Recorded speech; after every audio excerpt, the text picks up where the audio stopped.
Chapter 1. The Great Qian Dynasty. Bei Liang, Chibi City. Fenghua Tower. Your Highness, are you comfortable? Chen Chang'an reclined in a rocking chair, his eyes half closed, as the maid behind him gently inquired, kneading his shoulders. Your technique is commendable. Consider it a reward. The servant humbly thanks your Highness. Upon hearing Chen Chang'an's response, the maid, in her excitement, inadvertently increased the pressure of her ministrations, leaning slightly forward. Before her stood none other than the sky of Bei Liang King, Chen Chang'an.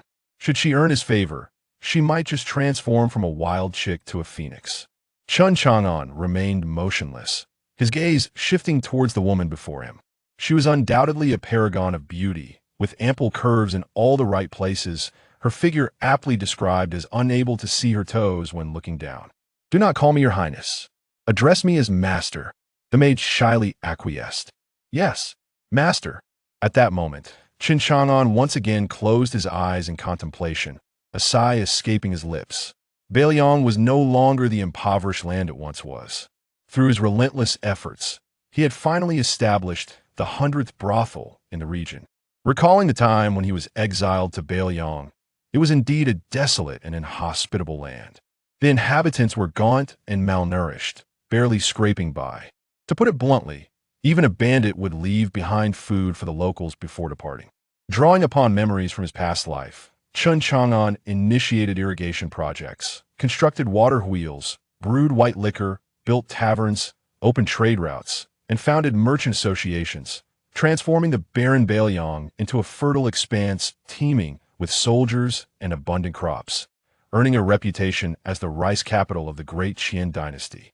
Indeed, Chen Chang'an was a time traveler, having been transported to this world 20 years ago by a runaway truck, becoming the 9th prince of the Great Qian Dynasty. What a fortunate start, born at the finish line of others' lifelong endeavors. However, following the unjust execution of his maternal clan due to false accusations of treason, he was implicated and exiled to this desolate Bei Liang a decade ago, bearing the title of Bei Liang King.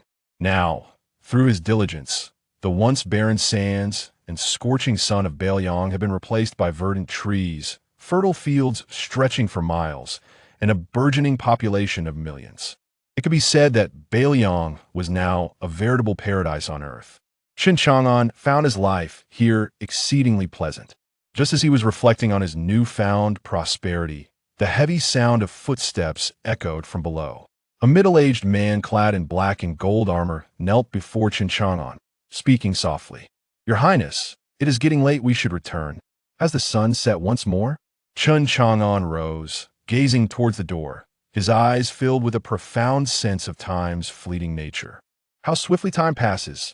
A decade has slipped by in the blink of an eye. As his words fell, a mechanical voice resonated in his mind.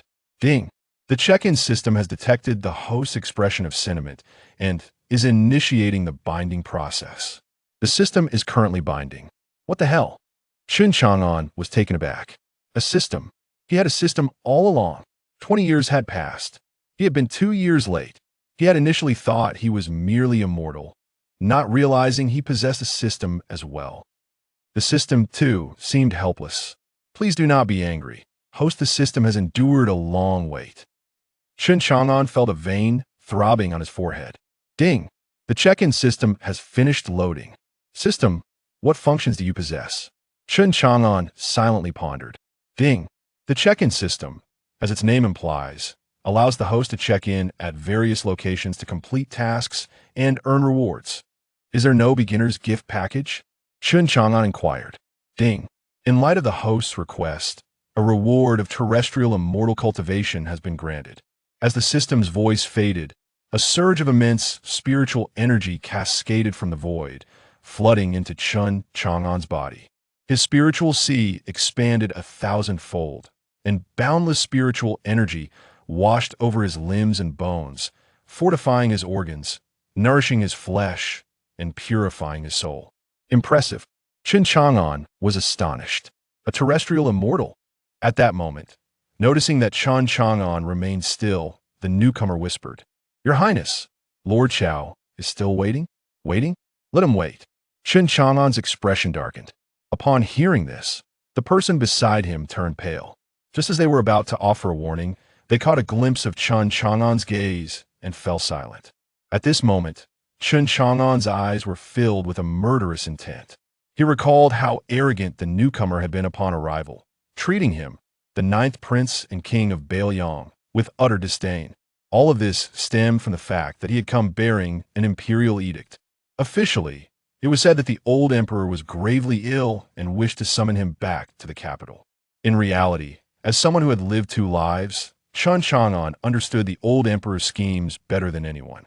It was simply a ploy to swallow Bei Liang whole. After all, the current Bei Liang was renowned as a land of fish and rice. With wealth and manpower, he had prepared himself over the years. Yet, compared to the old emperor who had reigned for 50 years, he still fell short. Ultimately, he had no choice but to compromise. For the past few days, he had deliberately delayed his return, choosing to indulge in leisure at Fenghua Tower. This was both a means of evasion and relaxation. For once he set foot in the capital, such privileges would be a thing of the past. Being placed under house arrest would be the best outcome. There was even a possibility of being directly rendered powerless and confined to guard the imperial tombs. Such precedents were not unheard of. Throughout history, emperors have been notoriously ruthless. However, times have changed. He now had a system. Those with systems were destined for greatness. Moreover, his cultivation had reached the level of a terrestrial immortal. What is a terrestrial immortal? It is a deity on land. Who would dare to oppose him? With a single slap, they wouldn't even know how they met their end. Once more, he felt the power coursing through his body. Chen Chang'an's confidence surged. A terrestrial immortal. How splendid. A terrestrial immortal. He could hardly believe how formidable the check-in system was. The mere beginner's gift had propelled him directly into the realm of terrestrial immortals. He was well aware that the world he had traversed was one steeped in martial arts. In this world, martial realms were divided from the ninth rank to the first, with the ninth rank being the lowest and the first rank the highest. Above the first rank lay the realms of Master, Grandmaster, Dharma form, Celestial Being, and Terrestrial Immortal. Each realm was further divided into 3 tiers: initial, intermediate, and advanced.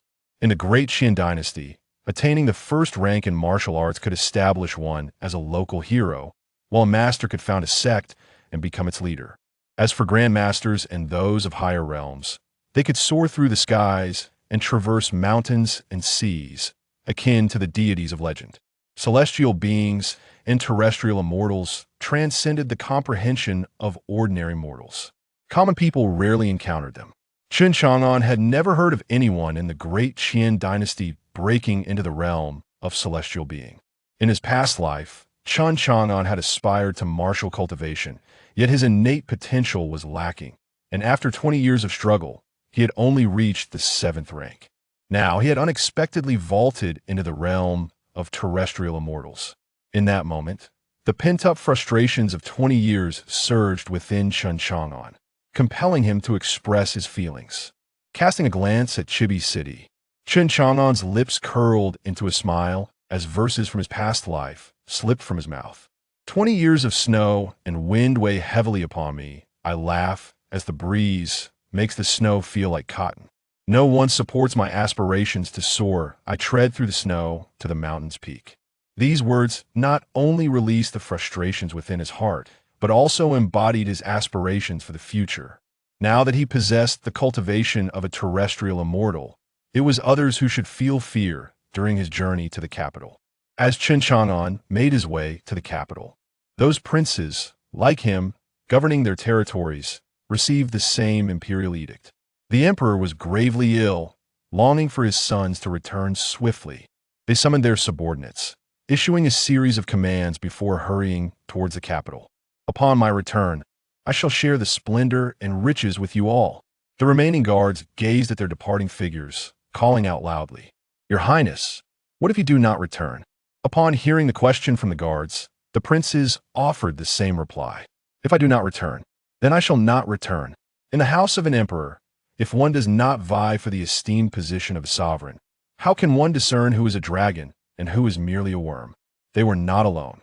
Even those sects and noble families had begun to take action, aligning themselves to invest, as they too wish to seize the opportunity for unparalleled wealth that accompanies the ascension of an individual to greatness. In the Hall of Justice, a gathering of high-ranking officials convenes beneath the plaque inscribed with "Acting on behalf of heaven." The Grand Protector gazes down at the assembly. By the command of the Master, the overturning plan is officially launched. Everyone is to proceed according to the scheme's success will yield tremendous rewards. Promotion and fortune will be merely the beginning, and even the teachings of the sect may not be beyond reach. The Master is wise. The Grand Protector is wise. Upon hearing the Grand Protector's declaration, a wave of exhilaration swept through the crowd, their faces alight with fervor. For them, a promotion within the sect holds little allure. After all, these individuals occupy high-ranking positions, and there is little room for advancement. The next step would be the Master's position. However, the significance of the 3 volumes of the teachings is profound. These texts are the very foundation of the sect, purportedly authored by an immortal of the land. The teachings comprise 9 volumes, yet these individuals can only study the first 3. Only a select few, including the Grand Protector, can aspire to the middle 3 volumes. In the entire sect, only the Master is permitted to delve into the upper 3 volumes. Should they attain the middle 3 volumes, the complete 9 volumes would be within their grasp. The 9 volumes of the teachings could pave the way to becoming an immortal of the land. If acquired, they would soar to unimaginable heights. In another grand hall, at the headquarters of the Purification Society, to eradicate tyrants is a duty for all. Over 100 voices resounded, each imbued with fervent passion. 3,000 miles from Chibi City, a horse-drawn carriage ambles leisurely along the road. Chen Chang'an reclines comfortably within the carriage, brewing a pot of fragrant tea. The edict stipulates a deadline of 1 month with only 5 days elapsed and a considerable distance already covered. He feels no urgency to hasten to the capital. Primarily, he wishes to see if he might encounter a location suitable for his system to register. Since the last checkpoint in Bei Liang, the system has remained unresponsive. No matter how he calls out, it has fallen silent, as if his voice has vanished into the abyss. Were it not for his cultivation as an immortal of the land, he might have doubted his own senses. Excelente! Just as Chen Chang'an sipped his tea, a carriage appeared ahead, halted in the center of the road, where 2 individuals seemed to be repairing it. Upon noticing Chen Chang'an's carriage, one of them approached. "Excuse me, could you assist us? Our carriage has broken down." Chen Chang'an, who was driving, turned to the interior of the carriage. "Young master, should we lend a hand?" "There's no need for that." Chen Chang'an's voice emerged coolly. He then lifted the curtain of the carriage to regard the individuals. "Your disguise is woefully inadequate. Return and accept your punishment. Now, what is the matter?" Upon hearing Chen Chang'an's words, the man's expression shifted. He quickly adopted a fawning demeanor. "Truly, your highness is perceptive. Even our covert operatives cannot escape your keen insight." The 2 individuals before him are indeed covert operatives trained by Chen Chang'an himself. Having lived 2 lives, he understands well the unpredictable nature of a ruler's heart. Thus, during his years in Bei Liang, he discreetly fostered considerable influence. These covert operatives are but one manifestation of that power. They specialize in assassination and intelligence gathering. Spare me the flattery. Now, speak of the matter at hand. Chen Chang'an paid little heed to the praise offered by the individuals before him. He had heard such flattery far too often during his time in Bei Liang. His ears had grown calloused from it. "Indeed, Your Highness, we have uncovered some clandestine plots by the Qingdao sect and are eager to report to you." The mention of the Qingdao sect drew a disdainful expression from Chen Chang'an. "A gathering of cowardly rats, acting on behalf of heaven. Which heaven, and what path do they tread? How utterly tedious." Subsequently, the 2 reported to Chen Chang'an about their recent extermination of several members of the Qingdao sect, as well as the whereabouts of an elder from the sect. Upon hearing this, Chen Chang'an merely responded, "Understood." He then instructed Chen Chang'an to steer the carriage towards the elder's location. "Everyone, heed my command. I, the elder, have urgent matters to attend to and shall be away for some time. During my absence, Guard the branch well. The fleeing elder addressed the assembly in the hall. He intended to inform the sect leader of the hidden force backing Chen Chang'an. Elder, what urgent matter compels you to depart post-haste? Someone inquired, puzzled. Upon the elder's return, he had sensed something amiss, as if he had encountered a terrifying situation. They could not fathom why a prominent elder of the Qingdao sect would harbor such fear. What matter is it of yours? The elder shot a cold glance at the questioner, instantly silencing him into a subservient demeanor. I apologize. Humph. Should there be another instance, I shall sever and arm myself. The elder showed no mercy and departed without delay. Once he had entirely left, whispers erupted among the crowd. Why do you think the elder left in such a hurry? Perhaps his concubine ran off with someone. Otherwise, why such anger? Ha ha! It could be his wife. Laughter erupted within the hall. Just then, a calm voice interjected. Do you wish to know the reason? I can enlighten you. We wish to know, wait, who are you? The crowd instinctively replied, only to realize an outsider had entered the hall. Chen Chang'an strolled leisurely into the chamber, each step causing several to collapse. Upon reaching the main seat, none remained alive. He then remarked coolly, because I deliberately allowed him to leave. Observing the hall and the estate outside, Chen Chang'an softly mused, the Qingdao sect is rather affluent. Ha! Ultimately, it all returns to your highness, Chen Chang'an flattered. Very well. Let us depart, since we have not located that elder. I shall not pursue further, as long as he awaits us at the destination. It suffices. Regardless, within the realm of Qian, he cannot escape the reach of the imperial family. The two then exited the premises, leaving others to clean up the aftermath.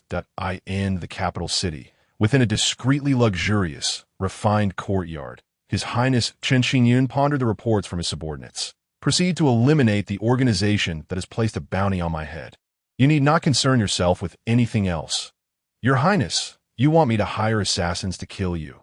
The middle-aged man was perplexed by the intent of the person before him, offering a bounty on his own life. Only by stirring the waters can we fish in troubled seas. You are to follow my orders. Yes, I shall attend to this immediately. The middle-aged man bowed and slowly retreated. Once he had left, a glint of cold light flashed in Chen Chang'an's eyes. Qingdao sect, let you frolic a few more days. Dare to lay a hand on my imperial family, and when I ascend the throne, I shall be the first to offer you as a sacrifice to the heavens. With a flourish, Chen Chang'an scattered fish feed into the pond, creating ripples. The news of Chen Chang'an's hidden forces could only intimidate the lesser factions. Truly formidable powers remained unafraid. After all, those daring to oppose the Qian Dynasty possessed some strength. Especially since the current emperor's reign had been marked by suspicion, many of his loyal ministers had met with demise. This, in turn, fostered the rise of rebel factions such as the Qingdao sect, the White Lotus sect, the Taiping Dao, and the Pure World Society. Whether some prominent families were involved remained uncertain. Bang! On the official road. Yet another masked figure fell beside Chen Chang'an's carriage. Chen Chang'an had no interest in discovering the identity of the fallen and instructed Chen Chang'an to continue driving. The seasoned Chen Chang'an had grown accustomed to such occurrences. He could hardly recall whether this was the 18th or 19th assassination attempt. Regardless, he knew that each time, whether the assailant was a third-grade master or even a martial arts grandmaster, none could approach within 3 zhang of the carriage without meeting their demise.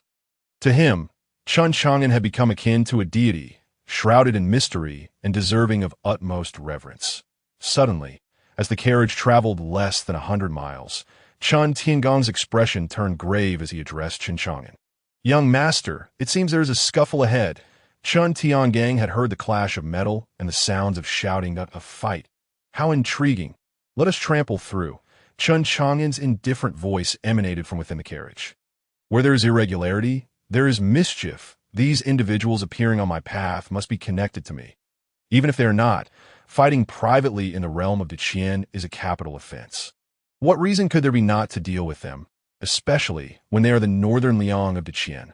If they are here to assassinate me, even better. Ha! Zhang Ruoshi, there is nowhere left for you to flee. Hand over the sword order, and perhaps I shall allow you a complete corpse. Of course, if you are willing to satisfy my brothers, I might spare your life.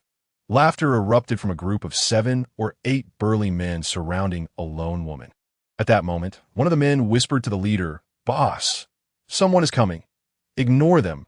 Pretend we didn't see. Anyone who dares to expose us, I will kill." The leader instructed his companions quietly. The surrounded woman glared coldly at the men, exclaiming, "How dare the Tianying gang lay hands on me? Do you not fear the annihilation of her kind by my Shenyang sect? Shenyang sect? How frightening! Alas, our Tianying gang has connections. Why would we fear a mere Shenyang sect?" The burly man displayed no fear. Just then, Chen Chang'an's carriage approached head-on, and Chen Tianying, following Chen Chang'an's orders, drove straight through. "Halt! The Tianying gang is conducting business. Outsiders must vacate the area at once." Wuzun, the leader of the Tianying gang, called out to the advancing carriage. "The once-in-a-century Jiangu duel is about to commence. Only those in possession of a sword order are qualified to participate." Each year, the scramble for the sword order before the duel is a bloody affair, intentionally orchestrated by the Jiangu itself. Only the strong may partake in the duel. Otherwise, should a child ignorant of martial arts obtain the sword order, would they also be allowed to compete? Thus, the news of their acquisition of the sword order must not leak. Otherwise, with their Tianying gang's strength, they would not only fail to secure the order, but might also invite their own destruction. Let us clear the way. Truly, a death wish. Chen Tianying, having witnessed Chen Chang'an's might, spoke with newfound authority. These individuals, possessing mere fourth-grade martial prowess, were hardly worthy of his concern.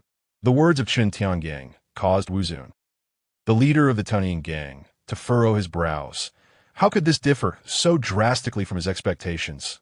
Shouldn't the adversary have been avoiding him at all costs? Why were they so brazen? Could the rumors be true? Did they have martial arts masters by their side?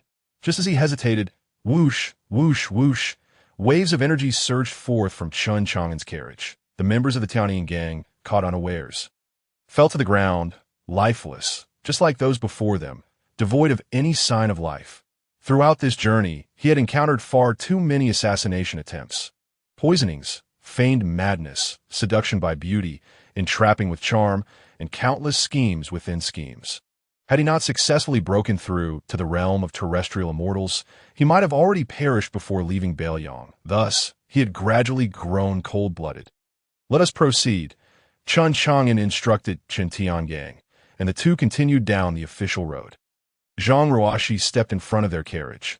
"Esteemed young master, please save me. Although the members of the Tianying gang before us are dead, there are still others left. If no one rescues me, I shall surely perish." Chen Chang'an peered through the gap in the carriage, scrutinizing the woman before him. Upon closer inspection, he noted her considerable beauty, with a hint of heroism in her brow. However, due to her desperate plight, her clothing was tattered, revealing large swathes of fair skin. "Why should I save you?" Chen Chang'an regarded her with indifference. This journey had taught him to be suspicious of everything. One must harbor no ill will, yet remain vigilant. Did she think her beauty alone would sway him? Had she not been a woman, he would have acted without hesitation. After all, women naturally possessed an appealing appearance. "Young master, I am of the divine elephant sect. If you save me, you will earn the friendship of my sect. We shall be eternally grateful," Zhang Ruoshi implored. "This sword token is something I stumbled upon. I did not wish for it to be leaked, which is why I have faced this calamity. I offer it to you as gratitude." She produced a token from her bosom and tossed it into Chen Chang'an's carriage. He picked up the sword token. Idly toying with it was neither metal nor wood. Quite intriguing.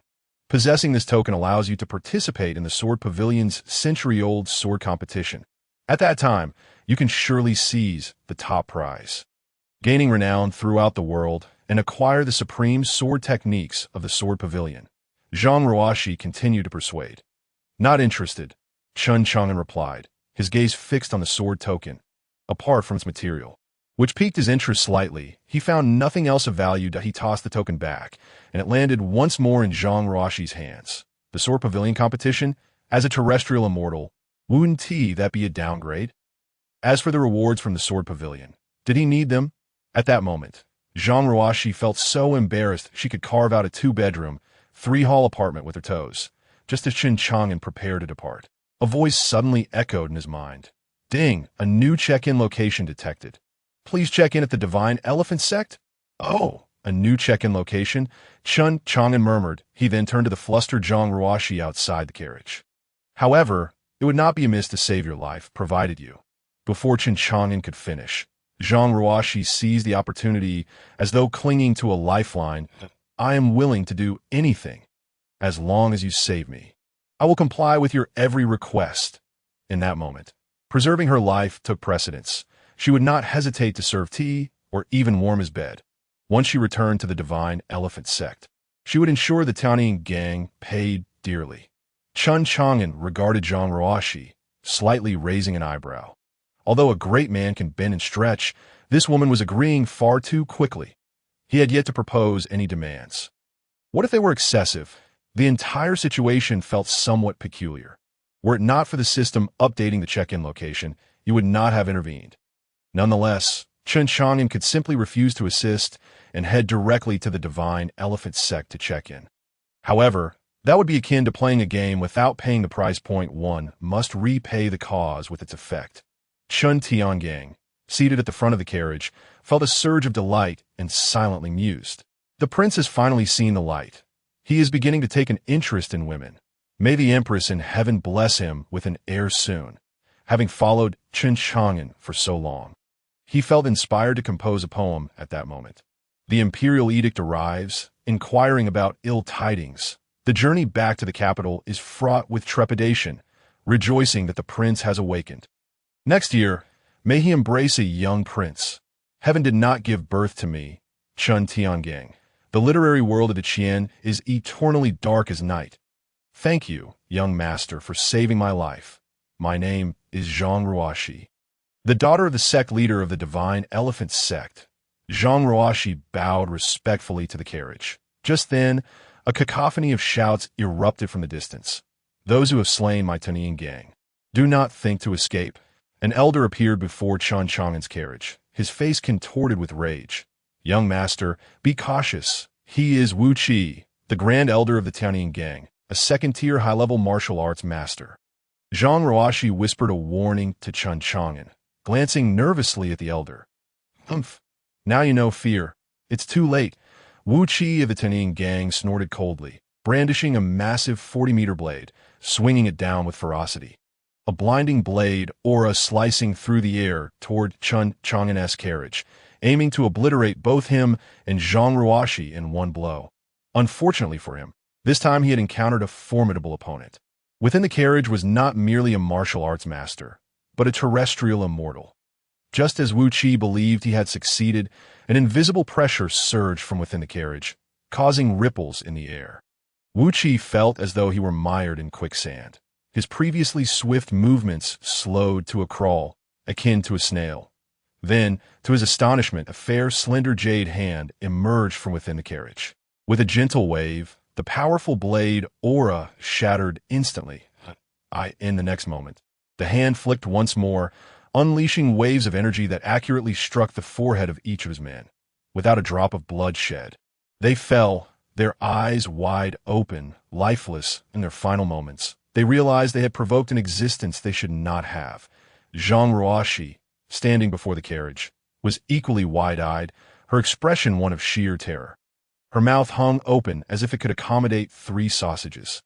Beads of cold sweat forming on her forehead, her body trembling uncontrollably, whether from fear or some other reason, she could not tell.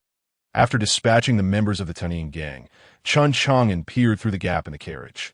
Observing Zhang Ruoxi's expression, a playful smile gracing his lips, but he couldn't help but recall a saying from his past life. A high-end hunter often appears as the prey, yet he, Chen Chang'an, was an unyielding terrestrial immortal. Unafraid of any hunters, every conspiracy and scheme, in the face of absolute power, was merely a paper tiger. Xiao Tian, continue on our journey. Chen Chang'an's voice drifted from the carriage, devoid of even the slightest interest in checking whether the Tianyin gang members had sought to assassinate him. There was simply no need. Meanwhile, Zhang Ruoxi regained her composure, watching the carriage slowly retreat, and hurried after it. Young master, please wait. She positioned herself before the carriage, cupping her hands in respect. Ruoxi is deeply grateful for your life-saving grace. I wish to invite you to the divine elephant sect to express my thanks. Inside the carriage, Chen Chang'an's expression shifted. Here it comes. After pondering for a moment, he decided to accept the invitation, as he was already en route to the divine elephant sect to complete the system check-in. Moreover, he was curious about what surprises awaited him this time, now that he had reached the realm of terrestrial immortals. A smooth journey back to the capital would seem rather dull. Very well. This young master, happen to have some leisure time that I shall visit the divine elephant sect as a guest, and I hope I will not be an inconvenience to your esteemed sect. The voice of Chen Chang'an eased the tension in Zhang Ruoxi's heart, prompting her to respond cheerfully. Rest assured, my lord, if my father hears that you have saved me, he will surely treat you well. Now, let us board the carriage. Just inform Xiao Tian of the route to the divine elephant sect, and he will drive us there. Chen Chang'an instructed Zhang Ruoxi through the carriage curtain. Thank you, my lord, Zhang Ruoxi said gratefully. After relaying the directions to Chen Tiangang, she lifted the curtain and climbed inside. Upon entering, she was momentarily taken aback by Chen Chang'an's strikingly handsome face, quickly lowering her gaze. I have the honor to meet you, my lord, she exclaimed, feeling a flutter of nervousness, as he was the one who had effortlessly vanquished the members of the Sky Eagle gang. And no need for such formalities. My name is Chen Chang'an. You may address me as Chen Gongzi, he replied, offering her a cup of fragrant tea. Please, enjoy your tea. Thank you, Chen Gongzi, Zhang Ruoxi said, lifting the teacup and sipping it absent-mindedly. Lost in her thoughts, the carriage rolled quietly along the wide official road, heading towards the divine elephant sect. The divine elephant sect, a prestigious sect within the great Qian Dynasty, was led by its master, Zhang Zhinshan, who had attained a mastery level in his martial arts. His formidable physical prowess made it exceedingly difficult for even grandmasters to breach his defenses, earning him considerable renown throughout the dynasty. The disciples of the sect primarily focused on cultivating their physical bodies in less than half a day's time. The carriage arrived before a grandiose mountain gate. My lord, we have arrived. Chen Tiangong's voice gently called from outside the carriage. Have we arrived? Finally. Zhang Ruoxi's voice echoed with surprise as she flung open the carriage curtain and stepped down, gazing at the familiar mountain gate with a sigh of relief.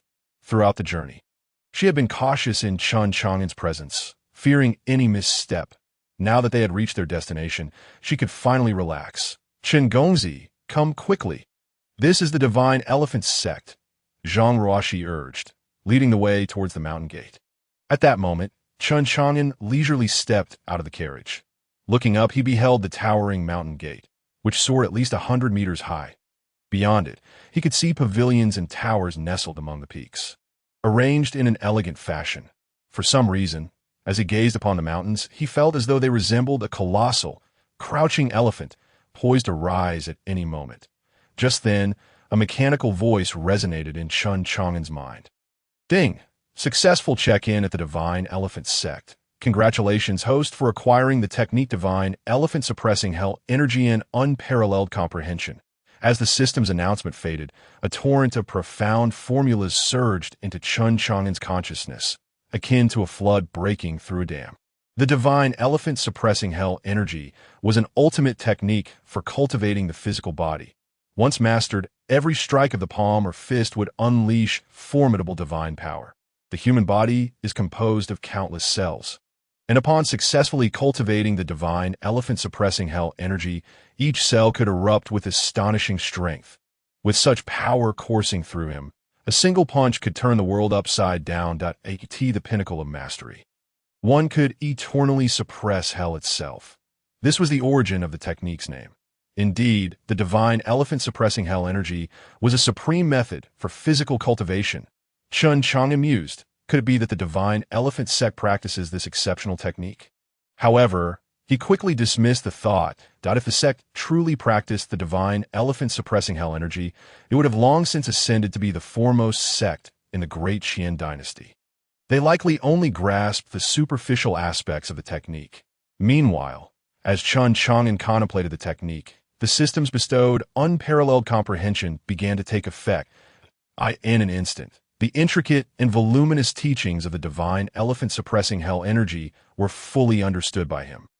The process involved transforming the countless cellular particles within the body, first into a colossal elephant, then into a dragon elephant, and ultimately into a divine elephant. As Chen Chang'an delved deeper into his understanding, the surrounding spiritual energy surged towards him in the blink of an eye, one of his cellular particles was shattered, unleashing a tremendous force that involuntarily pushed Chen Chang'an back. Observing his lord, Chen Chang'an was filled with astonishment. The Lord has grown even more powerful. 10,000 gene of strength.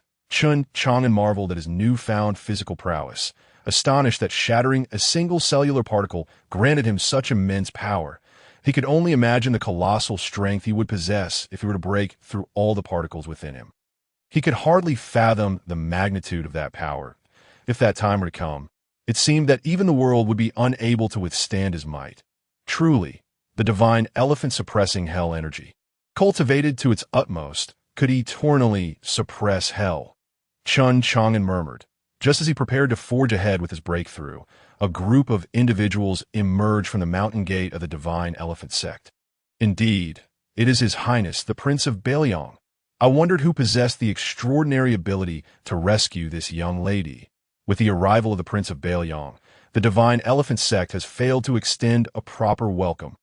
Zhang Jinshan, the sect master, approached with a beaming smile, bowing respectfully to Chen Chang'an.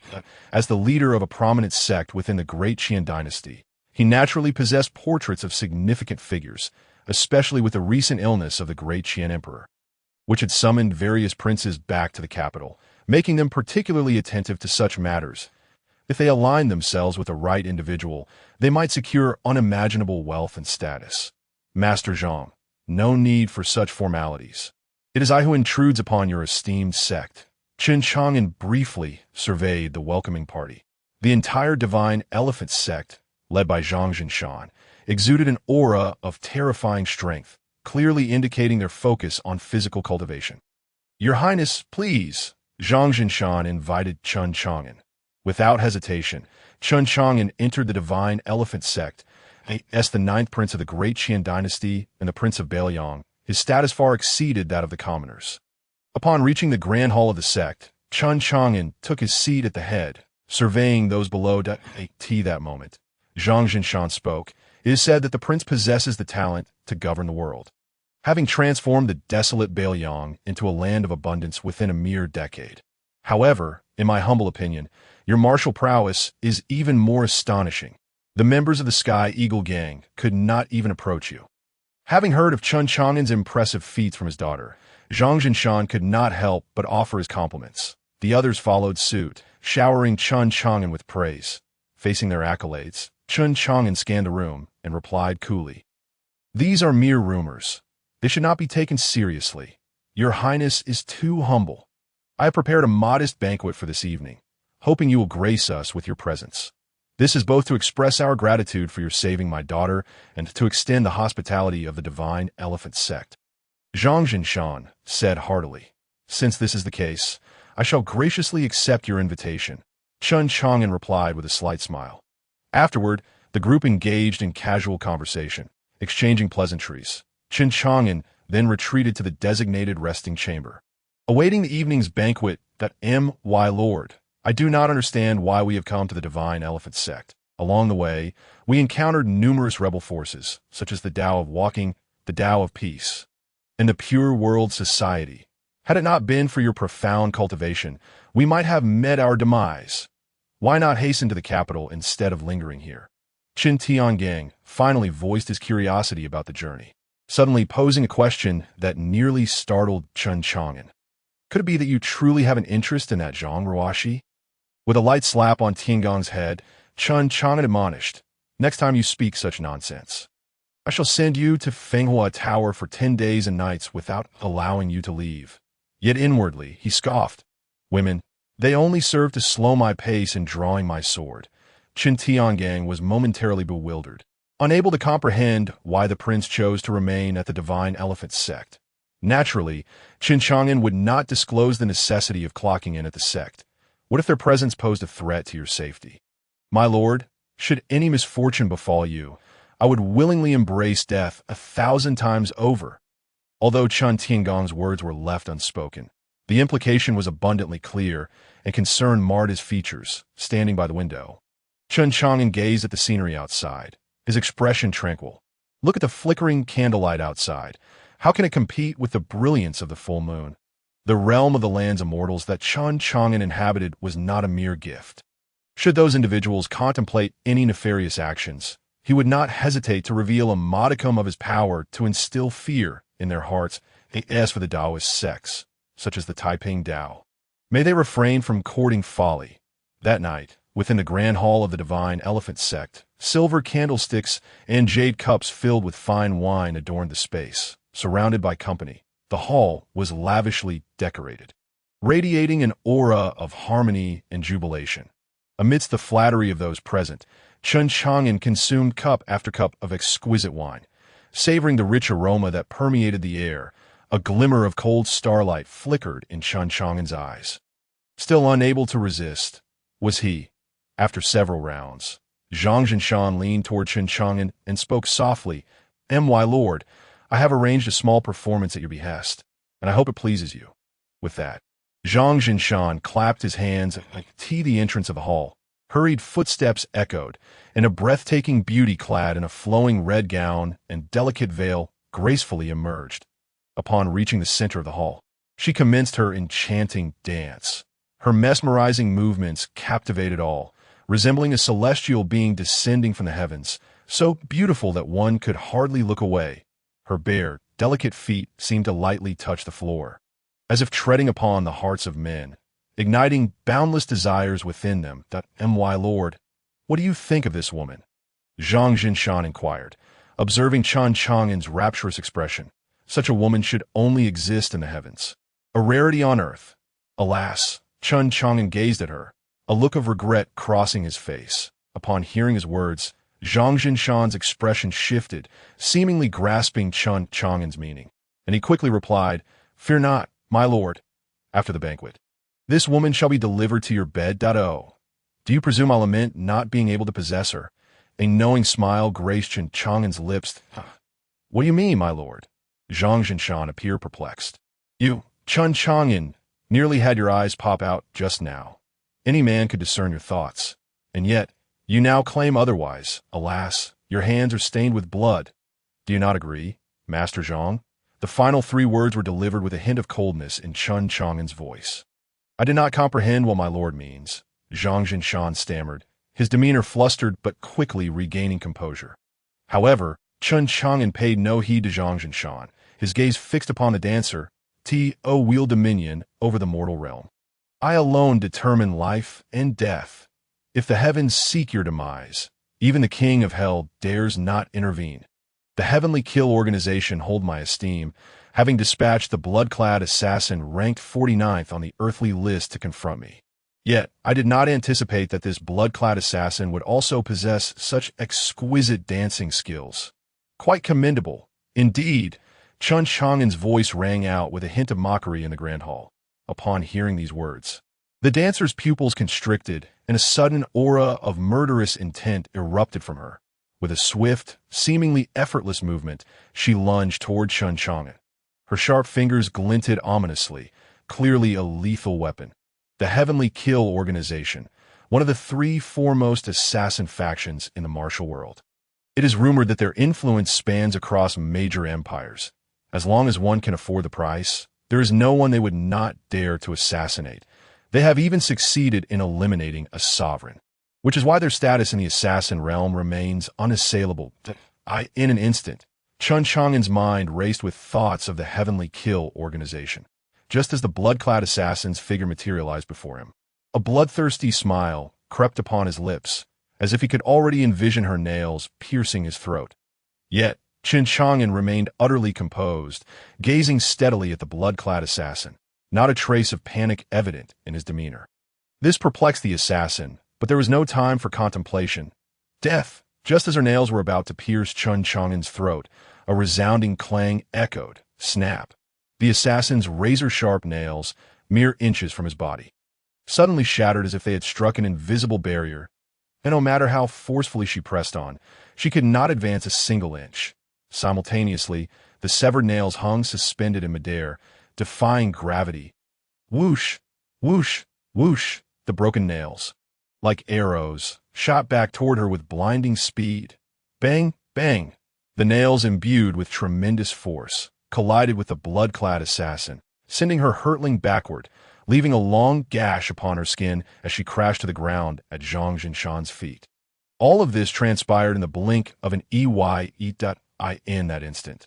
The hall fell into a profound silence, all eyes wide with disbelief as they turned to Chen Chang'an. They observed him, calm and collected, his expression unchanged, and then glanced at the subtly distorted space before him. Their pupils dilated. What is this? Protective chi.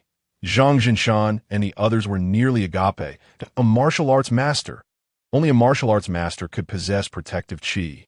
They could hardly fathom that the youthful ninth prince of the Qian Empire, Chen Chang'an, was indeed a martial arts master. They had already sufficiently overestimated Chen Chang'an's prowess, but it seemed they had still underestimated him. Cough, cough. The blood-clad assassin, her face pale, regarded Chen Chang'an with a look of resignation, then spoke slowly to, I never anticipated you were a martial arts master. I am not. Chen Chang'an replied softly. He was indeed not a martial arts master. He was a terrestrial immortal, not a martial arts master. How utterly absurd for the esteemed Northern Liang king to utter such laughable words. It is truly disgraceful. Yet even if you are a martial arts master, you shall still meet your end today. The blood-clad assassin's face twisted with madness as she rose to her feet. Are you referring to this wine? Chen Chang'an slowly raised his cup, casting a disdainful glance at the blood-clad assassin while subtly regarding Zhang Jinshan, causing him to freeze momentarily. Have I been discovered? At that moment, Master Zhang, do you believe this wine poses a problem? Upon hearing Chen Chang'an's question, Zhang Jinshan recognized that Chen Chang'an was already aware of their secret. He no longer concealed his intentions, revealing a cold smile. The Northern Liang king indeed hides his depths well. Who would have imagined that the 20-year-old Northern Liang king possessed the cultivation of a martial arts master? It leaves us utterly astounded. As for whether the wine is problematic, does the Northern Liang king not sense it himself? I seem to feel nothing. Chen Chang'an deliberately paused, then smiled slightly as he spoke. Ha ha! I never expected our illustrious Northern Liang prince to be such a master of theatrics. Do not feign calmness. Just now, my lord consumed an entire gene of fine wine laced with the deadly Mie Yuan San. Such a dosage would incapacitate even a grand master. At that moment, Zhang Jinshan no longer feigned composure. Boldly, you dare to conspire against the prince. Do you fear the iron cavalry of the Qian will trample your divine elephant sect? Chen Tiangang glared at the conspirators, his voice filled with fury. Ha ha! What we are doing is akin to sticking our heads in the noose. Why would we fear the extermination of our sect? If we were afraid, we would not engage in this endeavor. Zhang Jinshan dismissed Chen Tiangang's threats with indifference. Chen Tiangang was momentarily at a loss for words, unsure how to respond. These individuals were akin to desperate criminals, and reasoning with them was futile. Xiao Tian, remember, there are times when one can reason with others, but when confronting beasts, only slaughter will suffice. Chen Chang'an nonchalantly surveyed the individuals within the Grand Hall, unintentionally emanating an aura of frigid murderous intent that enveloped all present. Amidst the astonished gazes of the crowd, Chen Chang'an slowly rose to his feet. Yes, he gazed down at the assembly. A flicker of disappointment glimmered in his eyes. He had anticipated some novel approach to this assassination attempt, yet it was merely the same old routine, which truly disheartened him. Kill them! Kill them! The entire assembly was bewildered.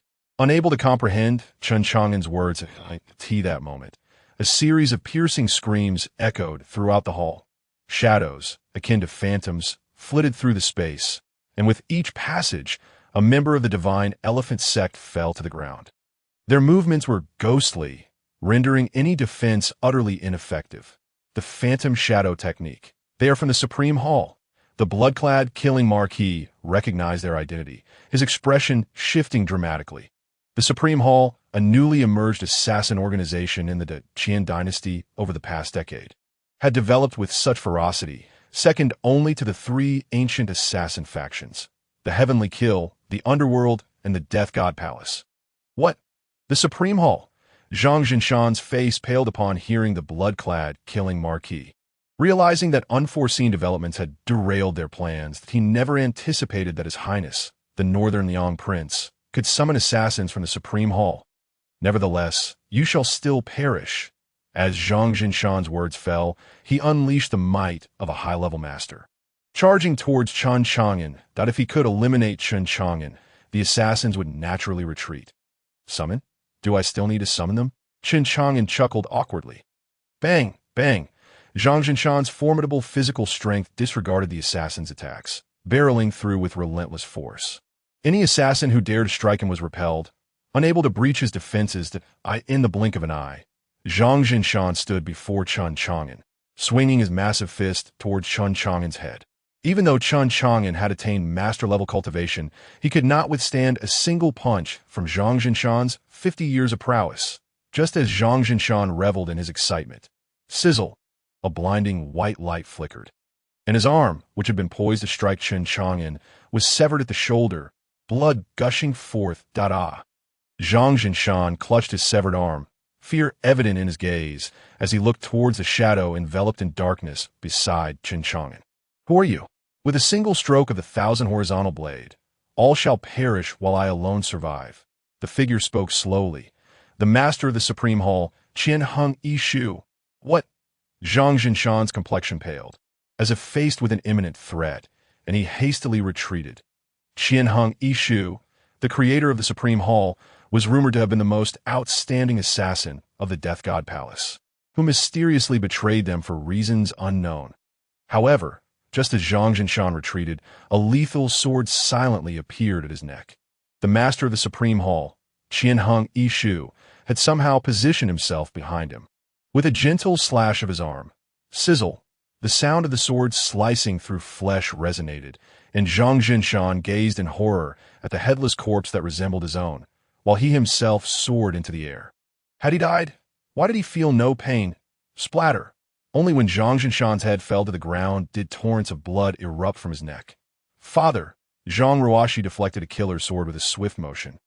Cradling Zhang Jinshan's head in her arms, her face a mask of unbearable grief, her eyes glared with venomous hatred at Chen Chang'an. What a heartless man you are! We merely sought to capture you to leverage against the Qian Dynasty. Yet you have slain my father. Upon hearing her words dripping with venom, Chen Chang'an narrowed his eyes slightly. You merely wish to capture me. This reminded him of a saying from his past life. He merely sought to violate you. Yet you severed his root. Such cruelty! Was this truly heartless? Whoosh, whoosh, whoosh. Chen Chang'an flicked his fingers, unleashing streams of energy that struck true at the foreheads of the divine elephant sect members, extinguishing their lives. Everyone must be accountable for their actions. This is their fate. Chen Chang'an observed everything with serene composure. Moments later, within the grand hall, only Zhang Ruoshi remained, weeping as she clutched her father's head. Even the blood-clad, killing marquis of the Heavenly Kill organization had met his demise, his face etched with disbelief at the moment of his death. He had never imagined that the assassin ranked 49th on the list would perish silently here. Tap, tap, tap. The grand hall echoed solely with Chen Chang'an's footsteps. As he approached, Zhang Ruoshi stammered in fear. Why are you unscathed? You consumed so much of the Mie Yuan san. The Mie Yuan san was not a potent poison. However, its consumption rendered one devoid of power and strength, leaving the body languid and sore. Yet Chen Chang'an exhibited no signs of having been affected. He did not respond to her inquiry, but instead regarded Zhang Ruoshi, asking, Who is the person behind you? Ha. Upon hearing Chen Chang'an's question, Zhang Ruoshi, who had initially appeared frightened, now exhibited a hint of madness. Do not delude yourself into thinking you can extract any useful information from me. I will not divulge anything you wish to know. As long as she remained silent, Chen Chang'an would spare her life. Her forces would have the opportunity to rescue her. Once she escaped, she vowed to exact bloody vengeance upon the Qian Dynasty. Qian Hung Yishu, like a ghostly shadow, approached Chen Chang'an's side and whispered, My lord, do you require my assistance? The very sound of Qian Hung Yishu's voice sent chills down Zhang Ruoshi's spine, as if plunging her into an icy abyss. The assassin's methods encompassed not merely killing, but also instilling fear in their victims before death. Yet she maintained a resolute demeanor, though her trembling body betrayed her inner turmoil. Just as Zhang Ruoxi's heart raced with anxiety, Chen Chang'an casually replied, "No need. Does it truly matter to me who the person behind you is? Kill her." Qian Yishu was momentarily stunned, then suddenly enlightened. Indeed, for someone like Chen Chang'an, whose cultivation level he could not fathom, it was of little consequence. Regardless of who the person behind her was, should they dare to reveal themselves, the only outcome would be death. What? Zhang Ruoxi's pupils dilated in disbelief. Chen Chang'an intended to kill her. Did he not wish to know who was behind her? She could not die. If she perished, her chance for revenge would vanish forever. No, you cannot kill me. I know who is behind this, as well as their next course of action. Zhang Ruoxi urged anxiously, producing an item from her bosom. Right? I also possess the sword order, as long as you spare my life. I shall offer it to you. Qian Yishu glanced at Chen Chang'an, seeking a response, but found none forthcoming. Splatter! A glimmer of cold light flashed, and Qian Yishu's sword seemed to move without any action. You! Zhang Ruoxi clutched the pristine wound on her neck, pointing at Chen Chang'an as the life within her gradually ebbed away. Fatal. She could scarcely believe it. Why did Chen Chang'an no longer wish to know who was behind her? If he did not wish to know, what purpose did his earlier question serve? Had he merely asked casually? In truth, Chen Chang'an's query had indeed been a mere casual inquiry, a jest to entertain himself. For one who had attained the status of an earthly immortal, it mattered not who the person behind her was. Even if it were the supreme one of the Qian Dynasty, he would not be intimidated. All who dared to strike against him would meet the same fate. Should anyone consider this a threat to leverage against Chen Chang'an, they were sorely mistaken. Clang, as Zhang Ruoxi's body collapsed. The sword order slipped from her grasp and fell to the ground that moment. Just as Chen Chang'an was about to depart, the system's voice echoed once more in his mind. Ding! A new checkpoint has been updated. Please check in at the Sword Forging City, Sword Pavilion. Check in at the Sword Forging City, Sword Pavilion.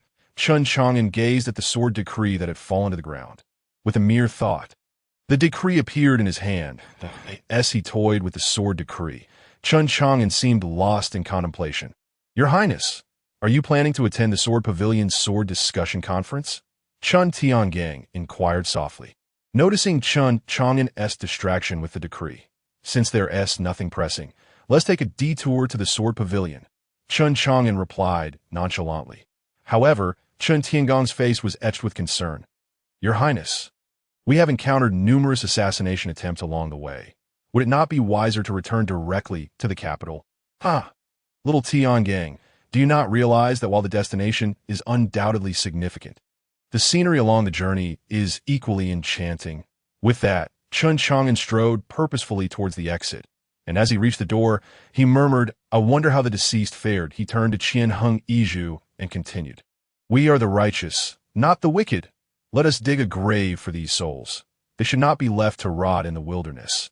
Qian Yishu, gazing at the multitude of corpses strewn about, found himself at a loss for words. Could he say that these individuals were at peace in their graves? He then directed others to bury the bodies before hastening to catch up with Chen Chang'an. Walking along the mountain path of the divine elephant sect, silence enveloped the trio. Neither Chen Chang'an nor Qian Yishu uttered a word, merely following in quietude. Only a few desolate leaves drifted down in the night air, creating an atmosphere as serene as a leisurely stroll through nature. They continued until they reached the gates of the divine elephant sect, where Chen Chang'an cast a glance back at what should have been a vibrant and illuminated place, his heart swelling with a sense of lament. And no matter how formidable a genius may be, in the end, we are all but dust. In this world, none can withstand the ravages of time, especially amidst the myriad of unforeseen events that unfold. Your Highness shall surely endure for countless ages. Immortal Chen Tiangang, having witnessed Chen Chang'an's might in recent days, could not help but offer flattery. In his eyes, there was nothing that Chen Chang'an could not accomplish. Immortality should pose no challenge for him. Chen Chang'an, however, paid him no heed, instead turning his gaze towards Qian Dynasty with an expression devoid of warmth. I do not wish to encounter such matters again. Though his words were few, they carried an air of chilling detachment. Upon hearing this, Qian Dynasty was filled with trepidation, and as he raised his head to meet Chen Chang'an's gaze, he found that Chen Chang'an had already entered the carriage. Chen Chang'an drove the carriage onwards, gradually vanishing into the night. Before the gates of the divine elephant sect, Qian Dynasty stood frozen in place, unable to depart. Chen Chang'an's earlier words seemed to serve as both a warning and a salvation. Memories from a decade past flooded his mind. 10 years ago, he had defied the edicts of the Celestial Assassins organization. During an assassination mission, he had slain an assassin from their ranks and spared a young girl. This act had led to relentless pursuit by the organization. When he was gravely injured and on the brink of collapse in the northern Liang of the Great Qian, he encountered Chen Chang'an. He would never forget the depth of Chen Chang'an's eyes, as profound as the starry sky. "Serve me as my subordinate, pledge your loyalty, and I shall save your life," were the very words of Chen Chang'an. From that moment, leveraging Chen Chang'an's influence and resources as the northern Liang king, Qian Dynasty established himself in northern Liang, rapidly founding the Supreme Hall. The northern Liang flourished over the years. So too did the Supreme Hall, rising to rival the ancient assassin organizations of the Celestial Assassins, Earth Assassins, and the Hall of Death. However, as the Supreme Hall grew in strength, Qian Dynasty's mentality began to shift. Especially after achieving the status of a Grandmaster through the development of the Supreme Hall, he found himself no longer content merely as Chen Chang'an's subordinate. Chen Chang'an appeared merely as a prince of the great Qian dynasty, possessing a modicum of intelligence, yet vastly inferior in cultivation. His decision to refrain from rebelling against Chen Chang'an stemmed solely from the gratitude of a decade past. Recently, an imperial decree summoned Chen Chang'an back to the capital, which opened the eyes of some within the Supreme Hall to the possibility of liberating themselves from the northern Liang king's grasp. Many began to urge Qian Dynasty to establish his own faction, no longer bound to the northern Liang king. This explained why, during the previous assassination attempts on Chen Chang'an, none from the Supreme Hall had intervened. This time, his presence was prompted by rumors circulating in the martial world regarding a second-tier expert by Chen Chang'an's side, compelling him to verify the truth personally. Yet, to his astonishment, he discovered that Chen Chang'an was a grandmaster in martial arts. This revelation nearly left Qian Dynasty speechless, a martial arts grandmaster at merely 20 years of age. What would he achieve by 30 or 40? A celestial being of martial prowess, or perhaps a terrestrial immortal? He understood the implications of this, having emerged from the Celestial Assassins organization in the Great Qian Dynasty. No such prodigy existed among the surrounding 8 dynasties. Chen Chang'an had concealed himself too profoundly. Throughout the past decade, he had always perceived Chen Chang'an as a martial arts practitioner of the 7th tier. Little did he expect that beyond northern Liang, Chen Chang'an was indeed a grandmaster.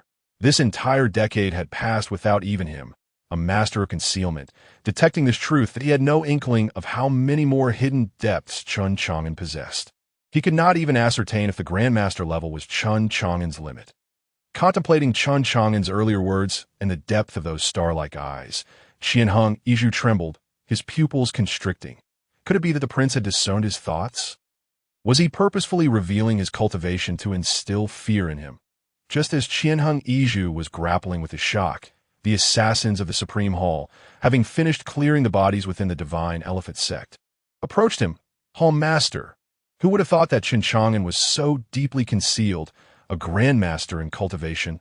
What shall we do about our plans before he could finish? A blinding flash of white light erupted, and his head soared away. Qian Dynasty's cold gaze swept over the assassins, his voice icy as he declared, "The Northern Liang King shall forever remain the Northern Liang King of the Supreme Hall. He was, he is, and he shall always be.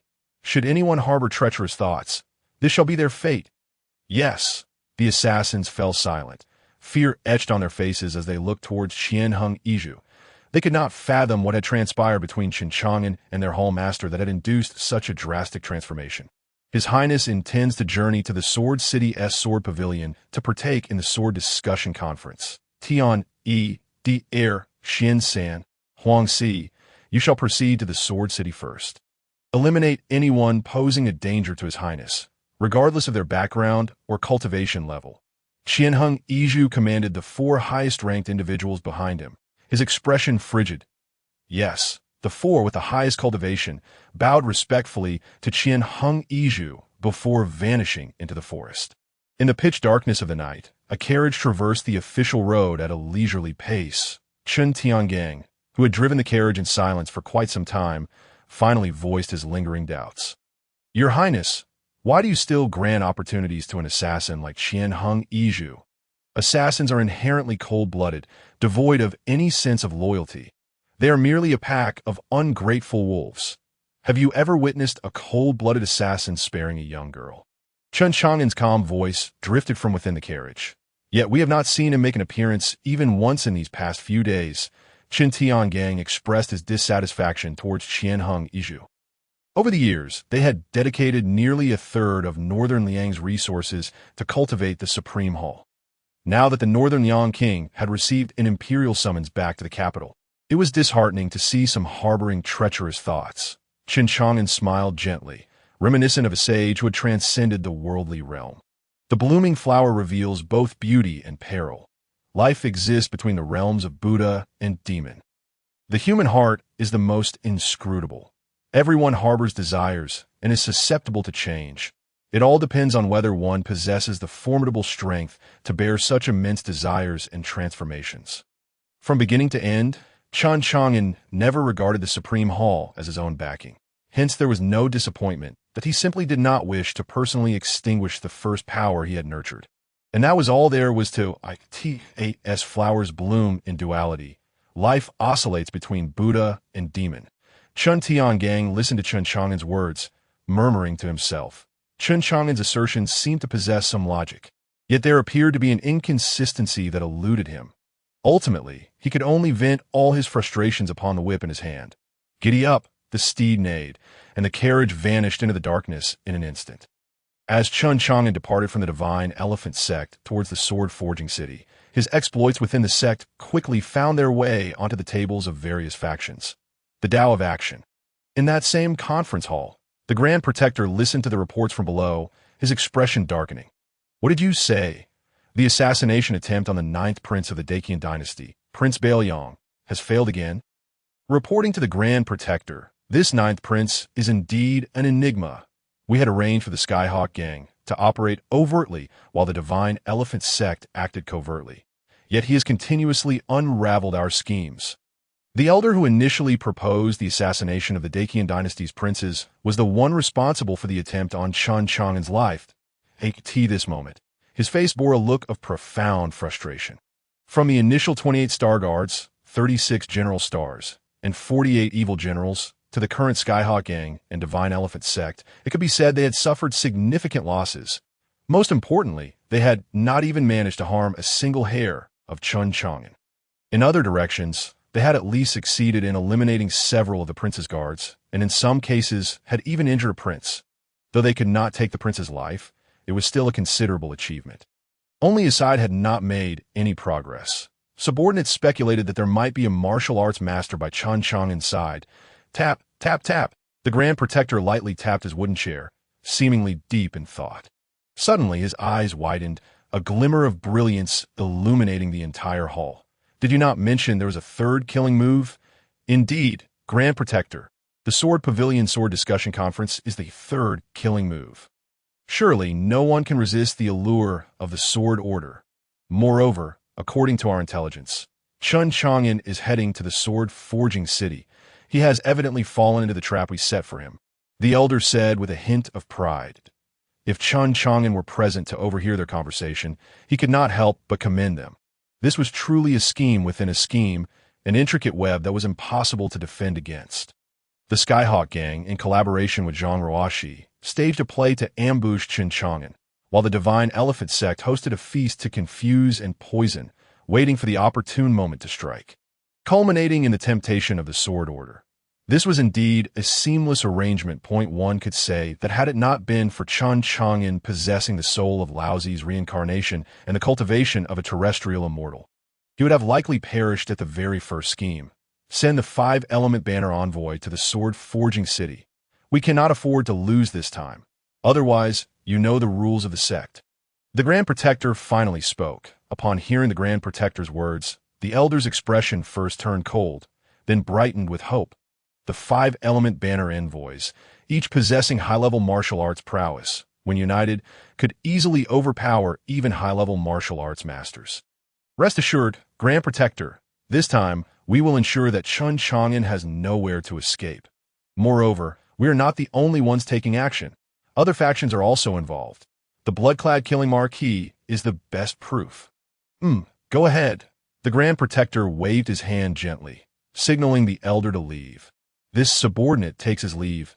After the elder departed, he entered a secret passage behind the main hall, his figure vanishing within.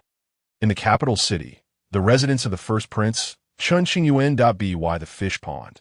Chen Chang'an stood at the edge, continuously tossing fish food into the pond, observing the fish below, scrambling for the food. A hint of inexplicable amusement flickered in his eyes. The middle-aged man from before hurried back in, bowing respectfully to Chen Chang'an. Your Highness, speak. Chen Chang'an did not turn his head, continuing to feed the fish. As the middle-aged man recounted the recent events surrounding the princes, upon finishing, Chen Chang'an abruptly turned, a fierce glint flashing in his eyes, his terrifying aura causing the middle-aged man to break into a cold sweat. He could not help but marvel. The first prince has grown even stronger. You say my 9th brother has vanquished the Skyhawk Gang and the Divine Elephant sect, and also the 49th ranked assassin on the list. The blood-clad, killing marquis, my 9th brother, is becoming increasingly interesting. Chen Chang'an's eyes narrowed slightly, a smile gracing his lips. Your Highness, it seems our previous estimations of the 9th prince were somewhat underestimated. He likely has at least one martial arts master by his side. Capturing the 9th prince for your Highness's use may prove to be quite challenging. We must remain vigilant. The middle-aged man spoke cautiously, glancing at Chen Chang'an that he had intended to propose another plan, but recalling Chen Chang'an's previous words, he tactfully shifted his approach. Does the martial arts master concern your Highness? Chen Chang'an's expression remained calm and untroubled.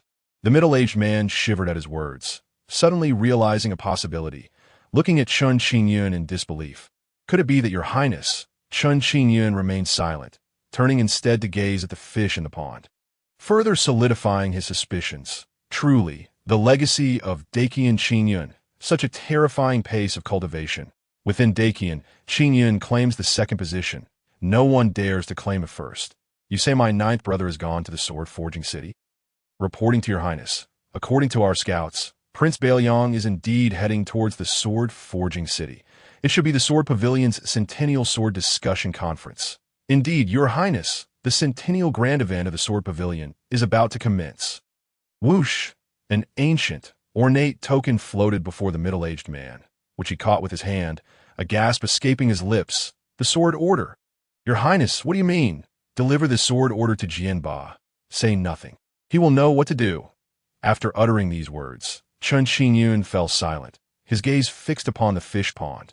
The middle-aged man, understanding his cue, bowed and exited. Once the middle-aged man departed, Chen Chang'an seemed to be speaking to himself.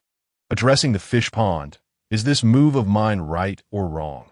After a long while, a faint voice emerged from the depths of the pond. If your Highness believes it to be right, then it is indeed right. Ha ha! Mr. May, you remain as humorous as ever. Following this exchange, silence enveloped the area once more, save for the sounds of fish competing for food. 2 days later. Young master, we have arrived. Chen Tiangong's voice echoed within the carriage. Chen Chang'an stifled a yawn and slowly lifted the carriage curtain. Before him stood a towering city, entirely constructed of blue bricks, its walls etched with countless weathered sword marks. Seemingly narrating the city's ancient history, that moment. Numerous swordsmen from all directions were entering the sword-forging city through the wide passageway, all here to participate in the centennial grand event of the Sword Pavilion. Behind the sword-forging city loomed a majestic peak, straight as a divine sword piercing the heavens. This was the location of the Sword Pavilion, the site of every sword discussion, Huashan. Thus, each sword discussion conference is also referred to as the Huashan Sword Discussion. The Sword Discussion Conference, a grand event of the Sword Pavilion held once every 100 years, attracts countless swordsmen each time. Those who emerge victorious at the Sword Conference not only gain fame across the land, but also gain entry into the Sword Pavilion for cultivation. Only by entering the Sword Pavilion to practice can one master the nameless sword techniques. Otherwise, they remain mere swordsmen. Swordsmen practice sword techniques, while only sword masters can forge swords, before the sword cultivator. The swordsmanship at the swordsman took pride and was utterly insignificant. No matter how exquisite the technique, it could be effortlessly shattered with a single move. This is precisely why so many swordsmen are so eager to participate in the Sword Discussion Conference. Standing before the sword-forging city, Chen Chang'an found himself reminiscing about the information regarding the conference. The Sword Pavilion's unmarked sword manual for sword cultivators, just as Chen Chang'an was lost in thought while gazing at the sword-forging city. A group emerged from within its gates. The leader was a towering figure with a head of silver hair, exuding an aura akin to that of a drawn sword, sharp and unyielding. The group approached Chen Chang'an and respectfully bowed. The Lord of Sword Forging City, Sword Master, presents his respects to the Northern Liang King. We pay our respects to the Northern Liang King. Chen Chang'an nodded, not surprised that the Lord of Sword Forging City was aware of his arrival. If he, the Northern Liang King of the Qian Dynasty, had come to Sword Forging City and the Lord remained oblivious, that would indeed be strange that on the surface, Sword Forging City belonged to the Qian Dynasty. Yet it was not entirely under its dominion. Each of the 8 major dynasties surrounding the Qian had their own sword forging city. These cities were established specifically for the Sword Pavilion, and their lords acted as guardians, hosting the Sword Discussion Conference every century. And one truly knew their ultimate purpose, only that they had safeguarded the Sword Pavilion through generations. Over the years, Chen Chang'an had harbored some vague suspicions, though he remained uncertain. "Your Highness, I have arranged a banquet within the city. I hope your Highness will honor us with your presence," the sword master said respectfully. "And no need for that. I've been traveling for days and merely wish to find a place to rest. Please arrange for someone to take me to my lodgings." Chen Chang'an instinctively thought of the banquet at the Divine Elephant Sect and promptly declined. The sword master was momentarily taken aback and then bowed respectfully to Chen Chang'an. "It is my oversight. I failed to consider your needs. Jianrun, please escort His Highness to the inn for rest." "Yes, City Lord." A young man stepped forward from behind the sword master and cupped his hands towards Chen Chang'an. "Your Highness, this way, please." Chen Chang'an followed the youth named Jianrun as they departed. "We wish to send off your Highness." The sword master bowed respectfully to Chen Chang'an's retreating figure. Once Chen Chang'an's silhouette vanished, a stern-faced man with sharp brows and piercing eyes stepped forward from behind the sword master, exuding a formidable sword aura. "Father, is this the 9th Prince of the Qian? He seems rather unremarkable." This individual was none other than Jian Xiong, the young lord of Sword Forging City. Gifted in swordsmanship, he had already cultivated the dragon-slaying technique to the 8th level at a young age, second only to his father, the sword master. Given time, surpassing his father would merely be a matter of time. "Jian Xiong, how many times must I tell you? One cannot judge a person solely by their appearance. Do you think the 9th Prince you see represents his true capabilities?" The sword master admonished his son. Indeed, Jian Xiong's talent in swordsmanship was unparalleled, even making his father feel inferior at times. Even within the Sword Pavilion, he received considerable praise. "This child possesses the potential of a sword immortal." "Father, Jian Xiong attempted to speak further, but was interrupted by the sword master. "I have just received news. The Tianying Gang and Divine Elephant Sect have both been annihilated, not a single soul spared. Our 9th Prince has arrived from the direction of the Tianying Gang and Divine Elephant Sect. Do you think this is mere coincidence?" So what? The Sword Discussion Conference is about swordsmanship, not individual strength," Jian Xiong retorted, still somewhat unconvinced. "Xiong, you must understand that there are always greater talents beyond the horizon and individuals beyond your ken. With your talent, you will inevitably venture beyond the 9 mystic realm. Once you step outside, you will grasp what true genius is. If your temperament remains unruly, you will undoubtedly suffer in the future." The sword master, gazing at his most favored son, could not help but offer this advice: "That I understand, Father. Jian Xiong nodded, refraining from further rebuttal. Yet the sword master could see in his son's defiant gaze that he had not taken his words to heart, and he sighed inwardly. He could only hope that the sword discussion conference would unveil one or two swordsmanship prodigies to temper his son's arrogance. Subsequently, the sword master ceased speaking and led the group away, as he had to arrange matters concerning the sword discussion conference. Meanwhile, as Chen Chang'an stepped into Sword Forging City, he was met with the mechanical voice of the system in his mind. Ding! Congratulations to the host for successfully checking in at the Sword Pavilion. The host is awarded the Chaos Sword Body. The Chaos Sword Body is the most powerful physique among myriad sword bodies, the one that all sword cultivators aspire to attain. With the Chaos Sword Body, one possesses unparalleled comprehension of sword techniques. Any sword technique can be instantly comprehended. As the system's voice faded, a terrifying sword intent erupted from within Chen Chang'an. His blood and bones felt as if they had transformed into a sharp blade. His entire being became a celestial sword, capable of piercing through the very heavens with a single strike.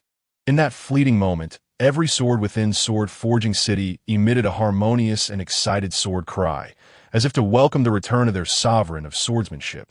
This brief moment, not even lasting a second, went unnoticed by most. This time, atop Mount Hua behind Sword Forging City, within the Sword Pavilion, an elderly man with a head of white hair suddenly opened his eyes, unleashing an overwhelming sword intent.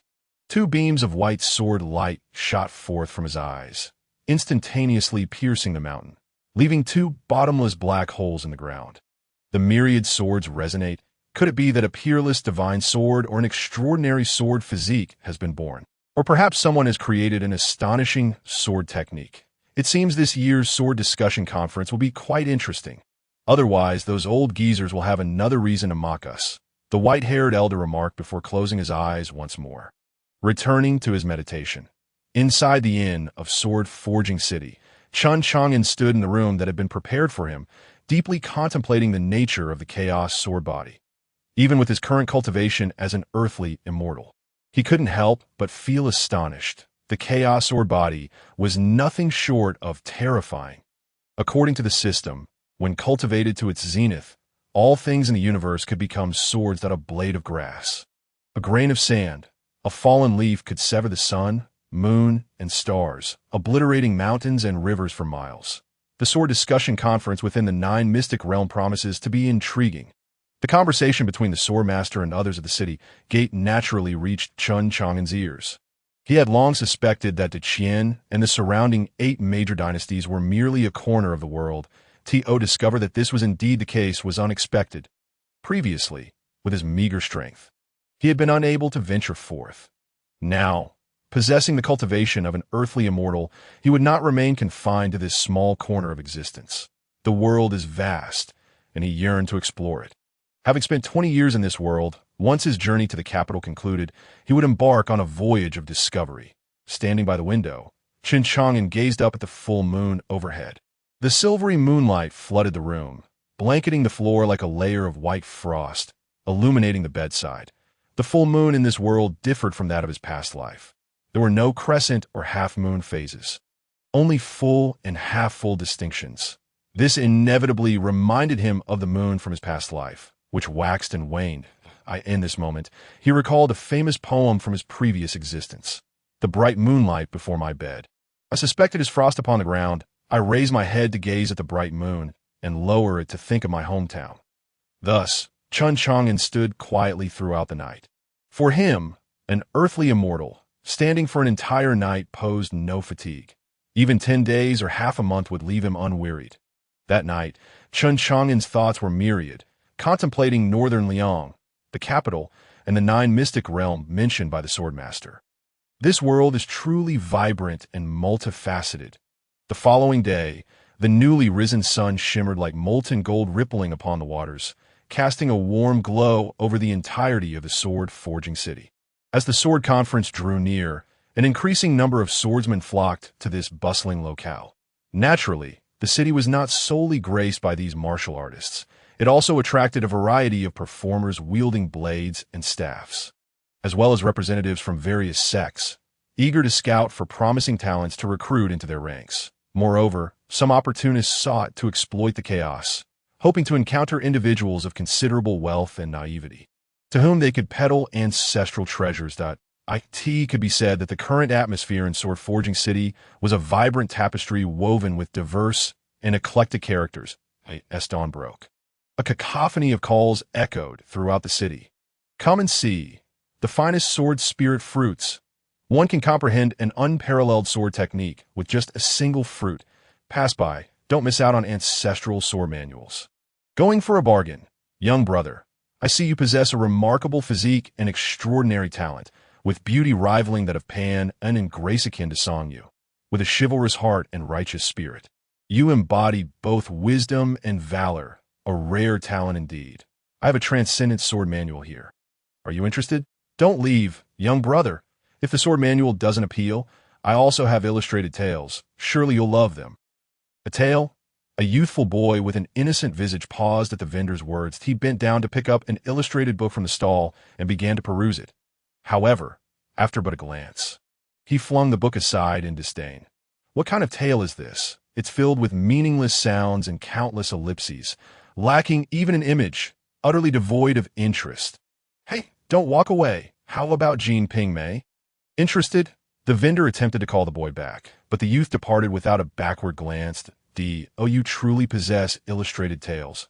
I must say, good sir, at your age, purchasing such tales may serve little purpose. Who says I'm buying for myself? I'm acquiring it for a friend. A friend?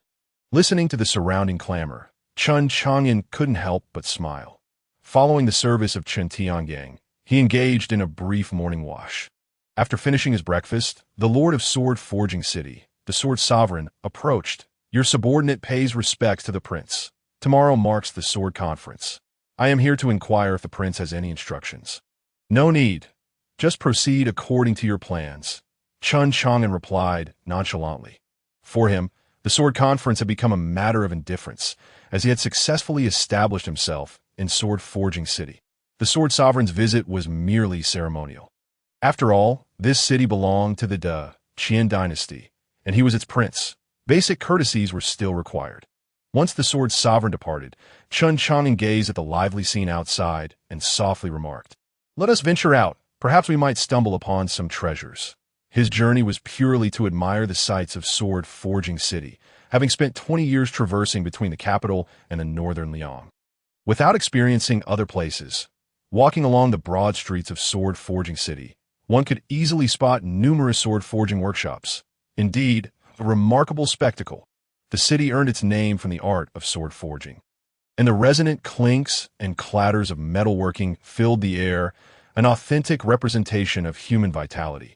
Suddenly, a commotion arose from the crowd as a throng of people surged towards a particular direction. Where are they headed? Chen Chang'an inquired curiously. Chen Chang'an quickly intercepted a running youth. Brother, where are you all rushing off to? The young man, initially taken aback by the interruption, contemplated expressing his annoyance, but swallowed his words upon noticing the extraordinary bearing of the two before him. They are all heading to Mingjian Villa. It is said that they have crafted an exceptional sword. Whoever can draw the sword shall claim it as their own.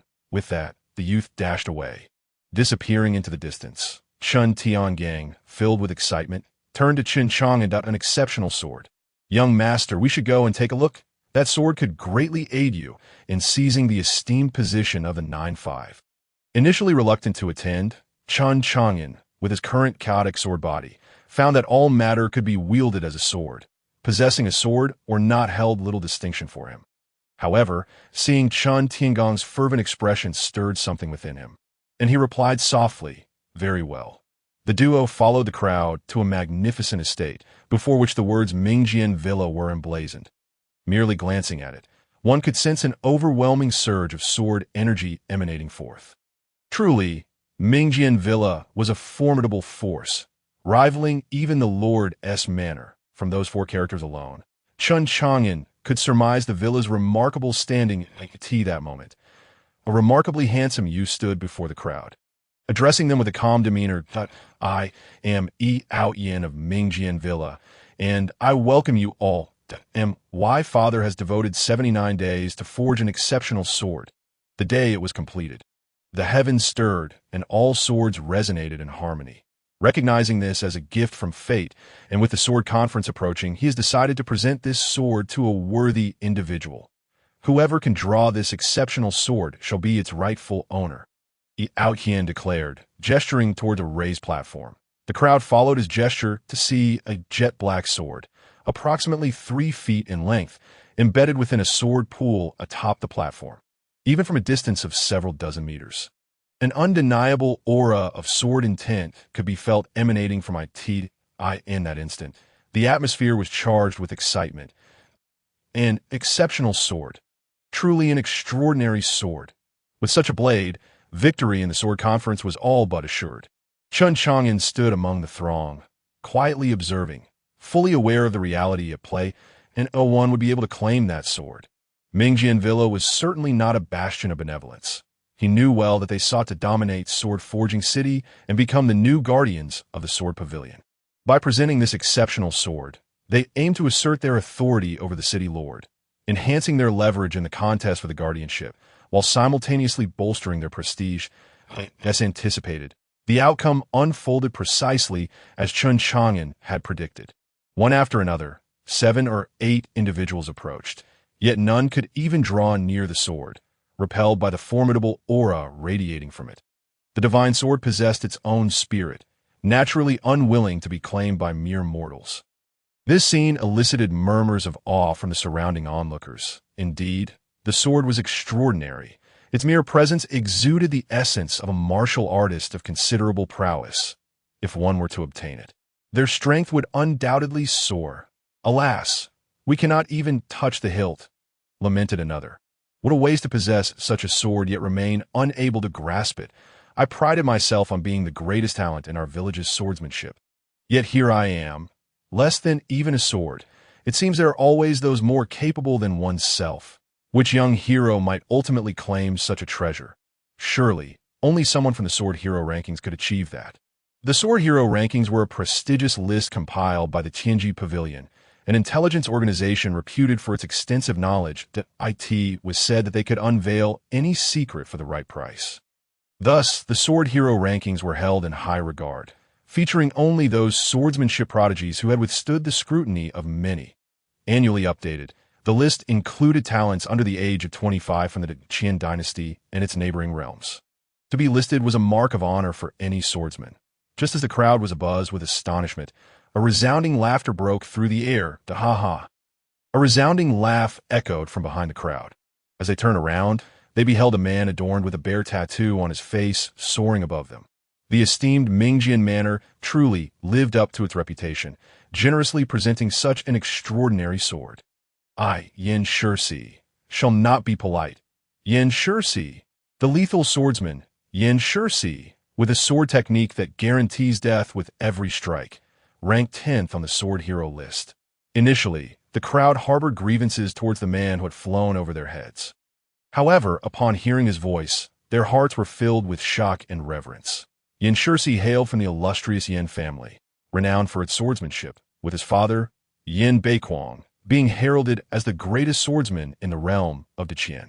He was a master capable of severing the head of a commander amidst a million troops, as well as splitting a single hair into two. Yin Shursi was named as such due to his birth order as the 14th child. From a young age, he possessed an extraordinary memory, far surpassing his peers in intellect. By the age of 15, he had mastered his father's martial arts, and in combat, his strikes were astonishingly swift, leaving him undefeated. He was a man possessed by the sword. Some claimed he would become the second Yin Beiquang. With a thud, Yin Shursi leaped onto the elevated platform, his gaze fixed upon the pitch-black, extraordinary sword within the sword pool. A glint of brilliance flashed in his eyes, and an invisible aura of sword energy radiated from him. What an exquisite sword! From this day forth, you shall bear the surname Yin. Upon witnessing Yin Shursi take the stage, Yao Yin's lips curled into a barely perceptible smirk. Yin Shursi was formidable, yet he was still far from being able to seize the extraordinary sword that Mingjian Manor had painstakingly forged over the past 2 months. As Yin Shursi approached, the extraordinary sword in the pool trembled lightly, Resonating like thunder, the torrent of terrifying sword energy surged forth, aimed directly at Yan Shursi. Excellent. The lethal sword technique, with hands poised like swords.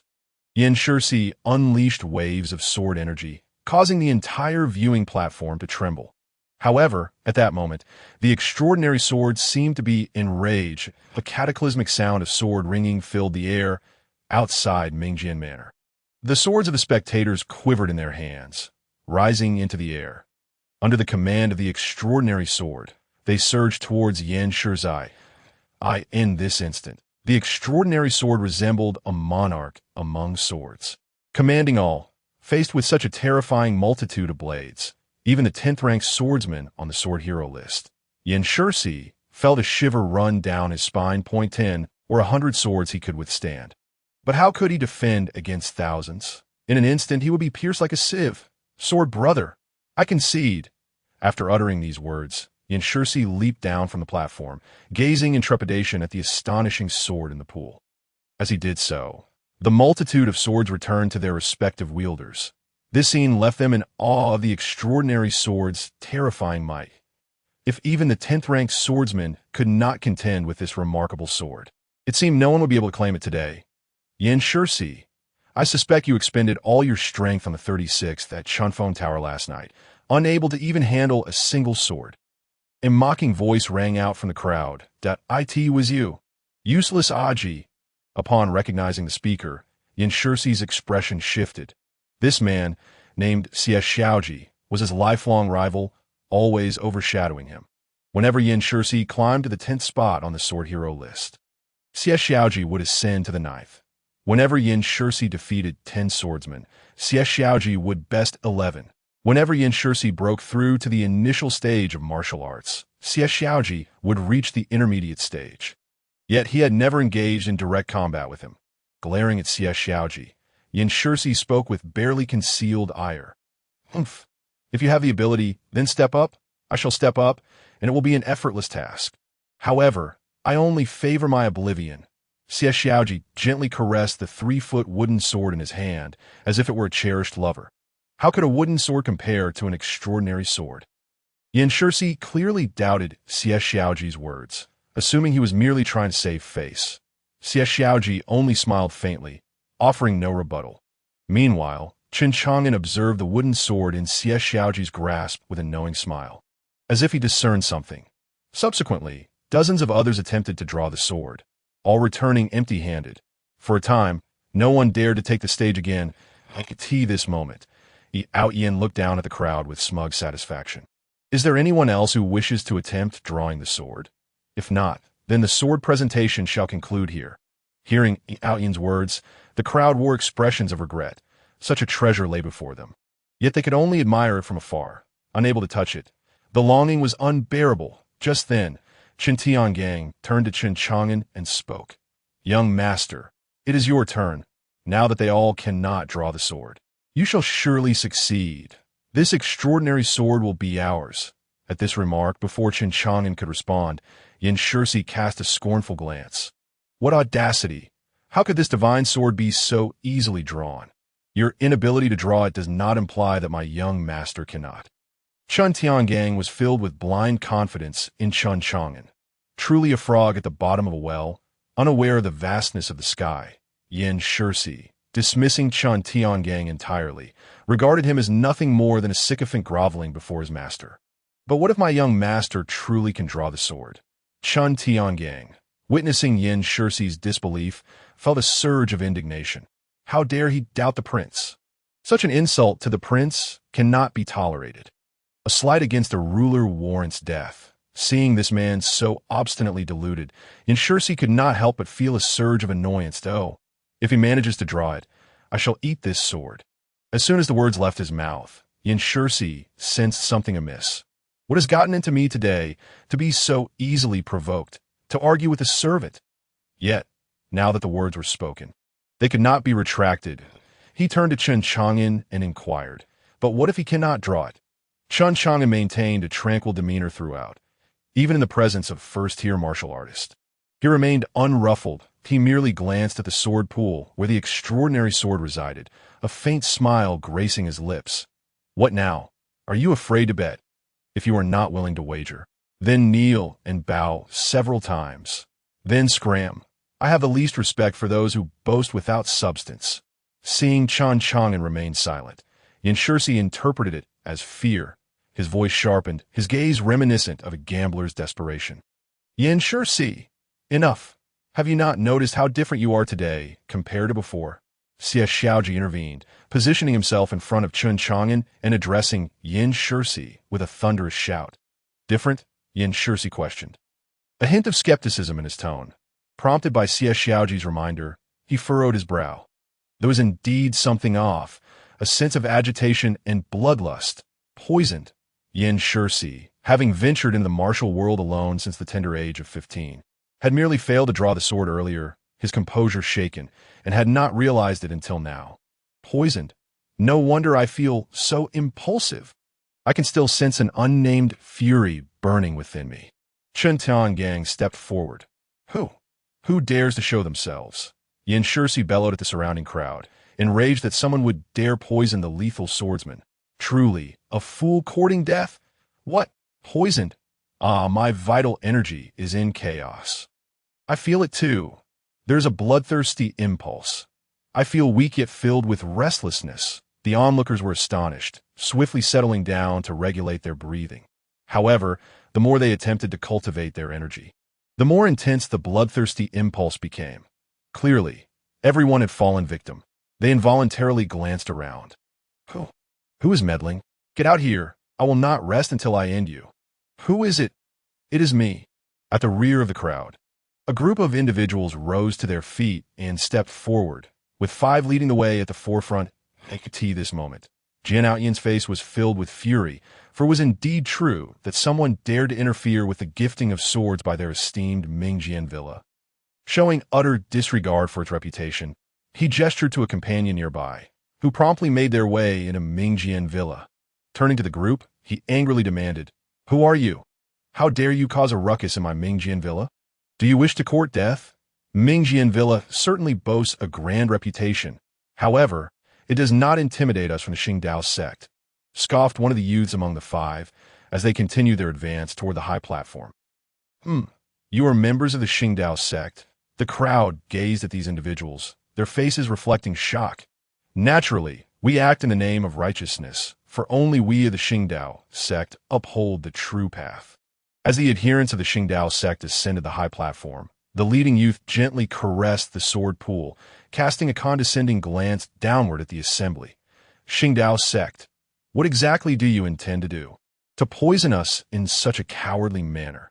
If you possess any courage, fight me openly. Proclaiming to act in the name of righteousness, is poisoning us your version of justice? The crowd glared at the followers of the Qingdao sect with indignation. The leading youth of the Qingdao sect surveyed the crowd and slowly replied, Our objective is not you. As long as you remain compliant, you shall be unharmed. However, if you wish to join the Qingdao sect, I can serve as your guide. Not us. Then who are you? The crowd expressed their confusion upon hearing the words of the Qingdao sect. You lot are not worthy of the 5 elements envoys of the Qingdao sect to intervene. The 5 leaders of the Qingdao sect wore expressions of haughty superiority. What? The 5 elements envoys of the Qingdao sect. It was said that each envoy possessed martial prowess of the highest order, and 5 of them combined could easily overwhelm even a master of martial arts at an advanced level. With the 5 elements envoys now involved, the Qingdao sect's ambitions seemed grand indeed. Could it be the young master of Mingjian Villa? The crowd instinctively turned their gazes toward Ailing. I could see that moment. Yao Qian was equally astonished. Could it be that the Qingdao sect sought to abduct him to coerce Mingjian Villa into submission? With this thought, he cast a worried glance toward Mingjian Villa, questioning why no one had yet emerged from within. Could something have gone awry inside the villa as well? This only intensified his conviction that he was indeed the target of the Qingdao sect, and he promptly shouted at the adherents, You wish to use me to threaten my Mingjian Villa. I fear your plan shall come to naught. There is not a single soul in Mingjian Villa who fears death. We would rather die standing than live in disgrace, threaten Mingjian Villa? The golden envoy among the five elements envoys of the Qingdao sect let out a scornful laugh. The young master thinks too highly of himself. Not me. Yao Yin, while relieved, also felt a surge of anger at such humiliation. Not the young master. Then who is? The crowd began to glance around, their gaze ultimately settling on the sole figure standing among them. Chen Chang'an. Could it be him? What was his identity? Yao Qian also turned to Chen Chang'an, and upon closer inspection, felt a strange familiarity, yet could not recall where he had seen him before. The next words from the golden envoy of the five elements envoys unraveled the crowd's confusion. Prince of Bei Liang, will you strike first, or shall we? His tone was filled with arrogance and audacity. The crowd gasped in astonishment as they looked at Chen Chang'an. What? The Prince of Bei Liang? This man is the Prince of Bei Liang. The aim of the Qingdao sect was the Prince of Bei Liang. How dare they? Did they not fear for their lives? What do they have to fear? They were already engaged in life-threatening endeavors. Even Yin Shirsi, who had previously wagered with Chen Chang'an, was left utterly stunned. He is the Prince of Bei Liang. I actually wagered with the Prince of Bei Liang. After all, the Yin family still belonged to the Qian Empire. And within Qian, imperial authority trumped all, unless one possessed strength that surpassed imperial power. Yet the Yin family did not. So, it was the Prince of Bei Liang of Qian. At this moment, Yao Qian of Mingjian Villa also came to a realization, and oh wonder the man seemed familiar. He had previously seen Chen Chang'an's portrait within Mingjian Villa. However, that image appeared somewhat juvenile, lacking the sharp features and composed demeanor of the real person before him. Oh no, Yao Qian suddenly thought, if the Prince of Bei Liang were to meet with misfortune before Mingjian Villa, it would spell disaster for them. His heart raced with anxiety, yet he felt utterly powerless. At this moment, he too was afflicted by a potent poison, rendering him incapable of exerting any strength. He could only place his hopes on the individual who had entered the villa to deliver news. All eyes in the crowd turned toward Chen Chang'an, yet they were perplexed by his demeanor, for he exhibited no signs of panic, as if all of this were entirely unrelated to him. Just as the crowd was enveloped in confusion, a cold and aloof voice emerged from Chen Chang'an's lips. You mere clowns? I expected a grander catch this time. It appears you are nothing more than small fry. What is this? The golden envoy of the five elements envoys of the Qingdao sect's pupils constricted in disbelief as they gazed at Chen Chang'an, who stood out like a crane among chickens. You are not poisoned? How could you possibly not be poisoned? Chen Chang'an did not respond to their inquiries. Instead, he echoed their previous words back at them. Shall you act first, or shall I? His icy tone bore no trace of emotion. Sending a chill through the hearts of the Qingdao sect followers, the golden envoy of the five elements envoys regarded Chen Chang'an, whose expression remained indifferent, and his countenance darkened progressively. Humph! Even if you are not poisoned. What of it? With the five elements envoys present, even if you are a martial arts master, you shall find no escape today. Is that so? Chen Chang'an gazed at the followers of the Qingdao sect, a subtle smile gracing his lips as he turned his attention to the exquisite sword within the sword pool, awakening the chaotic sword body. Sword, come forth. Chen Chang'an's voice resounded, emanating an overwhelming sword intent that forced those around him to retreat in haste. Clang, clang, on the high platform. The exquisite sword within the sword pool emitted a series of joyful ringing sounds. Waves of invisible sword chi radiated from the blade, slicing through the high platform and leaving fissures in its wake. Swish, the exquisite sword amidst the astonished gazes of the crowd, soared from the sword pool, ascending towards the heavens before ultimately landing before Chen Chang'an. Clang, clang, clang. The exquisite sword sang joyfully before Chen Chang'an, resembling a child reuniting with a parent in sheer delight. This spectacle incited a wave of astonishment among the onlookers. My heavens! Has the exquisite sword chosen its master? The divine sword possesses spirit and chooses its own master. Could it be that the Prince of Bei Liang is an unparalleled swordsmanship prodigy? Otherwise, why would the exquisite sword recognize him as its master? Is the sword path of Qian on the verge of resurgence? Not only the sword path of Qian, but perhaps all of Qian is poised for revival. The crowd regarded Chen Chang'an before them, their hearts brimming with shock. With the emergence of Chen Chang'an, and now the rise of swordsmanship prodigy, Qian truly flourished, just as the founding emperor of Qian, King Chen Chang'an, and the subsequent revitalizing leader, Chen Taiji, each of them held dominion over a nation, each a harbinger of an era. The Outyan's eyes widened in disbelief. This Chen Chang'an could actually summon the exquisite sword. No one understood the terror of the exquisite sword better than he did, nor its haughty nature. Yet before Chen Chang'an, the exquisite sword displayed a docility akin to that of a child. How could this not astonish him? Did Chen Chang'an possess some unique swordsmanship physique? Outyan speculated as he gazed at Chen Chang'an. What are you still dawdling for? Make your move. Witnessing Chen Chang'an's ability to command the exquisite sword, the five elements envoys felt a twinge of panic. They had just witnessed the terror of the exquisite sword. Upon receiving the command from the five elements envoy, the followers of the Qingdao sect prepared to act. This is not good. Suddenly, their expressions changed dramatically. Chen Chang'an pointed at the unparalleled sword before him and declared, "All swords return to their origin." Whoosh, whoosh, whoosh. Countless blades surged forth from the sheaths of those present, arranged in perfect order, radiating an endless aura of swordsmanship.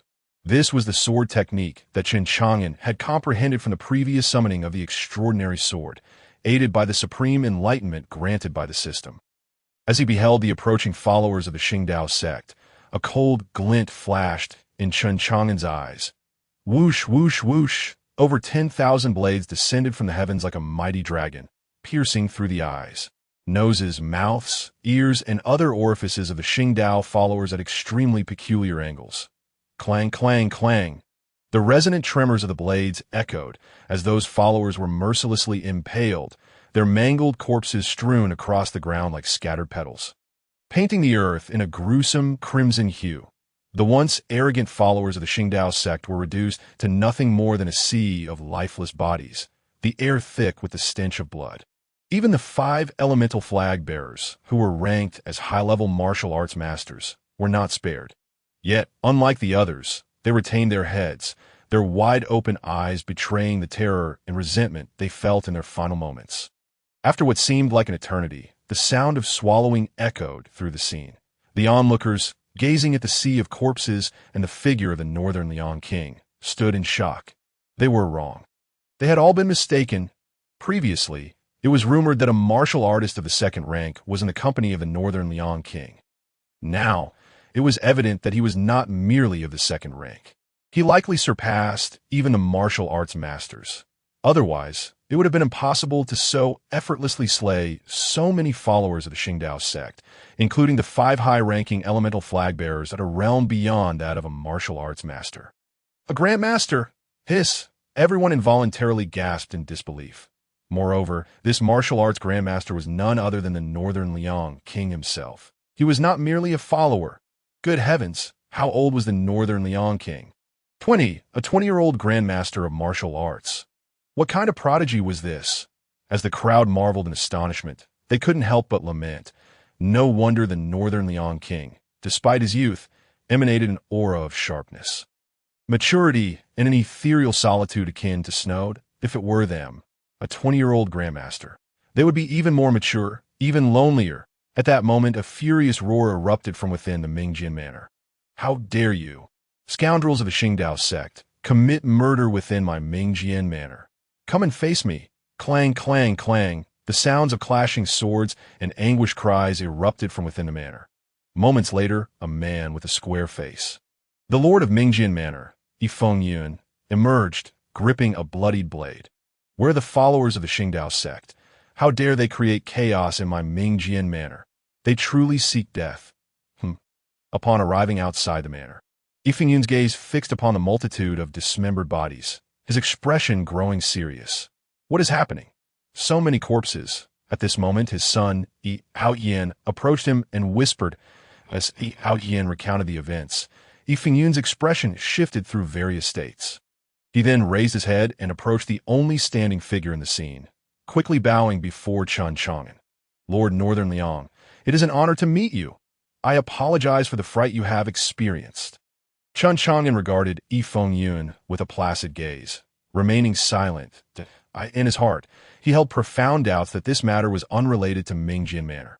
How curious that Yi Fengyun chose to emerge precisely after Chen Chang'an had dispatched the followers of the Qingdao sect. If one were to claim this was mere coincidence, who would believe it? Noticing Chen Chang'an's unwavering gaze upon him, Yi Fengyun quickly knelt and declared, "Lord Northern Liang, I assure you, this matter has nothing to do with my Mingjian manner. Even if we possessed 1,000 times the courage, we would not dare conspire with the followers of the Qingdao sect to assassinate your highness.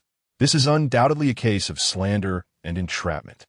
Just then, the sound of hurried footsteps approached. "Scoundrels of the Qingdao sect, do not harm our Lord Northern Liang." The lord of the forging city, Jianzun, arrived leading his troops towards Mingjian manor. Upon witnessing the carnage, Jianzun's expression hardened, and he knelt before Chen Chang'an. "I received urgent news that there were plots against the life of Lord Northern Liang. I have rushed here with the forces of Forging City to provide aid. But I have arrived too late. I humbly ask for your forgiveness." Chen Chang'an looked down at the two men kneeling before him, a glint of insight flashing his eyes. Their arrival was all too convenient. In a calm yet commanding tone, Chen Chang'an addressed them. "Rise. Your Highness, this must be a conspiracy between Mingjian manor and the followers of the Qingdao sect to assassinate you. I shall dispatch men to take down the entire Mingjian manor at once. We must ensure a reckoning for you." Jianzun smirked as he gazed upon Mingjian manor, eager to seize this opportunity to eliminate his rivals, who had long sought to usurp his position as the lord of Forging City.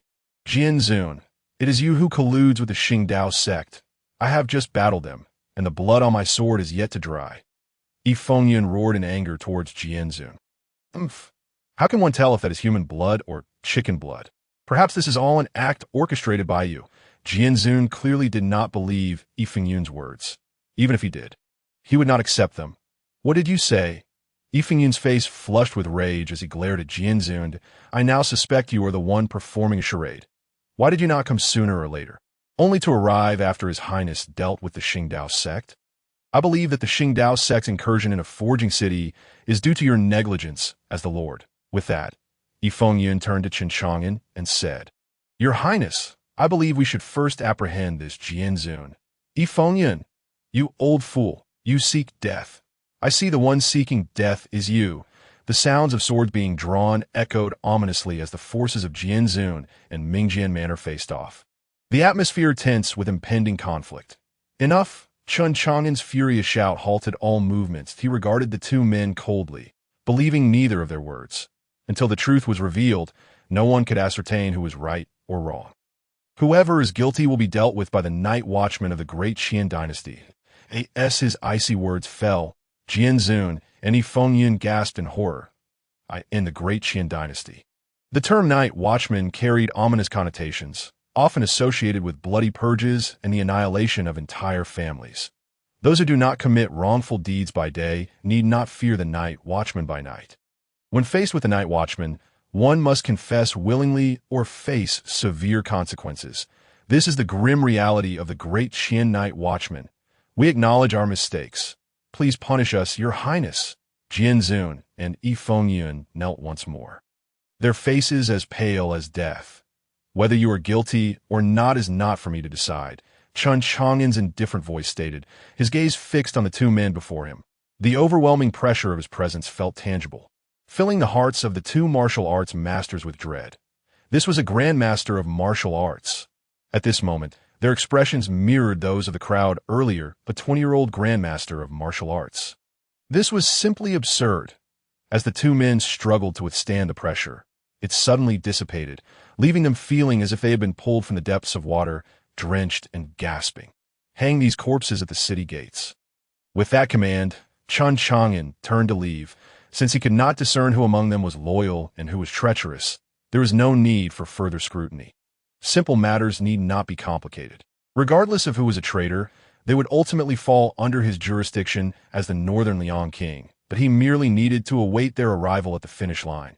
Should they fail to appear, it would undoubtedly indicate their loyalty. Just as he was about to take his leave, Chen Chang'an interjected softly, "Your Highness, wait." Chen Chang'an turned his head to look at Chen Tiangang, who had approached Yin Shixi. Fixating his gaze upon him, it seemed that someone had wagered against our Lord not long ago.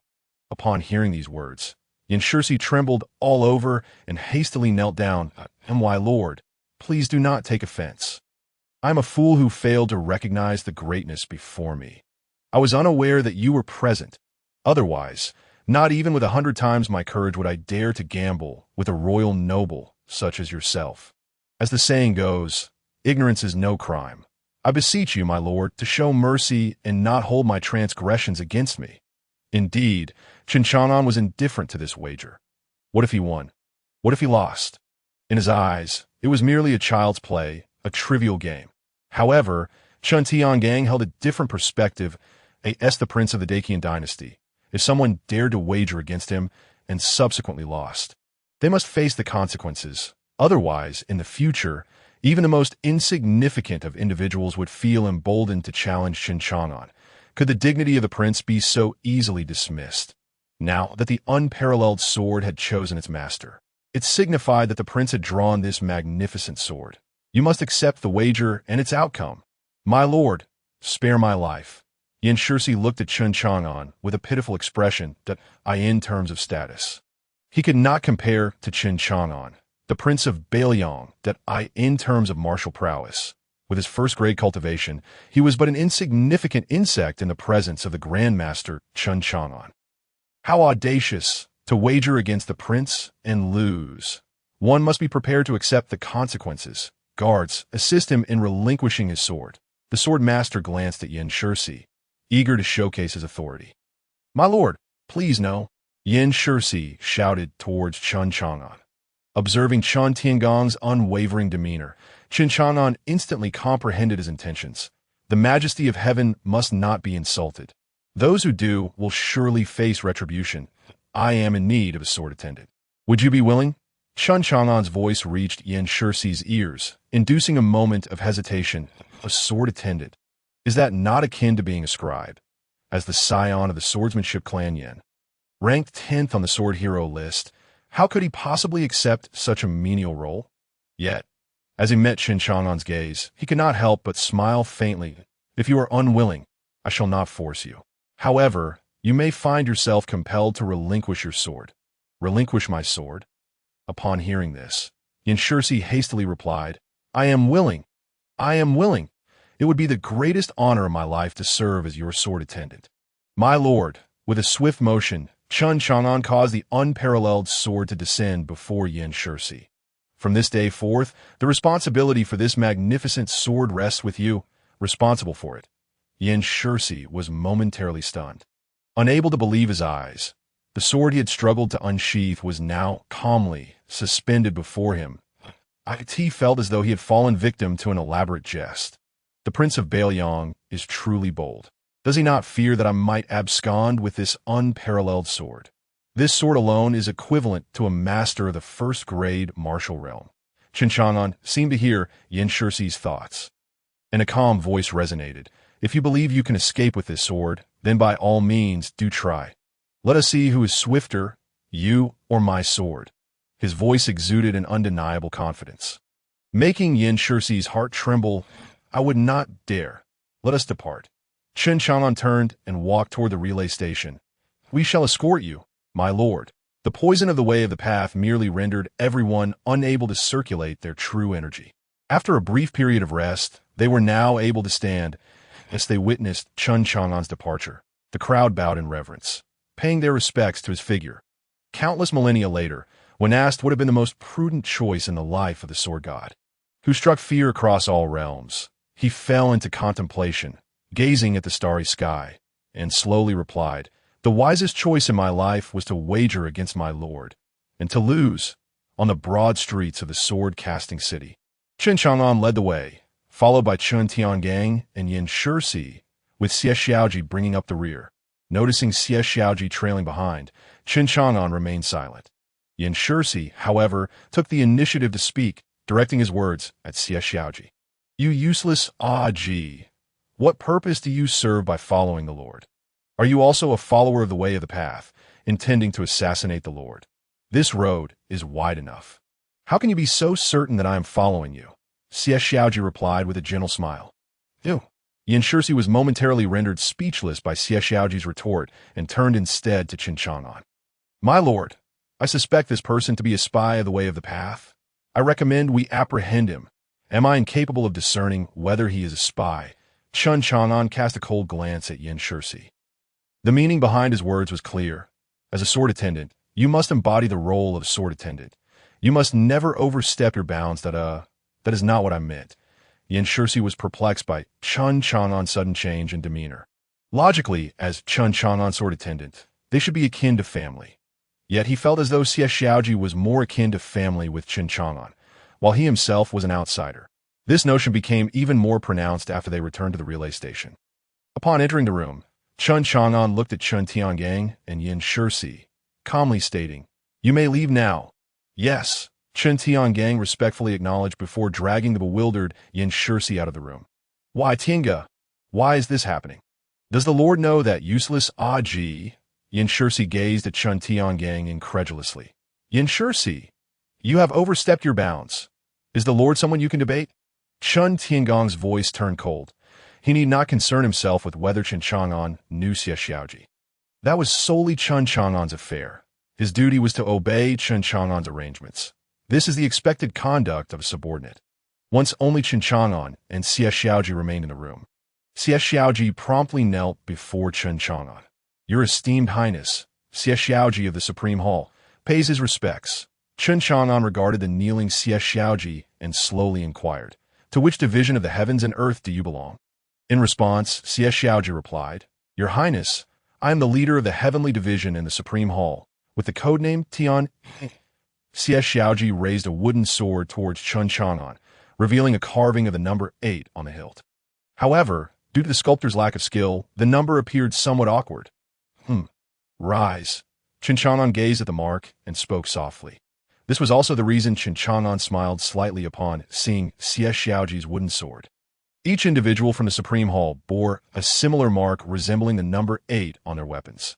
This was a symbol established by Chen Chang'an and Xianheng Yishu for future identification purposes. As for what the number 8 signified, none in the Supreme Hall knew, nor had Chen Chang'an ever disclosed it. In truth, it was not the number 8 at all, but rather a design of the letter B, known solely to him. Others might replicate it, yet they would never grasp its true significance. "What has Xianheng Yishu sent you here for?" Chen Chang'an sat by the window, gazing at the bustling, sword-casting city, as if something beautiful within the city were beckoning him. "The Hall Master has dispatched us to ensure your safety, my lord. Any individuals posing a threat to you must be eliminated before they can act. We have already dealt with 9 waves of those intending harm in the sword-casting city. The 5th element flag-bearers of the Way of the Path represent the 10th wave." Upon hearing this, Chen Chang'an understood, in a wonder he had encountered little in the way of assassination attempts since entering the city. "Is there still danger that remains?" Casually, Chen Chang'an inquired. "There's one more formidable assassin from the underworld. This individual is deeply concealed, and our people have yet to track their whereabouts. However, I suspect they may strike during the sword conference." Xie Xiaoji spoke with some trepidation. After all, the inability to locate the assassin placed Chen Chang'an in perpetual danger. Should the assassin succeed, it would be a dereliction of their duty. Unbeknownst to him, the sword discussion conference was an event he had no intention of attending. Yet, he decided to observe it nonetheless. "I am curious to see what kind of individuals will attend," he mused. With a gentle smile, Chen Chang'an lifted his gaze towards the towering mountain peak behind the sword-forging city that lay in the hazy distance. He seemed to glimpse a shadow lurking quietly within. "Have you determined who orchestrated this?" Chen Chang'an inquired casually. "Well," Xie Xiaoji hesitated momentarily, stammering. "Before me, there is nothing that cannot be said." Chen Chang'an's cold voice made Xie Xiaoji shudder, prompting him to respond hastily. "If I'm not mistaken, it should be someone from the capital." "The capital," Chen Chang'an murmured thoughtfully, his eyes sparkling like stars as he turned to look at Xie Xiaoji. Suddenly, a tremendous force of will emanated from Chen Chang'an, enveloping Xie Xiaoji like a fragile boat adrift on the vast ocean. Cold sweat trickled down his forehead, and his heart was filled with trepidation. The pressure came swiftly and left just as quickly. Yet Xie Xiaoji understood that this was no mere illusion, that it was a palpable reality, for at that moment, he felt drenched, as though he had just emerged from the water. In this instant, it seemed Xie Xiaoji grasped why their leader had abruptly changed his mind and chose not to establish an independent faction. Instead, he declared, "The Supreme Hall will forever remain the Supreme Hall of Bei Liang." "Understand now. You may leave," Chen Chang'an replied flatly, a hint of loneliness lacing his voice. Had they truly arrived at this juncture? In his 2 lifetimes, Chen Chang'an dreaded the thought of fraternal conflict. Although he possessed the wisdom of an adult from a young age, he had never directed his animosity towards his brothers. Yet now, they were willing to forsake their brotherly bond for the sake of that coveted position of power. If it came to this, he would not hold back. Those who kill shall be killed. Over the past 2 decades, Chen Chang'an's mindset had gradually adjusted to this world, the echoes of his previous life fading. Nevertheless, he still hoped to avert the very outcome he feared most. Gazing at the scenery of the sword-forging city, Chen Chang'an fell into deep contemplation. Meanwhile, far away in the capital, influential figures were also lost in thought. In the Qingyun prince's residence, the crown prince Chen Chang'an narrowed his eyes and furrowed his brow. After receiving reports from his subordinates, he remained in a trance for a considerable time. Waving his hand to dismiss them, he approached the fish pond alone, seemingly engaging in self-reflection that, is it truly possible for a 20-year-old to be a grandmaster of martial arts? Receiving no answer, Crown Prince Chen Chang'an departed from the pond, intent on verifying the truth of the matter. As it pertained to all his future plans, if it proved true, then all his previous arrangements would have been in vain. Before a grandmaster, all schemes appeared feeble and powerless. After a significant interval, a faint voice emerged from beneath the fish pond that a 20-year-old grandmaster of martial arts barely qualifies as a prodigy. A decade marks an era, a century a grand epic. Who shall hold dominion in this life? With that, the voice fell back into a profound slumber. That moment. Within another resplendent hall in the capital, a youth with a somewhat sinister visage listened intently to his subordinates' reports, his expression grave. A grandmaster of martial arts. Humph. Even if he is a grandmaster, he cannot escape the blade of the lone wolf. Upon hearing the term lone wolf, those kneeling below involuntarily trembled. The cold star lone wolf. A celestial grade assassin from the netherworld, a solitary figure in the night. He had once dispatched a high-ranking martial arts master with a single strike, earning widespread acclaim. In the order of the way. Within the former Grand Hall, the Grand Protector of the Order sent a previous elder flying with a single palm strike, leaving half of his face swollen and half of his teeth lost. Useless! Is this what you call a sure thing? Do you still have the audacity to return? Please, Grand Protector, calm your anger. The elder of the Order knelt, too afraid to rise. This 9th Prince of Dacian is exceedingly cunning. From the very beginning, we have been deceived. The martial artist we speculated to be a second-tier master was none other than himself. Moreover, he is not merely a second-tier martial artist, but a grandmaster of martial arts. No, a grandmaster of grandmasters. The 9th Prince of Dacian had concealed himself too deeply. Do you think me foolish? The Grand Protector glared furiously at the elder, a 20-year-old grandmaster of martial arts. Do you truly believe that? Sensing the Grand Protector's wrath, the elder of the Order hesitated before closing his mouth. Understanding the gravity of the situation, he too found it hard to believe. Yet this was the undeniable truth. Chen Chang'an was indeed a grandmaster of martial arts, but he dared not voice it aloud. The Grand Protector turned his attention away from the elder and addressed the empty hall solemnly. "Where are the 5 scatterers?" Whoosh, at the sound of his voice, figures began to emerge from the rafters, outside the windows, and beneath the tables, some rolling, some crawling, some tumbling, and others staggering forward.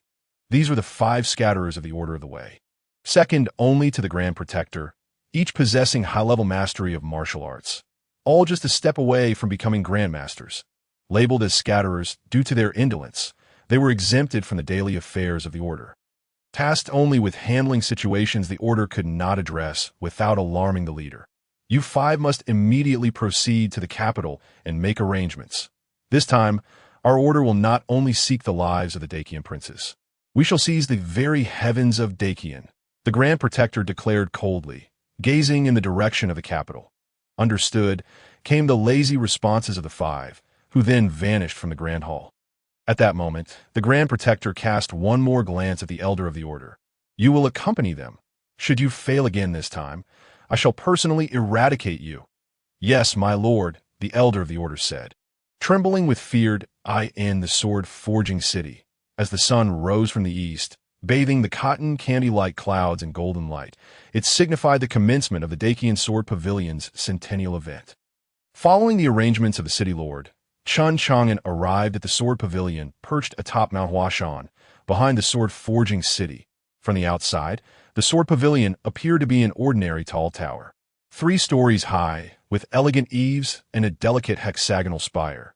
Yet, it stood as the sacred ground for all swordsmen of Dacian. Their lifelong aspiration was to ascend to the 3rd floor of the Sword Pavilion, to study the supreme sword manual and become true sword cultivators. Upon Chen Chang'an's arrival, many had already gathered outside the Sword Pavilion. The city lord, sword sovereign, along with his son Jian Xiong, and the renowned swordsmiths Yi Fengyun and Yi Aoyan, greeted Chen Chang'an with respectful bows. After exchanging pleasantries and discussing the rules of the sword discussion conference, the sword sovereign declared the event officially open. The first round of the sword discussion conference tested the participants' comprehension. A swordsman, lacking in insight, would find it nearly impossible to master even a divine-level sword technique, while one with exceptional perception could derive unparalleled sword techniques merely by observing a blade of grass. Clap, clap, clap, the sword sovereign applauded, signaling the entrance of guards who presented a sword manual before each participant. What lies before you is a top-grade Qian-level sword technique, the Thunderstrike sword technique. This technique comprises 9 levels.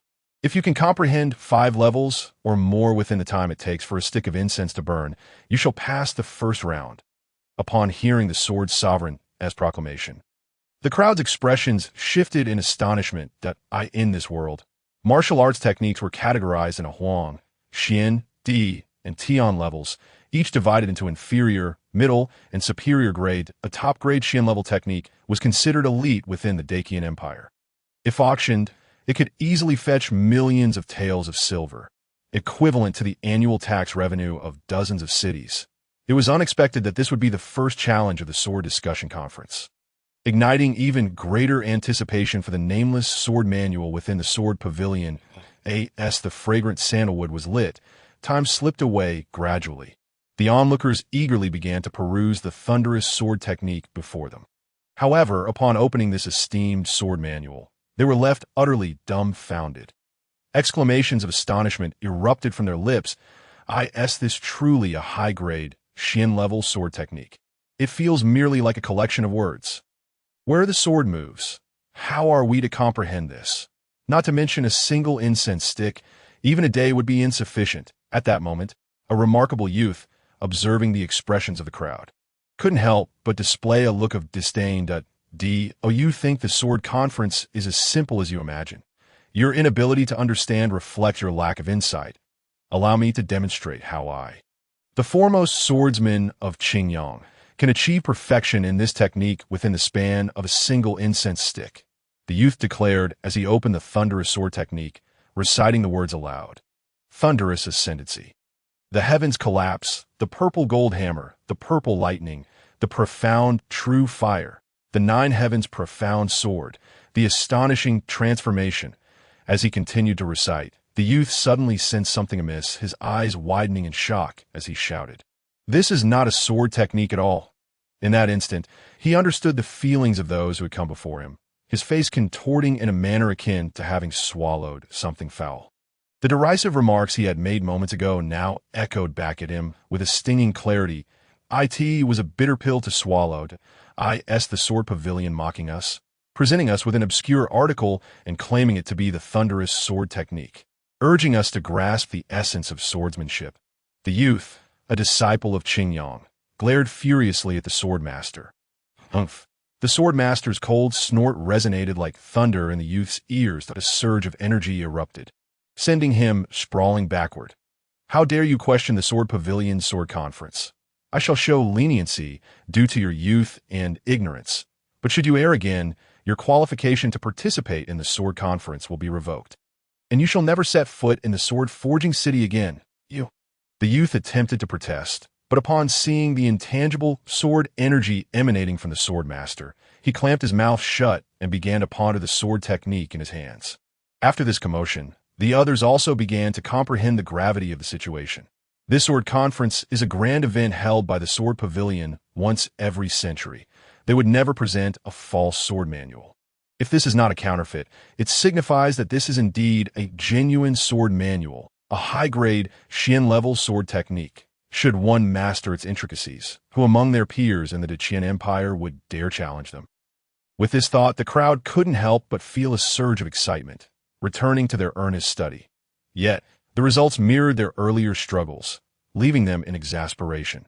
Truly, this is a high-grade Qian-level sword technique, replete with complexities. Merely these words are challenging to comprehend. Indeed, I had thought with my exceptional talent as the foremost genius of Qinglong Town, I could at least grasp a move or two. Yet it appears I cannot even decipher the sword manual. Only upon stepping out did I realize what true talent lies beyond. This Qian-level sword technique is not something we can master. Perhaps I should revert to practicing yellow-level techniques. Just as the crowd lamented the profundity of the thunderous sword technique, a resounding thunderclap emanated from Ailing, the young master of the Mingjian villa. The crowd looked up to see him wearing a joyful expression. This thunderous sword technique is indeed marvelous, to wield the sword with one's qi, and to summon thunder with the sword. Ailing formed another sword seal. And once more, thunder boomed. He then sat cross-legged, continuing his comprehension to ha-ha. Truly, is the son of Yifeng. In less than the span of a single teacup, he has reached the second level of the thunderous sword technique. The champion of this sword conference shall undoubtedly be from Mingjian Villa. Yifeng, the master of Mingjian Villa, looked upon his son's performance with pride. Humph. Merely 2 thunderclaps. What is there to be so astonished about? The swordmaster's disdainful voice echoed across the venue, as he would not allow Mingjian Villa to overshadow the event. What is there to be amazed by? Is there anyone from your city lord's mansion who can comprehend this thunderous sword technique? Yifeng retorted, unwilling to concede. Xiong, allow our esteemed master to witness what true swordsmanship talent looks like. The swordmaster directed towards the nearby Jian Xiong. Yes, father. Jian Xiong stepped forward, seizing the thunderous sword technique, and began to peruse in the span of a single teacup. Thunderous roars erupted in succession, astonishing the onlookers. Truly, the 2 greatest sword talents of sword-forging city. They had barely comprehended the sword manual. Yet Ailing and Jian Xiong had each advanced to the 2nd and 3rd levels, respectively. Impossible. You must be cheating.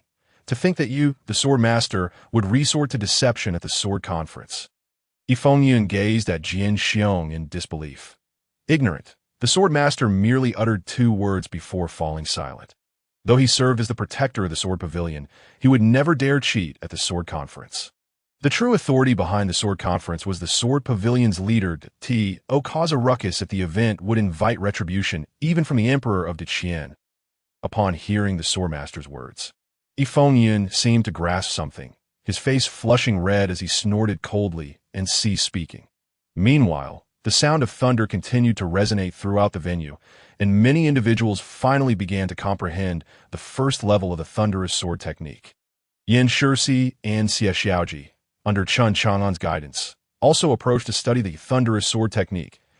As the 9th and 10th ranked experts on the sword hero rankings, they quickly reached the 3rd level within half an instant's time, coming just behind Jian Xiong and Ailing.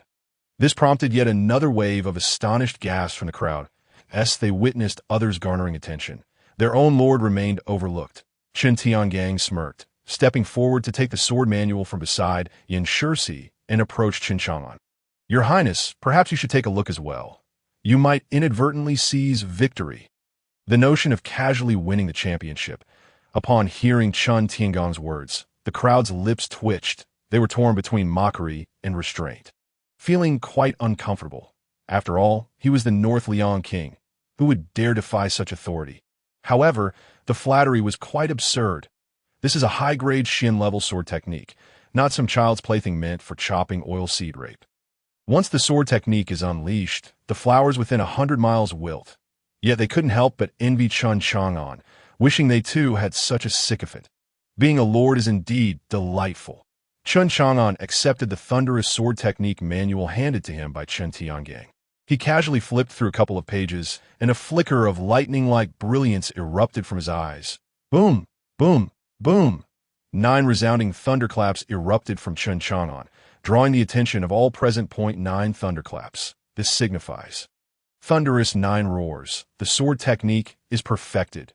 The sword master gazed at the figure casually flipping through the sword manual from afar, his pupils constricting as an exclamation escaped his lips. The sword technique is perfected?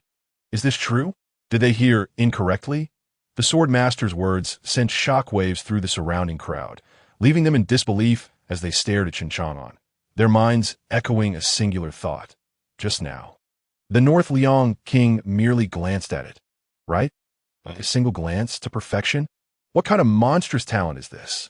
Even Jian Xiong, who had already reached the 5th level of the thunderous sword technique, nearly fell into a state of madness that he quickly activated his family's mental cultivation method to force himself to calm down. The North Liang king is indeed a prodigy. Even a high-grade Qian-level sword technique is mastered in just one glance. The sword master looked at Chen Chang'an, who bore no trace of surprise, and the words of praise felt rather forced. Such an extraordinary talent he had never encountered before. He truly found himself at a loss for words to express his admiration. If he were to encapsulate it in a single term, it would be cheating. Your Highness, your talent indeed opens our eyes. The greatest talent of the Qian undoubtedly belongs to your Highness, Yi Fengyun observed Chen Chang'an. His expression similarly troubled. Like the sword master, he had never seen such a monstrous figure. The current generation of the Chen family from the Qian is truly brimming with exceptional talents. In the beginning, there was the grandeur of Qian Qingyun, and now we have the majesty of Qian Chang'an. Does this imply that Qian Qingyun soars high, while Chang'an remains forever tranquil? As I observed, the 2 titans of Zhujian city began to extol praises. Others soon followed suit, showering Chen Chang'an with compliments. Your Highness is indeed a prodigy, having effortlessly perfected the thunder sword technique to the 9th level in but a glance, truly unparalleled and unmatched in history. At today's sword conference, Your Highness shall undoubtedly take the foremost position. Without the birth of the Northern Liang king, the swordsmanship of Qian remains in eternal night. Listening to the accolades, Chen Chang'an merely smiled faintly, choosing not to elaborate further. 9 levels of perfection and truth. Had he wished, the thunder could have resonated 11 times just now. For in his recent contemplation, he not only perfected the thunder sword technique, but also deduced the 10th and 11th levels of the technique. This led him to ponder the absurdity of the system's reward for such enlightenment. It seemed rather extraordinary he deliberately suppressed the additional 2 thunderclaps, lest it overwhelm the spectators. Meanwhile, atop the sword pavilion, beyond the sight of the crowd, an elderly man with white hair, once stirred by the chaotic sword energy of Chen Chang'an, gazed at him with astonishment. Ha ha! What a remarkable talent in swordsmanship! This lad possesses the potential of a sword immortal. Should he enter our Lu Yi sword sect, he could aspire to achieve the position of heavenly sword. As the incense burned silently, time slipped away. Ultimately, of the 100 participants in the sword conference, merely 20 or so advanced past the first round, underscoring the rigorous demands placed upon one's innate swordsmanship. As the first round concluded, the sword master emerged, addressing the 23 who had progressed. Congratulations to all for passing the first round. Next, we shall proceed to the second round. With the sword master's words, 10 attendants bore forth a grand, oversized painting. This was no mere 2-dimensional artwork, but a 3-dimensional tableau. The painting depicted a broad river, with 3 fish swimming within, vividly lifelike, as if they were real fish gliding through the water. As the crowd pondered the nature of the second round's challenge, the sword master gestured toward the artwork, proclaiming, as a swordsman, one must possess not only profound insight into the sword path, but also keen perception. The second round will test your discernment. This piece is titled 3 Fish, within half an incense stick's time. Whoever can identify the hidden sword technique in this painting shall pass. Upon hearing the swordmaster's declaration, some youthful onlookers wore expressions of confusion. They could comprehend the test of insight in the first round. But how could one measure perception? An elderly swordsman, overhearing the youths, slowly replied, "In combat, the exchange of techniques often occurs in an instant that if you can perceive the flaws in your opponent's sword technique at a glance, you have already secured half the victory. This illustrates the significance of keen discernment." Gasp! To spot flaws in a sword technique at a glance? Could that truly be feasible? The audience was engulfed in doubt. Each swordsman had dedicated years, even decades, to their craft. If their flaws could be discerned with but a glance, had their years of toil been wasted? The reason why Qian Bei Liang, the foremost swordsman of Dacian, was deemed the best was precisely due to his extraordinary perception. With a mere glance, he could detect the weaknesses in his opponent's techniques, coupled with his mastery as a martial arts grandmaster, rendering even the most formidable opponents powerless against him. The elder turned his gaze towards Yin Shursi, musing, "I wonder how much of his father's perceptiveness this lad has inherited." Upon hearing the elder's words, the others began to scrutinize the three fish painting, eager to gauge their own perceptive abilities. That I suspect there may be a sword technique hidden within the water. Water is formless, yet embodies myriad forms. It represents the gentleness of the sword path. Nay, I believe the three fish resemble three swords, embodying the essence of heaven, earth, and humanity, concealing the true sword technique. You are mistaken. I think the sword technique is concealed among the water plants by the riverbank. Look at how the grass stands. It resembles a straight sword. I believe it is the stones by the river. No, it is the trees. It is the stones. It is the fish. It is the river water. As the 23 who had passed the first round began to bicker, the surrounding crowd grew animated. Yet, regardless of their scrutiny, none could discern any hidden sword techniques within the painting. Whether it was the river, stones, or water plants, they stared for an eternity, yet failed to uncover anything to that moment. Jin Xiong, Yi Aotian, and others arrived before the three fish painting, examining it with grave expressions. Having experienced the thunderous sword technique of the first round, they understood this next challenge would not be simple. Chen Chang'an, observing the others circling the painting repeatedly, anxiously turned to Chen Chang'an. "Your Highness, are you not going to take a look?" Chen Chang'an merely cast a fleeting glance at the three fish painting, his eyes revealing profound insight as he spoke calmly. "The sword is hidden within the fish's belly. How intriguing!" With but a single utterance, the sword master was once again taken aback. His perception of Chen Chang'an's extraordinary talent shattered anew. He must be cheating. It was unmistakable. Seeing the sword master's expression, the crowd instantly comprehended. Chen Chang'an had indeed unearthed the sword technique concealed within the three fish painting. This time, his discovery was even swifter than before. Previously, it had taken 3 seconds, yet now, it required not even that. Merely a glance sufficed. The Northern Liang king is indeed a true man. As the crowd marveled, Chen Chang'an spoke yet another astonishing phrase. "Will you emerge on your own, or shall I summon you forth?" "What do you mean by emerge on your own? What do you mean by summon?" The crowd was momentarily bewildered by Chen Chang'an's words. Could it be that the concealed sword technique had become sentient, capable of emerging autonomously? Those observing the three fish painting halted their scrutiny, displaying wary expressions. They sensed an unusual undertone in Chen Chang'an's proclamation. However, after half an incense stick had passed, the scene remained unchanged as a killer. The most crucial aspect is to mask one's murderous intent. This you have indeed executed well. Chen Chang'an's calm voice resonated throughout the venue. However, you ought not to conceal the sword within the fish's belly. Have you not heard that a sword hidden in the belly of a fish is meant to assassinate the sovereign? With a sudden rupture, one of the fish in the painting burst open, revealing a 3-inch long, chilling short sword that whistled through the air, distorting the very space around it as it lunged toward Chen Chang'an. "Impudent! Preposterous!" The furious shouts erupted simultaneously from the swordmaster and Yi Fengyi and At that moment. Both were thoroughly enraged. Earlier, there had been an attempt on Chen Chang'an's life outside Mingjin Mountain Manor, and now, an assassin dared to strike during the sword conference. Should anything happen to Chen Chang'an, they would find themselves in an utterly disastrous predicament. Yet the short sword, having launched unexpectedly, caught them off guard as it shot forth. The 3-inch blade was already upon Chen Chang'an.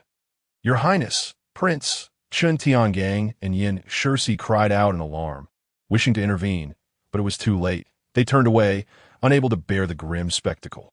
In the midst of the crowd's terror, Chen Chang'an slowly raised his right hand, extending his index finger, as if in slow motion yet swift, as he pointed, a transparent long sword coalesced at his fingertip. The sword met the short sword's tip with a resounding clash, clang. The sound of metal colliding echoed before the sword pavilion, ringing clearly in every listener's ears, consolidating one's energy into form. A martial arts grandmaster. Gasps of astonishment erupted from the crowd. Previously, there had been some speculation at Mingjian Mountain Manor, and at this moment, it was finally confirmed. Everyone widened their eyes in disbelief, staring at Chen Chang'an. This young man appeared to be merely 20 years of age. A martial arts grandmaster at 20. If he were to reach 30 or 40, could he not ascend to the realm of celestial beings or even terrestrial immortals? The crowd dared not imagine further. What a magnificent sword! Alas, it has been misaligned with its master. Chen Chang'an casually waved his hand, and the 3-inch short sword returned along its original path, directly embedding itself upon the easel. The Yu Chang's sword. A killer from the underworld, the Cold Star Lone Wolf. Upon recognizing the short sword, the swordmaster's expression changed dramatically. The Cold Star Lone Wolf, a martial arts master at the initial stage. Ranked 79th on the heavenly list, hearing the swordmaster's voice, the crowd tensed up, cautiously glancing around, fearful that a moment's negligence would lead them to become mere vengeful spirits of the underworld. Yet, the only thing present was the Yu Chang's sword lodged in the frame, with no assassin in sight. Could it be that the killer had departed? Perhaps. After all, with so many of us here, he would hardly dare to act recklessly. Observing the absence of any assassin, some began to speculate. Humph. Ignorant fools. Does a killer care about the number of people? Someone derisively retorted. Assassins are born to kill. They would not be intimidated by mere numbers. Chen Chang'an paid no heed to the crowd's discussions and slowly turned to face the elder who had previously clarified matters for everyone. And no matter how well you conceal it, you cannot obscure the murderous intent in your heart. Upon hearing Chen Chang'an's words, the elder's expression grew grave. You can actually perceive the murderous intent within me. Since I have been uncovered, I shall no longer hide. With that, he tore off a human skin mask from his face, revealing a handsome and sinister visage. Whoosh! Everyone immediately distanced themselves from this individual, their faces filled with trepidation, not expecting that the underworld assassin had been among them all along. Moments ago, they had been conversing with him merrily. It was truly terrifying. Is it so difficult? Chen Chang'an smiled faintly, then raised his hand to strike at the man that if one wishes to assassinate him, one must be prepared to be killed, since you have been discovered. We shall meet again another day. I hope His Highness the North Liang King will still have such fortune. The Cold Star Lone Wolf sneered coldly, and without displaying any particular skills, the Yu Chang's sword flew back into his hand as he turned to flee down the mountain. He was clever. Having been revealed, the chance for assassination had vanished. If he could kill Chen Chang'an before so many witnesses, there would have been no need to hide previously a Team Sword discussion conference. You wish to assassinate and then escape? Capture him for me. The swordmaster bellowed, as numerous guards surged forth toward the Cold Star Lone Wolf.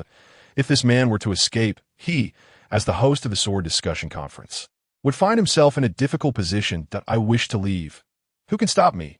Clang, clang, clang. The sound of blades clashing echoed, and in the blink of an eye, dozens of guards from the sword-forging city fell to the Cold Star Lone Wolf's hand. His Highness the North Liang King, we shall meet again. The Cold Star Lone Wolf had already reached the mountainside, casting a sinister smile at Chen Chang'an. Meet again? Ha! Chen Chang'an let out a soft breath, pointing a finger at the Cold Star Lone Wolf. Thunder, the heavens collapse, golden hammer, purple lightning, profound fire, shocking sky, dark clouds, misty rain, crescent moon. In an instant, the Cold Star Lone Wolf felt a terrifying pressure enveloping him from above, his expression shifting dramatically as he prepared to strike. Boom! 9 resounding thunderclaps echoed in his ears, and in that moment his senses were rendered null, completely losing perception of the outside world. When his senses returned, he discovered 9 transparent holes had appeared on his body, with the acrid scent of charred flesh wafting from them. His vitality ebbed away, and his final thought before passing was, "Why does this thunder sword technique not require a sword?" The rest of the crowd watched in astonishment as Chen Chang'an unleashed his power, realizing that the sword technique could be employed in such a manner. Subsequently, they extolled Chen Chang'an with praise. The sword master further clarified that this matter had no connection to his lordship's estate. Chen Chang'an merely smiled slightly, not pursuing the matter further. Whether it was true or false, it no longer held significance. All awaited the watchman to conduct a thorough investigation. From that moment forth, the sword discussion conference unfolded without further incident. Half a jostic later, only 5 individuals passed the second round, aside from Chen Chang'an. They included the young master of the sword forging city, Jian Xiong, the young master of the famous sword villa, Yin, as well as Yin Shisi and Xie Xiaoji. The final round of the sword discussion conference would be a sword duel. Undoubtedly, Chen Chang'an had secured the title of champion in this conference. After all, with the thunder sword technique he had just displayed, even the notoriously unruly Jian Xiong had to concede defeat. Thus, this edition of the sword discussion conference finally came to a close. The crowd clasped their fists in farewell, and the twists and turns of this conference became widely circulated. Perhaps the most thrilling aspect of this sword discussion conference was not the swordplay itself, but rather the suffocating presence of the 20-year-old martial arts grandmaster, North Liang King Chen Chang'an. In an instant, the name of North Liang King Chen Chang'an reverberated throughout the land, astonishing all. Truly, 10 years of arduous training unnoticed led to overnight fame. As the name of Chen Chang'an spread throughout the Qian Empire, he meanwhile had arrived at the 3rd level of the mysterious sword pavilion. Within the 3rd level of the sword pavilion, it was empty save for a white-haired elder sitting cross-legged on the ground, a purple sword resting upon his legs. Before approaching, Chen Chang'an could already sense a sharp sword aura emanating from the elder. "You have arrived?" A resounding voice emerged from the elder's lips, without observing his appearance. One would never associate the owner of this voice with the figure before them. "I pay my respects to the pavilion master." Chen Chang'an offered a slight bow to the master of the sword pavilion. This was a reward for claiming the title of champion in the sword discussion conference, entering the sword pavilion and meeting its master. However, what Chen Chang'an had not anticipated was that the pavilion master would be a white-haired elder, and his cultivation level had reached the realm of the celestial being. Such a formidable presence could be deemed invincible within the Qian Empire, and even among the other 8 great empires surrounding it. It was indeed perplexing that such a terrifying powerhouse was merely the master of a sword pavilion, that he suddenly recalled that each of the other 8 great empires also possessed a sword pavilion.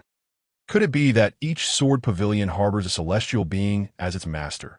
If so, the strength behind this sword pavilion would be truly terrifying. 9 celestial beings sweeping across 9 empires with ease. Observing the overly mature Chen Chang'an, the elder smiled faintly. "I never expected to encounter such a swordsmanship prodigy in this barren Xian domain." Very good, Xian domain. This was the second time Chen Chang'an had heard of the Xian domain. The first time was from the sword master of the sword forging city. This piqued his curiosity. "Might I ask the pavilion master to elucidate the world beyond the Xian domain?" The elder scrutinized Chen Chang'an for a moment before responding, "Tell you now would likely affect your Tao heart. When your cultivation reaches a certain level, you will naturally understand. Young man, those who aim too high are not fit to be sword cultivators." Chen Chang'an was tempted to unleash his earthly immortal cultivation to intimidate this pretentious elder. "How dare you, a martial arts celestial being, speak to an earthly immortal in such a manner? Do you have no shame?" In the end, after some contemplation, Chen Chang'an decided against it. After all, he was a soul from the 21st century. Even in a different realm, the virtues of respecting one's elders and cherishing the young should not be forsaken. Seeing that Chen Chang'an remained silent, the elder assumed his words had made an impact and continued, "My surname is Huang. I hail from the Liang sword sect, and I am a sword seeker of the Liang sword sect. You may call me Elder Huang, Liang sword sect, sword seeker. Chen Chang'an felt as though he was gradually piecing together the puzzle of this world. Previously, he had indeed been like a frog at the bottom of a well, oblivious to the vastness of the world. Now, this world was slowly unveiling its true form to him, tearing away the thin veil that had obscured his vision. But a sword seeker is one who is responsible for discovering exceptional swordsmanship talents for the Liang sword sect and recruiting them as disciples. Noticing Chen Chang'an's confusion, the elder patiently explained, as for the Liang sword sect, you only need to know that a person capable of annihilating the Qian Empire with a mere hand is merely an outer elder of the Liang sword sect.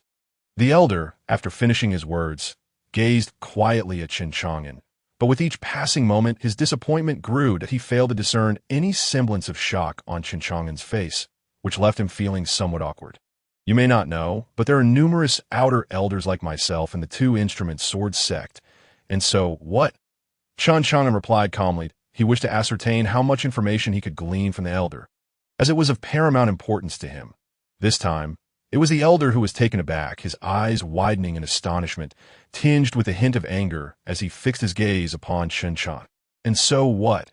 How utterly ignorant and fearless. Do you believe that merely breaking through to the level of a grandmaster at the age of 20 renders you invincible in this world? Let me enlighten you. Your aptitude would only qualify you as an inner disciple within the two-instrument sword sect, in our sect. As he spoke, the elder suddenly halted, observing the composed Chen Chang'an before him, revealing a flicker of complex emotions that seemed he had divulged too much today, as if he had been led by the nose by this young man from the very beginning. Why had he shared so much with him? Once Chen Chang'an arrived at the two-instrument sword sect, he would naturally understand the distinction between the mundane and the extraordinary. Young man, your performance during the sword conference has earned my recognition. I would like to recruit you as a disciple of the two-instrument sword sect. What say you? The elder smiled at Chen Chang'an, patiently awaiting a display of gratitude and respect. However, as he observed, the elder felt once more as if he had been slapped in the face. Chen Chang'an remained utterly unmoved, devoid of any excitement, his expression still one of indifference. Become a disciple of the two-instrument sword sect? No interest. Chen Chang'an indeed had no inclination. From the elder's words, he had already grasped the terrifying nature of the two-instrument sword sect. But so what? With his identity as a transmigrator equipped with a system, given time, he could single-handedly establish a sect. One person could dominate an era. One person could become invincible among mortals. One person could defy the ages. The elder's beard bristled in outrage. He had never encountered anyone bold enough to reject the invitation of the two-instrument sword sect, especially in this desolate 9 domain. You shall come to regret your decision today.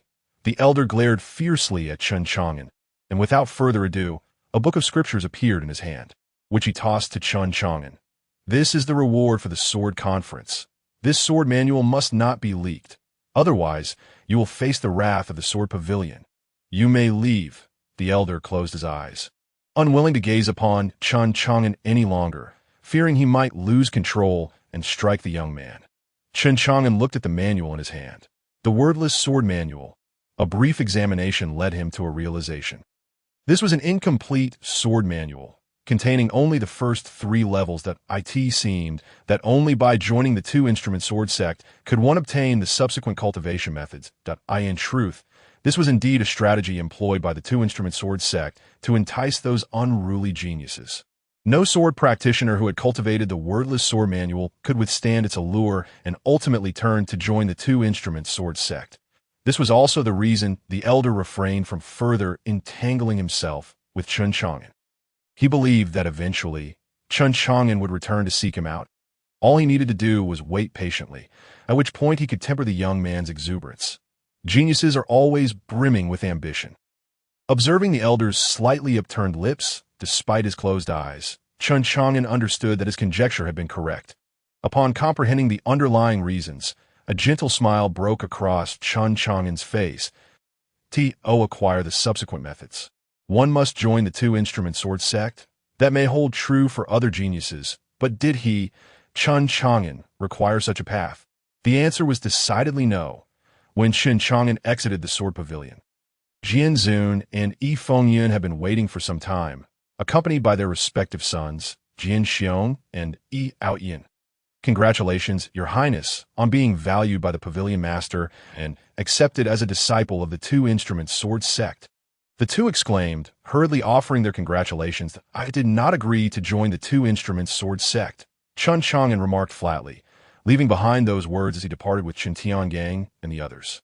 This left the four in stunned silence, gazing incredulously at the retreating figure of Chen Chang'an. Xiong'a. What did His Highness just say? Jian Zun questioned his son, unable to believe his ears. It seems His Highness mentioned he did not agree to join the two-instrument sword sect. Upon confirmation, Jian Zun's face transitioned from shock to elation. Yi Fengyun and the others wore expressions of delight as well. The Sword Pavilion's Centennial Sword Conference was ostensibly a gathering for sword practitioners. Yet only those who led sword factions understood its deeper intent, to scout for sword prodigies for the two-instrument sword sect. They were privy to this knowledge from the pavilion master. While they were unaware of the true strength of the two-instrument sword sect, they were acutely aware of the pavilion master's formidable prowess, in the presence of such a strong figure. They had no thought of drawing their swords. Now that the champion of the sword conference, Chen Chang'an, had declined the invitation to the two-instrument sword sect, did this not mean their sons had a chance? This was the source of their exhilaration. Jian Zun hastily turned to his son Jian Xiong. Xiong, quickly accompany father inside to pay respects to the pavilion master. With that, Jian Zun took Jian Xiong by the hand and headed towards the sword pavilion. At this moment, he disregarded even the fact that Chen Chang'an was the prince of the northern Liang of the Qian. Aoyin, we shall go as well. Yi Fengyun similarly took Yi Aoyin and followed suit. Moments later, the four emerged, their faces alight with joy. Congratulations, Brother Jian. From this day forth, you shall be brothers with him. We are now family. Yi Fengyun remarked cordially to Jian Zun. Ha! Congratulations indeed. I apologize for any past grievances. I hope, brother, you will not take offense. Jian Zun replied in kind. In that instant, they seemed like old friends reuniting after many years, clasping hands warmly. Subsequently, they turned to their sons and solemnly advised, do not be overly jubilant. Joining the two-instrument sword sect as outer disciples is merely the beginning. The road ahead is still long. Yes. The two sons responded respectfully, their earlier excitement still evident on their faces. They had learned from their fathers about the terrifying nature of the two-instrument sword sect. Even as outer disciples, they would command considerable respect within the Qian Empire. This transformed their earlier disappointment at becoming mere outer disciples into an expression of pride. As if they were the kings of the world. At this moment, concepts like the way of the sword and the Qian Empire seemed trivial to them. Had they known that the pavilion master had invited Chen Chang'an to become an inner disciple, only to be rejected, their emotions would likely have shifted dramatically. Indeed, they had been accepted as outer disciples of the two-instrument sword sect, a necessity to avoid being mocked by other seekers of the sword. Otherwise, with their qualifications, they would not have even caught the pavilion master's eye. Meanwhile, upon returning to the inn, Chen Chang'an instructed Chen Tiangang to pack up as he prepared to leave Sword Forging City and return to the capital. Outside Sword Forging City, Chen Tiangang drove the carriage, flanked by Yin Shirsi and Xie Xiaojia, heading towards the capital. We bid you farewell, Your Highness. The officials of Sword Forging City respectfully bowed to Chen Chang'an's carriage. Yet, conspicuously absent were the city lord Jian Zun and Yi Fengyun of the Ming Sword Manor. From others, Chen Chang'an learned of Jian Xiong and Yi Aoyin's acceptance into the two-instrument sword sect. Causing a smirk to form at the corners of his mouth, join the two-instrument sword sect? Ha! In the eyes of Chen Chang'an, the competition within the two-instrument sword sect is undoubtedly more intense. Given the talents of Jian Xiong and Yi Aoyin, their existence within the two-instrument sword sect may prove less comfortable than their life in the great Qian Dynasty. Chen Chang'an sat upright in the carriage, gazing at the wordless sword manual in his hands. That a flash of sword light sparkled in his eyes, and invisible sword energies erupted around him, warping the very space of the carriage. If one were to observe closely, they would discover 23 fluctuations of sword energy, surrounding Chen Chang'an.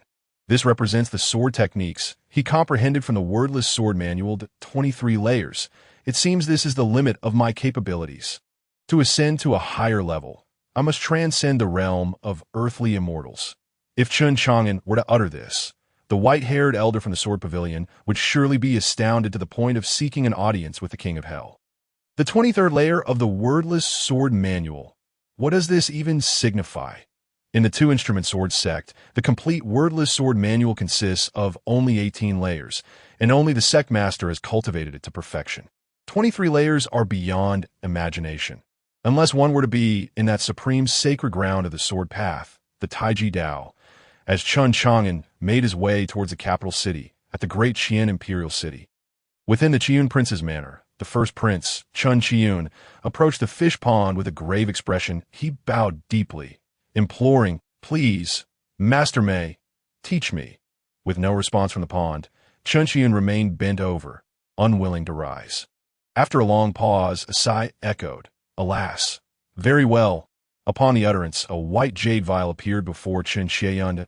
It contained a qi essence pill, capable of aiding one in condensing qi into form. Condensing qi into form. Delight illuminated Chen Chang'an's face as he hastily bowed in gratitude. "Thank you, Master Mei. I shall not disturb you any further."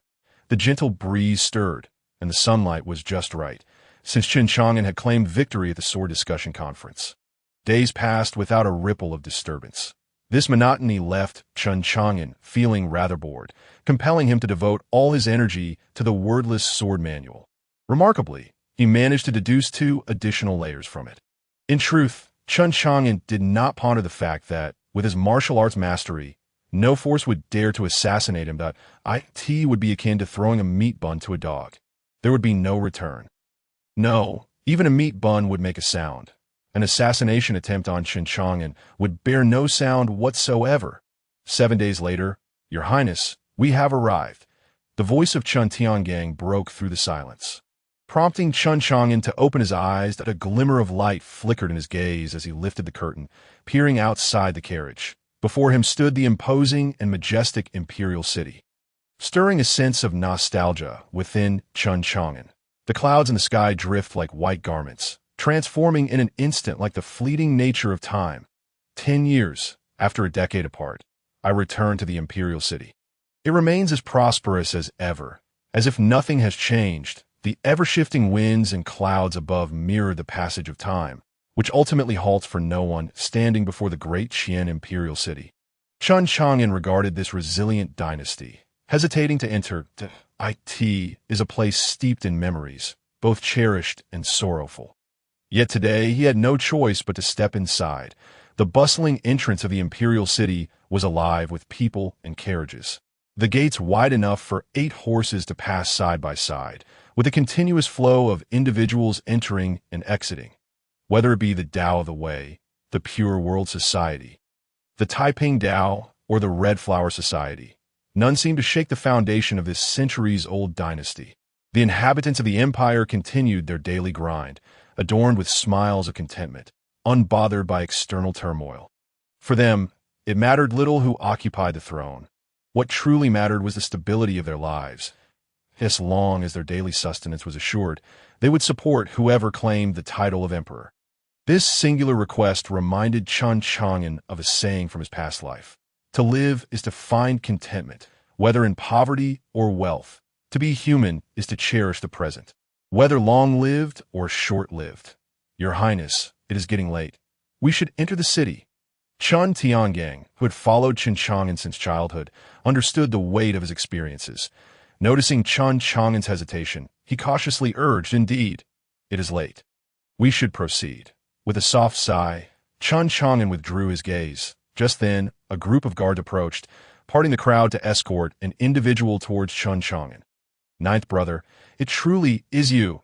The leader of the group possessed striking features, with a fair complexion and a regal demeanor that commanded admiration. Anyone who beheld him would undoubtedly exclaim, "What a visage of beauty befitting a prosperous age!" Beyond his enchanting appearance, the black four-clawed python robe he wore came to life. Resembling a magnificent and fearsome serpent, exuding an overwhelming aura.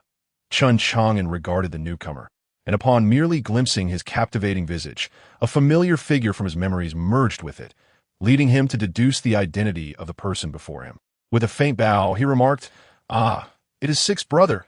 The visitor was none other than Chen Chang'an, the sixth prince of the great Qian Dynasty, also a prince of noble rank, known as King Chang'an. "Since Father Emperor issued the decree for your return, sixth brother has arranged for someone to await your arrival. Today, I finally have the pleasure of meeting you. Come, I have reserved the most luxurious room at the delightful building. Let us have a good chat. I have heard that ninth brother has made quite an impression on his journey." Chen Chang'an exclaimed joyfully, grasping Chen Chang'an's hand as they began to walk towards the imperial city. However, Chen Chang'an gently evaded his grasp and stepped back. While others may be oblivious to Chen Chang'an's true nature, for the soul reincarnated Chen Chang'an, he had witnessed how this individual manipulated many of their brothers with ease. Beneath that charming facade lurked a heart adept at concealing insidious intentions. Even the one hailed as the great Qian's revitalizing leader, the great Chen Chang'an, had often found himself at a disadvantage against this man in their youth. As Chen Chang'an would put it, with such rosy lips and white teeth, he seems refined. With such clear brows and bright eyes, he is no ordinary person. Indeed, this man is anything but ordinary. Sixth brother. Ninth brother has traveled far and wide, and now seeks only to return to the North Liang Prince's manor to rest. Let us reconvene another day. Chen Chang'an paused, momentarily stunned, then glanced at the carriage Chen Chang'an had arrived in. Deep in thought, if that is the case, I shall not press ninth brother further. Let us make plans for another day. Chen Chang'an offered a respectful gesture to Chen Chang'an before proceeding into the imperial city. As he stepped into the city, a mechanical voice resonated in his mind. "Ding, a new check-in location detected.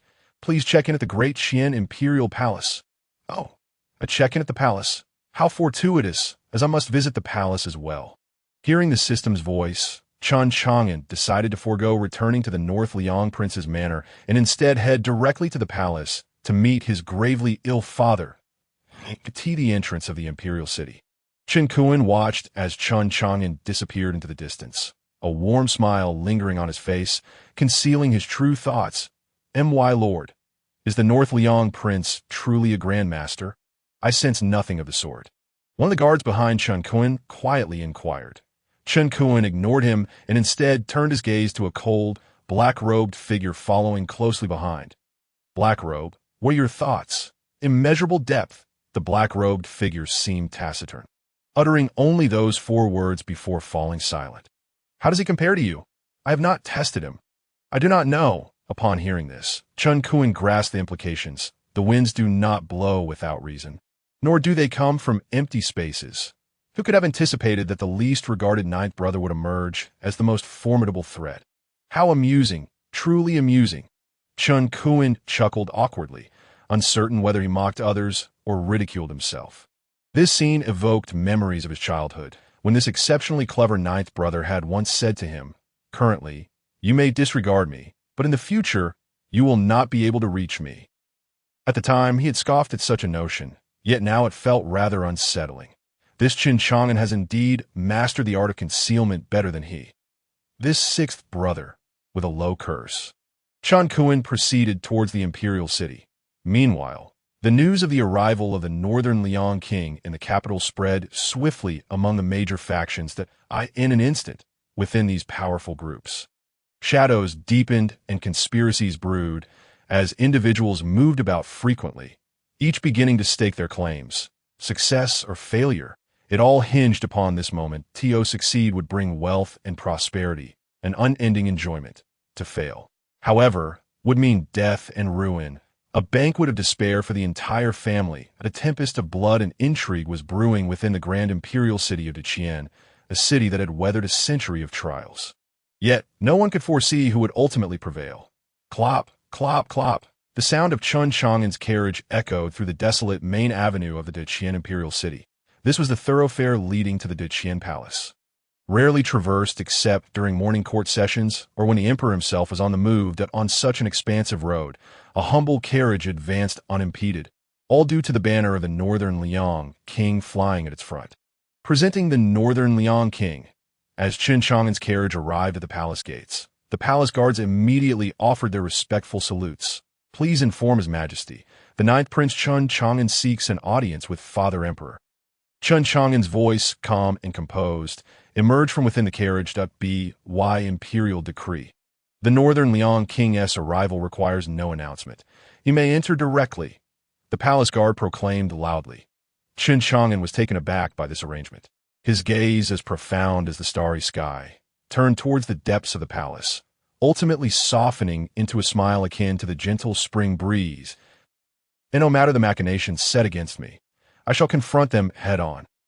As Chen Chang'an stepped into the palace, a voice resonated in his mind. The Qian sword, the blade of the first human emperor, Qian. Forged from the collective strength of countless humans, it is an unparalleled divine weapon. In an era when humanity waned, the emperor led our people to ascend to the heavens and traverse the earth, establishing an indomitable foundation for our kind. After years of nurturing, the Qian sword has become a treasure rivaling the emperor himself, capable of slaying celestial empires above and extinguishing demonic lords below. The first human emperor, the Qian sword. It seems this world is far grander than I had imagined. Chen Chang'an mused silently. Subsequently, he discovered an ancient sword floating serenely within his consciousness. The Qian sword appeared unremarkable, with the characters Qian carved upon its blade. Yet, Chen Chang'an sensed a vast power contained within. Should this force be unleashed, it would surpass even the realm of terrestrial immortals.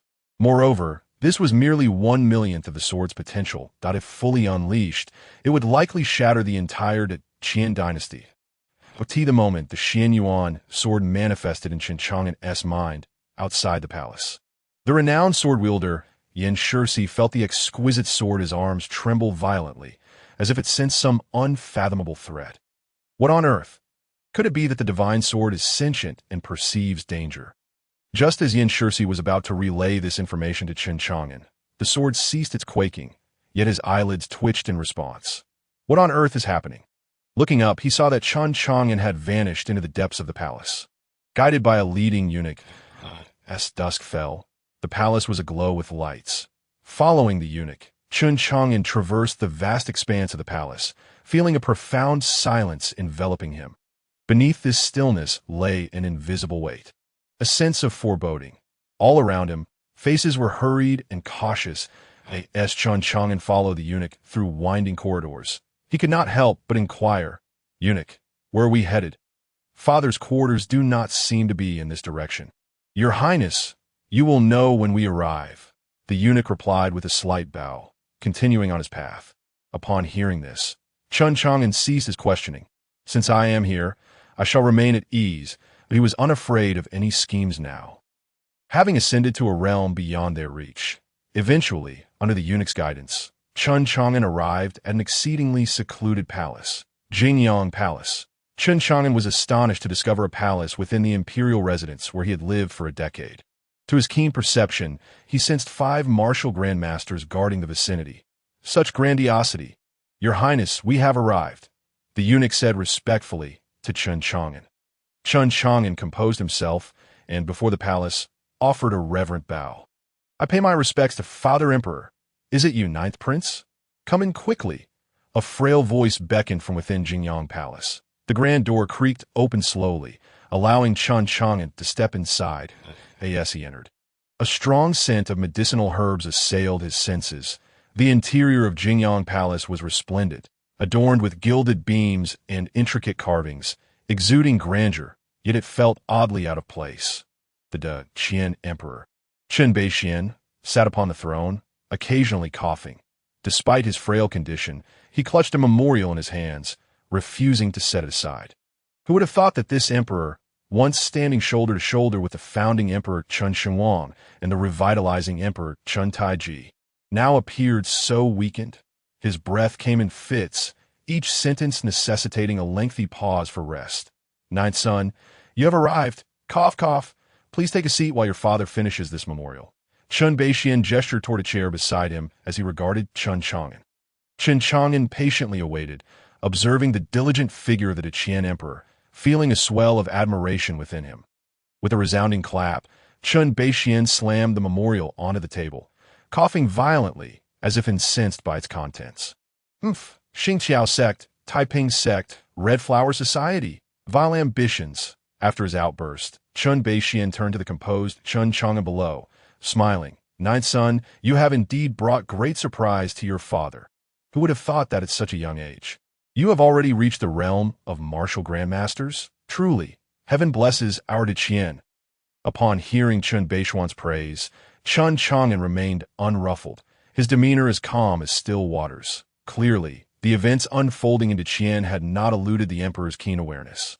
Father Emperor overestimates me. This meager strength of mine is hardly worthy of your attention. Cough, cough. Ninth son is too modest.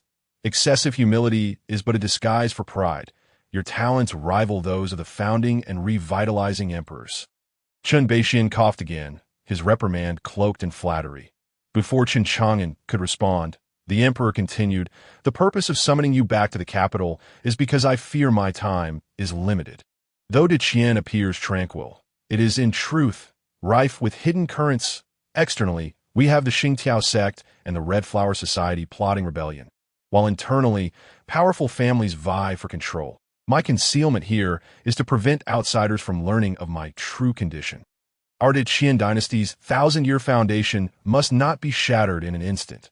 With this gathering of you 9, I intend to select one among you to inherit the legacy of Qian, to lead us in quelling external chaos and internal strife, to carry forth our grandeur. I currently have my eyes set on you. I wonder if you are willing to shoulder this heavy responsibility. At the end of his statement, Chen Beixian's tone turned solemn. Chen Chang'an's expression remained unchanged, yet a cold smile flickered within. Had he not ascended to the realm of terrestrial immortals, he might have believed the emperor's words. Time is short, concealed here to obscure the truth. Was he trying to deceive a ghost? If you wish to play, then let us play to the end. Let us see who is but a pawn and who commands the game. Chen Pingyan immediately rose, clasping his hands in salute. Father Emperor, may your blessings be boundless, and may you safely weather this storm. As for the rebels like the Xingqiao sect, they are but insignificant pests. I am willing to eradicate them all for you. As for inheriting the Qian legacy, I humbly request Father Emperor to retract this decree. I am but a novice, lacking in strength and capability. Truly unworthy of this grave responsibility, Chen Beixian gazed deeply at Chen Chang'an. Finally letting out a sigh, I know you still harbor grievances regarding how I dealt with your grandfather's family back in the day. I too have my own hardships. I would not dare. Chen Chang'an replied calmly. For a moment, the grand hall fell into silence, broken only by the crackling of the oil lamps within the palace. After a long pause, Chen Beixian spoke slowly. I am weary and wish to rest. Juror, you may return for now. I take my leave. Chen Chang'an respectfully bowed and gradually exited the Jingyang Hall.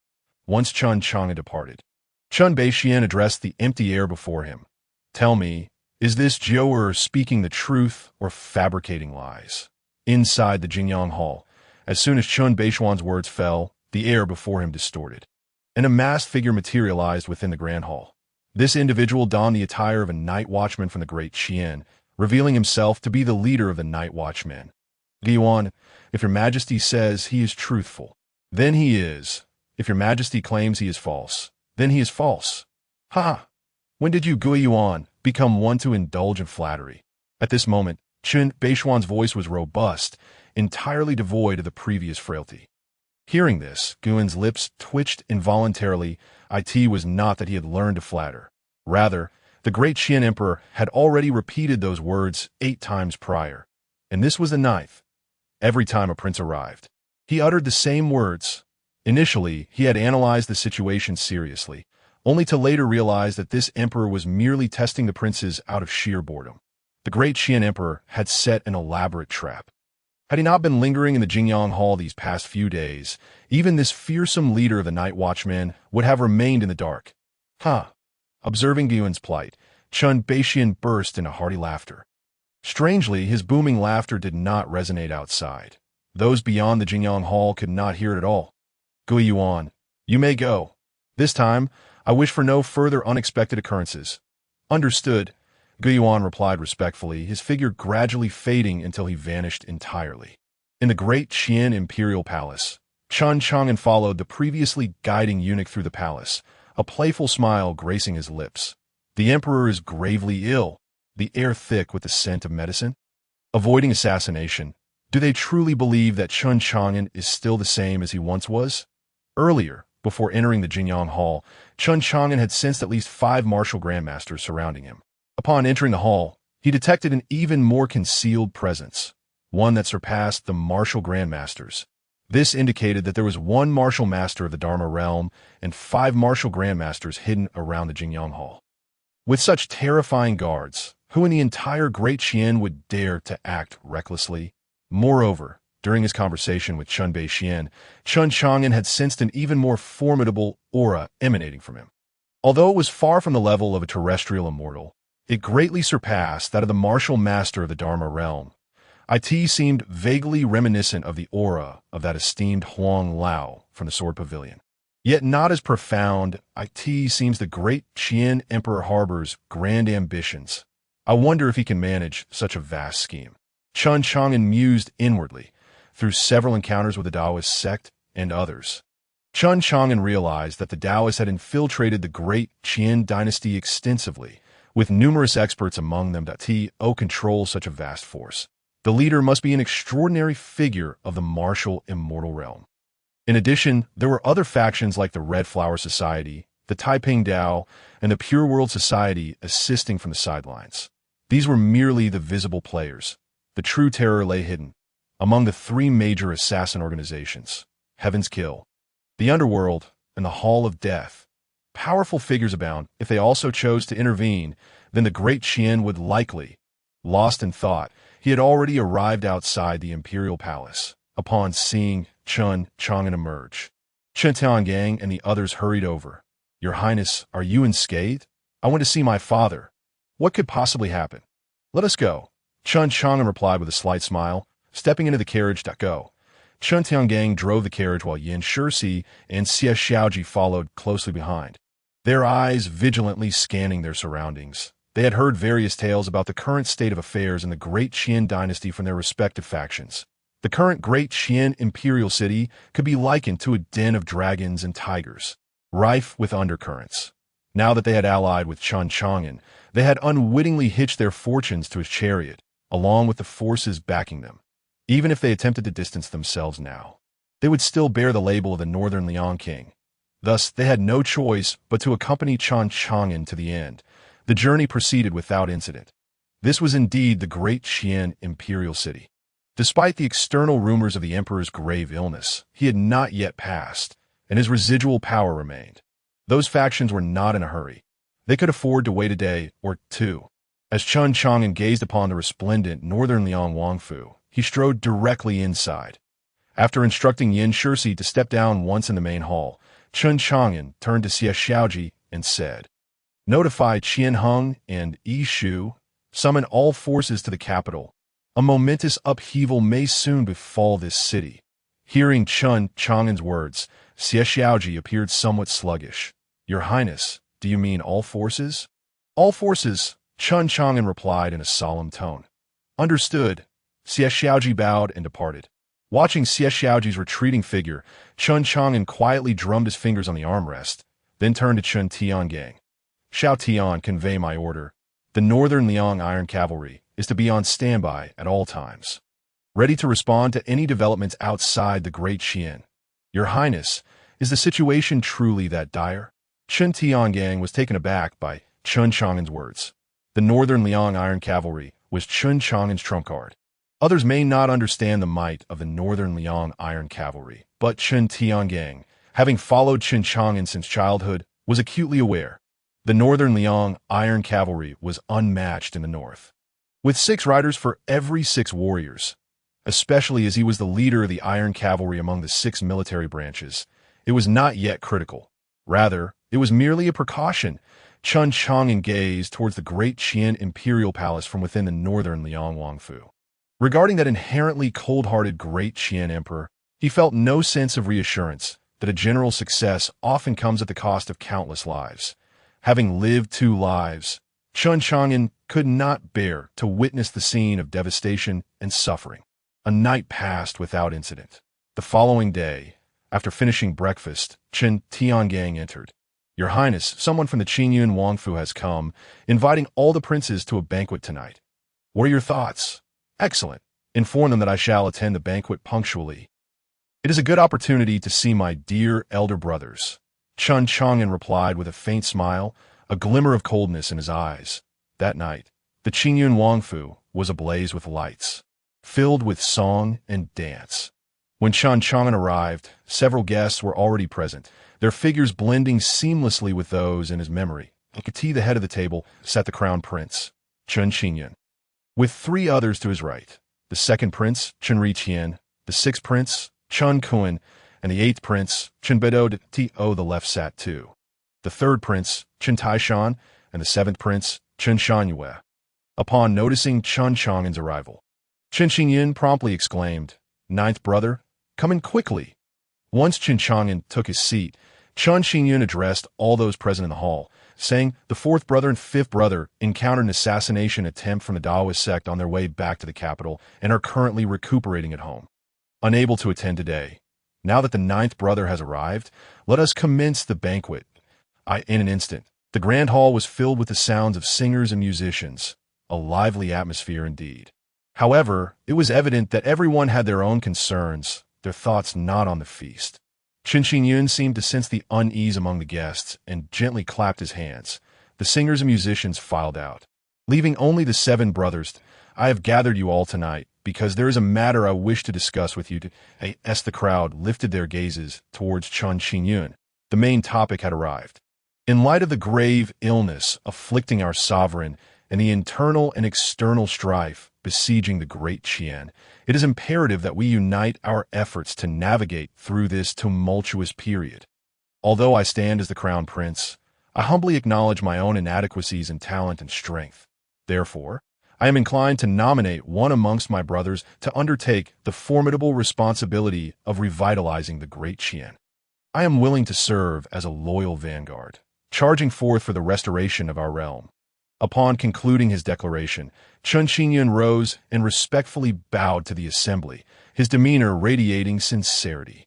The moment these words escaped his lips, astonishment enveloped the grand hall as everyone cast incredulous glances at Chen Chang'an, engulfed in silence. The atmosphere turned as still as the grave. What does this imply? The crown prince Chen Chang'an, renowned as the azure cloud of the great Qian, voluntarily relinquishing his claim to the exalted throne? Why does this seem so implausible? It is common knowledge that among the numerous princes, Crown Prince Chen Chang'an possesses unparalleled talent. As the legitimate firstborn, with a mother who is the empress and a grandfather who commands 300,000 troops, his prowess makes him the most suitable candidate for the throne among the 9 princes. He is, after all, the collective rival they face. The sudden renouncement of the imperial position left them puzzled regarding his intentions. Is he testing them, or harboring ulterior motives?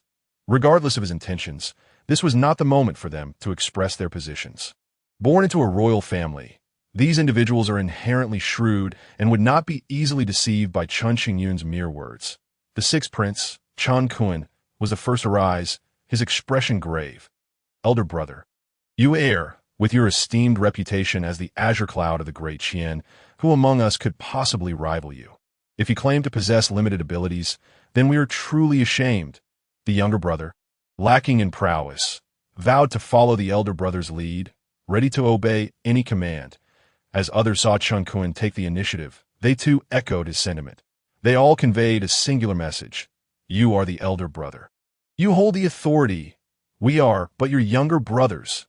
Chen Chang'an, however, merely lifted his teacup and took a delicate sip, not even casting a glance at Chen Chang'an, yet inwardly reflecting, this Chen Chang'an has truly inherited the essence of Chen Beixian. The maneuver he executed left the others bewildered, as the ball was tossed back to him.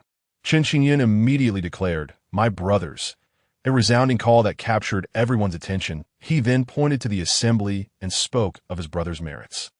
"My second brother, Ri Tian, is a disciple of the foremost sect of the great Qian, Wu Ji sect, under the tutelage of the unparalleled Master Wu Ji. Should he take the lead, My third brother, Taishan, possesses innate strength, unmatched valor. One man alone is akin to an entire army. As our father once remarked, he embodies the spirit of our great Qian's revitalization. He extolled the virtues of his brothers, meticulously detailing their accomplishments, yet refraining from praising himself. This only deepened the wariness among them towards Chen Chang'an, who seemed to possess intimate knowledge of each of their capabilities that in that moment, they felt as though this gathering was a meticulously orchestrated trap. As if countless assassins lurked beyond the grand hall, awaiting their agreement to spring forth. Realizing this, they were even less inclined to make any declarations. Thus, they resorted to feigning ignorance. The second prince, Ri Wang Chun Ri Tian, stood and clasped his fists. Elder brother, I find myself in a predicament. Though I am a disciple of Master Wu Ji, I am but a nominal apprentice among hundreds of recognized disciples, seldom graced with his presence. To undertake the monumental task of revitalizing the great Qian is beyond my capabilities. Elder brother, I too cannot bear such a burden, chimed in the third prince, Chen Taishan. I possess merely physical strength. While I can charge in a battle, governing a nation is akin to Zhang Fei wielding a needle for embroidery, an impossible feat. Others chimed in, echoing similar sentiments that I am not well versed in knowledge. I merely recite a few inconsequential verses. I am no hero of the rivers and lakes. I am merely a rider enjoying the spring scenery. It was not yet the time to confront Chen Chang'an, for they still had others to contend with.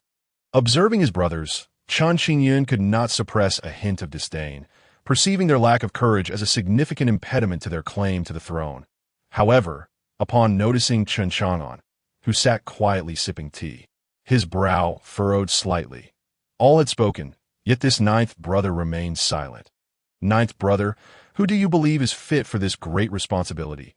Chen Chang'an savored his tea, gazing at his cup, and replied nonchalantly, boring? In that instant, all eyes turned towards Chen Chang'an. Rumors suggested that he had attained the level of a grandmaster in martial arts.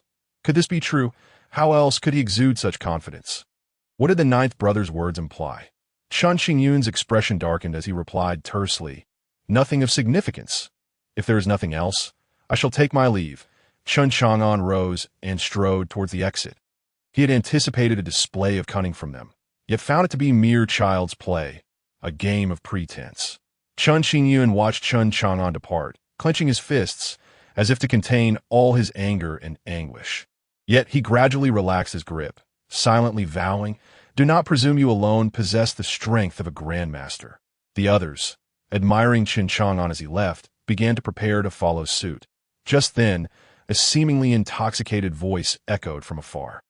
Boiling beans burn their pods. Beans weep in the cauldron that we are of the same root. Why the haste to harm each other? The departing crowd paused instinctively, contemplating the meaning behind Chen Chang'an's words. In an instant, many gazed at Chen Chang'an's retreating figure, their expressions tinged with a peculiar light. The sixth prince, Chen Kun, exaggeratedly applauded. What a fine poem! What a fine poem! Yet unbeknownst to the others, a glint of coldness flashed in his eyes. His heart deriding, truly a woman's compassion. After a brief pause, the assembly dispersed from the grand hall. Chen Chang'an, however, gazed towards the entrance of the Azure Cloud Manor, as if still catching a glimpse of Chen Chang'an's silhouette. This ninth brother is becoming increasingly intriguing. Since attending the Crown Prince's banquet, Chen Chang'an had remained at the northern Liang Manor, not venturing outside. Not even the officials and noble families who sought an audience with him had succeeded in making his acquaintance. Among them were members of the 5 prominent families of the capital and several military leaders, all eager to align themselves with Chen Chang'an. Presently, Chen Chang'an stands as the most formidable contender for the position of Crown Prince. A grandmaster in martial arts, champion of the Sword Conference. Regardless of the identity he assumes, he garners the admiration of outsiders. I could see this moment. Chen Chang'an is seated within the pavilion of the northern Liang royal residence. A pot of tea and an ancient tome before him, resembling a leisurely young gentleman. After a considerable time, he sets aside the ancient text and gazes at the sky, his expression turning solemn. It appears that someone has deliberately erased the happenings beyond the Nine-Xian realm. It seems as though something is being concealed. During these past days, Chen Chang'an has not remained idle. He has instructed Chen Tiangang to gather all books concerning matters beyond the Nine Qian realm within the Qian imperial city. His gaze has shifted away from the Qian Dynasty. With his cultivation as a terrestrial immortal, such shallow waters cannot contain a dragon of his stature. He will inevitably break free from the shallows and swim towards broader seas. This is also why he did not show deference to the first prince Chen Chang'an at the banquet. Contending for the position of the emperor, preposterous, to toil like Chen Bei Liang while engaging in various schemes. This emperor is not worth becoming. What secrets lie within the Nine Qian realm? Chen Chang'an speculates that there must be some unknown secrets at play. Otherwise, it would be inconceivable for anyone to invest substantial resources to conceal such matters. Suddenly, a flurry of footsteps approaches Chen Chang'an with urgency, but he need not look to know who it is. Xiao Tian. How many times must I remind you? Be composed. When will you shed this impetuous habit? Chen Chang'an admonishes Chen Tiangang. Your Highness, look what I've brought for you. Chen Tiangang, undeterred by Chen Chang'an's reprimand, presents an old, yellowed book to him. What is this? Chen Chang'an inquires nonchalantly, delicately taking the book as though fearing it might fall apart at a careless touch. This is something I acquired at great expense from that old fellow at one Mo. It is said to have been passed down from his grandfather's grandfather's grandfather, had it not been for your Highness's interest. That old codger would never have sold it to me. Chen Tiangang boasts. When Mo, the largest bookstore in the Nine Qian realm, boasts branches in all 9 imperial dynasties and has thrived for hundreds of years. Chen Chang'an recalls that during his childhood, when perusing the historical texts of Qian, when Mo was already in existence during his grandfather's era. The Nine Qian records? Chen Chang'an slowly peruses the book in his hands, which chronicles the changes of various dynasties within the Nine Qian realm. As he reads, he discerns certain clues.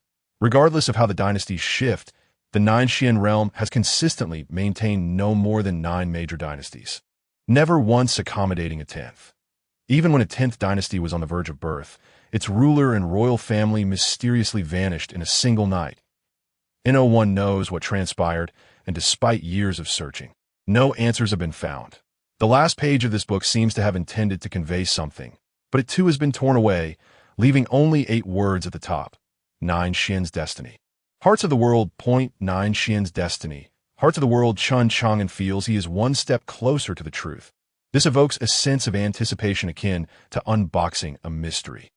As he quietly awaits the moment the truth is unveiled. That night, Chen Chang'an remains awake, seated in the pavilion, savoring tea while gazing at the moon. Although the imperial city has been tranquil for several days, he senses a foreboding.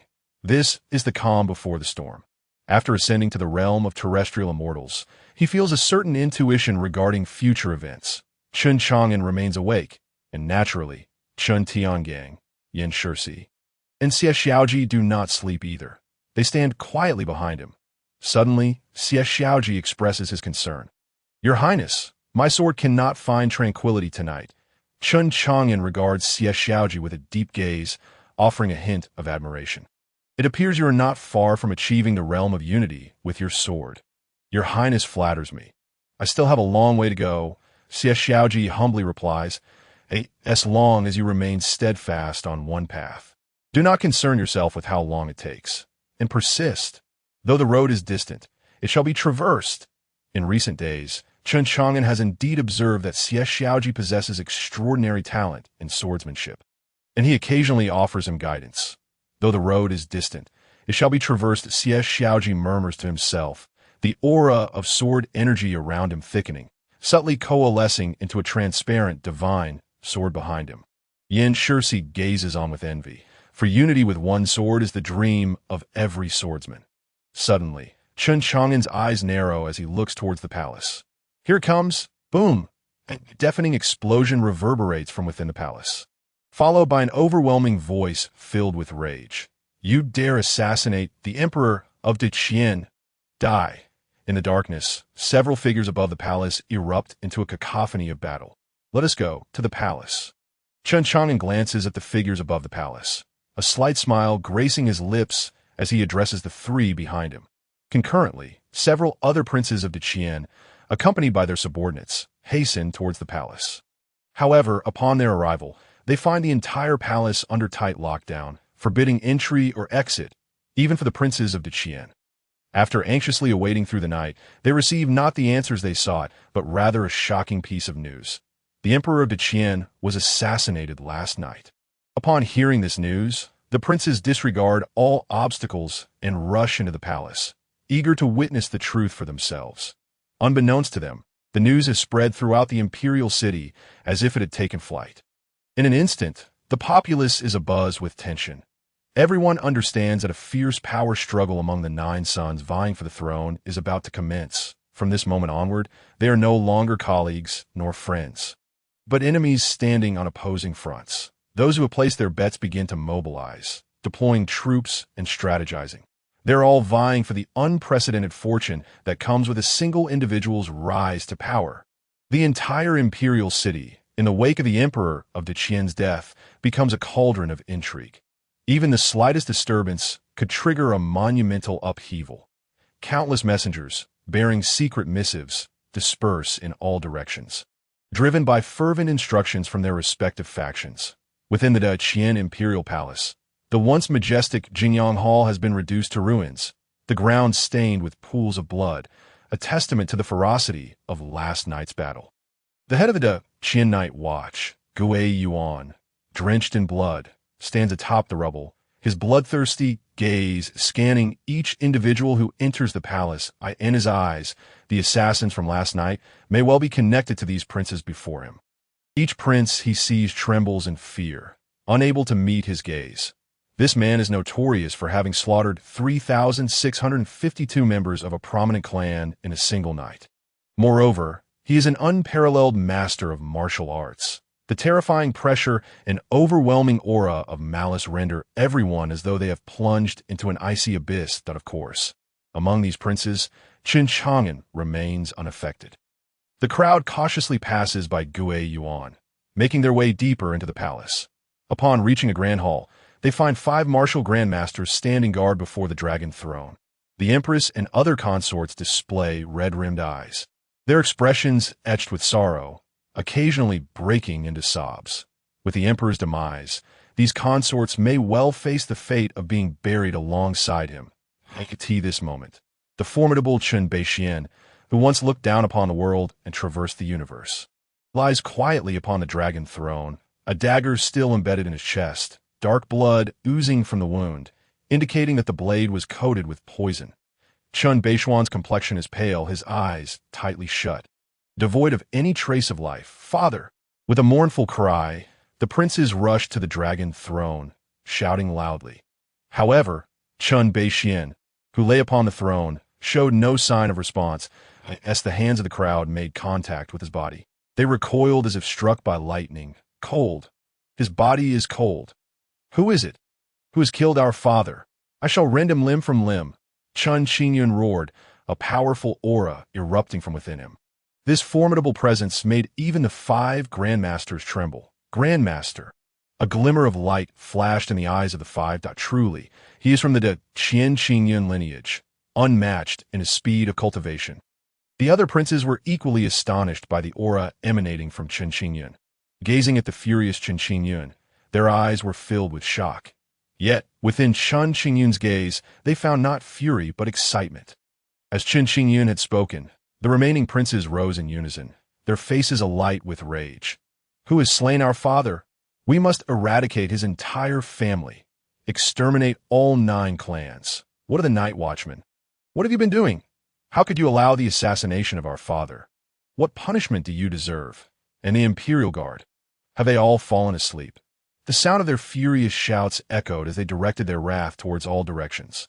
Suddenly, the figure of the Night Watch commander, Yuan, silently entered the grand hall, surveying each individual with a slow gaze. Upon sensing the aura from Chen Chang'an, his eyes brightened momentarily before he vanished from sight. The emperor has been attacked.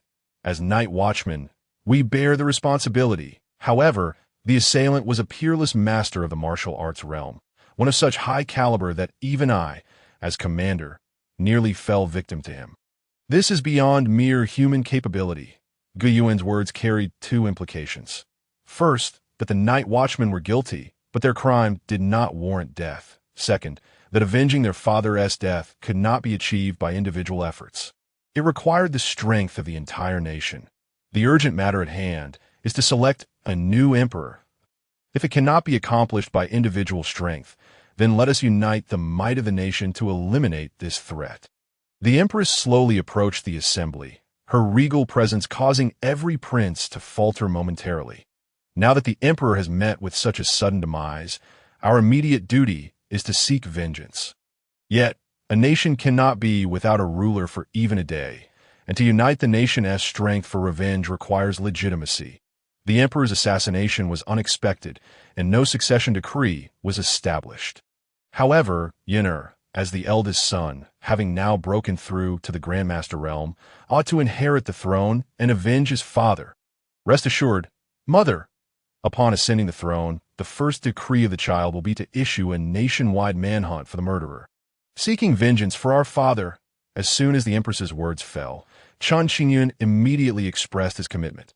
This sequence of events unfolded so smoothly that it raised suspicions among the onlookers, suggesting that they had rehearsed various scenarios in advance.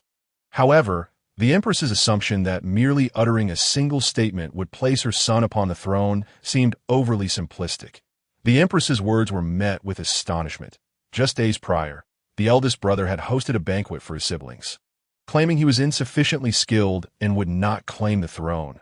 It is now likely that he only acquiesced under the empress's pressure, harboring great reluctance. The sixth prince, Chen Chang'an, observed the exchange with a cold demeanor.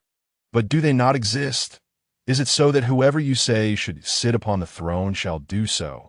Indeed, what the sixth brother says is correct. The eldest brother did indeed declare this. We can all bear witness. The third prince, Chen Chang'an, though seemingly brutish and simple-minded, was remarkably astute and knew precisely when to speak. Child, did you utter such words? The empress turned her gaze toward Chen Chang'an, her voice low and commanding. In response to mother, the child affirms that he did indeed say it, yet circumstances have changed. At that time, the child was indeed lacking in strength. Since then, through deep reflection, the child has achieved a breakthrough to the Grandmaster realm. Thus, he is now capable of inheriting the throne. Chen Chang'an earnestly proclaimed to the empress. After speaking, he turned to Chen Chang'an and the others, revealing a hint of pride that I recall that all of you brothers supported my claim to the throne. How have you now changed your minds? Chen Chang'an's retort left the crowd momentarily speechless. Chen Chang'an glared at him darkly, a splendid example of then and now. We were merely jesting. How could the eldest brother take it seriously? Indeed, we were all making light of the situation. It cannot be taken to heart. The throne cannot simply be claimed by a single utterance. To ascend as emperor requires true merit. The princes exchanged heated words, venting their frustrations. True merit? As a grandmaster of the martial arts realm, who among you can compare to me? Chen Chang'an cast a cold glance at the assembly, lingering particularly on Chen Chang'an, his eyes filled with provocation. What being a grandmaster? I too am a grandmaster. The Qian throne cannot be determined by individual strength. If it were so, why not simply choose a martial champion to become emperor? With a single statement, the sixth prince, Chen Chang'an, dismantled Chen Chang'an's advantage. Yes, the sixth is right. Strength is not the sole criterion for an emperor. I would argue that whoever possesses the greatest talent should ascend. The seventh prince, Chen Chang'an, was equally unyielding to in that moment. The princes became embroiled in a heated debate over who should claim the throne. Their faces flushed with fervor. Throughout the grand hall, the only prince who remained silent was Chen Chang'an. Yet at this moment he found himself unable to fathom Chen Bei Liang. Based on their previous discussions, Chen Bei Liang was a man of profound depth and had long been scheming. Yet now, he lay quietly before them. Chen Chang'an's perceptive senses, Chen Bei Liang exhibited no signs of life. The dagger was indeed a dagger, piercing straight to the heart. The dark blood was genuine, imbued with potent poison. While the situation appeared bizarre, it also seemed entirely reasonable, leaving him with no grounds for criticism. Yet he understood that there must be secrets hidden within that he was unaware of. What exactly went awry? Chen Chang'an refrained from participating in the bickering and instead focused his gaze upon Guiyuan, seeking insight from him, but ultimately gleaned nothing. Meanwhile, upon witnessing the scene spiral out of control, the empress addressed Guiyuan. Who do you, as the night watchman, believe should ascend to the throne? It was clear that the empress sought Guyen's allegiance. Guiyuan held significant sway as the commander of the night watchmen, and his support for any candidate would heavily influence the outcome of the imperial succession. Guiyuan bowed slightly, replying coolly, "We, the night watchmen, do not support any individual. We serve only the emperor of the Qian. Whoever ascends to the throne, we shall heed." Guyen's meaning was unmistakable. The night watchman would not intervene in the struggle for the throne. However, whoever ultimately claimed the crown would have their loyalty. This revelation brought relief to the assembly, as the weight of the night watchman's involvement could drastically affect the fairness of the prince's contest. Very well. In that case, let this humble empress determine the rightful heir to the throne. The empress's expression darkened. Where are the imperial guards? The sound of countless footsteps and the clanking of armor echoed as the crowd looked up to see squads of imperial guards converging from all directions. Surrounding the entire grand hall, the commander of the imperial guards, Chen Chang'an, kneels before the empress and the princes. A middle-aged man exuding a formidable aura entered the hall, dropping to one knee.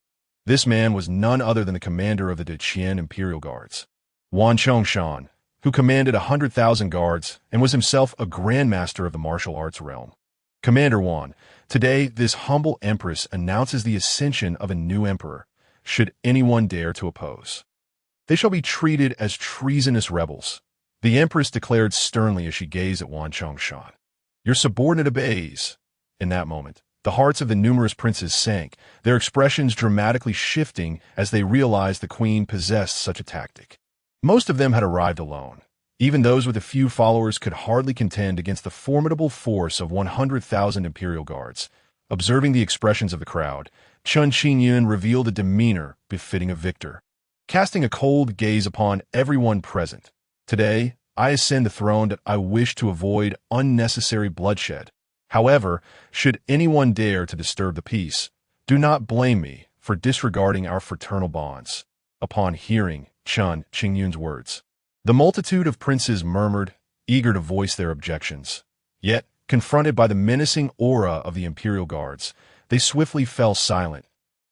As long as the Green Mountains remain, there is no fear of lacking firewood. If one's life is lost, what need is there to vie for the position of the emperor? Now, I declare my ascension to the throne. Who is in favor, and who opposes? Chen Chang'an's gaze swept across all present. At that moment, he felt as though the entirety of the Qian Empire belonged to him. The long-anticipated title of emperor, which countless had yearned for, was now his to claim, and no longer was he merely the crown prince of the Qian. Subordinate to none, yet above many, he was now the emperor of the Qian, exalted above all. Unless unforeseen circumstances arose, Chen Chang'an was set to become the emperor of the Qian. Yet, an unexpected twist did occur. Suddenly, an incongruous voice resonated within the grand hall. I oppose. The assembly turned in disbelief towards the source of the voice. In such a situation, how could anyone dare to voice dissent? However, as they beheld the speaker, their confusion deepened. The voice did not belong to the ninth prince, Chen Chang'an, whom they believed to be a master of martial arts, but rather to the underestimated sixth prince, Chen Chang'an. Chen Chang'an, too, looked at Chen Chang'an in surprise. Are you truly willing to test the sharpness of your elder brother's blade? At this moment, Chen Chang'an was genuinely enraged. He had thought the matter settled, yet Chen Chang'an had dared to oppose him. It seemed that someone would indeed need to be made an example of today. I do not know how sharp your blade is, but mine is undeniably so, is it not, Commander Wan? Chen Chang'an narrowed his eyes, directing his gaze at Chen Chang'an. Your subordinate pays respects to the sixth prince. All 100,000 imperial guards shall heed the sixth prince's command. To the astonishment of all, Chen Chang'an bowed respectfully to the sixth prince Chen Chang'an. No one had anticipated Chen Chang'an would align himself with Chen Chang'an. Such a turn of events left everyone utterly flabbergasted. The queen, infuriated, pointed at Chen Chang'an, struggling to articulate her thoughts. You, old six, truly possesses remarkable tactics. Chen Chang'an's expression darkened as he cast a stern look at Chen Chang'an.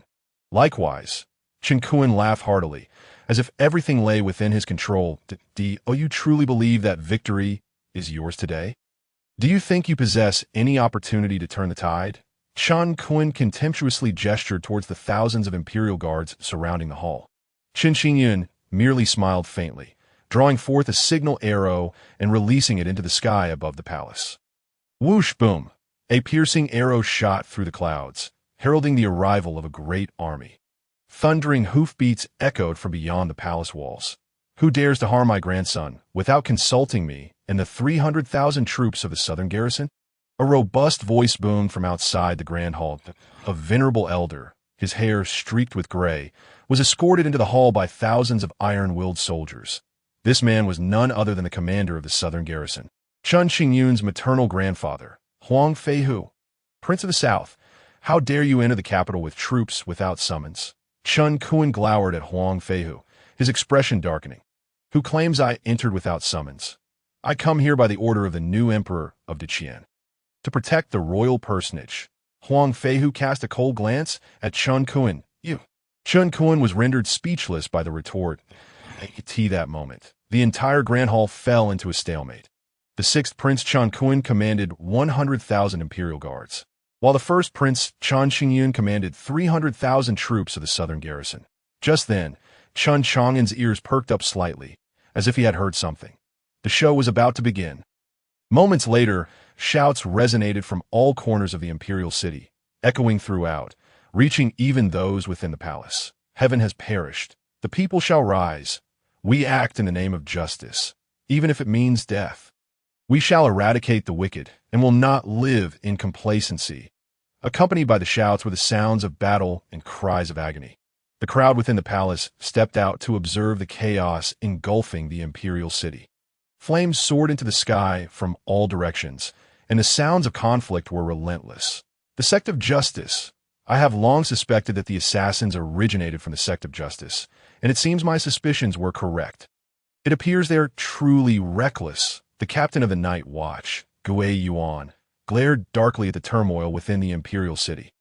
The sect of justice? Could the assassins be from that formidable protector of the sect? The assembly gasped in shock. The protector of the sect of justice was a peerless expert in martial arts, possessing unparalleled strength. His single strike had eradicated Zhang Leshan, the notorious bandit who had plagued Qian for decades, a master of martial arts himself. The reason no one speculated it might be the sect leader was that they had only heard of the protector and never seen the leader, leading them to believe the sect had no leader, only the protector, a mere fabrication of their imaginations. Gui Yuan regarded the princes and said with a respectful gesture, "Esteemed princes, rather than squabbling over the throne here, it would be wise to first quell the insurrection. As for the ultimate choice for the throne, we may determine that after restoring order, would that be agreeable?" The princes fell into silence. In truth, the other princes were indifferent. They were eager to depart, having no support from their factions at present, rendering them powerless. They were merely sheep waiting to be slaughtered. Only the first prince, Chen Chang'an, and the sixth prince Chen Chang'an held the power to decide the outcome. Seeing the two remain silent, Gui Yuan revealed another shocking piece of news. According to my intelligence, it is not just the sect of justice that has infiltrated the city these days, the Red Flower Society. The Taiping Dao and the Pure World Society all have agents among us. I suspect that there are multiple rebellious factions causing chaos in the city. If we delay, Qian may face a complete upheaval. And what need will there be to fight for the throne? We cannot allow ourselves to become pawns in the hands of our enemies. Gui Yuan's words thoroughly stirred Chen Chang'an and Chen Chang'an. Indeed, your words ring true, Commander Gui. The realm of Qian cannot be trampled by rebels. Regardless of the outcome, this land shall forever bear the surname Chen. Chen Chang'an surveyed the chaos in the imperial city, a glint of cold determination flashing in his eyes. As he spoke the final words, his gaze settled on Chen Chang'an, the implication unmistakable. Regardless of who ultimately claimed the throne, the realm of Qian would always carry the name Chen. However, they could not allow outsiders to wreak havoc in Qian. Noticing Chen Chang'an's lack of opposition, Chen Chang'an addressed Huang Feihu, the Prince of the South. "Grandfather, let us see which nefarious elements dare to disturb the peace of my Qian." With a thunderous roar, Chen Chang'an, accompanied by Huang Feihu and a contingent of fierce soldiers, marched towards the palace exit. Commander 1, assemble all imperial guards. Accompany me to quell the rebellion. Naturally, Chen Chang'an would not allow Chen Chang'an to bask in all the glory alone, and likewise referred to himself as the emperor at that moment. The fate of Qian hung in the balance. Whoever could turn the tide and restore order would undoubtedly garner the greatest support. Such a person would be propelled to ascendancy as the revered emperor. Yes, Wan Chongshan bowed respectfully and began to gather the imperial guards to follow Chen Chang'an. After the two departed, the other princes clamored with cries of eradicating the rebels and restoring order. Whether they truly intended to quell the insurrection or pursue their own ends remained uncertain. Only Chen Chang'an stood still, not departing, the ninth prince not going to join in eradicating the rebels and restoring order. The captain of the night watch, Gui Yuan, inquired, eyeing the composed Chen Chang'an with curiosity. I possess little strength, nor do I have any backing. I shall refrain from complicating matters. I shall remain here to honor my father's spirit. Chen Chang'an observed the chaos within the city and spoke softly. Weak in power, lacking background. Gu Yuan couldn't help but twitch the corner of his mouth. TOC's victory at the sword conference and possessed the cultivation of a grand master of martial arts. How could one be deemed weak? Cultivating 100,000 northern Liang iron cavalry in shadows, were they merely a flock of sheep? Did he truly believe that the night watchman was an easy target? It was evident that the Chen family was not to be underestimated. The crown prince, Chen Chang'an, had already attained the status of a grandmaster before reaching 30. The sixth prince, Chen Chang'an, commanded a cadre of black-robed assassins, manipulating the Wanchong mountain family as leverage. Even Chen Beixian, who lay upon the dragon throne. Guan merely cursed him inwardly, refraining from voicing his thoughts. In truth, he had misjudged Chen Chang'an. Given Chen Chang'an's understanding of the Qingdao sect, they never engaged in battles without certainty. Had it not been for encountering someone as extraordinary as Chen Chang'an, their assassination attempts would have surely succeeded in the past. This time, since they chose to instigate a rebellion at the emperor's feet, they must have prepared extensively. Therefore, both Crown Prince Chen Chang'an and Sixth Prince Chen Chang'an were destined to suffer a crushing defeat. All Chen Chang'an needed to do was wait within the palace.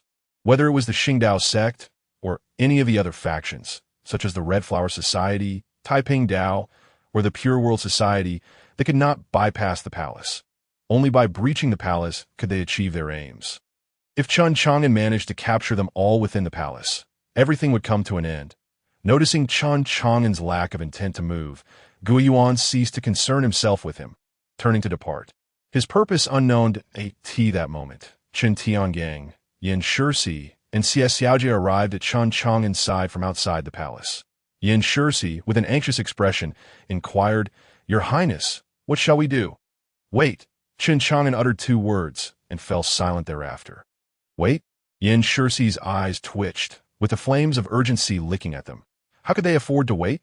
Just as he was about to speak, Chen Tiangang pulled him back, signaling him to remain quiet. Meanwhile, Xie Xiaojie had somehow procured a chair and placed it behind Chen Chang'an. Chen Chang'an glanced at Xie Xiaojie and calmly instructed, Go tell Qian Heng Yishu, anyone who harms the common people, engages in debauchery and plunder, kill. Yes, Xie Xiaojie swiftly vanished from sight. Time moved slowly, akin to a snail, yet it never paused. The sounds of battle and cries of anguish echoed throughout the imperial city until the glow of the evening sky emerged, showing no signs of abating. Clearly, Chen Chang'an's predictions were accurate. The Qingdao sect and the other rebels had prepared thoroughly, while Chen Chang'an and Chen Chang'an were caught unprepared, unable to subdue these insurgents. However, if this stalemate persisted, the ultimate failure would undoubtedly fall upon the Qingdao sect and its allies. As time progressed, the armies of the princes from the Great Qian would arrive in relentless waves.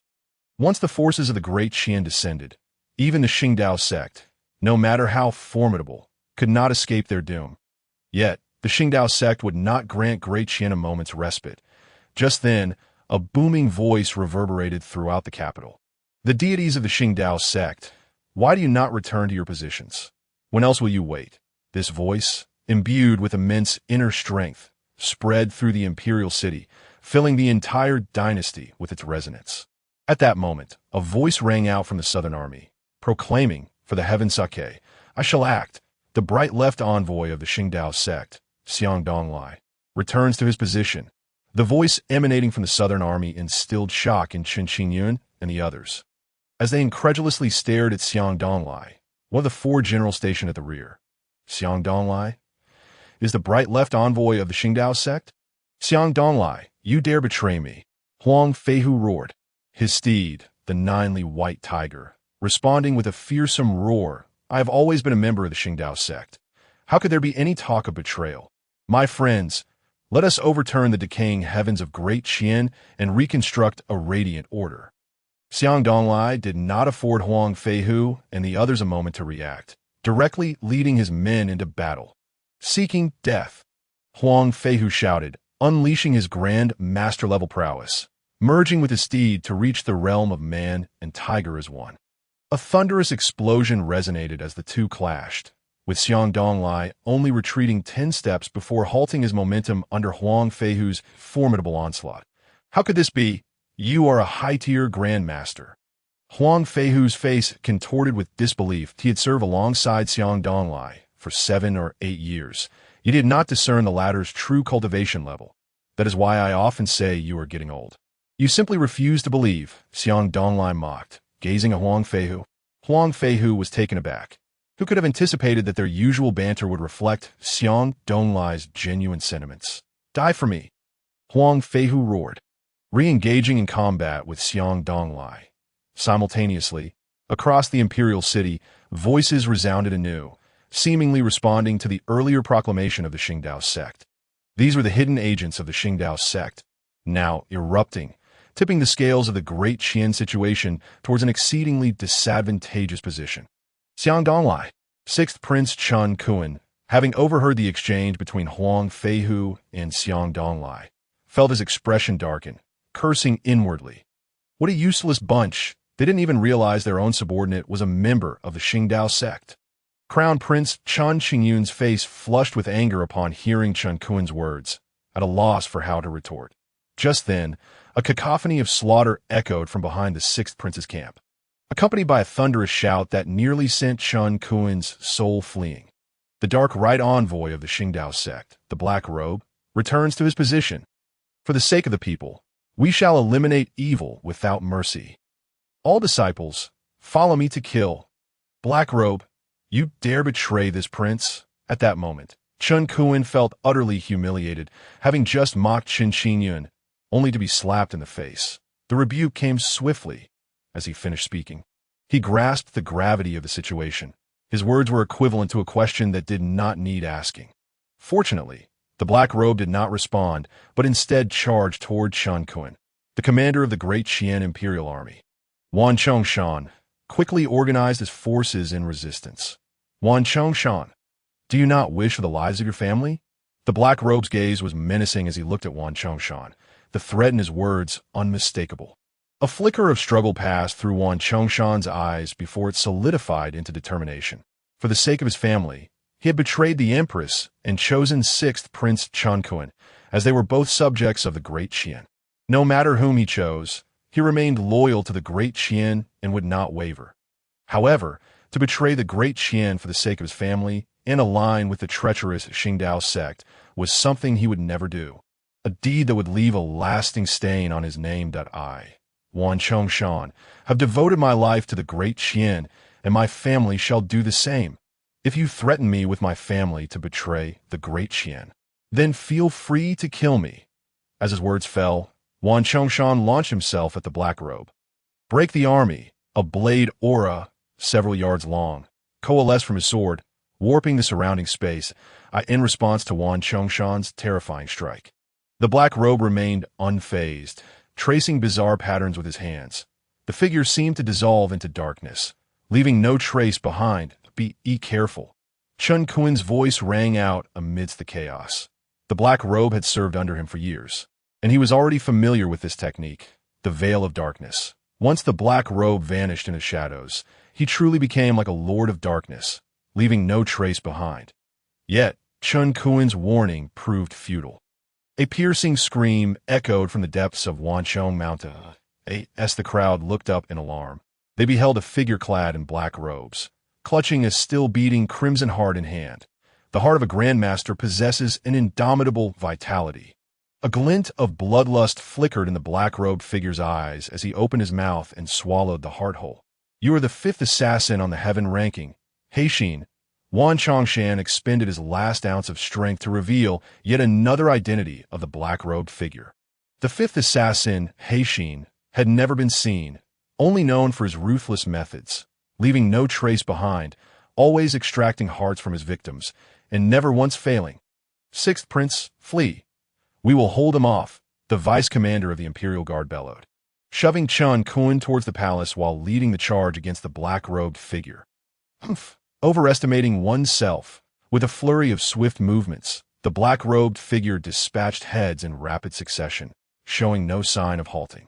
At that moment, Chen Chang'an was completely paralyzed with fear, being ushered towards the palace by several imperial guards. It was only now that he comprehended the fragility of schemes in the face of absolute power. "Yinner, grandfather cannot watch you ascend the throne." With a roar, Huang Feihu chose to self-destruct while battling Xiang Donglai. "Grandfather, Xiang Donglai, this prince will surely slay you," Chen Chang'an shouted, attempting to charge forward, only to be restrained by those beside him as they continued towards the palace. The situation within the Dacian imperial city was beyond their control. Just moments ago, not only had the dark agents of the Tao of Action risen, but also the hidden forces of the Honghua Association, Taiping Dao, and the Jingshi Society had all activated. Now, the only hope lay with the commander of the Dacian palace guards, Guiyuan, who could suppress these insurgents if they could withstand the attacks of the rebels until the loyalist forces from various regions of Dacian arrived. Victory would be theirs. "Kill. Let us storm the Dacian palace. This world shall be ours." The followers of the Tao of Action were filled with exhilaration, seemingly envisioning wealth and glory beckoning them. In that moment, the widely circulated saying echoed in their minds. "Are there not nobles and ministers among us?" Now, they too would tread upon those words, realizing their aspirations for nobility. In an instant, the crowd engaged in battle with fervor, fighting more fiercely than ever, with no regard for their lives. "Kill! Kill!" The followers of the Tao of Action shouted, desperately charging towards the Dacian forces. Their ferocity resembled seasoned veterans who had endured countless battles. If they had previously fought for the Tao of Action, now, seeing nobility within reach, they fought for themselves. The distinction between working for others and working for oneself was stark. In that moment, the morale of the Tao of Action surged, pushing the Southern Army and Imperial Guards into a retreat. Conversely, the Dacian forces, having lost their momentum, crumbled like a house of cards, hastily retreating towards the palace. Inside the palace, Chen Chang'an observed the bloodied figures returning from outside and couldn't help but flatter Chen Chang'an. "Your Highness is truly extraordinary. You anticipated the outcome all along." Yin Shirsi opened his mouth, intending to speak, but ultimately swallowed his words. "Xiao Yinzi, if you wish to praise His Highness, just say it. What is there to be shy about?" "You man," Chen Chang'an teased, watching Yin Shirsi's demeanor. "Chen Chang'an, how many times must I tell you? My name is Yin Shirsi, not Xiao Yinzi. All right, I understand. Xiao Yinzi." Chen Chang'an, unfazed by Yin Shirsi's irritation, continued his jest. "You." Yin Shirsi turned away, no longer wishing to bicker with Chen Chang'an, having personally experienced the sharpness of his tongue these past days. Meanwhile, the sixth Prince Chen Chang'an and the first Prince Chen Chang'an returned to the palace, both looking disheveled. Chen Chang'an fared somewhat better, being a grandmaster of martial arts. However, Chen Chang'an appeared quite ragged, bearing a gaping wound across his chest that made him resemble a blood-soaked figure. As he passed by Chen Chang'an, he bitterly remarked, "Ninth brother seems to be in high spirits, leisurely enjoying himself in the palace. What concern is it of yours?" Chen Chang'an did not even cast a glance at Chen Chang'an, his gaze fixed upon the palace gates. Through those gates, he seemed to perceive the impending storm of bloodshed within the city. "Are you seeking death?" Chen Chang'an's face darkened with rage. The hundreds of Imperial Guards beside him stepped forward. Bolstering his confidence, Yin Shirsi unsheathed his sword without hesitation. Whoever seeks death, step forward. My sword is yet to taste blood. One man, one sword, faced with hundreds of imperial guards, showed no signs of fear. Yan Shursi, the 10th-ranked swordsman on the sword hero ranking, son of the renowned Yin Beiquan, known as the Death Sword Master. Upon hearing Yan Shursi's words, the faces of the imperial guards paled, and for a moment, none dared to advance. "Humph. I hope you remain this composed later." Chen Chang'an scoffed coldly before turning to the side, where several imperial guards began to tend to his wounds. This scene left Chen Chang'an perplexed. Was his ninth brother truly a grandmaster of martial arts? If so, why did he tolerate Chen Chang'an? If he were not, how could he have triumphed in the sword competition, leading Yan Shursi to follow him? Throughout, Chen Chang'an had not cast a single glance at Chen Kayuan to him. They were all mere ants. Not only those present, but also the insurgents of the Tao of Action and other factions in the imperial city were insignificant in his eyes. He was puzzled as to whether these forces were the only ones at play. For some reason, he felt an underlying presence manipulating everything behind the scenes. He refrained from acting, waiting for that unseen hand to reveal itself. Otherwise, should he make his move, it would surely scare that hidden force in a hiding night deepened. The number of people within the palace swelled. Even the princes who had departed earlier were now returning to the palace. They did not wish to come, but had no choice that in the imperial city. Their identities were akin to flowers, automatically attracting countless rebels eager to raise their banners. They had initially intended to flee the city, but now the entire imperial city was besieged by insurgents. The Tao of Action, Taiping Tao, Hanhua Association, and Jingshi Society had each seized a city gate. No entry, no exit. Otherwise, it would be a death sentence. Suddenly, silence enveloped the imperial city. All cries of battle ceased. In that moment, the hearts of those within the palace rose to their throats. They knew the final confrontation was imminent. Thump, thump, thump. What began as a solitary footstep soon swelled into a cacophony of countless feet. Ultimately, it crescendoed into a frenzied rush of hundreds, even thousands. Rumble. The sturdy palace gates held for but a moment before being breached. Countless figures, wielding swords and clad in various outlandish garb, surged inside. These individuals could be broadly categorized into 4 groups. The followers of the Tao of Action were the most numerous, each one with their heads wrapped in white cloth, arms adorned with white bandages inscribed with the words "acting for heaven's mandate." The Grand Protector of the Way of the Path and the 5 Scatterers stood prominently at the forefront, their faces adorned with expressions of smug satisfaction. The other 3 factions, namely the Red Flower Society, the Taiping Tao, and the Jingshi Hui, were each equally matched in numbers. The members of the Red Flower Society donned garments embroidered with a single red flower.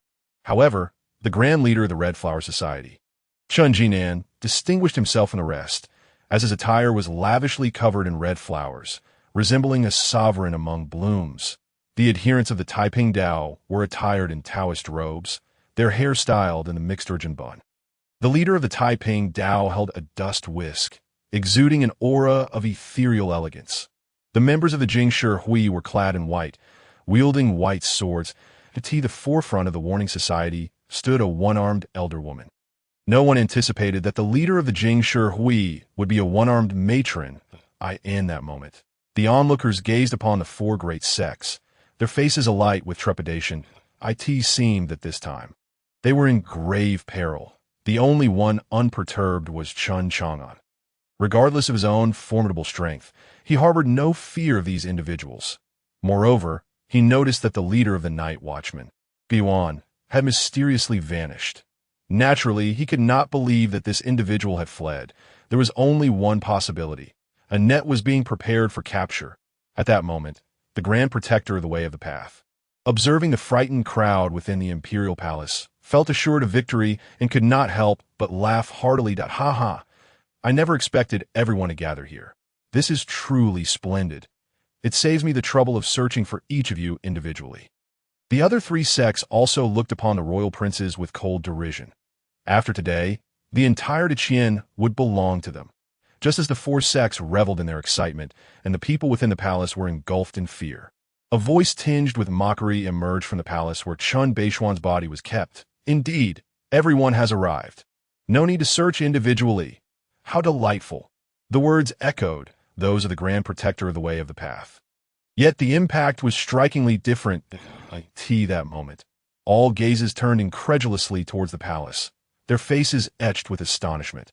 They beheld Chen Beixian, who should have been lying lifeless upon the dragon throne, now emerging as if nothing had transpired. The short sword that had once been in his possession was absent, and even the traces of blood had vanished.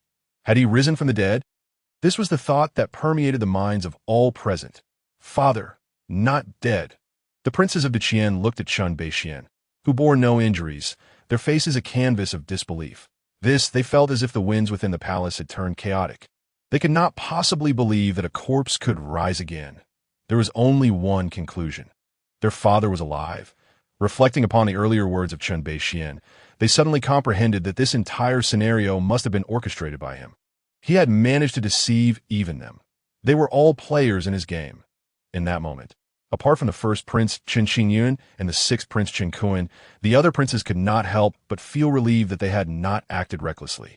Otherwise, they would surely be in a most awkward predicament at this very moment. Father, you are alive? This is truly wonderful.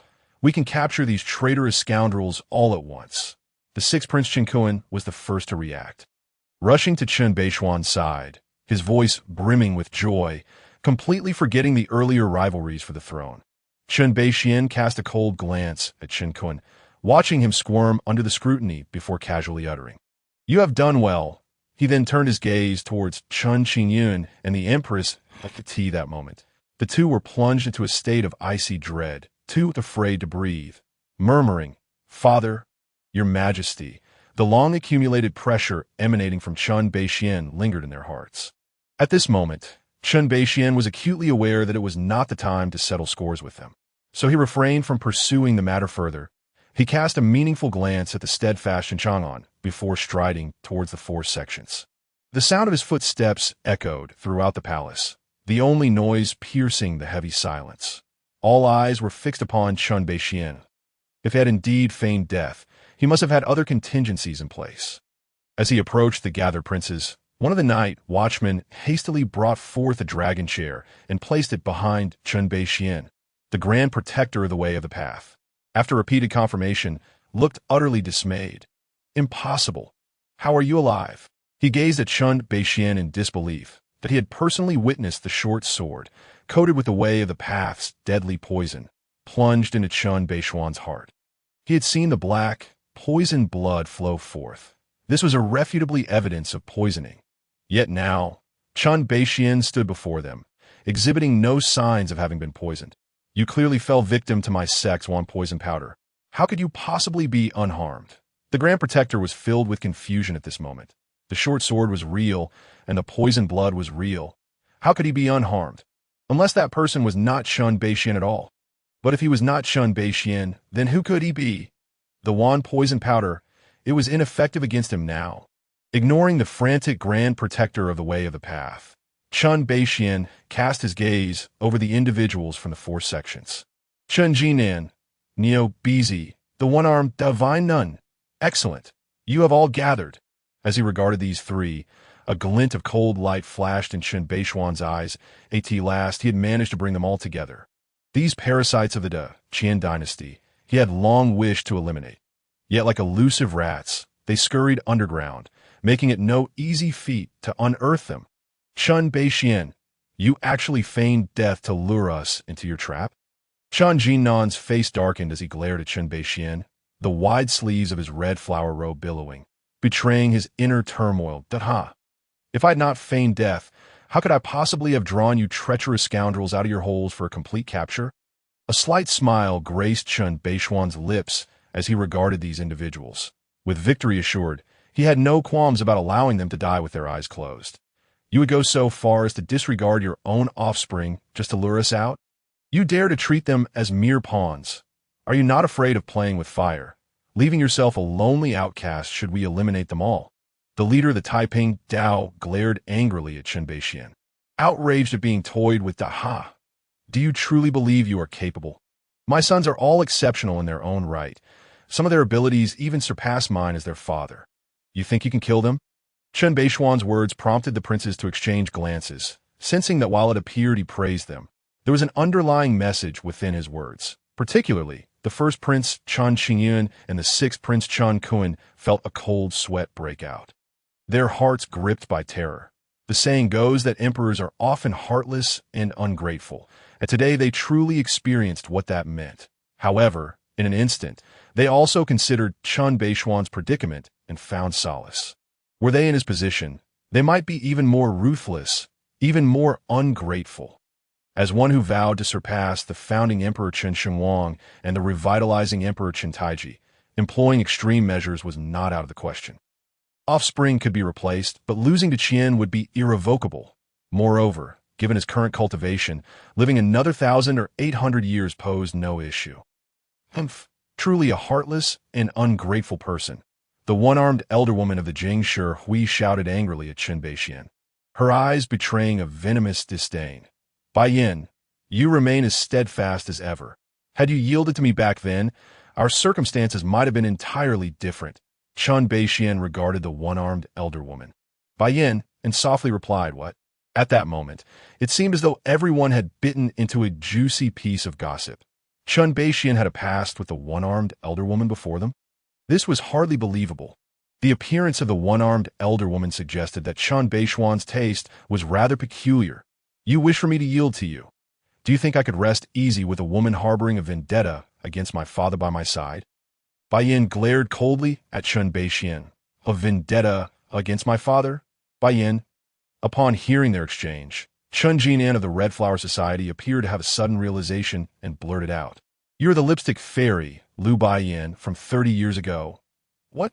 The lipstick fairy, Liu Bai Yin, an elderly individual, observing the one-armed matron before them, found it utterly inconceivable to equate her current frailty, her hair now silvered and reduced to a single arm, with the stunning beauty she once possessed, captivating countless men in the Grand Qian Dynasty as a dazzling enchantress. The disparity was indeed staggering. Chen Beixian, even if you feigned death to lure us out, what of it? The royal armies from across the Great Qian will not arrive until dawn. Meanwhile, your 100,000 imperial guards have already been decimated by us. Now, with over 10,000 disciples from the four major sects gathered here, even if you wield celestial powers, how can you possibly turn the tide?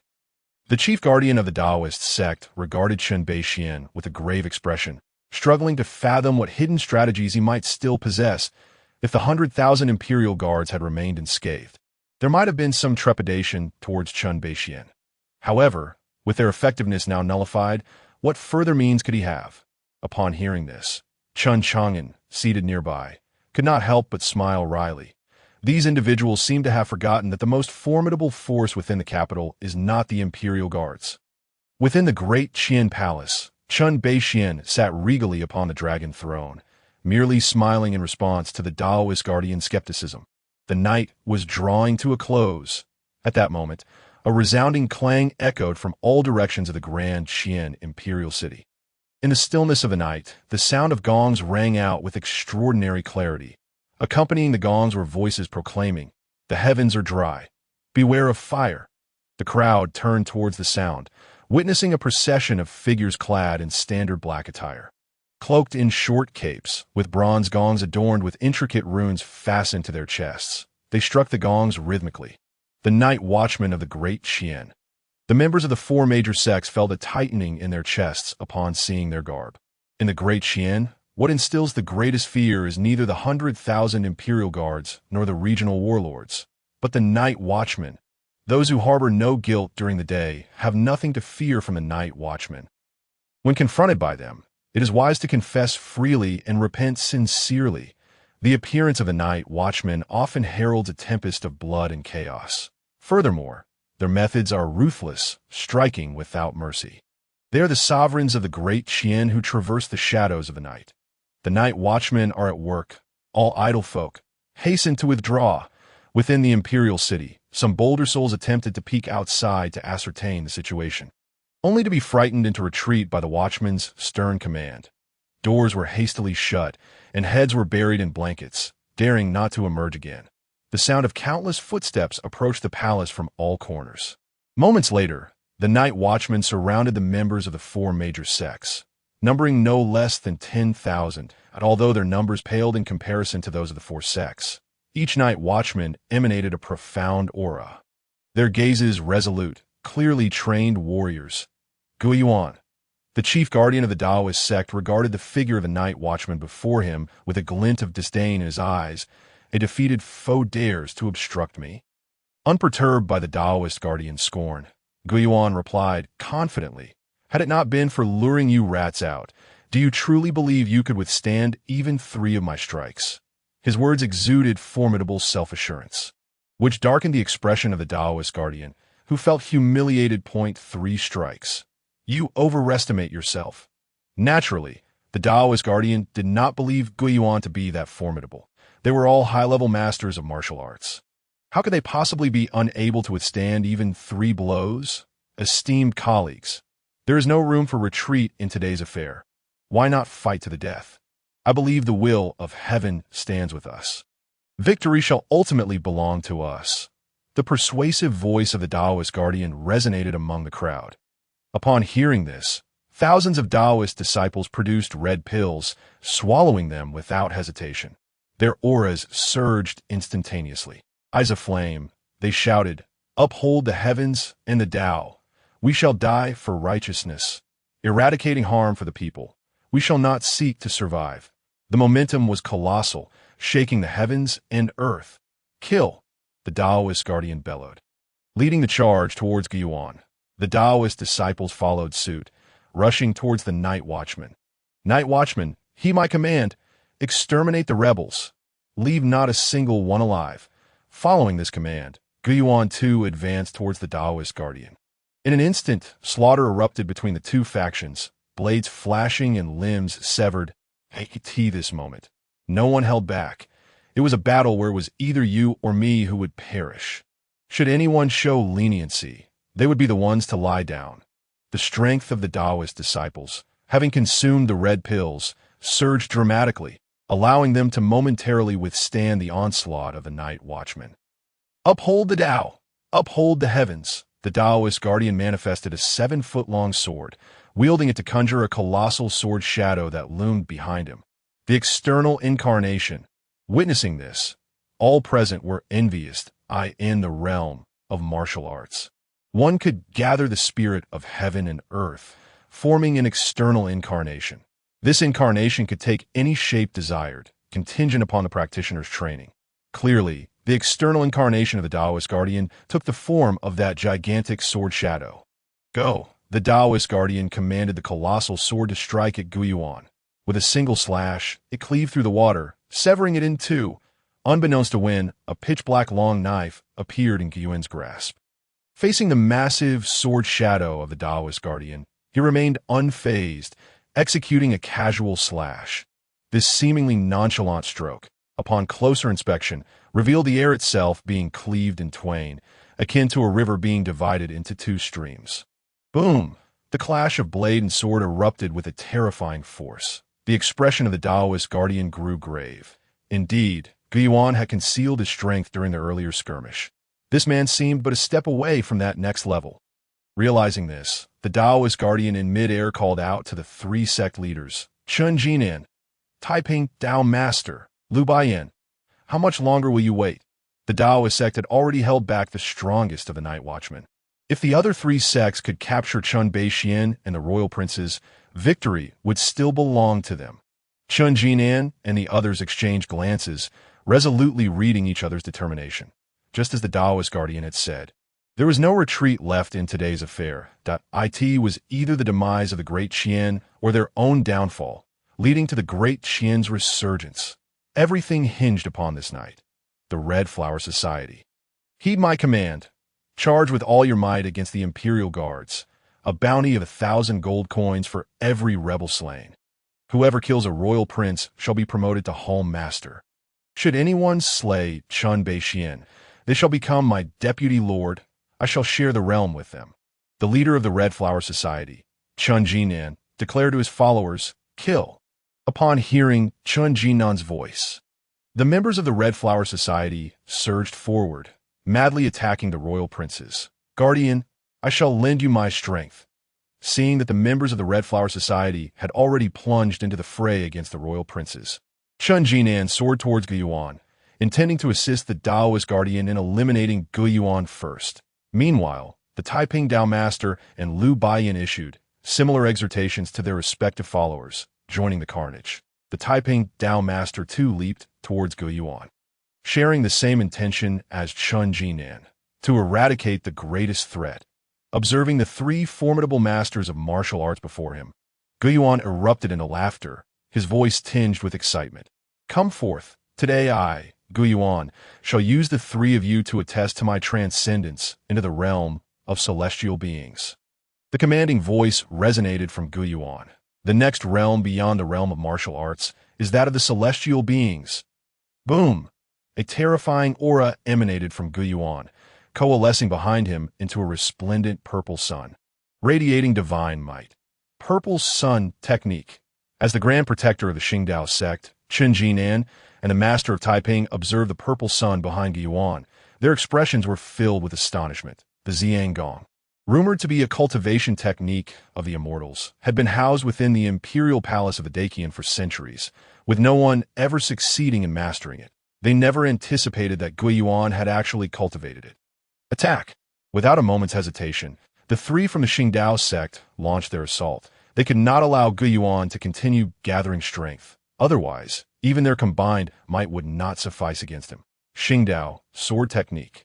The sword stands in for the heavens. The sword shadow behind the grand protector of Qingdao solidified further, causing the surrounding void to ripple as if it had transformed into a true heavenly punishment sword. Crimson flowers filled the sky, the setting sun resembling blood. Surrounding Chen Chang'an were blossoms of red, emanating an astonishing aura of murderous intent, akin to the dying sun, Taiping's secret art, summoning wind and rain. The master of Taiping formed hand seals, genuinely conjuring powerful winds mixed with rainwater, shaping them into lethal blades directed at Ge Yuan. Boom! Boom! The four engaged in an instantaneous clash. The terrifying energy fluctuations astonished all present. Truly, these were formidable warriors of the martial arts realm. Their offensive power was overwhelming. At this moment, the only ones in the palace not embroiled in battle were Chen Chang'an and Chen Beixian. It was not due to their inaction. Rather, the three major sects of the Honghua society dared not approach them. Anyone who ventured within 3 feet of the two mysteriously lost their vitality. Whether they were martial masters or grandmasters, the outcome was the same. This resulted in no one daring to attack them, turning their focus instead to others. Chen Beixian sat regally on the dragon throne, calm and composed, observing the combatants as if they were mere jesters. Meanwhile, Chen Chang'an gazed at the purple sun behind Ge Yuan, his eyes narrowing slightly. He had heard of the Ziyangong before, having caught a glimpse of it during his childhood in the palace. Though he had understood nothing at the time, as the manual contained not a single character, only an illustration of a great purple sun, Chen Chang'an had long believed it a jest played by some immortal upon mortals, never expecting that someone would actually manage to cultivate it. Fascinating. A slight smile graced Chen Chang'an's lips as he resolved to explore the Ziyangong once this affair concluded that a great sun hanging behind one's head would surely attract attention. At that moment, the one-armed elder, Liu Baiyan, witnessed the grand protector of Qingdao and his companions battling Ge Yuan and cast a venomous glare at Chen Beixian, exclaiming fiercely, "Chen Beixian, return my father's life." With that, she brandished her sword and charged toward Chen Beixian. This seemingly reckless action, however, was perfectly clear to Chen Chang'an. Though Liu Baiyan appeared consumed by vengeance, her strategy was astute. In the current situation, capturing Chen Beixian was the only way to secure victory in this endeavor. She understood well the principle of capturing the leader first. To kill my father, you must first pass my test. At this moment, the crown prince, Chen Chang'an, unexpectedly threw himself into the fray, rushing toward Liu Baiyan. This was not out of filial piety. Rather, since the revival of Chen Beixian and the emergence of Ge Yuan, he had realized that everything was a trap set by his father. He knew his father all too well. Whenever he devised a scheme, success was inevitable. Surely it would be the same this time. If he did not make a show of it now, he would likely face retribution in the future, potentially becoming the next king of Bei Liang. Exiled far from the capital, the sixth prince, Chen Chang'an, also wished to make his mark, but alas, his strength was insufficient, and he feared that making a move would only lead to his demise. However, Chen Chang'an had only just broken through to the realm of Grandmaster. How could he possibly contend with Liu Baiyan? Get lost. Liu Baiyan unleashed a sword of breath, sweeping Chen Chang'an aside, sending him crashing back, blood spewing from his mouth, his eyes filled with terror. Was this the difference between a Grandmaster and a martial arts avatar? Though he had not genuinely intended to save Chen Beixian, he had exerted all his strength to a shock. He could not even withstand a mere gust. Liu Baiyan paid no heed to Chen Chang'an, swiftly closing the distance to Chen Beixian. Channeling all her power into a single thrust aimed at him that moment. Observing Chen Beixian's unmoving demeanor, Liu Baiyan envisioned the blade piercing his heart, a triumphant smile of vengeance gracing her features. Witnessing this scene, the members of the four major sects of the Xingdao sect displayed expressions of exhilaration. It had worked. They were on the brink of success. Meanwhile, the people of the Dacian revealed expressions of dread. That it was over. Dacian was doomed. Yet, just as everyone believed Liu Baiyan's blade would pierce Chen Beixian's chest, sealing his fate, excluding Chen Beixian and Guiyuan. Of course, suddenly, a metallic clash resonated between Liu Baiyan and Chen Beixian. Everyone turned toward the sound, their pupils contracting, eyes wide with disbelief as they beheld Chen Beixian's right hand raised, his index finger astonishingly pressed against the tip of Liu Baiyan's sword. A mere mortal, daring to confront the edge of a blade? Was this even human? You are the realm of the celestial. Liu Baiyan's gaze was filled with horror as she stared incredulously at Chen Beixian. She had never imagined that he was a celestial being. The remaining hand that gripped the sword trembled slightly. The celestial realm transcended that of mortals, a body like an immortal, unafraid of iron. This was the true portrayal of the celestial realm. What? The celestial realm? Upon hearing Liu Baiyan's words, everyone gasped in shock, unable to believe their eyes as they looked at Chen Beixian. It was too late for realizations. Chen Beixian's expression darkened, and he applied slight pressure with his fingertip. Crack! Before anyone could react, Liu Baiyan's sword, capable of shattering gold and stone, began to splinter, breaking into countless fragments that hung silently in the void. As Liu Baiyan attempted to retreat, she discovered she was unable to move, ensnared by an overwhelming force. Boom! Boom! The myriad shards, as if controlled by an invisible power, shot forth in an instant, all embedding themselves within Liu Baiyan's body. Boom! Poof! Poof! Liu Baiyan was hurled as if struck by a colossal force, crashing into a grand hall. Multiple jets of blood erupted from her, leaving trails in the air before finally falling to the ground. Cough, cough, cough. Liu Baiyan struggled to rise but ultimately failed. With her finger tremblingly pointed at Chen Beixian, she gasped, "How ruthless!"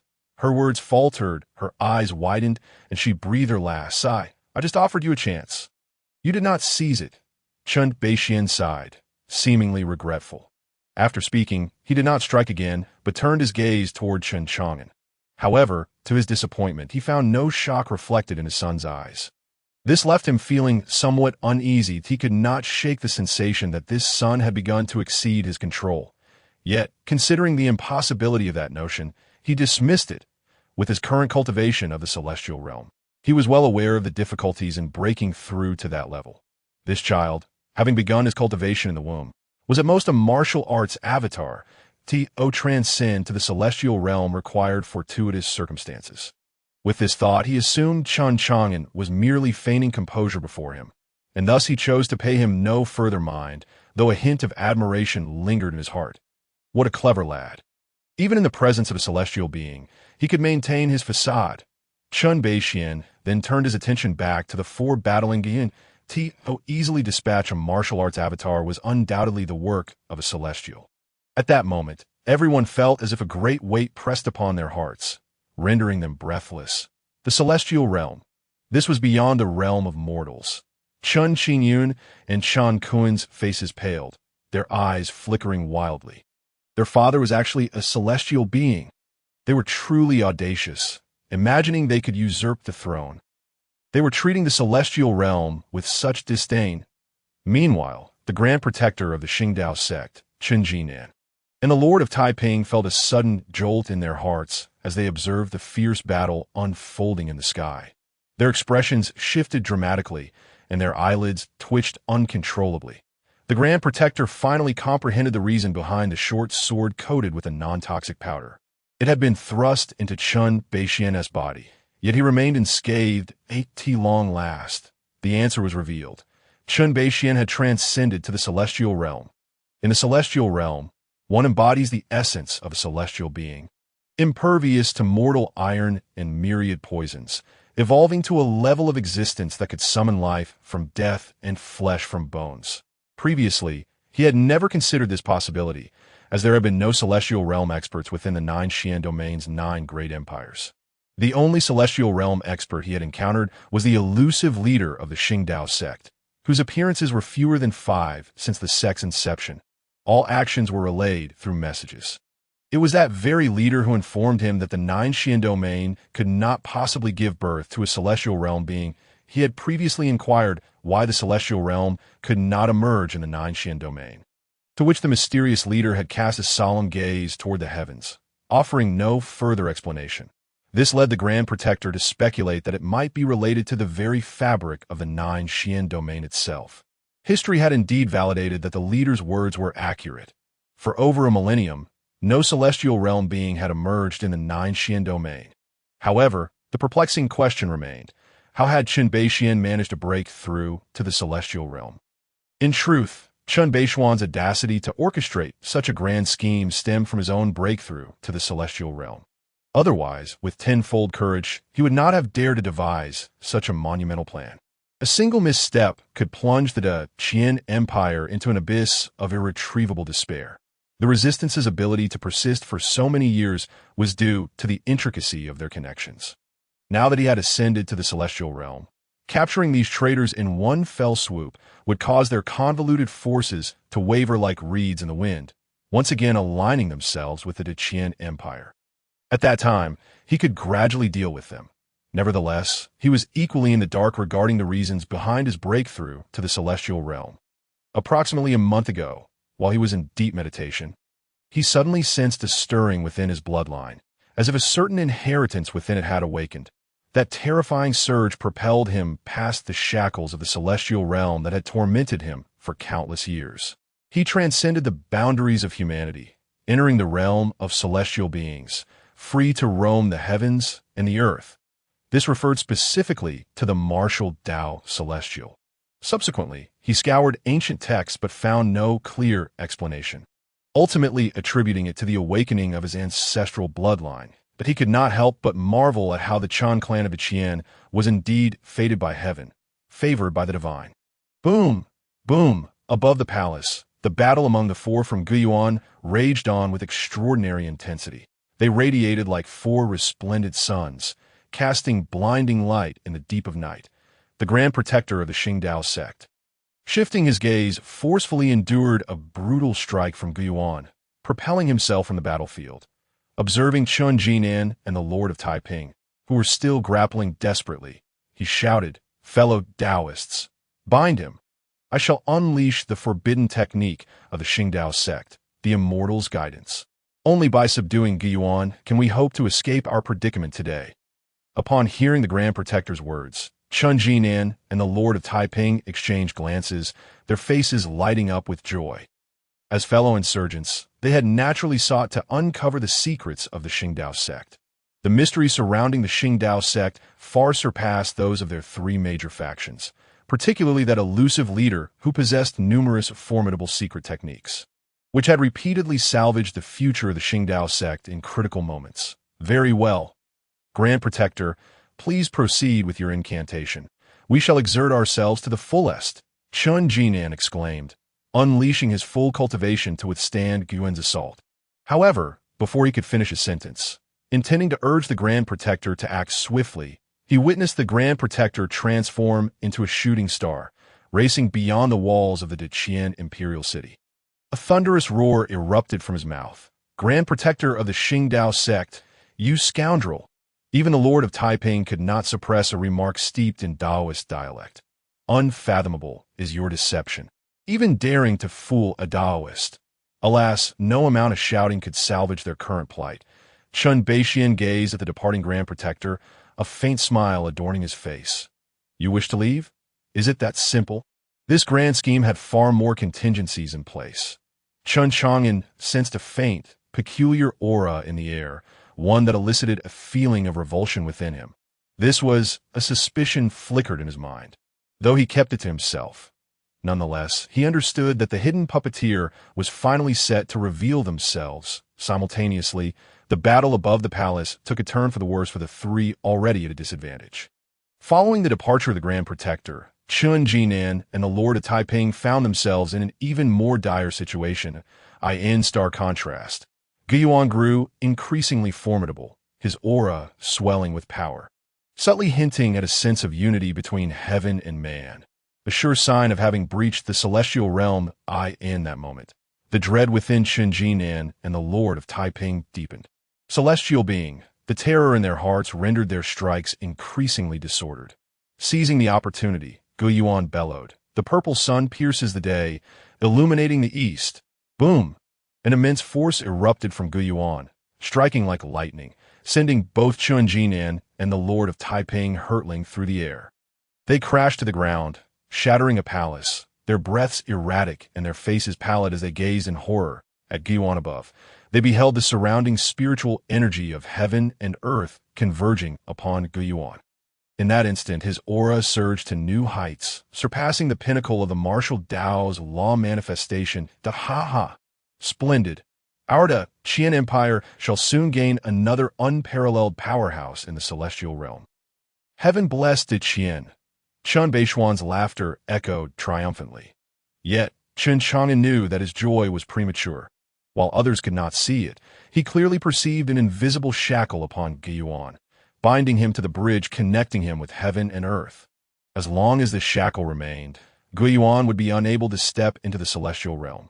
However, moments later, Chen Beishuan did not sense the true pressure of a celestial being emanating from Guiyuan.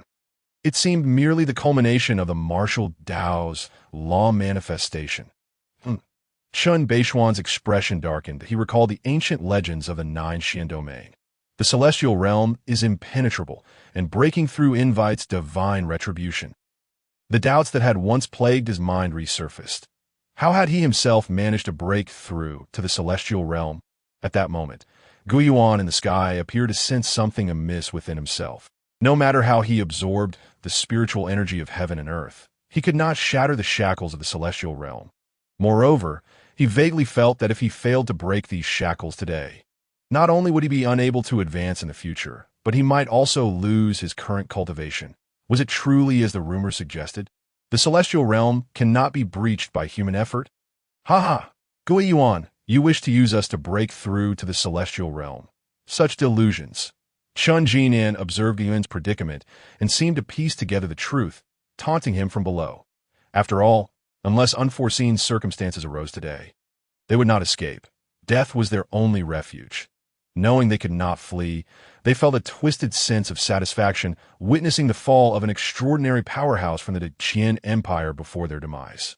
Are you eager to meet your end? Chen Beishuan's gaze brimmed with murderous intent as he turned towards Chen Chang'an and the Lord of Taiping. Boom!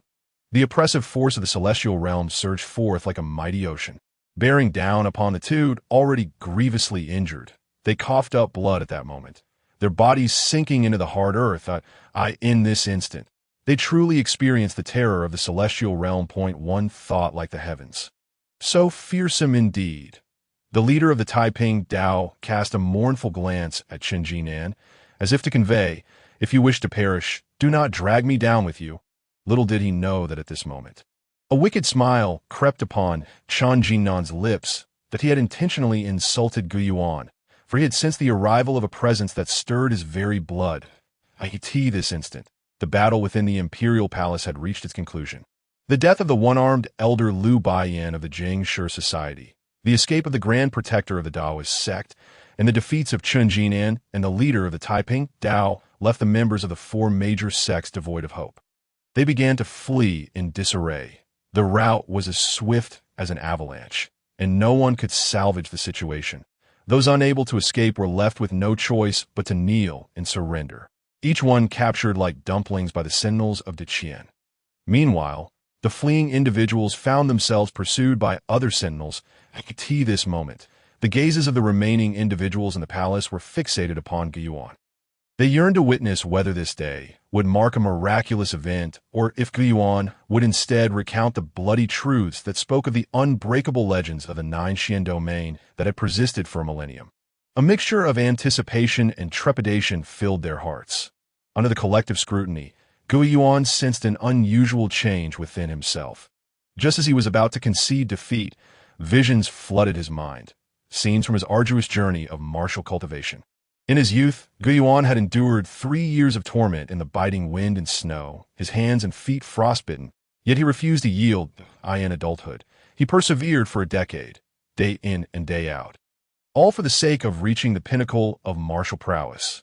After following Chen Beixian of Qian to acquire the celestial technique, Ziyang Gong, he devoted himself to training beneath the sun for 30 uninterrupted years, ultimately mastering the celestial art.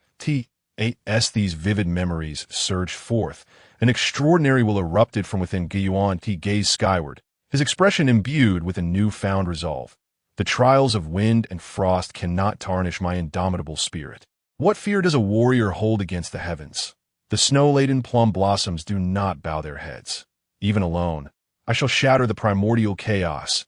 An aura of defiance emanated from Guiyuan, as the sun behind him split into 10 radiant orbs of purple light. 10 suns blazing across the sky, shatter the heavens. The 10 purple suns voraciously absorbed the essence of heaven and earth, flooding into Guiyuan's being, inflating him to the stature of a giant. Ripples appeared in the sky above the palace, and the onlookers seemed to witness an imposing heavenly gate gradually opening in the void. In that moment, every heart raced with trepidation. They could not help but admire Guiyuan's terrifying prowess. He had forcibly opened the celestial gate through sheer strength. As he beheld the formidable gate, a smile finally graced Guiyuan's face. It is done. The heavenly gate opens, transcending the realms of humanity. Just as all believed Guiyuan was on the verge of shattering the myth of the 9 Qian domain and ascending to the realm of celestial beings. A faint tremor rippled through the void. The slowly opening heavenly gate, for reasons unknown, began to close. It was as if an irresistible force was tugging at the 2 gate panels. The sound of the closing gate resonated in everyone's ears, akin to the thunderous roar of the heavens. No. Guiyuan's anguished cry reverberated, filled with desolation. Instantly, his aura plummeted. No longer the invincible presence it once was. A trickle of blood escaped from the corner of his mouth, a backlash from his failure to breach the realm of celestial beings. Was it truly impossible to defy fate? Was the power of the heavens genuinely insurmountable? After a furious roar, Guiyuan was enveloped in a sense of despair. This was a cry of indignation against the laws of heaven and earth, a lament for the shackles of his relentless training that he could not break, a roar of defiance against the arduous path of martial cultivation, a protest against the injustice of fate while resolutely resisting the decree of heaven. In Chen Beixian's eyes, a hint of regret flickered. So close. Just a fraction away. A mere hair's breadth, yet worlds apart. Otherwise, the Qian Dynasty would possess 2 celestial beings. Fortunately, he had awakened the bloodline of his ancestors. Otherwise, he would have met the same fate as Guiyuan. Meanwhile, seated within the palace, Chen Chang'an discerned a reflection of his own struggles in Guiyuan. Once trapped in Bei Liang, his martial prowess had only reached the 7th rank. How many times had he roared at the heavens in a bid to break free from his destiny? Yet, time and again, he had been vanquished by the merciless hand of reality, had it not been for the arrival of the system that aided his breakthrough to the land of immortals. How different would his plight be from Guiyuan's? Contemplating this, Chen Chang'an felt a surge of compassion, silently vowing, "Those who dare to defy fate are truly admirable. In the spirit of shared suffering, I shall lend you my aid." Hoping you can carve a path of your own. Without a visible gesture, 25 ethereal ripples materialized around him. Sword 25. During his recent days at the Bei Liang royal residence, he had deciphered the unwritten sword manual to its 25th layer. Unless one looked closely, no one could perceive those 25 ripples. Only Chen Chang'an, having ascended to the realm of celestial beings, seemed to sense something elusive, yet upon closer inspection, he found nothing. Under Chen Chang'an's manipulation, the 25 ripples, like celestial swords, emanated an overwhelming divine might as they struck at the shackles binding Guiyuan. The sound of metal clashing echoed, audible only to Guiyuan. Once the sound faded, he felt an inexplicable lightness, as if the shackles that had bound him were suddenly released. An immense power coursed through him, compelling him to unleash another roar.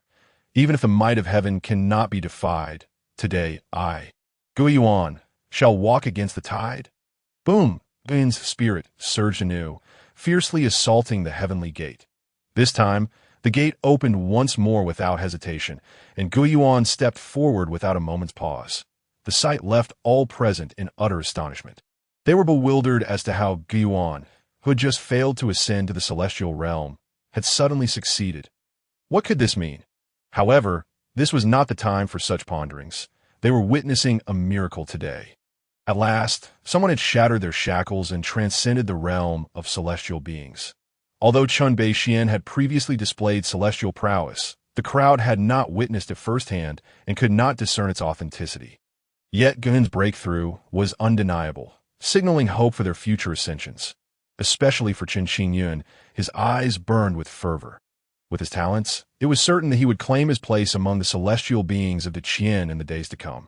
Just as the crowd reveled in their joy, a piercing scream echoed from the city gates. Da-da! The Grand Protector of the Taoist sect, bloodied and clutching his severed left arm, tumbled into the palace. The sight instilled profound admiration for Chen Chang'an among the onlookers, astonished that a master could so grievously injure the Grand Protector. Yet, Chen Chang'an's brow furrowed. Had his contingency plan truly been that formidable? Suddenly, a series of beastly roars erupted from all corners of the Qian imperial city, accompanied by countless anguished cries. Monsters! There are so many monsters! The Grand Protector's intermittent cries struck terror into the hearts of the crowd. Monsters! This was a race both familiar and foreign. They were estranged because the monsters dwelled deep within the boundless mountains outside the 9 Qian domain and had never ventured beyond. It was said that a celestial being once descended upon the northern Qian domain, slaying countless monsters with a single sword. Ultimately, a decree was issued forbidding the monsters from stepping beyond the boundless mountains. Otherwise, their entire race would face annihilation. Familiarity breeds comfort, for it is not uncommon for martial artists to venture into the boundless mountains. Hunting the demon clans. After all, the demon race is a treasure trove, with their skin, blood, flesh, and inner elixirs all being highly coveted commodities. The seductive fox demon, in particular, is a favorite among the high-ranking officials and nobles. Roars, roars, the sounds of beasts accompanied by chaotic footsteps echoed from outside the palace. The crowd looked up, only to witness the bloodied and disheveled figures of the night watchmen and the imperial guard rushing in. Having narrowly escaped, after pursuing the members of the 4 major sections, behind them trailed enormous demon beasts, their forms radiating a palpable aura of malevolence. In their jaws, they clutched severed limbs, chewing with fervor as hot blood dripped from their mouths. Gazing at the humans before them, the demons' eyes gleamed with a bloodthirsty light. Indeed, it was the demon race. Except for Chen Chang'an and Chen Chang'an, all present were taken aback by the sudden appearance of the demons. Their faces paling in shock. They had never anticipated that these demons had emerged from the boundless mountains. This was a grave matter. Could it be that the demons intended to leave the mountains and launch an assault on humanity? As the crowd stood in stunned silence, a sudden ripple coursed through the palace. From the gate of heaven and earth emerged Guiyuan, exuding an overwhelming presence. In that moment, Guiyuan seemed to embody the very essence of the universe. Transcending all, confronted by Guiyuan, one could not help but feel an instinctive urge to prostrate in worship, as if standing before divine authority. This was the realm of the celestial being, with the mere title of Tian. Even if not of the heavens, it bore the weight of celestial might. He had surpassed the realm of mortals. Gui Yuan's gaze turned icy as he surveyed the thousands of demon beasts within the palace. Impudent beasts! How dare you offend the majesty of the Qian? You shall perish. Today marked his ascension to the realm of the celestial being, a moment of triumph, and these demons dared to provoke him. Very well, their blood would serve to celebrate his glorious day. Red, how fitting! With a thunderous roar, an overwhelming aura erupted from Gui Yuan as he slowly raised his right hand. The surrounding spiritual essence began to coalesce in response to his gesture. This was the realm of the celestial being, capable of harnessing the forces of heaven and earth. With a swift motion, his right hand descended upon the thousands of demon beasts below. Boom! In an instant, a vast chasm opened where the demon beasts had stood, a thick stench of blood wafting through the air. Only a few fortunate ones remained, trembling in fear as they gazed up at Gui Yuan. Emitting pitiful growls, the onlookers could not help but be awed by the spectacle. Truly, the power of a celestial being was terrifying. Thousands of demon beasts had been effortlessly dispatched with a single strike.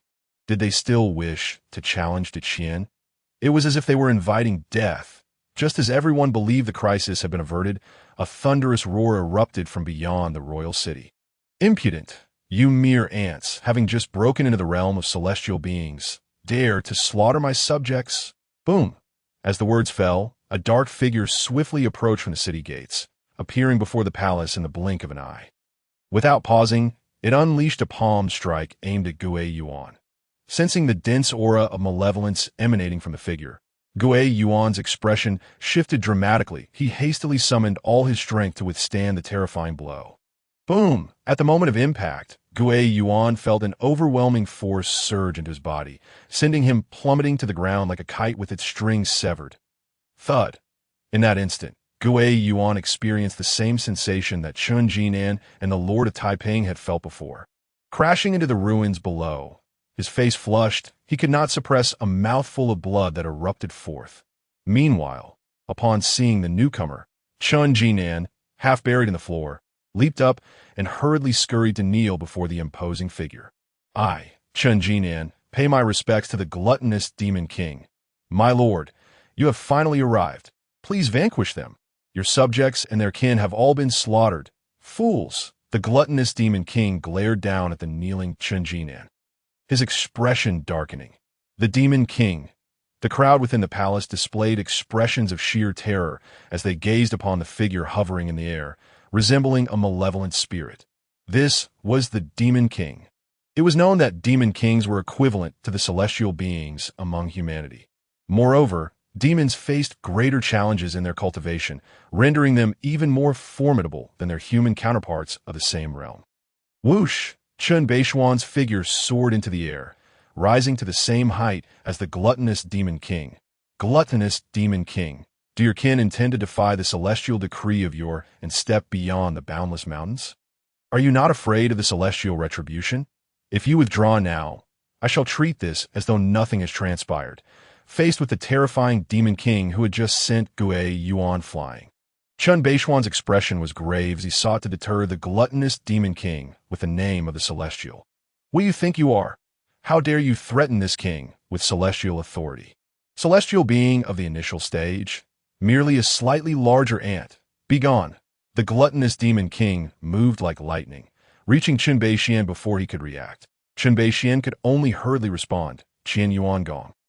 The surrounding spiritual essence surged towards Chen Beishuan as he struck out at the gluttonous demon king. The outcome was inevitable. Boom! Chen Beishuan was likewise sent flying by the gluttonous demon king's palm, landing beside Gui Yuan. The only difference was that he managed to swallow the blood that threatened to spill from his mouth, his complexion pale and his demeanor no longer calm. The cultivation of the gluttonous demon king surpassed, thereby a significant margin. Likely having reached the high tier of the celestial being realm, it seemed that the Qian was in dire straits. The gluttonous demon king surveyed the crowd like a conqueror, his gaze sweeping over each individual. Those who met his eyes lowered their heads cautiously, afraid to breathe, their bodies trembling involuntarily, fearing they might be singled out. However, when the gluttonous demon king laid eyes upon Chen Chang'an, his eyes narrowed into slits. You boy, I have two principles in life. First, I shall not allow anyone to stand taller than I, compelling me to look up that my neck does not favor such postures. Secondly, I shall not permit anyone to sit while I stand, requiring me to look down upon them, that my legs do not allow for such indignities. Unfortunately, you have violated my second principle. You shall be the first to have the honor of becoming my meal. Chen Chang'an looked up at the gluttonous demon king hovering in the air, his expression unperturbed. How unfortunate, for I too have a principle. I shall not allow anyone to stand taller than I, compelling me to look up that my neck does not favor such postures. The same words, spoken from different mouths. The crowd within the palace gazed at Chen Chang'an, as if he were a fool. For that was the demon king. The gluttonous demon king's expression darkened, and he roared at Chen Chang'an, "You insolent brat!" Yet before he could finish his sentence, Chen Chang'an pointed to his side. "Sword come!" Whoosh! The extraordinary sword in Yan Shixi's hands instantly hovered above Chen Chang'an's head. "I possess a sword capable of moving mountains, parting rivers, subduing demons, commanding spirits, plucking stars, toppling cities, and opening the heavens. Today, this sword shall slay demons." Boom! The extraordinary sword shot forth, its terrifying blade aura dimming the very heavens and earth, causing the stars in the night sky to tremble. The gluttonous demon king's expression shifted drastically as he stared in disbelief at Chen Chang'an. "You are..." Boom! The sword passed, and the demon king fell. Within the palace, silence reigned. All present had their pupils constrict, their expressions akin to those who had seen a ghost, frozen in place.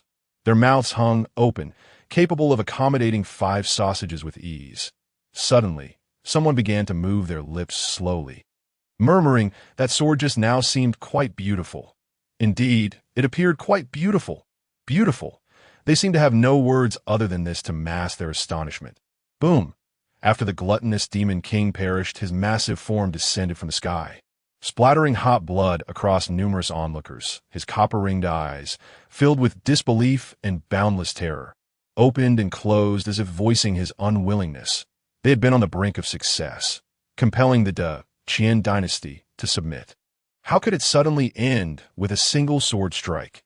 He was informed that the immortals had long departed from the Joshuan realm, which prompted him to emerge from the endless mountains. How then did such a terrifying figure materialize? Regrettably, no one could provide an answer to his question, for they themselves were equally in the dark. In this moment, all eyes turned to Chen Chang'an, their gazes filled with astonishment and reverence. The sword strike from moments ago lingered in their hearts, refusing to dissipate. High and mighty, arrogant and domineering, the 2 invincible demon kings of the Qian Dynasty were effortlessly vanquished by the 9th prince, Chen Chang'an, with a single stroke. They felt as though the world had become somewhat chaotic. What realm had Chen Chang'an ascended? Could it be that the legendary Chen Bei Liang had been overshadowed? They had thought themselves the final overlord, only to discover that this son was the true sovereign. It was no wonder he exuded an air of haughty indifference, a solitary and desolate demeanor. Yet, if he possessed such strength, his solitude and coldness would deepen. Guan was taken aback. At that moment, he suddenly recalled his own failure to break through the celestial realm. Chen Chang'an had similarly extended a finger. The gesture so strikingly akin. It was not Guan's extraordinary talent that shattered a millennium of shackles, but rather Chen Chang'an who had dismantled those bonds. If he could break the shackles of heaven and earth, was he still human? Chen Chang'an was stunned. He had always believed that he and Chen Chang'an were of the same caliber, only to realize that Chen Chang'an towered above him. This reflection made him acutely aware of his past actions. His face flushing with embarrassment, It felt as though he were playing in the mud before a gathering of deities, dragging them into his childish games. Slap. Chen Bei Liang struck the face of the 6th prince, Chen Chang'an, leaving him momentarily bewildered. Does it hurt? Chen Chang'an looked at Chen Bei Liang with a hint of grievance, ready to unleash his anger. Yet reminded of his previous actions, he gritted his teeth and replied, "Not at all." Slap. Another resounding blow. "Does it hurt?" Chen Chang'an continued to endure. "Not at all." Slap. This time, the slap echoed louder, leaving one side of Chen Chang'an's face swollen. "Does it hurt?" At that moment, Chen Chang'an could no longer hold back. Killing is one thing, but such humiliation is intolerable. Not even the emperor could get away with this. It hurts. It is good that it hurts. I thought I was dreaming, but it appears I am not. Chen Chang'an's gaze became vacant. Just as Chen Beixian began to approach Chen Chang'an to exchange a few words, Chen Chang'an slowly rose, surveying the Dacian imperial city with a nonchalant expression, softly uttering, "How utterly uninteresting. Not a single worthy opponent in sight. Well then, I leave the aftermath to you all." With that, Chen Chang'an strode toward the palace gates. As he made his way outside the palace, he passed by those chaotic beasts and members of the four great sects still wreaking havoc within the city, all of whom were pierced by an invisible sword aura. Bang, bang, bang. They fell to the ground, lifeless, not a trace of vitality remaining. Until their last breath, they remained oblivious to who had struck them down. Watching Chen Chang'an's departing figure, everyone felt an inexplicable sense of loneliness emanating from him. It was a solitude that comes from standing atop the highest peaks, where the chill is most profound. Chen Chang'an's departure left Chen Beixian feeling quite awkward. Nevertheless, being a formidable leader, he quickly regained his composure and began to issue commands. Everyone, listen up. The night watchman will sweep from east to west, while the Imperial Guard will clear from west to east. We must ensure that before dawn, not a single rebel or beast remains within the Imperial city. He then turned to the princes, his expression darkening. You all must go as well. Don't tell me you have no one under your command. Yes, father. The princes could only depart in frustration, in an instant. The once silent imperial city was filled with the clashing sounds of swords and blades, the cacophony of battle cries, anguished screams, and beastly roars echoed throughout the night, leaving the ordinary citizens of the Dacian imperial city trembling in fear. Too terrified to even peek outside, in the absence of a leader, the members of the four great sects and countless beasts were akin to lost dogs, after a night of fierce combat. All rebels and beasts within the imperial city were thoroughly eradicated. The common folk of the Dacian imperial city opened their doors to step onto the streets.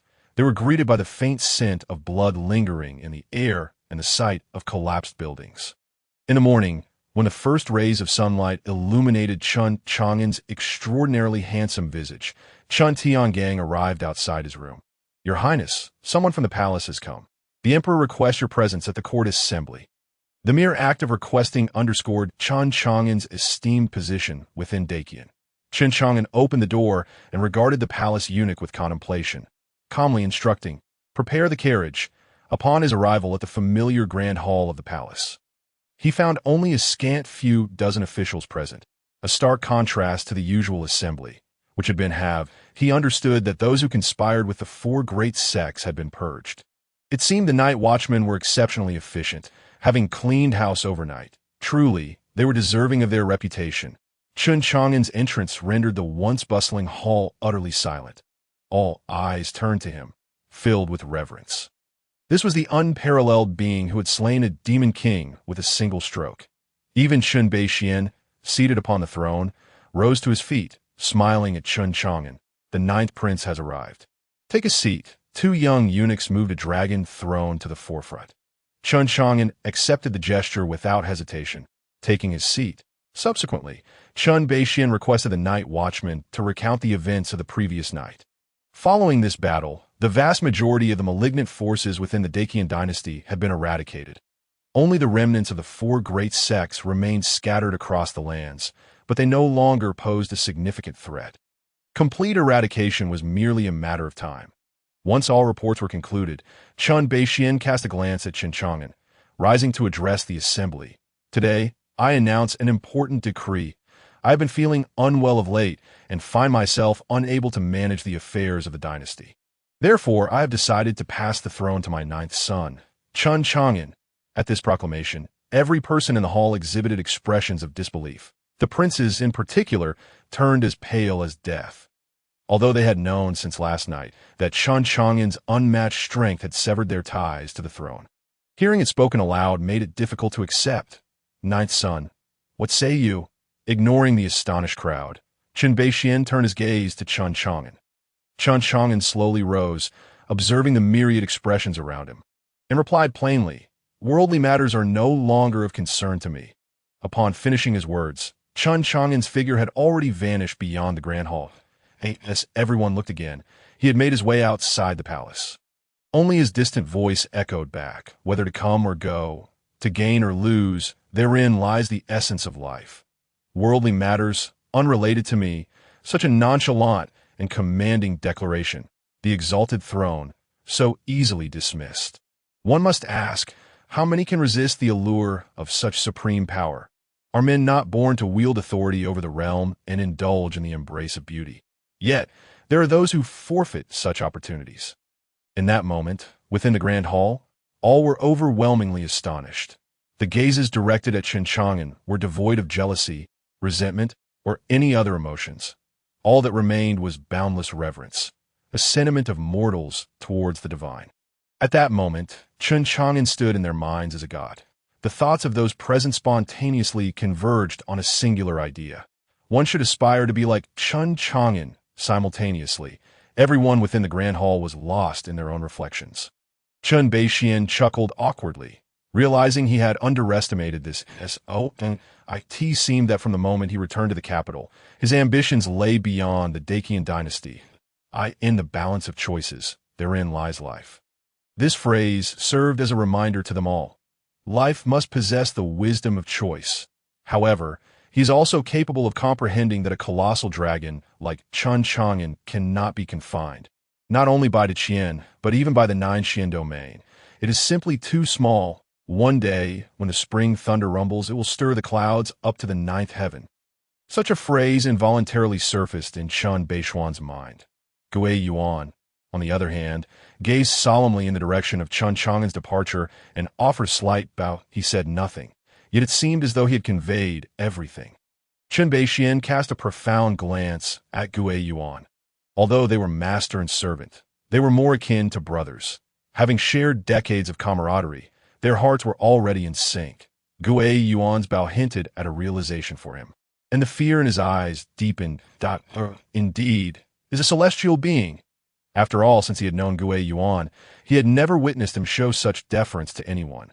This bow resembled that of a student paying respect to a master. The eldest prince, Chen Chang'an, observed the departing Chen Chang'an, his expression shifting with a myriad of emotions: resentment, defeat, despondency, and fighting spirit. Initially, he was determined to seize the throne of the Qian, but after Chen Chang'an revealed his absolute prowess, he understood that hope had eluded him. Now that Chen Chang'an had voluntarily relinquished the throne, he felt a flicker of hope reignite. Without Chen Chang'an, who else in the Qian possessed greater qualifications to ascend as emperor? Chen Chang'an, he had never regarded that scheming younger brother with any seriousness. All conspiracies, in the face of absolute power, were akin to paper tigers, just as with the recent machinations of the 4 major sects of Taoism and even the schemes of the demon race. Their intricate plots were futile against a single sword strike from Chen Chang'an. To this day, he could not shake off the astonishment he felt at that breathtaking sword strike. That at last, he comprehended. During the banquet he had organized, Chen Chang'an's dismissal of the event with the words boring resonated with him now. Indeed, it was boring. The affairs of the mundane world had long ceased to capture his interest. While they, the princes, engaged in intrigues and devised schemes to contest the throne, Chen Chang'an viewed it all as trivial. Reflecting on his own past cleverness, he could not help but smile bitterly. Whether to possess or relinquish, the choices we make shape the essence of life. Perhaps it would be better to let go. Meanwhile, Chen Chang'an's gaze was filled solely with resentment, his heart roaring with rage. Why? Why did Chen Chang'an possess such extraordinary fortune? Why was he, Chen Chang'an, devoid of such martial talent? At present, Chen Chang'an was truly isolated, with not a single confidant left by his side. He had lost the eligibility to contend for the throne. All of this was due to Chen Chang'an. If only he had acted sooner to eliminate the Taoist sect and its followers, his subordinates would not have perished entirely. Cough, cough. Chen Beixian's light cough brought everyone back to reality. All present were eager to discern what he was about to say, listening intently. Surveying the assembly, Chen Beixian slowly began to speak. Since the founding of the Qian, we have always upheld a clear distinction between reward and punishment. Merit shall be rewarded, and faults shall be penalized. The eldest prince, Chen Chang'an, fought valiantly against the Taoist sect. His reward is the 6th prince, the ninth prince, Chen Chang'an, who turned the tide and propped up the crumbling edifice, shall be granted the golden whip and golden mace. Gentlemen, I have concluded my remarks. Who opposes this? Who supports it? The golden whip and golden mace. These two items are not something just anyone can bear. In nearly a millennium since the establishment of the Qian, there have been but a handful who have simultaneously wielded the golden whip and golden mace. Each of them has been instrumental in saving the Qian from peril, contributing immensely to its glory.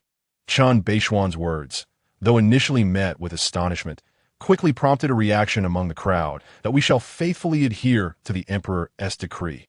The emperor is wise at this moment. As Chen Chang'an was bestowed the golden whip and golden mace, no one dared to voice opposition. Regarding Chen Chang'an's qualifications, at merely 20 years of age, he has slain the high-ranking Tianren realm Taotai demon king with a single sword strike. Is this strength not sufficient? Displaying utter indifference to the supreme position of the 9-5 emperor is not such martial virtue commendable.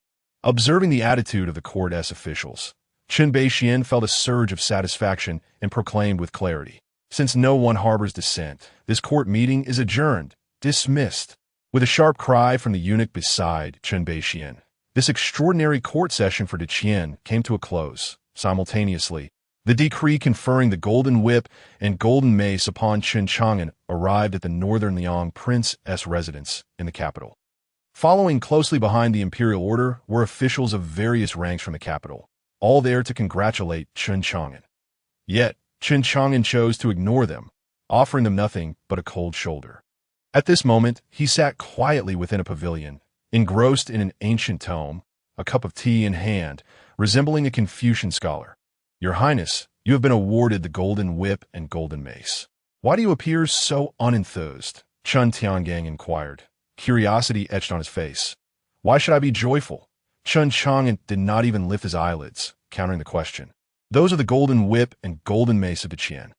They can vanquish tyrants above and slay treacherous officials below. This is an unparalleled honor," Chen Tiangang exclaimed with envy, as if he himself were the martial deity of the Qian.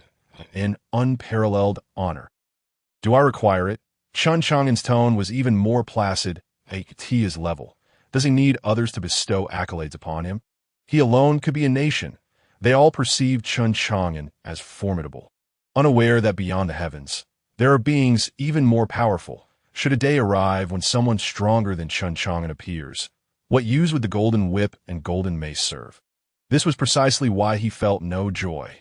Furthermore, since the emergence of the demon race from the endless mountains, he sensed that something unprecedented might have transpired within those mountains. Otherwise, how could those demons dare to defy the immortal prohibition and venture forth? The immortal prohibition. Through his recent studies of various ancient texts, Chen Chang'an speculated that during a certain period in the Nine Xian domain, there had once been an unparalleled strongman of the land immortal realm.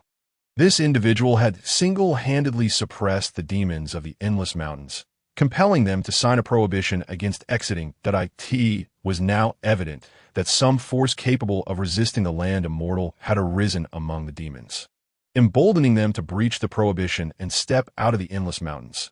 Upon reaching this conclusion, Chen Chang'an set aside the ancient tome and called out softly, "Xie Xiaojie." Whoosh! Xie Xiaojie's figure appeared as if summoned by a ghost, materializing behind Chen Chang'an. This was the supreme skill of the Hall of Supremacy, the Shadow Phantom technique. Xie Xiaojie regarded the figure before him with profound respect. "Your subordinate is here," since witnessing Chen Chang'an's astonishing sword strike in the palace. The image of Chen Chang'an had grown immensely tall in Xie Xiaojie's heart.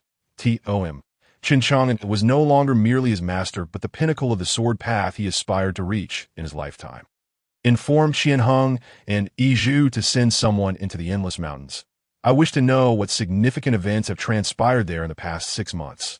Chen Chang'an's gaze pierced through the Qian Dynasty, as if he could see deep into the heart of the endless mountains, where he was certain the answers he sought awaited him.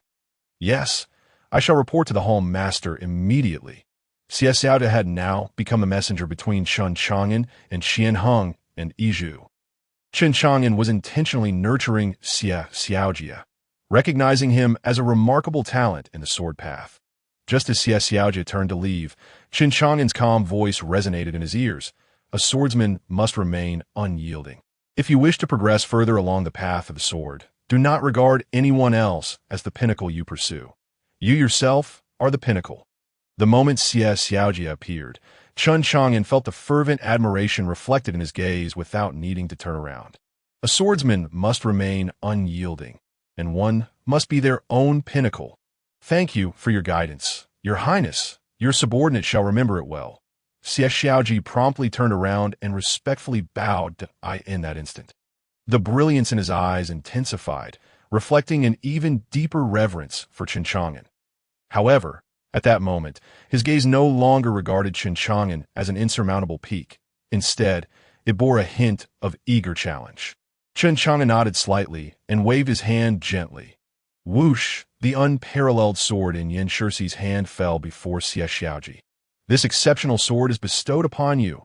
I hope that one day I shall witness an invincible sword cultivator.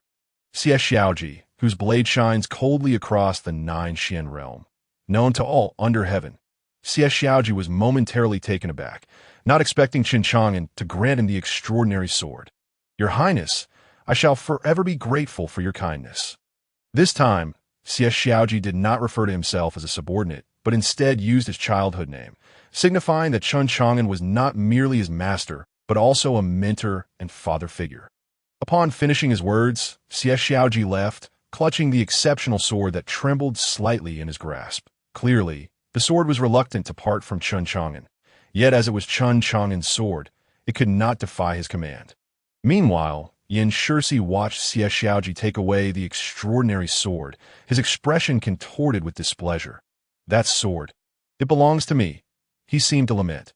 After all this time, he had forged a profound bond with the exceptional sword, considering it his own. And now, just like that, it was gone. Observing Yin Shixi's dejected demeanor, Chen Chang'an smiled faintly that I do this for your own good. Clinging to the sword will only bind you. The true pinnacle of swordsmanship lies in having no sword in hand, nor sword in heart. All of heaven and earth can become your sword. After saying this, Chen Chang'an pointed his right hand toward the teacup on the stone table. The tea within the cup appeared to be drawn by an unseen force, manifesting in Chen Chang'an's hand before ultimately coalescing into a water sword. Remaining intact, go. Chen Chang'an commanded lightly. The water sword shot forth like an arrow released from a bow, soaring towards the sun in the sky, until it vanished from Yin Shixi's sight. Having completed this series of actions, Chen Chang'an slowly departed the pavilion, leaving Yin Shixi in a state of bewilderment, standing there in a daze. Chen Tiangang quietly followed behind Chen Chang'an, until just as Chen Chang'an was about to step into his chamber, Chen Tiangang could no longer restrain himself and spoke up. Your Highness, the sword paths of Xie Xiaojie and Yin Shixi are evidently different. Who is stronger and who is weaker? Although Chen Tiangang did not practice swordsmanship himself, he understood that Chen Chang'an was teaching Xie Xiaojie the path of the sword, while imparting the path of formlessness to Yin Shixi. He truly could not discern who was superior. Does it matter? Chen Chang'an replied with a faint smile, leaving Chen Tiangang with a mysterious silhouette. Does it matter? Chen Tiangang pondered over Chen Chang'an's words, as if grasping something yet remaining perplexed. His Highness truly possesses a profound depth in every word he speaks. What he did not realize was that Chen Chang'an himself was uncertain. He merely wished to avoid constraining the sword paths of the two. After all, Xie Xiaojie and Yin Shixi had both diligently served him in recent days. They had contributed in their own ways, and a little guidance was not excessive.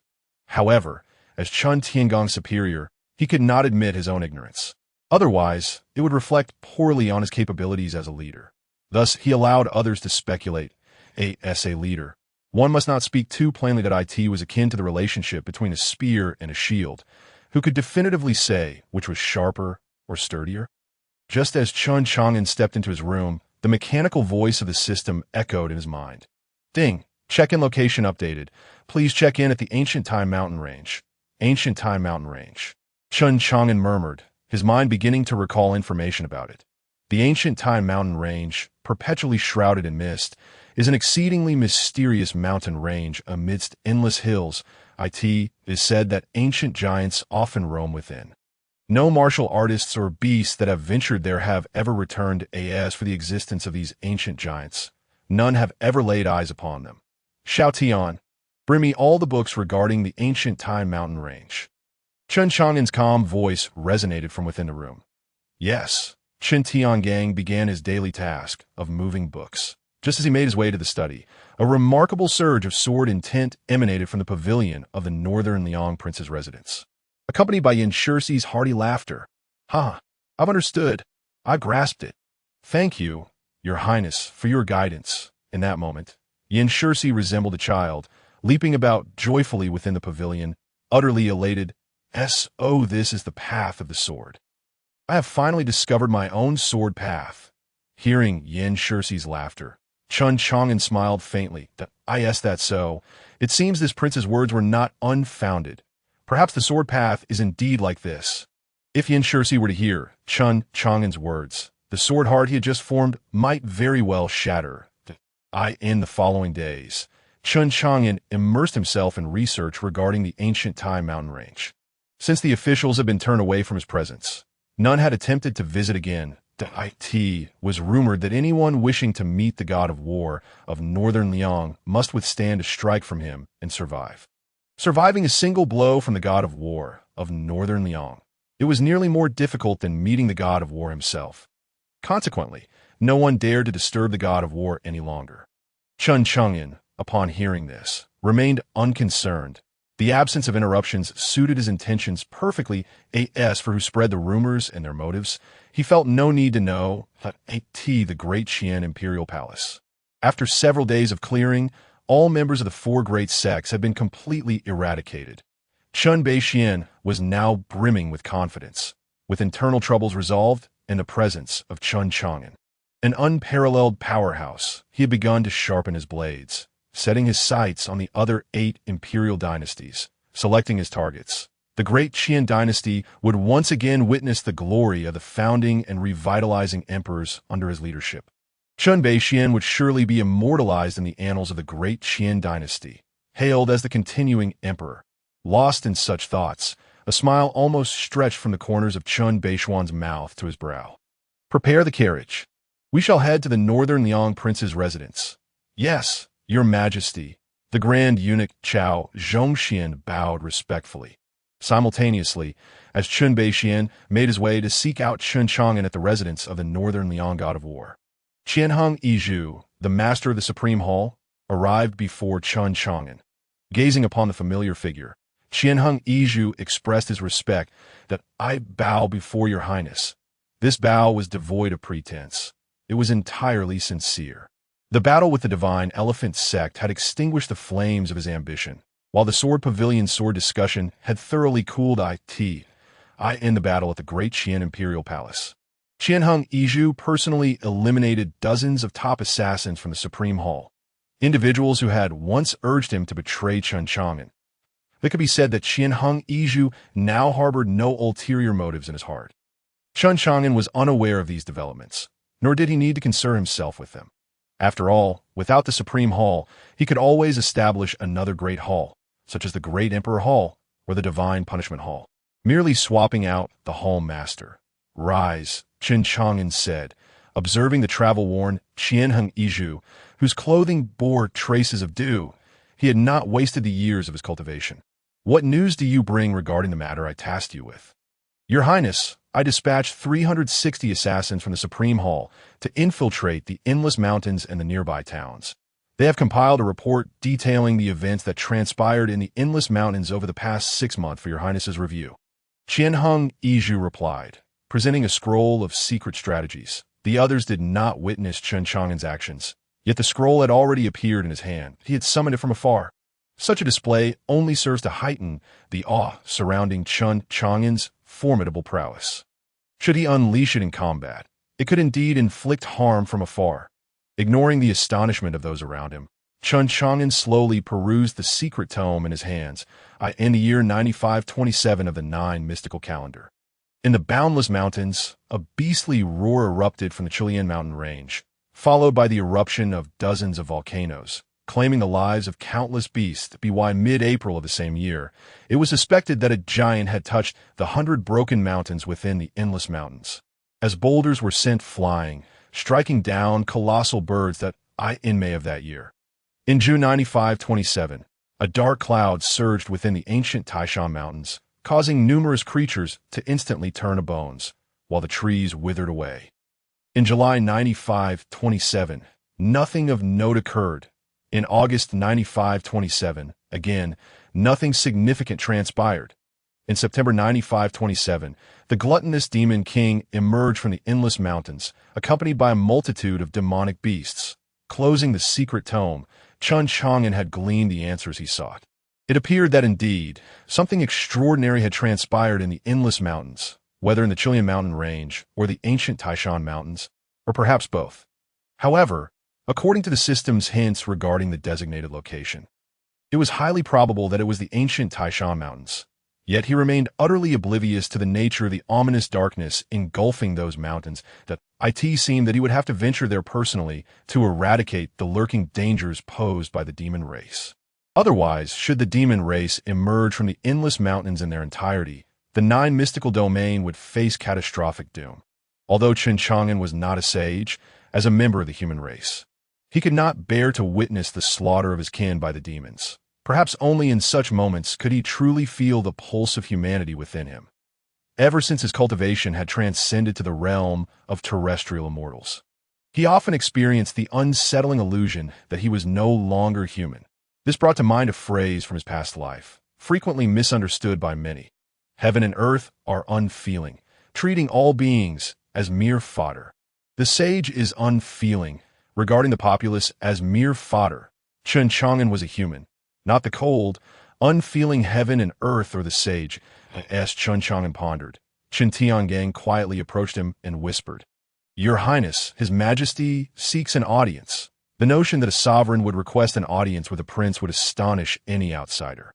When did it become customary for a ruler to seek a meeting with a mere prince? It was utterly absurd. Yet Chen Tiangang spoke these words with such ease, as if it were entirely natural. Understood. Let him come to the hall. Chen Chang'an lifted his gaze, his eyes seemingly able to perceive Chen Beixian, who had already arrived at the northern Liang Wangfu, and calmly stated, "As it stands now, the supreme authority of the emperor can no longer constrain me, as for familial ties, since his exile to northern Liang. Only the blood bond remained. Were it not for this slight connection, he would not have intervened in the imperial palace of Qian." Upon entering the hall, Chen Beixian promptly rose and smiled. "Jiaoer, you have arrived. How are you? Have I disturbed you?" Chen Beixian's respectful demeanor astonished Qiao Zhongxian, who had followed him for decades. It was the first time he had witnessed such courtesy from Chen Beixian. However, recalling that fateful night in the Daqian imperial palace when Chen Chang'an had wielded a sword of breathtaking magnificence, he felt a sense of understanding. Were he in the same position, he might have been even more humble, hastily kneeling before Chen Chang'an and proclaiming, "Your servant pays his respects to the northern Liang king." Chen Chang'an merely nodded in acknowledgement before turning his attention to Chen Beixian. "Speak, what is it?" His unassuming tone momentarily left Chen Beixian at a loss for words. Sensing the silence, Qiao Zhongxian quickly interjected, "To the northern Liang king, the recent troubles into Qian have been quelled. The nation is now peaceful, and the military is strong. His Majesty intends to teach a lesson to the northern Qian Dynasty, which took advantage of our internal discord to invade our borders, and seeks to consult the martial god's opinion. You wish to mobilize against the Qian?" Chen Chang'an immediately discerned Chen Beixian's intentions. What invasion during Qian's internal strife? With 100,000 cavalry from northern Liang at his disposal, the northern Qian dynasty would not dare to invade. Should they even attempt to mobilize a single soldier, they would owe him the compensation of 10 cities. Chen Beixian seemed to aspire to emulate the founding and reviving emperors of Qian. Yet, Chen Chang'an understood. With 2 celestial warriors in Qian, and his own potential to surpass even that realm, if Chen Beixian continued to merely guard this small domain, his subordinates would likely seek to replace him, relegating him to a life of idleness. Chen Beixian looked at Chen Chang'an with eager anticipation. However, Chen Chang'an's words doused his hopes like a bucket of cold water. if you wish to attack Dakoan. I cannot assist you. What? You cannot assist? Chen Beixian stared at Chen Chang'an in disbelief. Thinking perhaps he still harbored resentment over past events, he quickly attempted to clarify, regarding that matter. It has nothing to do with that. I have an important task to attend to. Chen Chang'an replied, coolly. An important task? Chen Beixian was skeptical. What could possibly be more significant than expanding the Qian Empire's territories and etching its name in history? Surely, it was merely a pretext from Chen Chang'an. Observing Chen Beixian's expression, Chen Chang'an surmised his thoughts that he saw no need to elaborate. The events within the endless mountains were best kept from prying eyes to avoid unnecessary panic. After all, that was a reality beyond human influence, that it was better to let them remain in the illusion that they were the masters of the world. Otherwise, should they realize that their perceived strength was merely that of ants? What meaning would their imperial ambitions hold? What purpose would life serve? As someone once remarked, a frog at the bottom of a well is quite content. Yet, once it emerges from the well, it has never known happiness again. The 50,000 cavalry of northern Liang could be lent to you. However, they must be returned once used. Just as Chen Beixian's hopes began to sink, Chen Chang'an offered him a glimmer of hope. 50,000 cavalry from northern Liang? In that moment, Chen Beixian felt that Chen Chang'an still harbored affection for him as a father. That was half of northern Liang's cavalry.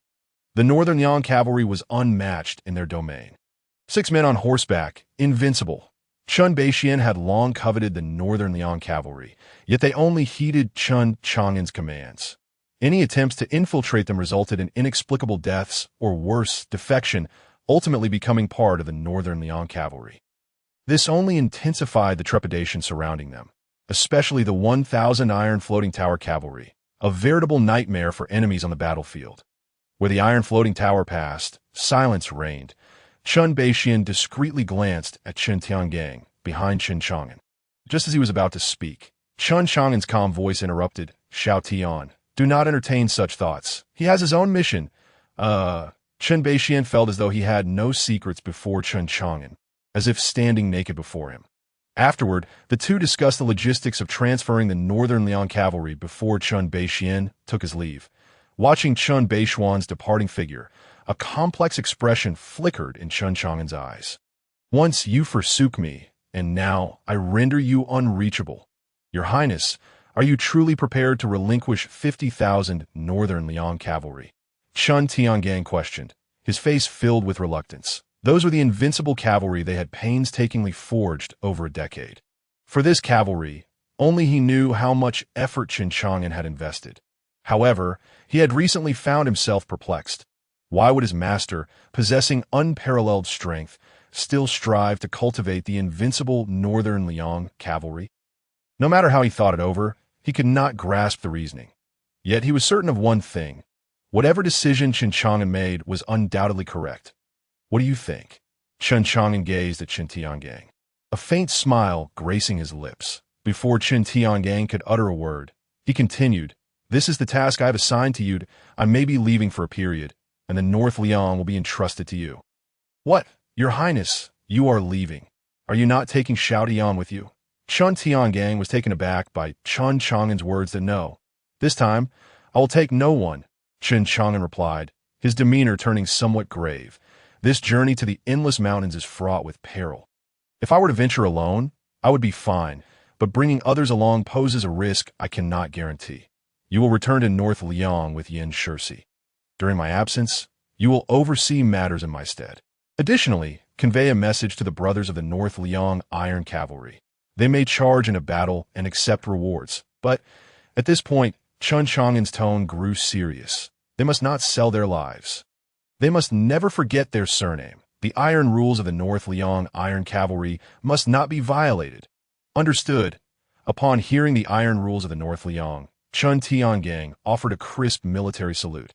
That very night, Chen Chang'an quietly departed the capital with Yin Shursi, embarking on their journey to North Liang.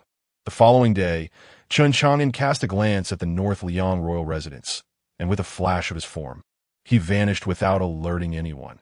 When his figure reappeared, he was soaring through the air. The wind howled like a tiger, and the white clouds drifted by as he surveyed the earth below. the city shrank into mere dots in his vision, while the verdant mountains and rivers seemed to dissolve into mere threads and specks. This marked the first time Chen Chang'an, having reached the realm of terrestrial immortals, took to the skies. As he flew through the air, he finally validated an old adage: the higher one stands, the further one sees. Following the secretive route provided by Qian, Chen Chang'an journeyed westward toward the endless mountains. His first destination was naturally the ancient Tai mountain range. After flying for 2 full hours, he estimated that he was now over 10,000 miles away from the capital of Diqian. At long last, he arrived at a desolate mountain range, utterly devoid of human presence. It felt as though he had crossed a boundary between lush green and barren desert. Behind him lay a vibrant primordial forest, while before him stretched the stark, desolate mountains, from which tendrils of dark mist occasionally emerged. Observing his surroundings, Chen Chang'an realized he had indeed reached the ancient Tai mountain range. However, the absence of the system's notification for successful check-in indicated that he still had some distance to cover before reaching the designated location. Stepping upon the withered leaves, Chen Chang'an ventured deeper into the heart of the ancient Tai mountain range. The further he walked, the more he encountered the swirling black threads of mist, until the entire mountain range was enveloped in darkness. Were it not for Chen Chang'an's cultivation having reached the realm of terrestrial immortals, he would have found it nearly impossible to navigate through the impenetrable dark. As he continued, Chen Chang'an suddenly halted, his gaze fixed ahead.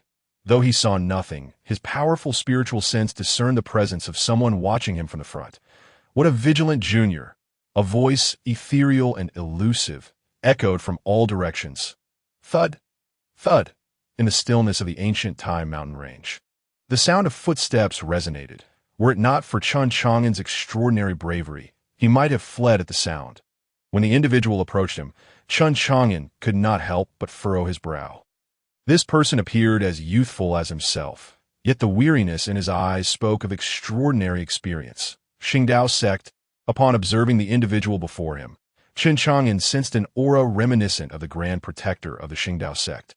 I am Nangong Chen Shui, the leader of the Qingdao sect. The leader of the Qingdao sect?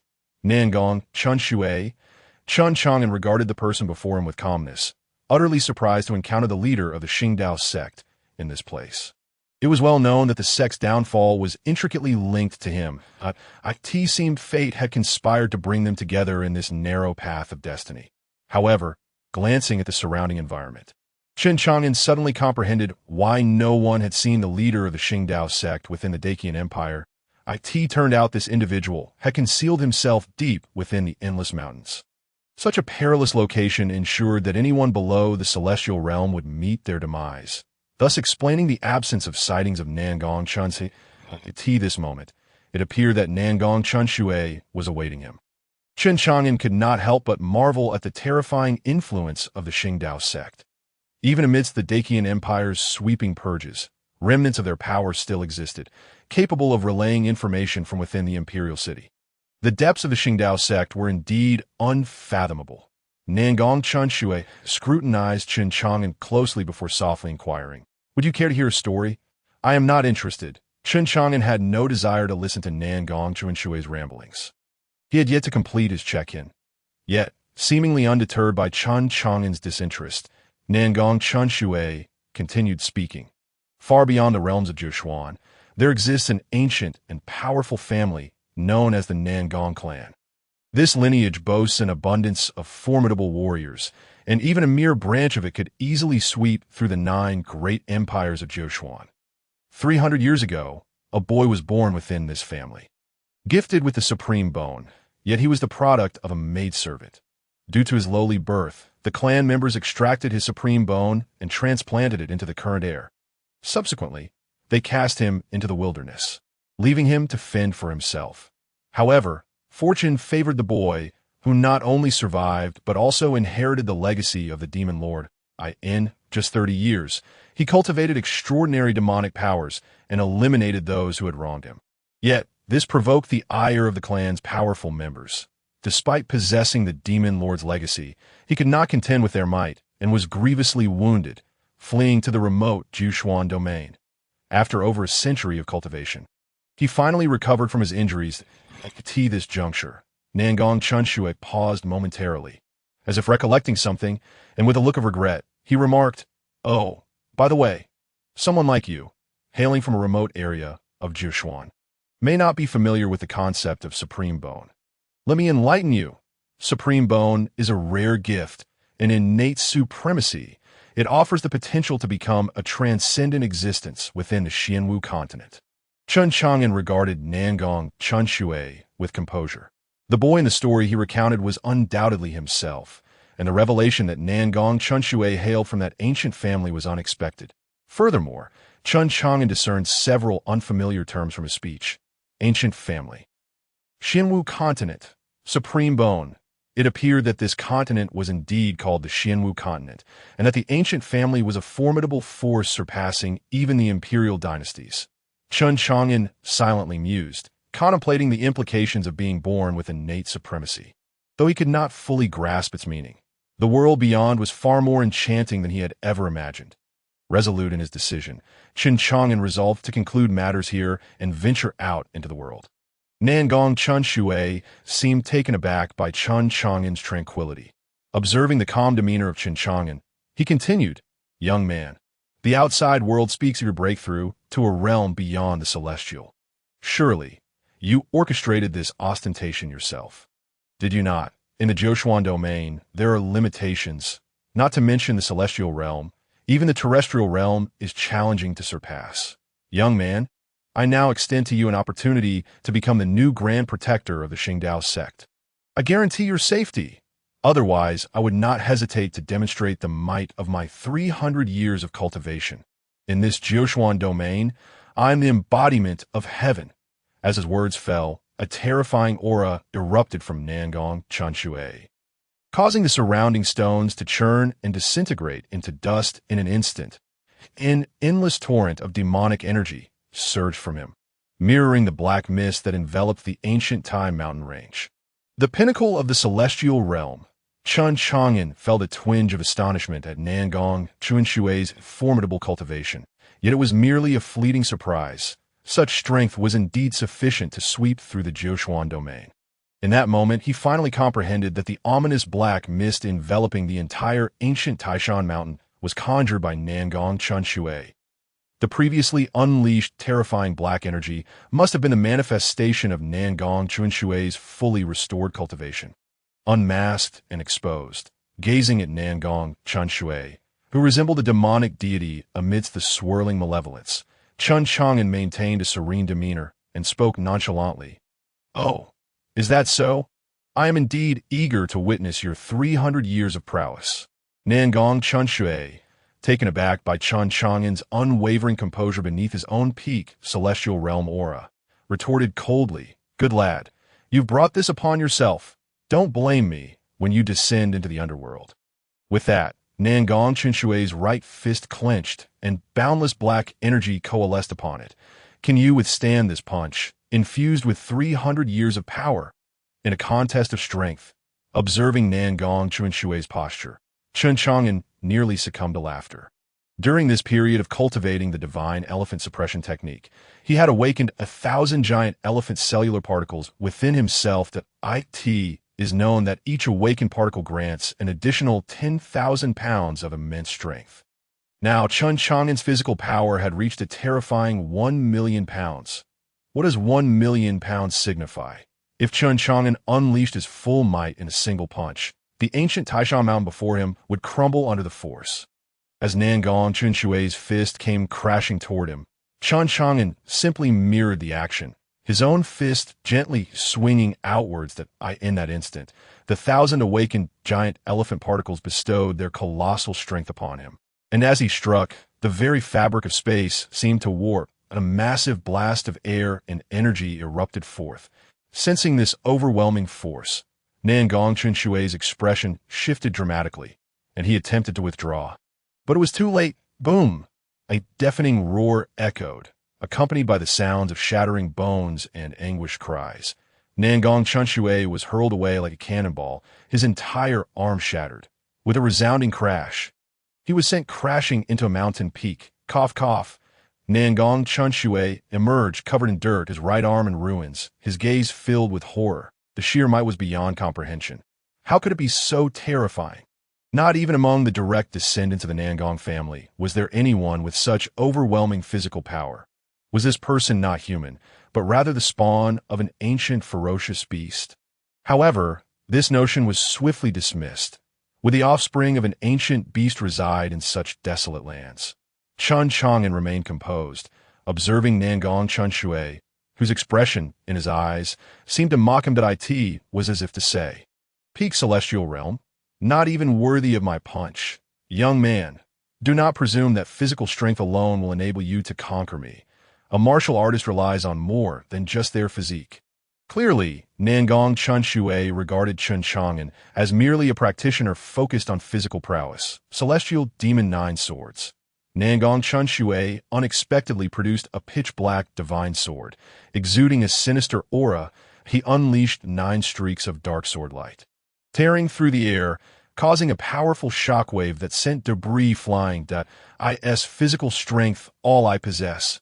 A hint of a smile graced Chen Chang'an's lips. Since you wish to witness my strength, allow me to show you. Blade 25. With a mere thought, 25 strands of invisible sword energy materialized around him. These sword energies were interconnected, resembling a sword formation. Under his command, they surged toward Nangong Chunxue. Heavenly Sword Formation. This was a name Chen Chang'an had bestowed upon his technique, signifying that this formation could cleave through heaven and earth. Boom! The two formidable sword techniques collided. Yet, to Nangong Chunxue's astonishment, the 9 sword lights emitted by his powerful celestial demon 9 swords were effortlessly shattered upon contact with Chen Chang'an's invisible sword energy, dissipating into nothingness. The invisible sword energies continued unabated, heading straight for him. Nangong Chunxue hastily raised his celestial demon sword to block. Boom! A thunderous crash resonated as the celestial demon sword was sent flying from his grasp, embedding itself into the mountain. He, too, was propelled backward, crashing once more into the man-sized crater he had created earlier. Nangong Chunxue stared in disbelief, his eyes wide with shock as he beheld Chen Chang'an. Defeated. Nangong Chunxue had been vanquished, and by a mere youth of 20. Was this person truly above the celestial realm in cultivation? How had he transcended to such heights, and at such a young age, 20-year-old above the celestial realm? This was undoubtedly among the most exceptional talents within the Nangong family, especially in this incomplete realm of Jiushuan. Were this person to venture to the immortal martial continent, his cultivation would surely have reached astounding heights by now. Nangong Chunxue extricated himself from the cavern, spitting out a mouthful of blood, and sank to one knee, gazing up at the approaching Chen Chang'an. Chen Chang'an regarded Nangong Chunxue, contemplating the formidable might of the celestial demon 9 swords, rarely one to offer praise. He couldn't help but commend, "You have managed to endure 2 moves at my hands, which is commendable." In Chen Chang'an's perspective, this individual was indeed powerful. Since his emergence, few had lasted even 2 moves against him. Even that celestial realm terror-scale demon king had been dispatched with a mere flick of his sword, leaving no opportunity for retaliation.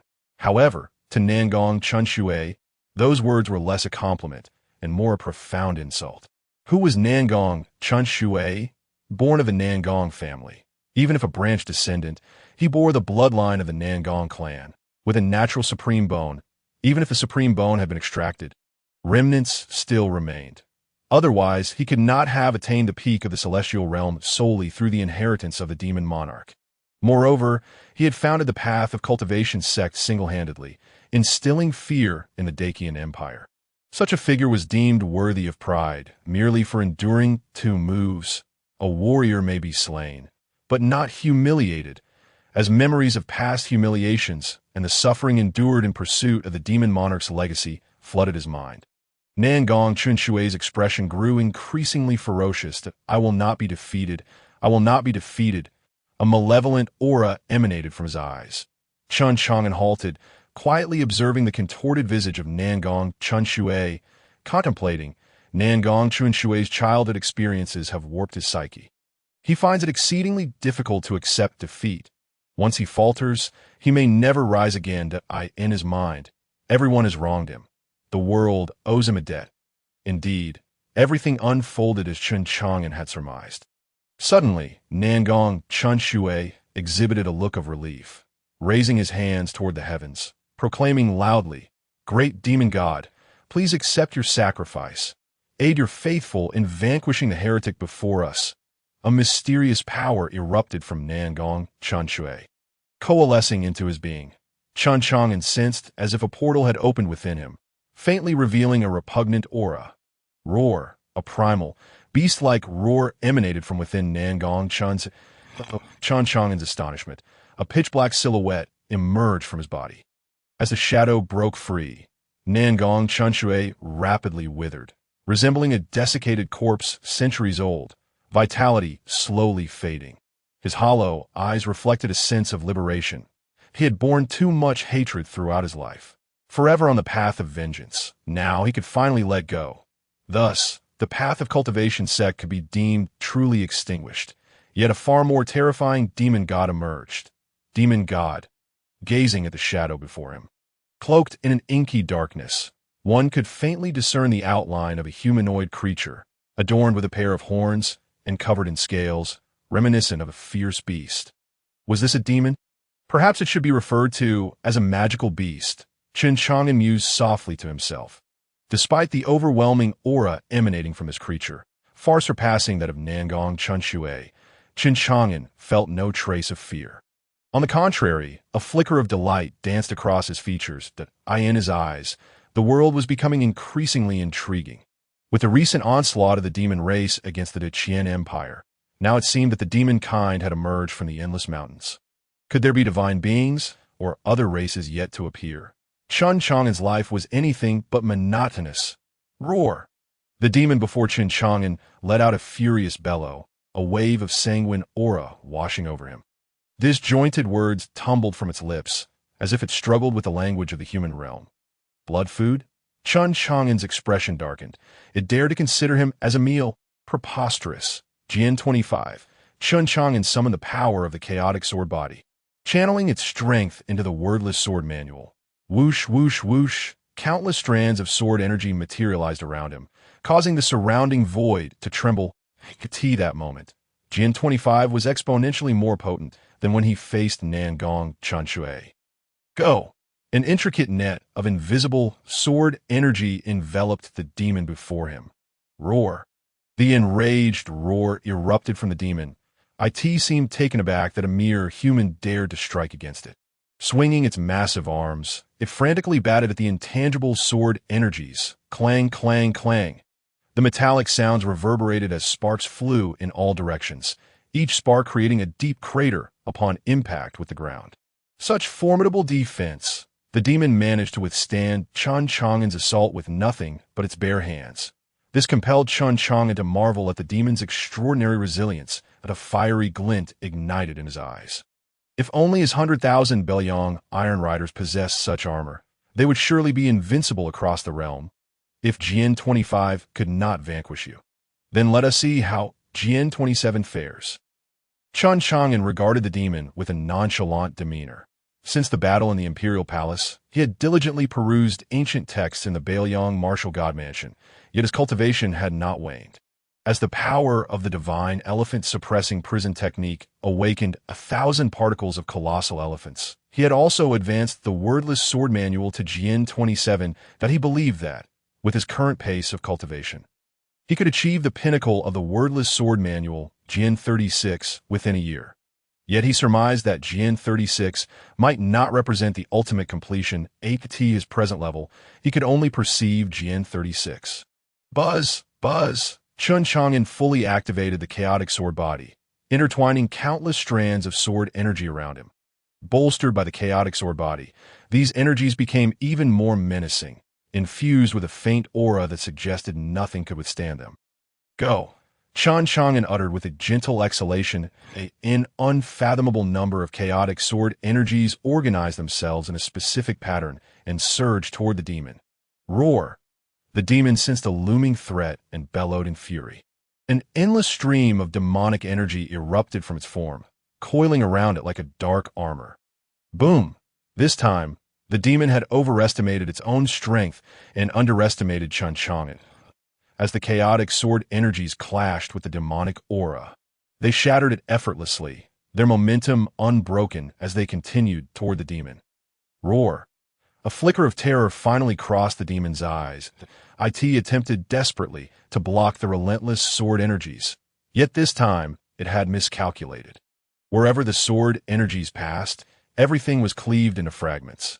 Even the dark scales adorning the demon's body were swiftly severed. Countless sword energies surged into the demon's body, slicing it into innumerable pieces in the blink of an eye. Black blood spilled across the ground. Is that all? A glimmer of disdain flickered in Chen Chang'an's gaze. He still had several trump cards left to play.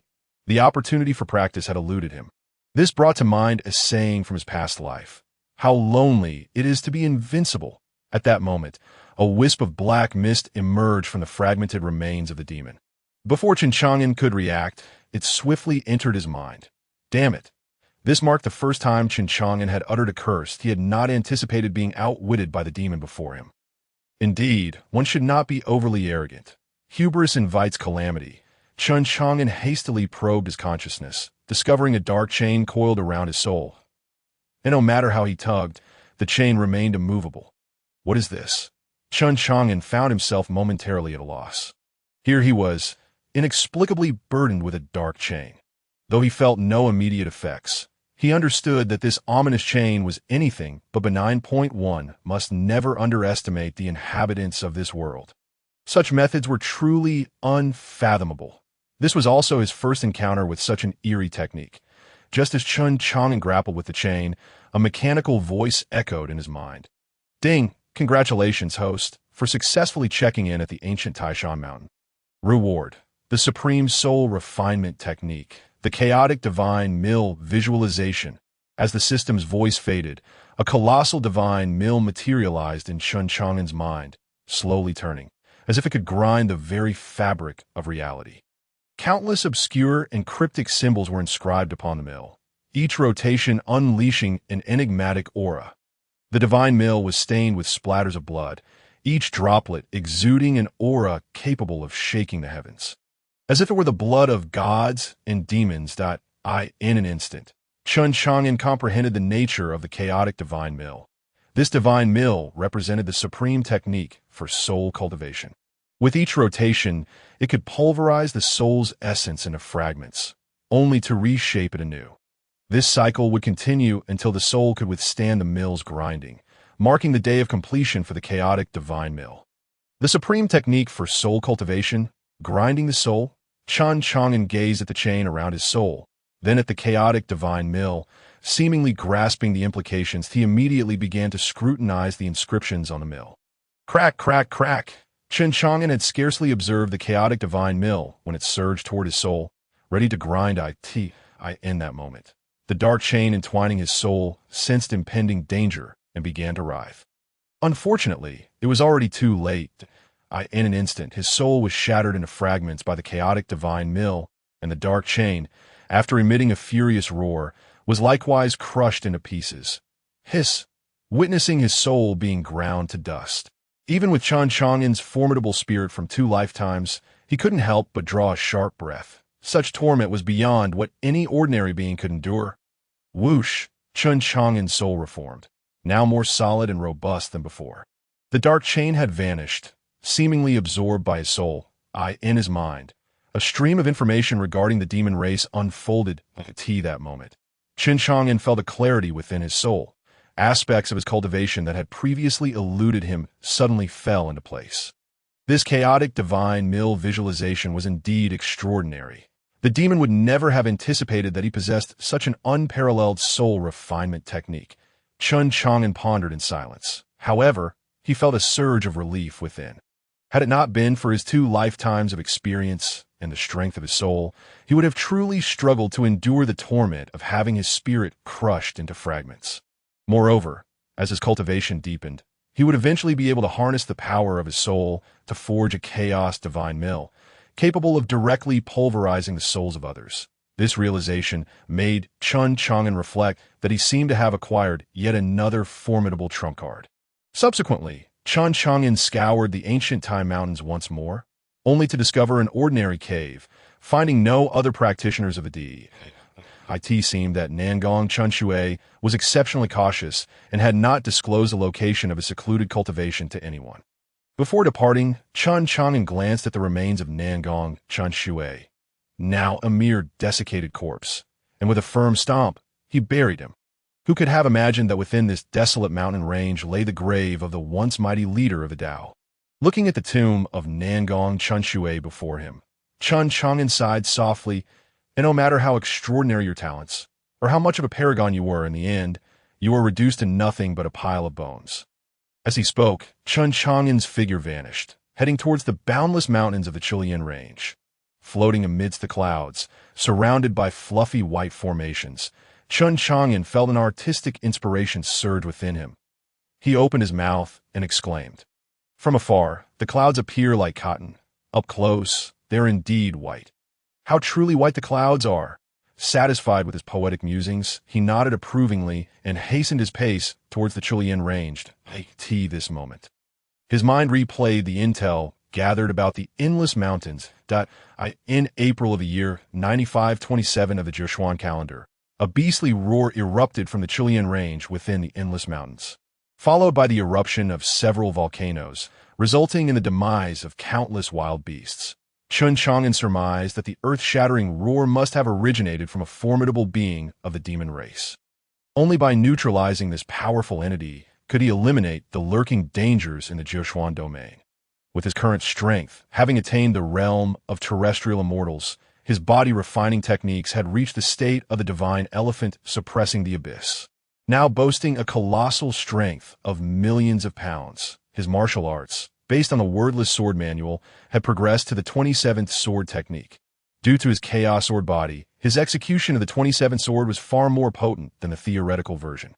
It could be said that he was unmatched among his peers. His soul-refining techniques involved the visualization method of the chaos divine mill, easily crushing even the formidable soul-lock chains of the demon race. The name of the soul-lock chains was something Chen Chang'an had gleaned from the souls of the demon race. Moreover, he bore in mind the aura of the emperor's treasured sword, the Qian sword, which had instilled a sense of dread within him. With such a plethora of trump cards, he felt no trepidation about slaying the powerful being of the demon race that he hoped that this time the demon's strength would bring him some surprise. Otherwise, it would be rather dull. As he gazed ahead at the Chilean range, he murmured to himself. However, this time, the demon race truly did provide Chen Chang'an with a surprise.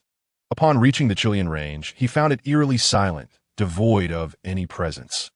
Only a few desiccated volcanoes emitted faint wisps of smoke, but he even searched the entire mountain range, leaving no trace of any demon beasts.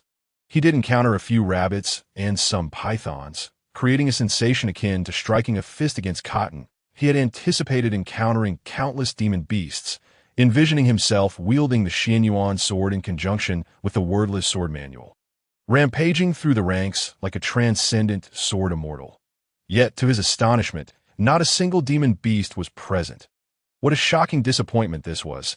It felt akin to paying for an escort, taking the necessary preparations, only to discover at the moment of action that the escort had vanished. Chen Chang'an's expression shifted to one of frustration, yet he found himself powerless to vent his ire upon those innocent rabbits. Should he perhaps portray himself as a hero, akin to a grass python? In the following days, Chen Chang'an continued his search within the endless mountains for 5 days, but finding nothing further, he decided to depart. He intended to return to Bei Liang to see how Chen Bei Liang was faring with the upheaval in the Qian Dynasty. Upon his return to the Qian Empire, he found Chen Bei Liang in high spirits. Appointed as the Grand Marshal for the expedition, he led 50,000 iron cavalry from Bei Liang as the vanguard, deploying a total of 1 million troops, claiming to command an army of 3 million. As they marched southward, within 3 days, they had conquered 25 cities of the Qian Dynasty, leaving the 8 major dynasties of the Joseon domain in astonishment. The Qian Dynasty was thrown into turmoil, prompting its ruler, Zhu Ke, to hastily assemble 200,000 troops from 3 major legions to counter the assault on the 5th day. Nearly 3 million troops from the Dacian and Daquan clashed in the Dun-Tian Grand Canyon. The Grand Marshal of the Dacian, Guiyuan, unexpectedly revealed his celestial-level cultivation, decapitating the Daquan's marshal amidst the ranks of 1 million troops, resulting in chaos among their ranks. Seizing the opportunity, Guiyuan led the 50,000 iron cavalry from Bei Liang, with 1 million troops in tow, crushing through, ultimately causing the Daquan's 200,000 troops to flee in disarray, pursued relentlessly for an entire day and night, by the end of the engagement. The Daquan's once 200,000 troops had dwindled to less than 100,000, with 30 more cities lost.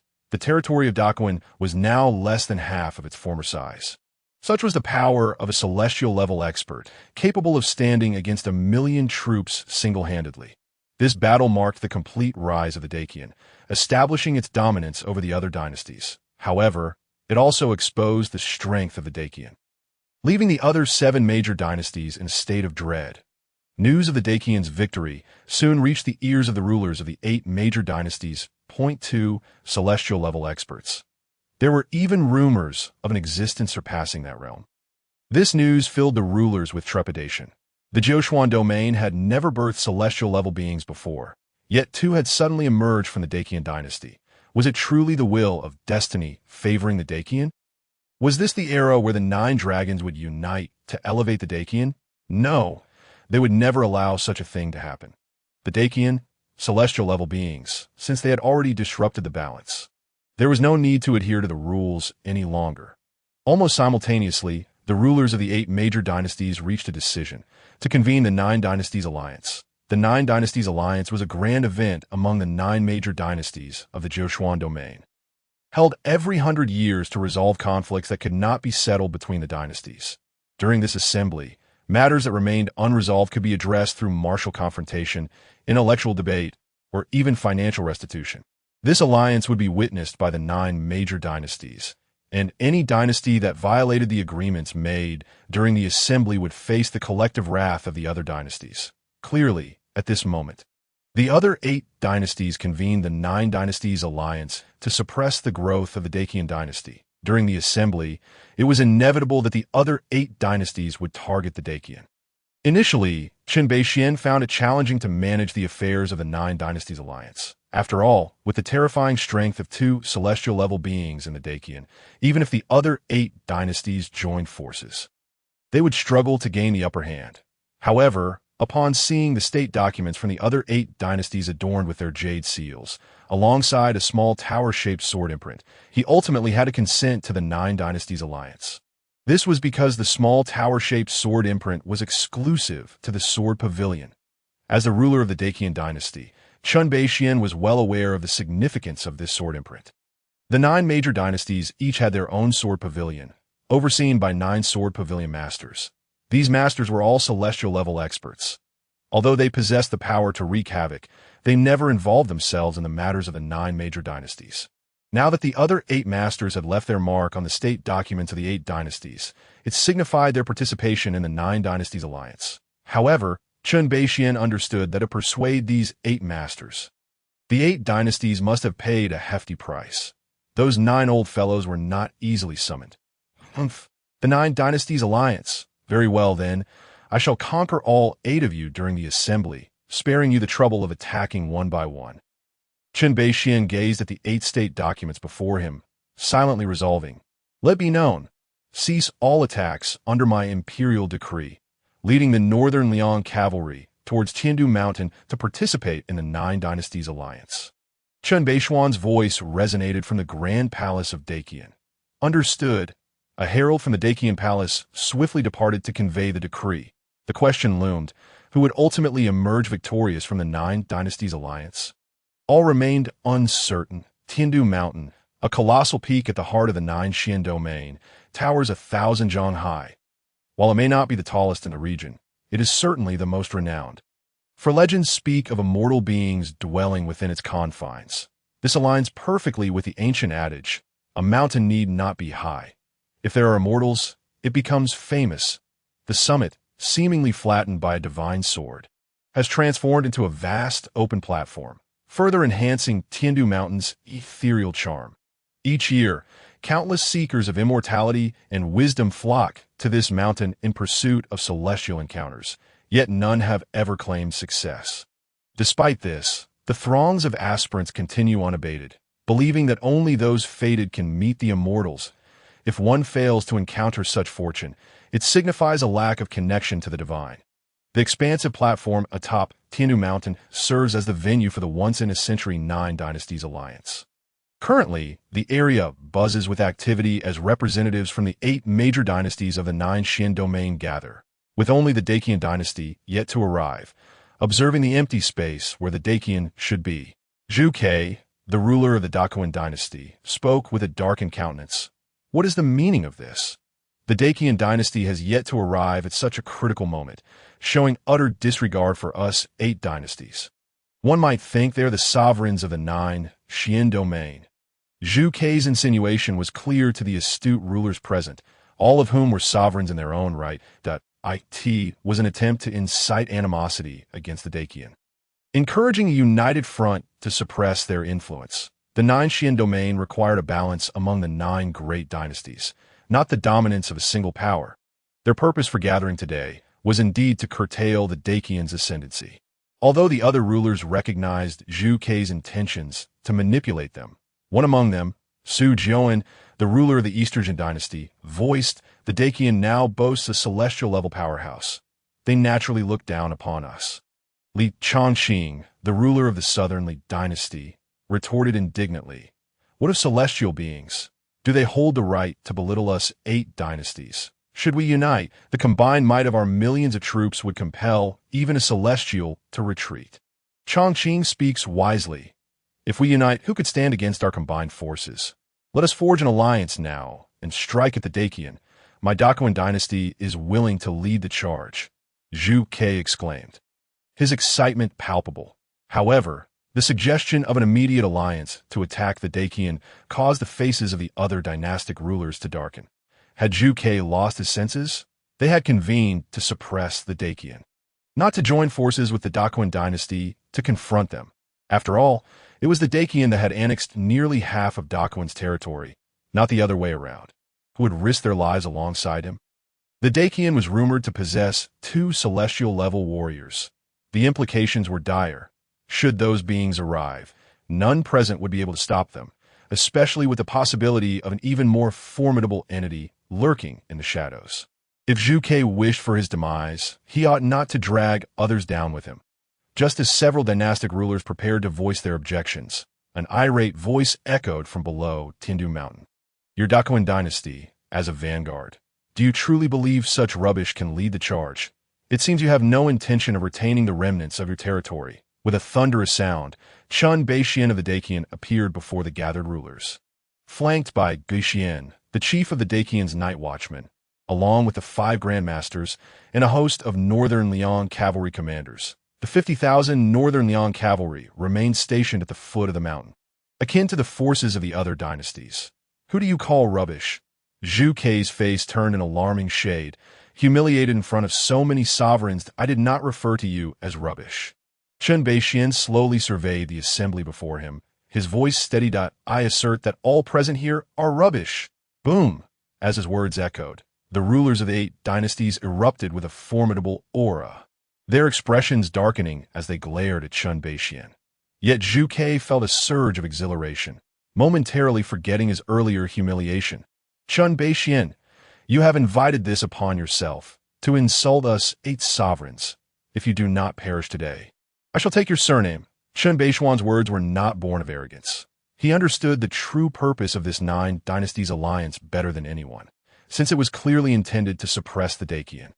He would not offer any cordiality to the others. Take my surname? Apologies, but my Chen family has no foolish descendants like you. Chen Chang'an, the ruler of the Qian dynasty, glared icily. Since you deem us all rubbish, do you dare accept the challenge from our 8 dynasties? Su Jian of the Eastern Dynasty, equally grim-faced, fixed his gaze upon Chen Chang'an. That a challenge from the 8 dynasties. What is there to fear? However, challenges must come with stakes. Chen Chang'an did not shy away from their challenge. Currently, he and Guixian were celestial-level warriors. Even if the 8 dynasties deployed their strongest peak-level warriors, they would prove no match for them. If victory were all but guaranteed, why not accept? Yet, to challenge them, there would be a price to pay. Stakes? Very well. If the Dacian emerges victorious over our 8 dynasties, we shall acknowledge the Dacian as the sovereign of the 9 Qian domain. Should you lose, you must return the territories of the Daquan dynasty and pledge never to invade other realms again, Su Jian proclaimed. Upon hearing this, an unsettling sense of scheming washed over Chen Beixian. The notion of the 8 dynasties recognizing the Dacian as their sovereign, aware that they possessed 2 celestial-level warriors, they still dared to issue a challenge. Setting such advantageous terms indicated their trepidation that the Dacian might refuse. Were they relying on the masters of their respective sword sects? Yet those masters were notoriously proud. They might offer some support, but enlisting their aid would be akin to scaling the heavens. Chen Beixian found himself at a loss, pondering their true intentions as he sank into thought. Zhu Ke, feeling ignored, interjected, "What? The once proud Chen Beixian now dares to tremble in fear. Is this the consensus of your fellow sovereigns?" Chen Beixian dismissed Zhu Ke's provocations, regarding him as merely a pawn to be used and discarded. Instead, he turned his attention to the other silent rulers, that Su Jian's words reflect our collective decision. The other sovereigns nodded in agreement, clarifying their unified stance. It was evident that the purpose of convening the 9 dynasties alliance was to challenge the Dacian, and they appeared to have formed a solidified front against him. Understanding their motivations, it became clear to Chen Beixian. Once, the power among the 9 dynasties was relatively balanced, fostering mutual caution. Now, with the Dacian's sudden rise to prominence, the equilibrium had been disrupted, prompting a scramble for power and resources. The world thrives on gain, and turmoil often stems from the quest for profit. Such a simple truth was not lost on Chen Beixian at that moment. Zhu Ke, feeling ignored, piped up again, "My Daquan dynasty shares this sentiment." Zhu Ke was eager for Chen Beixian to acquiesce, his resentment towards him simmering dangerously. He yearned to see Chen Beixian thoroughly humiliated, because Su Jian's words seemed to favor the Daquan dynasty. It is, in reality, contingent upon the defeat of the Qian dynasty, which necessitates Daquan compensating the other 7 major dynasties for the expenses incurred in persuading the head of the Sword Pavilion. Otherwise, they will partition the half of Daquan's territory that has been occupied by the Qian dynasty. Of course, all of this hinges on the ability of these 8 major dynasties to vanquish the Qian. However, within their calculations, they are certain of victory. This is also the reason why Zhu Ke despises Chen Beixian to the court. As a result, the strength of the Daquan dynasty is destined to languish at the bottom among the 9 major dynasties. And the prospect of a turnaround seems as distant as the distant future. Chen Beixian gazed at Zhu Ke, who wore a smug expression, his eyes betraying a hint of confusion. Even the Daquan dynasty, on the brink of annihilation and utterly powerless against him, displayed such demeanor. It appears they are resolute about this challenge. Chen Beixian initially intended to decline, yet he found it hard to resist the allure of the status of the Lord of the 9 profound domains. This is an unprecedented occurrence in tens of thousands of years. Should the Qian dynasty, under his leadership, ascend to become the Lord of the 9 profound domains, his name would eclipse that of the founding emperor Chen Chang'an and the rejuvenating emperor Chen Chang'an. Becoming the first emperor in the annals of the Qian dynasty, there is even the possibility of going further. Are you not afraid of truly being defeated by the Qian, resulting in a failed endeavor that allows the Qian to claim the title of Lord of the 9 profound domains? Chen Beixian's cold gaze fell upon the lords of the 7 major dynasties. The threat in his words unmistakable. "Ha! If that were the case, we would accept it. Willing to bet, willing to lose." Su Jian laughed heartily. The other lords also regarded Chen Beixian with smiles, their expressions seemingly conveying the notion of defeat, something they had never considered. No, they had thought about it, yet their thoughts revolved solely around the defeat of the Qian. Seeing that the other party had spoken so openly, if Chen Beixian were to refuse any further, it would only portray him as overly timid. As an emperor, caution is commendable, but excessive timidity is detrimental. One must understand that fortune favors the bold. The daring thrive, while the timid perish. The extent to which a dynasty can develop relies entirely on the audacity of its ruler. Very well. Since you are all so eager to proclaim the Qian Dynasty as the sovereign, I naturally cannot refuse. Chen Beixian resolved to accept the challenge. At worst, he would join forces with Guiyuan. Could two beings of the celestial realm not handle a mere 8 major dynasties? Furthermore, even if they could not prevail, there was still Jiu'er to consider. How a smirk crept across Chen Beixian's lips, subtly revealing a hint of mischief. You have your bridge, and I have my stratagem. It remains to be seen who will outmaneuver whom. Brother Beixian is indeed forthright. In that case, let us not waste any more time. Let us commence, using the method of martial combat. The lord of the Qian Dynasty, Su Jiuan, immediately declared, seemingly anxious that Chen Beixian might have a change of heart. We shall determine victory in a single match, and we shall not overwhelm you. Each dynasty will send but a single participant, while your Qian Dynasty may send as many as you wish. Each dynasty sends one person, the Qian may send as many as it desires. Chen Beixian was even more puzzled about the intentions of the other party. Knowing full well that the Qian had celestial realm fighters, they insisted on sending only one person. He had assumed that each dynasty would dispatch 10 participants, aiming for numerical superiority. Little did he expect that it was merely one person per dynasty, totaling only 8, even if all 8 were at the peak of the Dharma manifestation realm. Guiyuan alone could handle them. Celestial realm warriors transcend mere mortals. Numbers alone cannot secure victory. Whoosh! From each of the 8 major dynasties, a single individual soared into the air, landing in the center of the platform, as Chen Beixian had surmised. These 8 individuals were the strongest from each dynasty, excluding their respective lords, all at the pinnacle of the Dharma manifestation realm. Think that a mere 8-peak Dharma manifestation warriors could seek to defeat the Qian is sheer folly. Guiyuan! Chen Beixian called out to Guiyuan, who stood beside him. Upon hearing his name, Guiyuan lightly stepped forward and launched himself towards the center of the platform. He did not even bother to open his eyes to regard the 8 individuals. Having broken through to the celestial realm, he was in an entirely different league. Once one enters the celestial realm, they transcend the mortal coil, roaming freely between heaven and earth. However, at this moment, Guiyuan also did not observe any fear in the eyes of the 8. Only envy was present. Just as he pondered this, boom, boom, boom, 8 terrifying sword intents surged forth from the 8 major dynasties, each aura rivaling Guiyuan's strength. What? This is the aura of the sword pavilion's head among the 8 major dynasties. At that moment, both Chen Beixian and Guiyuan's expressions drastically changed.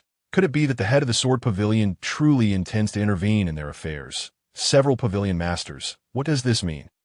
I recall that the sword pavilion has never involved itself in our worldly matters. Chen Beixian's face darkened as he glared at the figures behind the lords of the 8 major dynasties. We indeed do not interfere in your affairs. However, the celestial realm has transcended mortal bounds. Our Liang E-Sword sect has the right to maintain the balance of the mundane world, prohibiting any forces that exceed the mundane from disrupting this equilibrium. Therefore, the Lord of the Qian should send someone else. We prefer not to have celestial realm fighters participating in this contest. The emotionless voice emanated from one of the sword pavilion masters. In truth, they cared little for the earthly dynasties or their conflicts. It was merely that the lords of the 8 major dynasties had offered too much. Moreover, they had not intervened or broken the rules of the Liang E-Sword sect. They had only spoken a few words. Whether the others believed it or not was their own affair. Unrelated to them, this moment, Chen Beixian's expression turned a shade of iron, his face devoid of emotion. He finally understood why the 8 major dynasties felt so emboldened. It was clear that celestial realm fighters could not intervene. And where would the Qian find capable Dharma manifestation experts to contend with these 8? Do the pavilion masters truly intend to stand up for the 8 major dynasties? Chen Beixian regarded the pavilion masters across from him with a cold eye. The aura of the celestial realm unconsciously emanated from him, hinting at a struggle against the 8 celestial realm sword intents. The lords of the 8 major dynasties gazed at Chen Beixian at this moment, sensing the aura of unity between heaven and man emanating from him. Their hearts jolted. Indeed, it truly is the celestial realm. While shocked, they also felt a pang of sourness in their hearts. They had not anticipated that Chen Bei would surpass them. The lords of the 9 major dynasties were somewhat aware of their own strengths. They had all been immersed in the pinnacle of the Dharma manifestation realm for many years, yearning to break through to the celestial realm. Unfortunately, no matter how hard they tried, how many methods they employed, or how many pills they consumed, it proved futile. Some among them had even resorted to using dark arts in secret, such as virgin blood and placentas. Yet the celestial realm appeared as an insurmountable chasm, forever out of reach. Now, one had surpassed them. How could they not feel envy? It was akin to a group of students who consistently failed exams, only to have one individual succeed and become the target of their ire. We advise you not to act. The strength of our Liang sword sect is beyond your imagination. To put it bluntly, even if the 9 major dynasties were to unite, in the eyes of our Liang sword sect, you would still be akin to ants. I hope you do not seek your own demise. One of the 8 pavilion masters looked upon Chen Bei with utter disdain, dismissing him entirely, as well as the other 8 major dynasties. Should you insist on acting, I assure you that you will not endure even a single strike at my hands, the pavilion master added, and with this proclamation, a formidable sword intent coalesced from the void. Under this sword intent, everyone felt as insignificant as ants.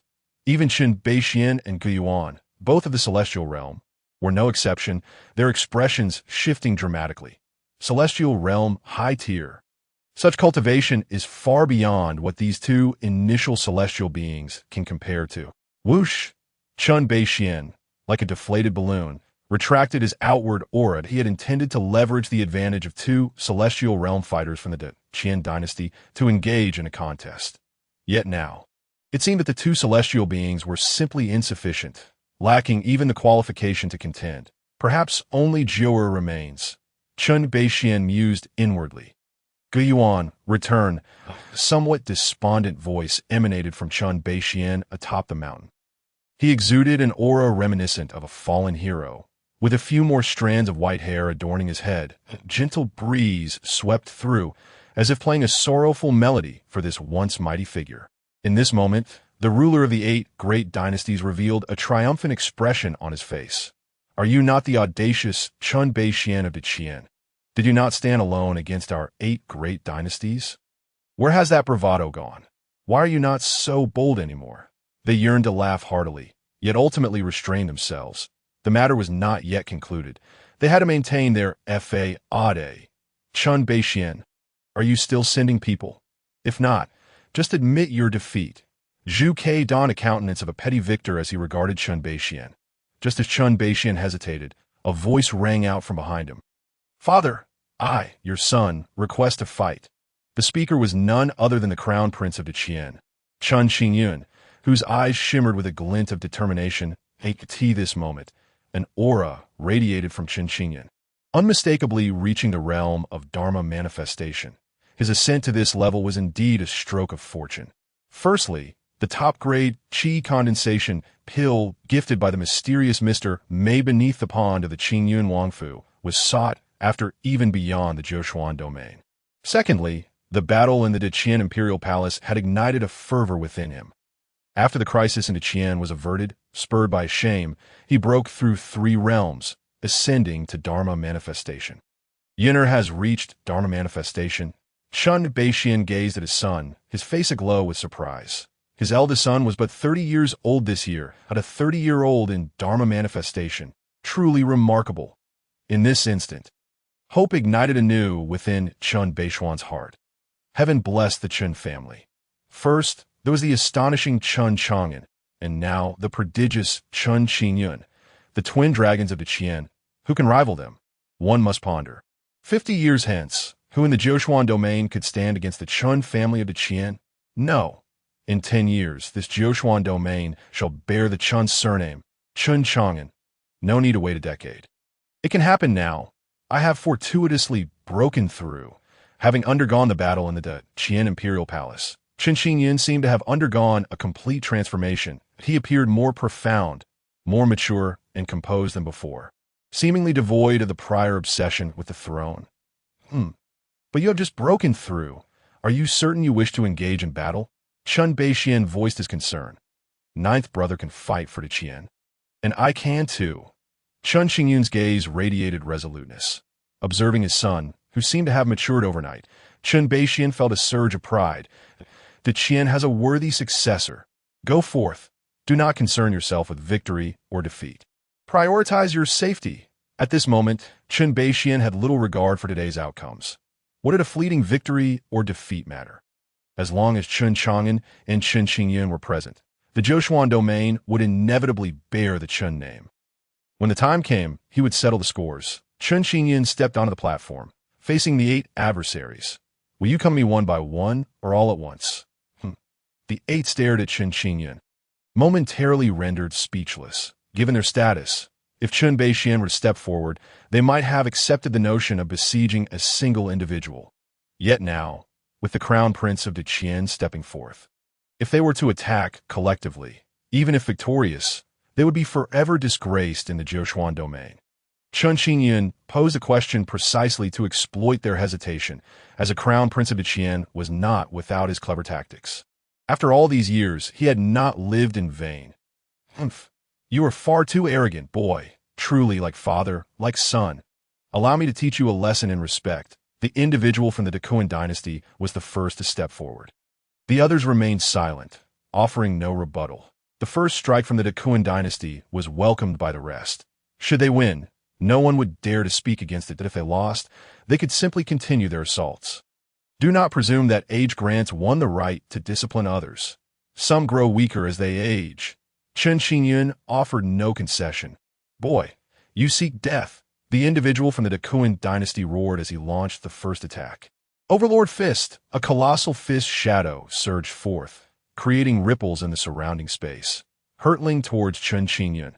Faced with such a terrifying assault, Chen Chang'an remained unperturbed. Dragon soars in the 9 heavens. Chen Chang'an, like a leaping dragon, elegantly sidestepped the oncoming threat, evading the formidable attack in an instant. How could this be? What manner of footwork is this? The Qian Dynasty individual's countenance shifted in disbelief as he beheld Chen Chang'an. Experience my technique. Chen Chang'an bellowed, manifesting azure dragon patterns upon his body. His palms sprouted faint dragon scales as he charged toward the individual from the Qian Dynasty. Boom! A terrifying force of vitality emanated from Chen Chang'an, causing the entire platform to tremble. With a resounding roar, a spectral azure dragon materialized behind him, a manifestation of his dharma, born from the azure dragon transformation technique. Die! Chen Chang'an unleashed a punch towards the individual from the Qian Dynasty. Overlord Fist! The Qian Dynasty individual gathered his power into his fist, striking back. However, it bore no effect. Such a powerful blow merely held for a moment before being crushed by the Azure Dragon Spectre. The Azure Dragon Shadow surged forth, crashing into the Qian individual. The Qian individual felt as if struck by a true Azure Dragon, spewing forth blood. He was sent hurtling toward Zhu Ke, the ruler of the Qian Dynasty, like a cannonball. Zhu Ke grunted, extending his hand to catch the falling figure. Thank you, Your Majesty. The Qian individual clasped his hands in gratitude, still shaken. Incompetent fool. Get down. Zhu Ke barked in anger. The Qian individual was escorted away by the others. Zhu Ke's expression darkened considerably. He had intended to humiliate the Qian Dynasty, only to find himself humiliated instead. With the Qian individual eliminated, his position became even more precarious. After all, if the remaining 7 dynasties triumphed, the cost of the Qian Dynasty would be even greater. Silence. Atop the summit of Tiandu Mountain, an eerie stillness enveloped the scene. All present gazed in astonishment at the unfolding spectacle. What was meant to be a show of dominance had indeed turned into a display of overwhelming strength. Yet the roles were reversed. Who could have anticipated that a high-level Dharma manifestation would not last a single exchange against a lower-level Dharma manifestation? Had it not been witnessed firsthand, none would believe it. Unless one were an extraordinary prodigy, it was inconceivable to bridge 2 minor realms in such a manner. Well, no wonder he is the son of Chen Beixian. Yin'er, continue, and vanquish them. Chen Beixian felt elated. He had not anticipated his son to be so formidable. While Chen Beixian rejoiced, the rulers of the 8 great dynasties were far from pleased. Observing Chen Chang'an, their eyes glinted with malice. This child cannot be spared. Otherwise, in 10 years, the Qian will boast another celestial realm powerhouse, leaving no place for them in the Jioshuan domain. Kill. The 7 rulers of the dynasties communicated with their respective warriors to this moment. Even the 8 sword sect leaders, positioned behind the 8 great dynasties, cast a glance toward Chen Chang'an.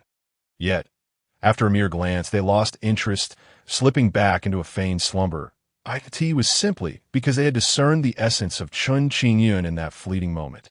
However, they kept their observations to themselves. Simultaneously, the remaining 7 on the platform, upon receiving their sovereign's directives, discarded any notions of chivalry.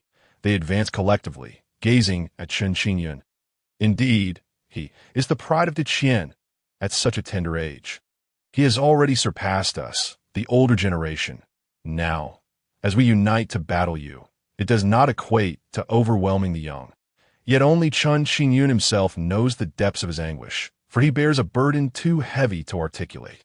That last strike had drained nearly 70% of his strength, and it was only through surprise that he managed to defeat one of the formidable figures of the Koan. Otherwise, how could a novice in the realm of Fa Xiang hope to overcome a seasoned practitioner? Now, faced with 7 adversaries, he could only endure. The honor of the Qian must not be tarnished. He is the Qian's Chang'an. Attack. The azure dragon tears the sky. Chen Chang'an uttered no further words and launched himself into action, aiming to repel 1 or 2 of his opponents. However, this time fortune did not favor him. His assault was intercepted by 2 of the 7, while the remaining 5 unleashed their attacks upon him. But Chen Chang'an was sent flying by the 5 powerful strikes, blood gushing uncontrollably from his mouth. Chen Beixian cried out in despair, ready to intervene, but was halted by Gu Yuan. According to the rules of the 9 Dynasties Alliance, once a participant enters the fray, outsiders must not interfere. This situation left everyone astonished. The once invincible Chen Chang'an had been defeated, and so swiftly at that, I understand now. That last strike had already exhausted most of his internal energy.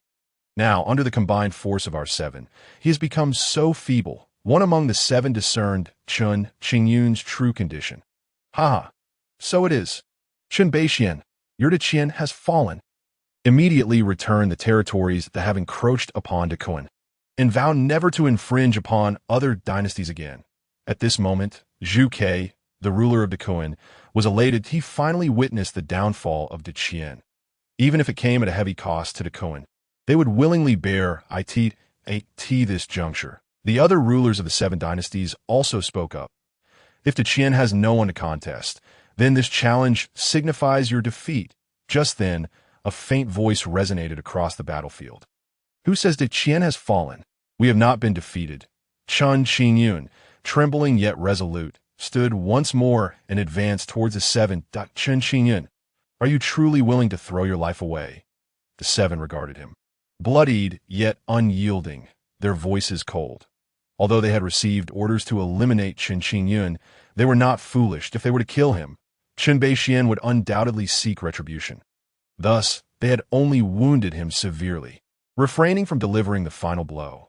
However, should Chen Chang'an remain obstinate, they would show no mercy. Come back. We concede. Chen Beixian shouted towards Chen Chang'an. Hearing his father's voice, Chen Chang'an turned back, his gaze revealing a complex mixture of emotions. Father, I have made mistakes and taken wrong paths. Now I wish to set things right. With that, he continued his advance towards the 7, but since you were so stubborn, do not blame us. They declared with no intention of holding back. Almost instantaneously, they unleashed their formidable powers upon Chen Chang'an. Boom! A thunderous roar accompanied by piercing screams filled the air. The onlookers gazed up, and contrary to their expectations of seeing Chen Chang'an hurled to his demise, it was instead the 7 high-ranking Fa Xiang practitioners who were sent flying. Only then did they discern the presence of a young man, strikingly similar to Chen Chang'an, standing behind him with one palm resting on his back. Why must it be this way? The newcomer was none other than Chen Chang'an, who had arrived for Bei Liang just in time to witness this scene. There are choices in life, what to take and what to leave behind. Chen Chang'an uttered these words before losing consciousness. Chen Chang'an gently waved his hand, sending Chen Chang'an back to the Qian ranks. You are a celestial realm powerhouse. Celestial realm participants are forbidden from engaging. How dare you violate the rules? Zhu Ke glared at the suddenly appearing youth, his voice filled with fury. Celestial realm participants forbidden? Who decreed this? Chen Chang'an asked nonchalantly. Who decreed it? This was stated by the lords of the Sword Pavilion. Zhu Ke retorted derisively. Their words hold no weight. Chen Chang'an's voice, though not loud, resonated with an undeniable confidence that all felt. What I, Chen Chang'an, declare shall be the final word. Such a domineering tone darkened the expressions of the 8 ruling dynasties. Before they could respond, an uproar erupted among the crowd. Chen Chang'an. He is the one rumored to have slain the Demon King with a single sword strike, even surpassing the celestial realm. Indeed, that is him. I once encountered him at the Fengshui Tower in Bei Liang, a figure of unparalleled grace, resembling Pan with sword-like brows and starry eyes, the bane of countless maidens in Bei Liang. What is the Fengshui Tower? It is a place beyond description. Chen Chang'an's arrival left the crowd astounded. Merely by his entrance, having sent 7 high-ranking Fa Xiang practitioners flying, they recognized him as at least a peerless celestial realm expert. As for surpassing that, they found it hard to believe. Whether out of reluctance or fear, they could not tell. Nevertheless, even a celestial realm cultivation was enough to evoke a mix of envy and resentment among the 8 dynasties. How fortunate is Chen Bei Liang, 2 sons, each more extraordinary than the last. A martial artist at the Fa Xiang realm by 30 is astounding enough. Now, another at the celestial realm by 20. Why is there no such prodigy among our own sons? They could not help but question whether Chen Chang'an and the earlier Chen Chang'an were truly the biological sons of Chen Bei Liang. Yet, they held their tongues, turning their gazes toward the 8 pavilion masters behind them. The celestial realm was beyond their capacity to contend with that 8T this moment. The 8 pavilion masters of the 8 dynasties opened their eyes, previously feigned slumber replaced by keen interest as they scrutinized Chen Chang'an. A 20-year-old celestial realm? He could barely be considered among our 2-element sword sect geniuses. A shared thought emerged in their minds. However, they suddenly wondered why such a talent had not been summoned by the old man at the Qian Sword Pavilion into the 2-element sword sect. Could it be, recalling Chen Chang'an's earlier words, the 8 seemed to grasp something that a genius must possess pride, especially those from lesser regions, akin to frogs at the bottom of a well, are often the most arrogant. It seems he requires a lesson. They sought to remind him that the sky visible from the well's mouth was merely a fraction of the vast expanse above. Talents like him were as common as fish in a river beyond the 9th profound domain. Geniuses, they relished in suppressing these local prodigies. The sense of achievement was addictive. With this thought, the master of the Sword Pavilion from Desolate fixed his gaze upon Chen Chang'an, his eyes glimmering with sword light. Young man, do not presume that a modicum of talent grants you the right to disregard your elders. Know that an unrefined genius is merely a wastrel. Moreover, a talent such as yours barely qualifies you to meet the threshold for entry into our 2-element sword sect. Withdraw at once, or I shall not hesitate to demonstrate the sharpness of my blade. Buzz! 5 streams of boundless sword energy radiated from the Sword Pavilion Master of Desolate, creating ripples in the air. The sight of this sent shockwaves through the ruling dynasties, their expressions now steeped in awe. The wordless sword manual, the hallmark technique of the 2-element sword sect, was renowned among them, as rulers of great dynasties. They had witnessed the wordless sword manual. Albeit with their high-level Fa Xiang cultivation, they had only managed to comprehend the first layer. Yet, even the first layer of the wordless sword manual granted them an undefeated standing among their peers, highlighting its terrifying nature. Now, to see a Sword Pavilion master who had cultivated it to the 5th layer was nothing short of astonishing. Even Chen Bei Liang, a celestial realm practitioner, wore a worried expression as he quietly urged Chen Chang'an. "Zhou, come back. The Lord of the Sword Pavilion has cultivated the wordless sword manual to the 5th level. You stand no chance. This time, the Qian has conceded defeat." After uttering these words, the air of resignation surrounding Chen Bei Liang surged once more. He had hoped that Chen Chang'an's arrival would turn the tide, yet it seemed that the Lord of the Sword Pavilion had resolutely decided to intervene in the affairs of the 9 great dynasties. He could only ponder what benefits they had obtained. Had he known, he would have communicated with the Lord of the Sword Pavilion of Qian beforehand to avoid this passive predicament. Upon hearing Chen Baishuan's words, Chen Chang'an stood silently, softly muttering to himself, There truly no chance against the 5th level of the wordless sword manual. How utterly amusing that sounds. If the 5th level of the wordless sword manual renders one invincible, then what of the 27th level of my own? Observing Chen Chang'an standing there, unmoving, a wave of regret washed over the onlookers. The 20-year-old in the celestial realm, they had presumed his journey had reached its pinnacle. Who could have anticipated the intervention of the Lord of the Sword Pavilion in the affairs of the 9 great dynasties? Faced with the Sword Pavilion and the formidable 2 instruments sword sect behind it, even a prodigy like Chen Chang'an would have to bow his head this moment. His refusal to retreat was interpreted by the crowd as an indication of his unwillingness to submit. After all, if one possessed such innate talent, how could they accept defeat? It should have been a time for a deep-sea dragon to soar into the skies, yet instead, it was met with a thunderous blow, forcing him to continue to bide his time. How could one be content with that? Guiyuan gazed at Chen Chang'an's figure, feeling a bitter pang in his heart, and could not help but speak. Your Highness the martial god, please return. As long as the Green Mountains remain, one need not fear the absence of firewood. After all, Chen Chang'an had aided him in breaking through to the celestial realm, and he considered Chen Chang'an to be a half-teacher. Naturally, he did not wish for any misfortune to befall him. Listening to the words of the crowd, Chen Chang'an could not help but smile wryly. What do they mean? Do they take him for an arrogant fool, unaware of the vastness of the heavens? Very well. If that is the case, he shall embrace this arrogance to the fullest and show them. Old man, I advise you as well. Do not rely on your age to belittle others, lest you lose your final dignity. His calm voice resonated atop the summit of Qian Mountain.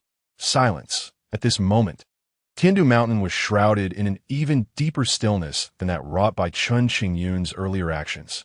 What had they just heard? Chen Chang'an had actually dared to confront the Lord of the Sword Pavilion directly. That was a Lord of the Sword Pavilion. Behind him stood the suffocatingly powerful 2 instruments sword sect. You fool, heaven offers you a path, yet you choose not to tread it. Hell has no doors, yet you forcibly enter. Even if you are a genius, today I shall have your blood staining the ground.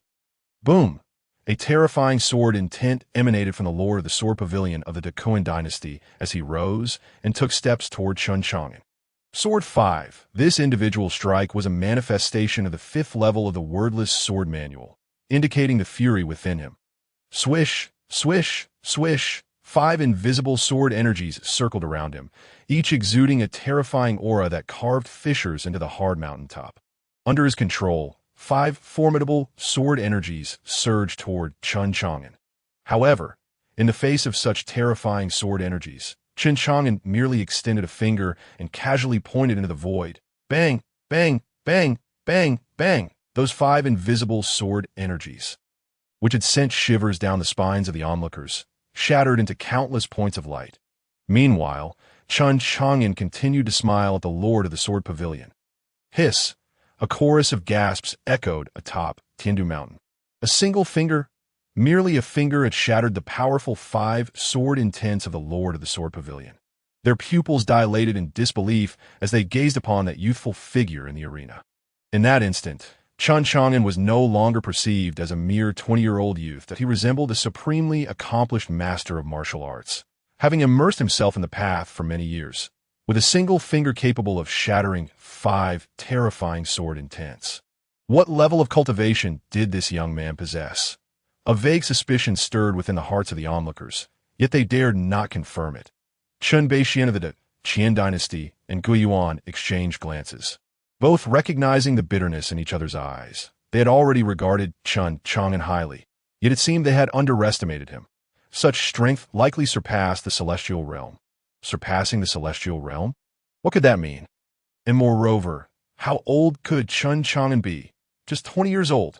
20 years of... They could hardly fathom it. At this moment, Chen Baishuan stared at Chen Chang'an's figure, filled with doubt. Could this truly be his son? Even if the first emperor of the Qian, Chen Chang'an, and the revitalizing emperor, Chen Chang'an, were alive, none could possess such terrifying talent. It was impossible. What kind of dark sorcery are you employing?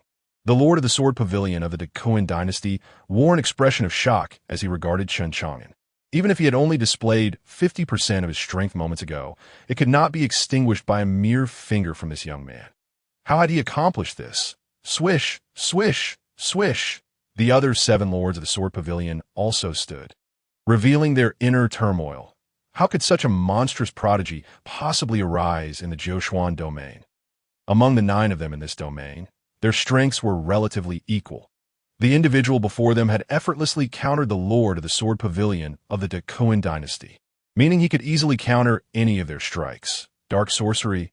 A frog in a well can only ever see the sky above as so vast. They could not comprehend the true expanse of the heavens. Chen Chang'an's words were laced with irony, causing the faces of the 8 lords of the sword pavilion to flush with embarrassment. Their intention had been to teach Chen Chang'an a lesson, to show him that he was but a frog in a well. Yet now, it was they who had been schooled by Chen Chang'an, who had called them the true frogs. This was nothing short of an affront to their dignity as lords of the sword pavilion and an insult to the 2-instrument sword sect. Buzz, buzz, buzz. Waves of invisible sword energies erupted from the bodies of the lords, each radiating a formidable presence. The mountaintop was enveloped in overwhelming sword intent. This terrifying sword intent caused the faces of the people from the 8 great dynasties to change dramatically as they felt a prickling sensation coursing through their bodies, as if they were being slowly flayed alive, compelling them to retreat in fear of becoming collateral damage, mere souls lost beneath the swords. This left the people of the 8 great dynasties trembling in terror. Was this the true strength of the lord of the sword pavilion? And this was merely a seeker dispatched by the 2-instrument sword sect to the Zhoushuan domain. How powerful would the actual 2-instrument sword sect be? Oh, you wish to strike together? Very well. I'd prefer not to have to take you down one by one. Hurry and act. My time is precious. If you force me to intervene, you won't even have the chance to strike. As he looked at the few lords radiating formidable sword intent before him, Chen Chang'an's mind involuntarily conjured the image of that pretentious old man from the Qian sword pavilion. He had longed to teach him a lesson, and now the opportunity had finally arrived to demonstrate what true invincibility entailed.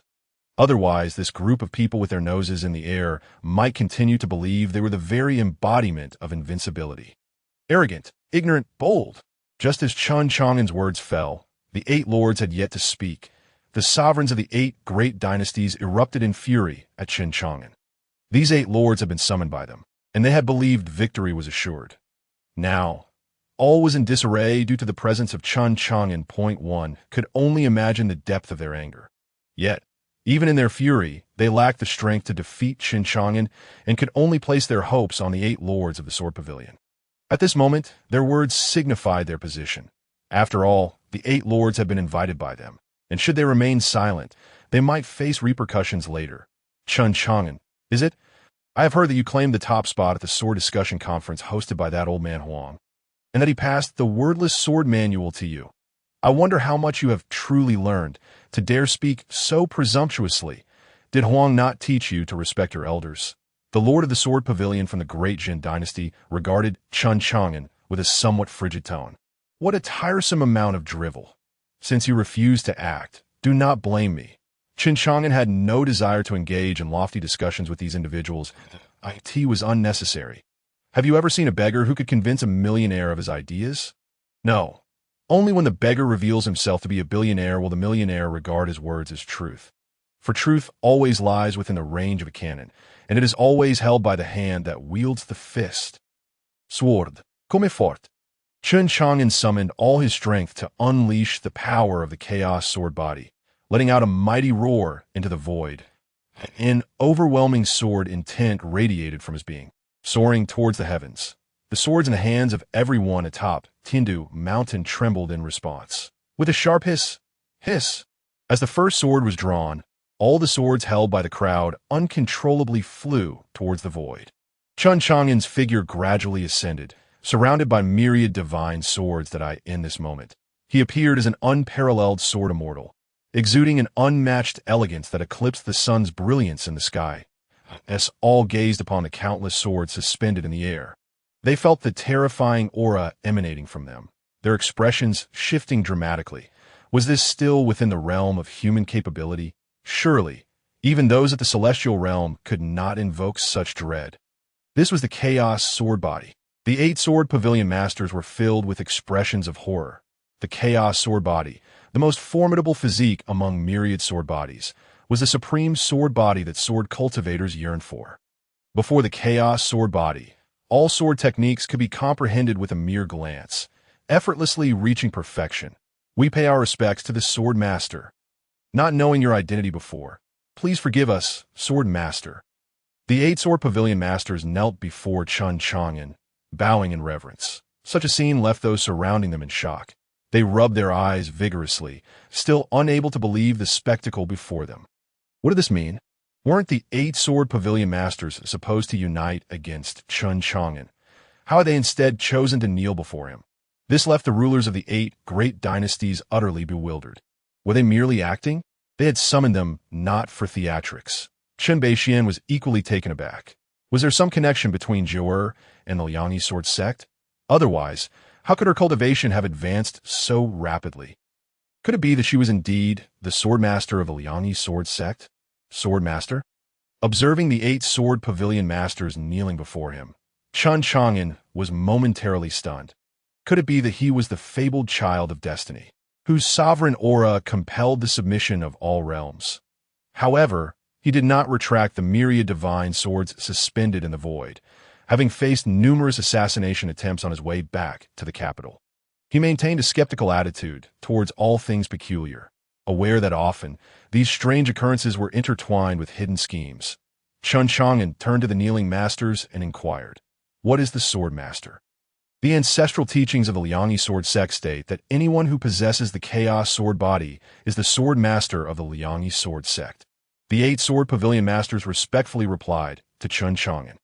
Oh, Chen Chang'an had not anticipated that the formidable Liang sword sect held such an ancestral decree. Nevertheless, he found this doctrine somewhat impractical. After all, no one knew the disposition of one who bore the chaos sword body. What if such a person harbored a penchant for slaughter, committing unspeakable atrocities?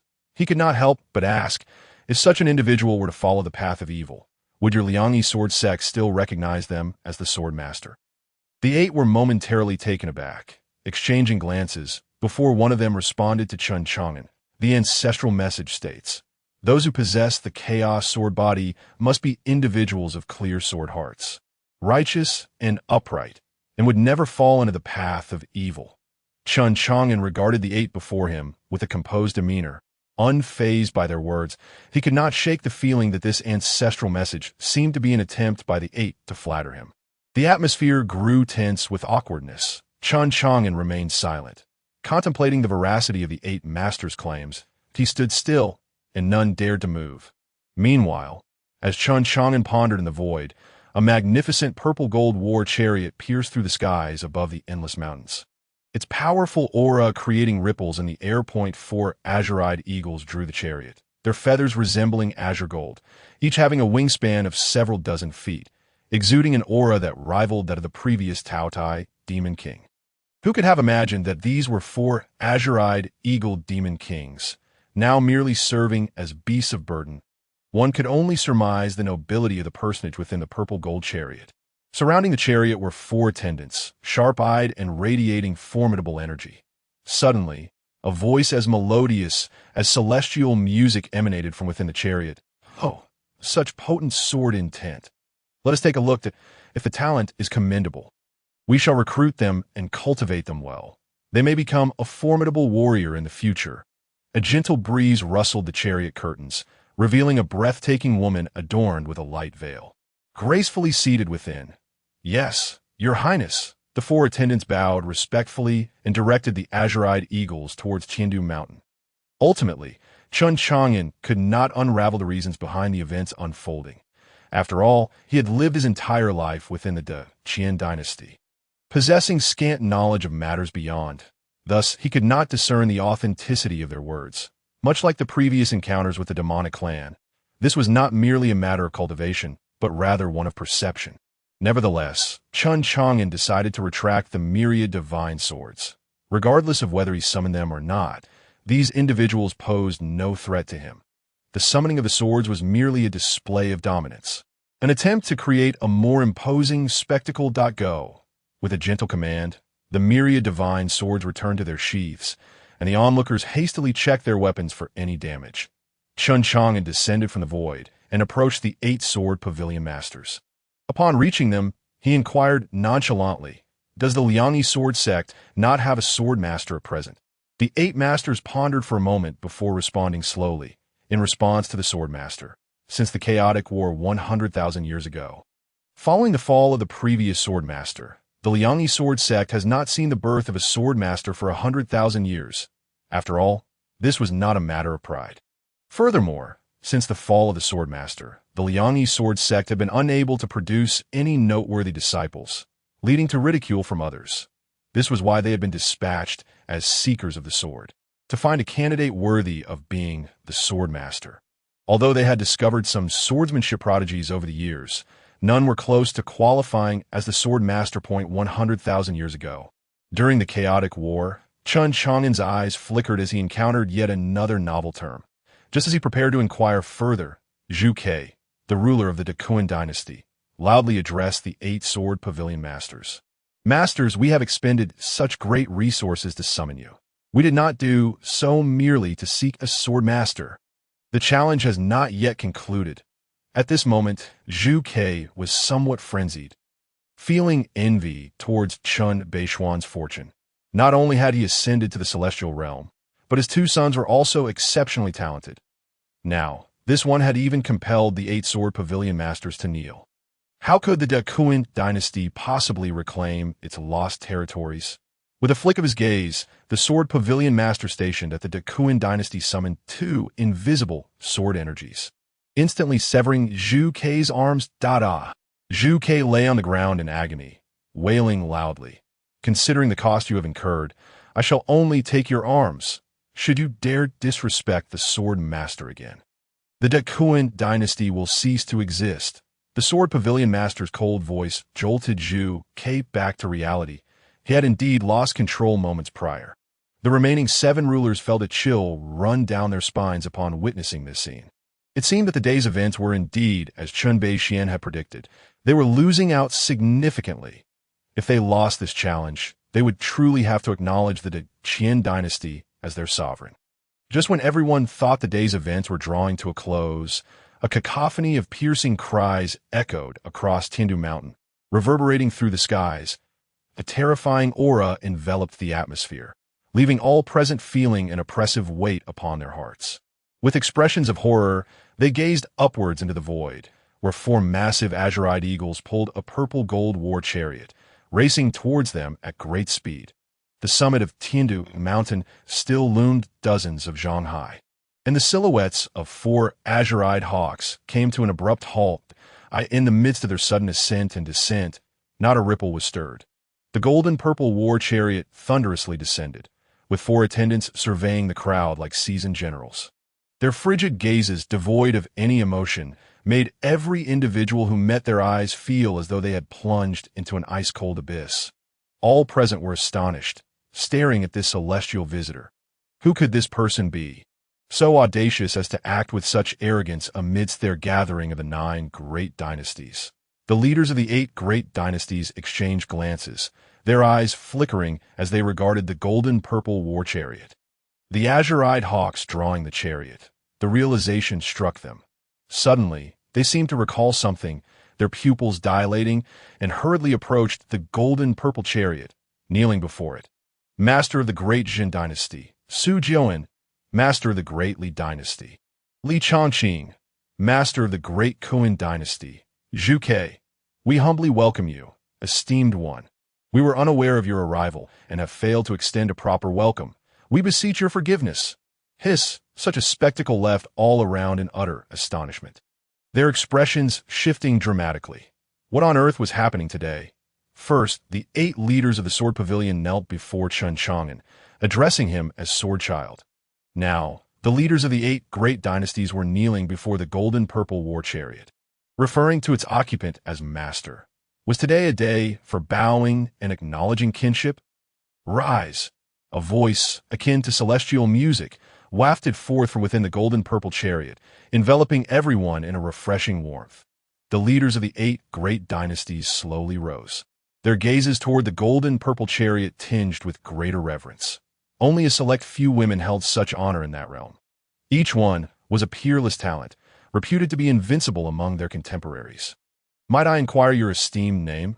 Su Jian of the great Qian Dynasty cautiously asked, gazing at the golden purple chariot.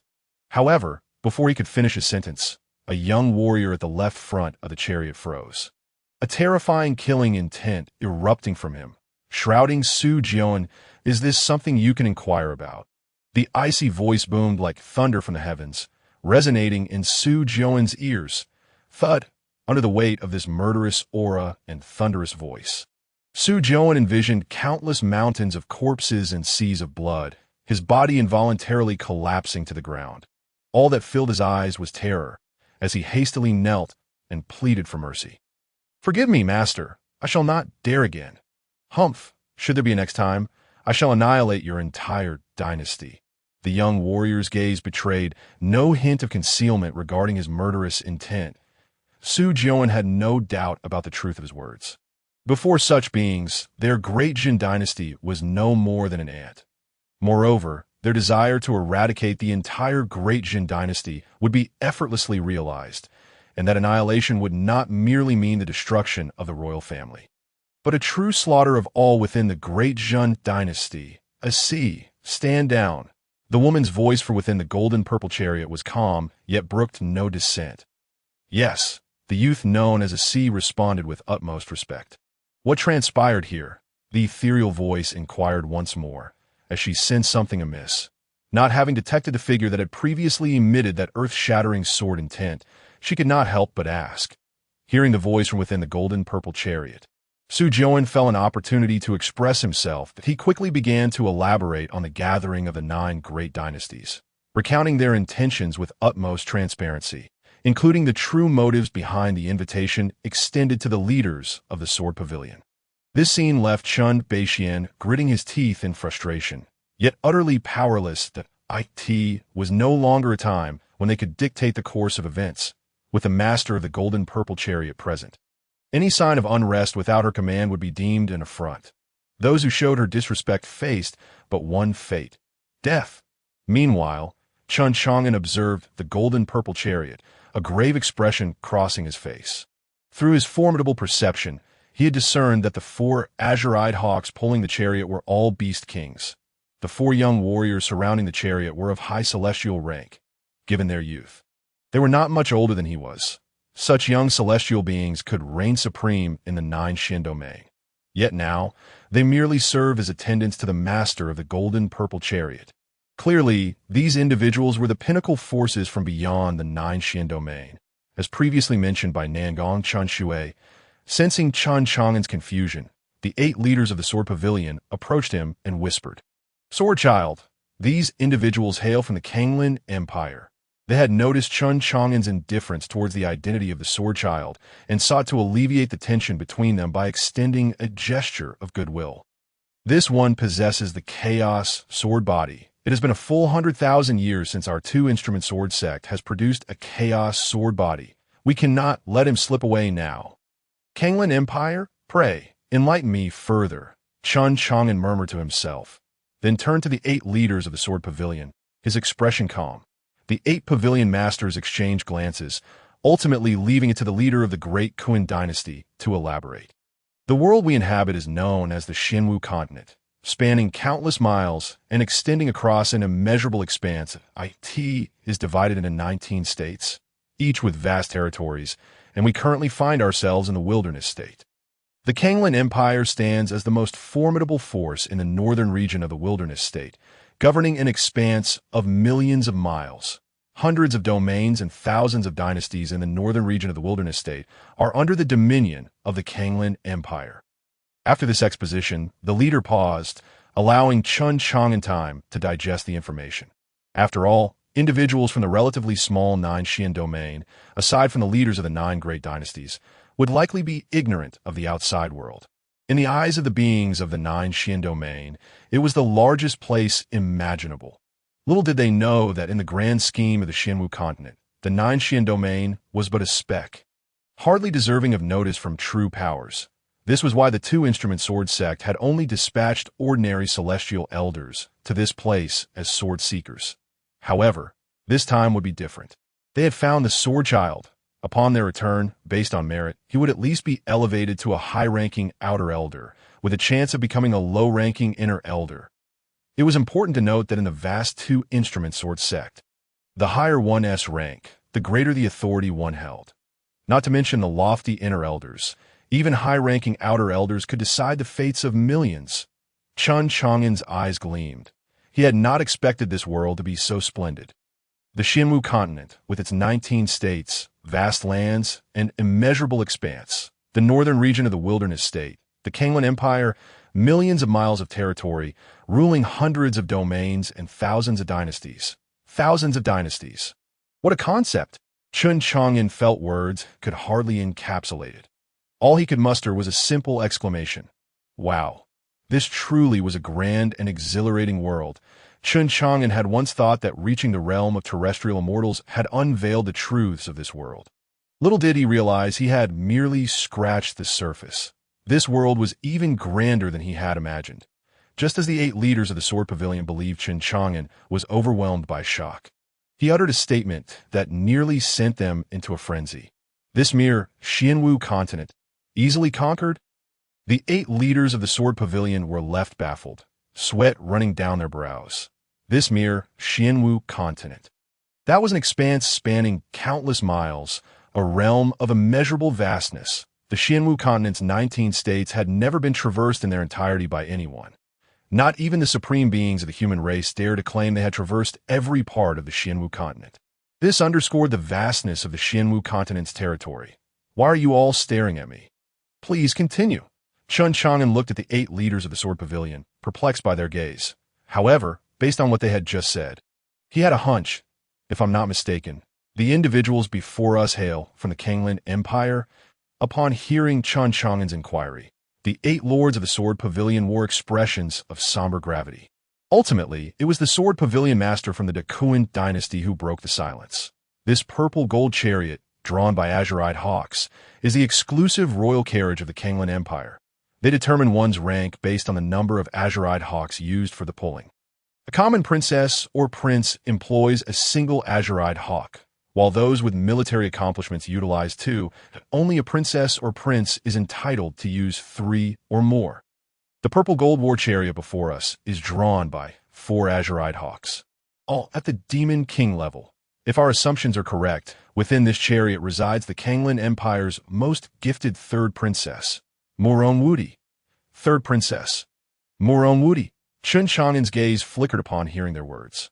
His astonishment was not due to a woman attaining the highest talent within the Kanglan Empire, but rather at the fact that a woman bore such a name. Wudi. Indeed, it sounded like a name befitting a man. Seemingly perceiving Chen Chang'an's bewilderment, the Sword Pavilion master continued. Wudi possesses the innate celestial tyrant body, a remarkably powerful constitution. Not only does she boast formidable physical prowess, but her strength is boundless. And her defenses are unparalleled. Her exquisite fists are unmatched across the Kanglan Empire. Thus she adopted the name Wudi. Legend has it that upon mastering the celestial tyrant body, one can contend with the supreme beings of humanity. The perfected celestial tyrant body, contending with the supreme beings of humanity. Chen Chang'an's heart stirred at these words. Having absorbed the remnants of a demon clan soul, he had gained insights into the pinnacle of combat prowess in this world. The Supreme Being stands at the zenith of the cultivation realm. It is said that such a figure can alter the cosmos with a mere gesture, shatter mountains with a thought, and reverse the flow of time. With a single utterance, they can dictate the fates of millions. With a single stride, they can compel the myriad paths of heaven to submit. Humanity possesses its supreme beings. The demon clan has its own, and the demon race likewise. Yet, the path to supremacy is fraught with challenges akin to scaling the heavens. However, once one achieves supremacy, they can look down upon the world, revered by all races, their legacy immortalized for generations. Countless cultivators aspire to become supreme beings, yet those who succeed are but a rare few.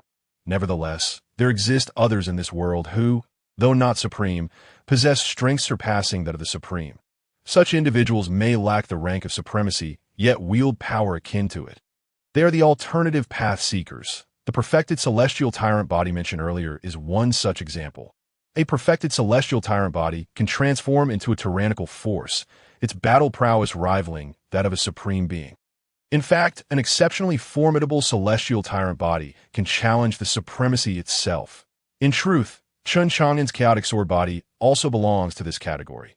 When his chaotic sword body reaches the pinnacle where all things can be wielded as swords, he could slice through the sun, moon, and stars, obliterating mountains and rivers, thereby standing against the supremacy. This is why the ancestral teachings of the Liangyi sword sect declare that those who possess the chaotic sword body are considered disciples of the sect. 100,000 years ago, a disciple of the Liangyi sword sect had perfected the chaotic sword body, his combat strength rivaling that of a supreme being.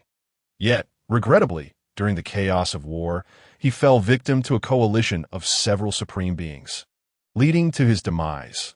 Had he not perished, the Liangyi sword sect would not have descended to its current state, but rather would have long since become the holy land of humanity's swordsmanship. Meanwhile, as Chen Chang'an conversed with the 8 sword pavilion masters, Qian, the ruler of the Qian Dynasty, had already recounted the events that transpired at Tiandu Mountain to the 3rd princess of the Kanglan Empire. Murong Wudi, the Liangyi sword sect dares to meddle in the affairs of the mortal dynasties.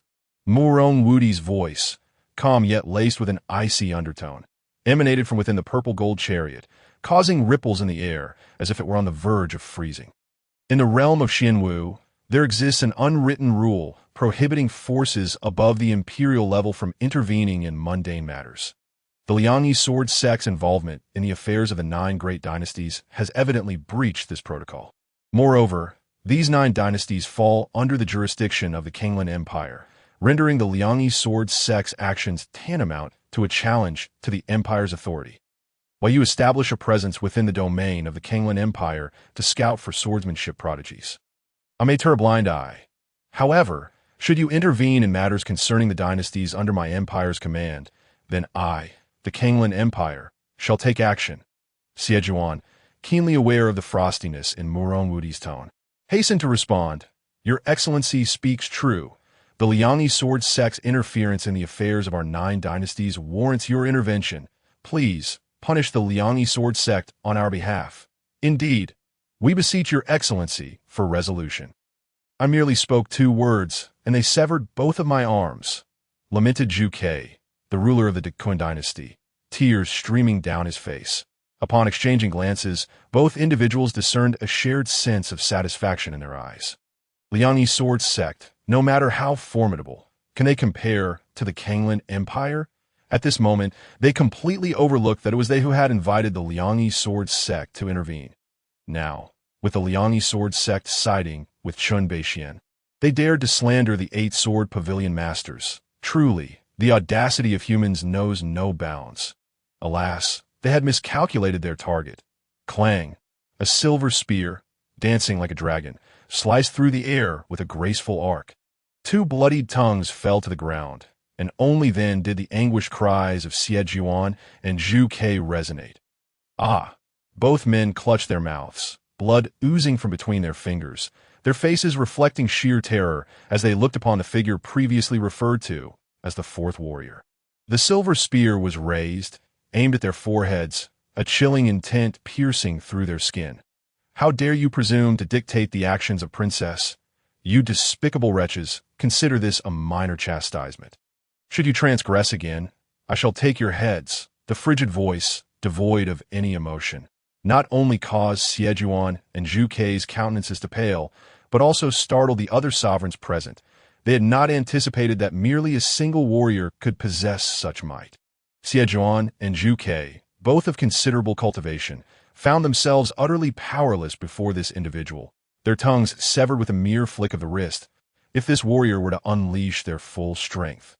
What unimaginable terror would they wield at that moment? The curtain of the purple-gold war chariot slowly parted, revealing the figure of Murong Wuti. Even veiled, her extraordinary beauty and graceful figure could not be concealed. All present felt as though the sun above had dimmed in comparison. Even Chen Chang'an could not help but marvel. This woman was undeniably the most stunning individual he had encountered in this otherworldly realm. "You are Chen Chang'an?" Murong Wuti raised her gaze towards him, her delicate lips parting slightly. A formless pressure emanated from her, thickening the air around them. The onlookers found it increasingly difficult to breathe as this invisible weight bore down upon Chen Chang'an and the others. In that instant, the 8-sword pavilion masters felt as though they were facing an imminent threat, their expressions shifting dramatically. Transcendent. They gasped in unison. Despite their preparations, they were still taken aback by the aura emanating from Murong Wuti. After cultivating for nearly a century and a half, they had only reached the high tier of transcendence, while the Kanglan Empire's third princess, Murong Wuti, appeared to be merely in her 20s, yet had attained such a formidable level of cultivation. Truly, she was a peerless prodigy.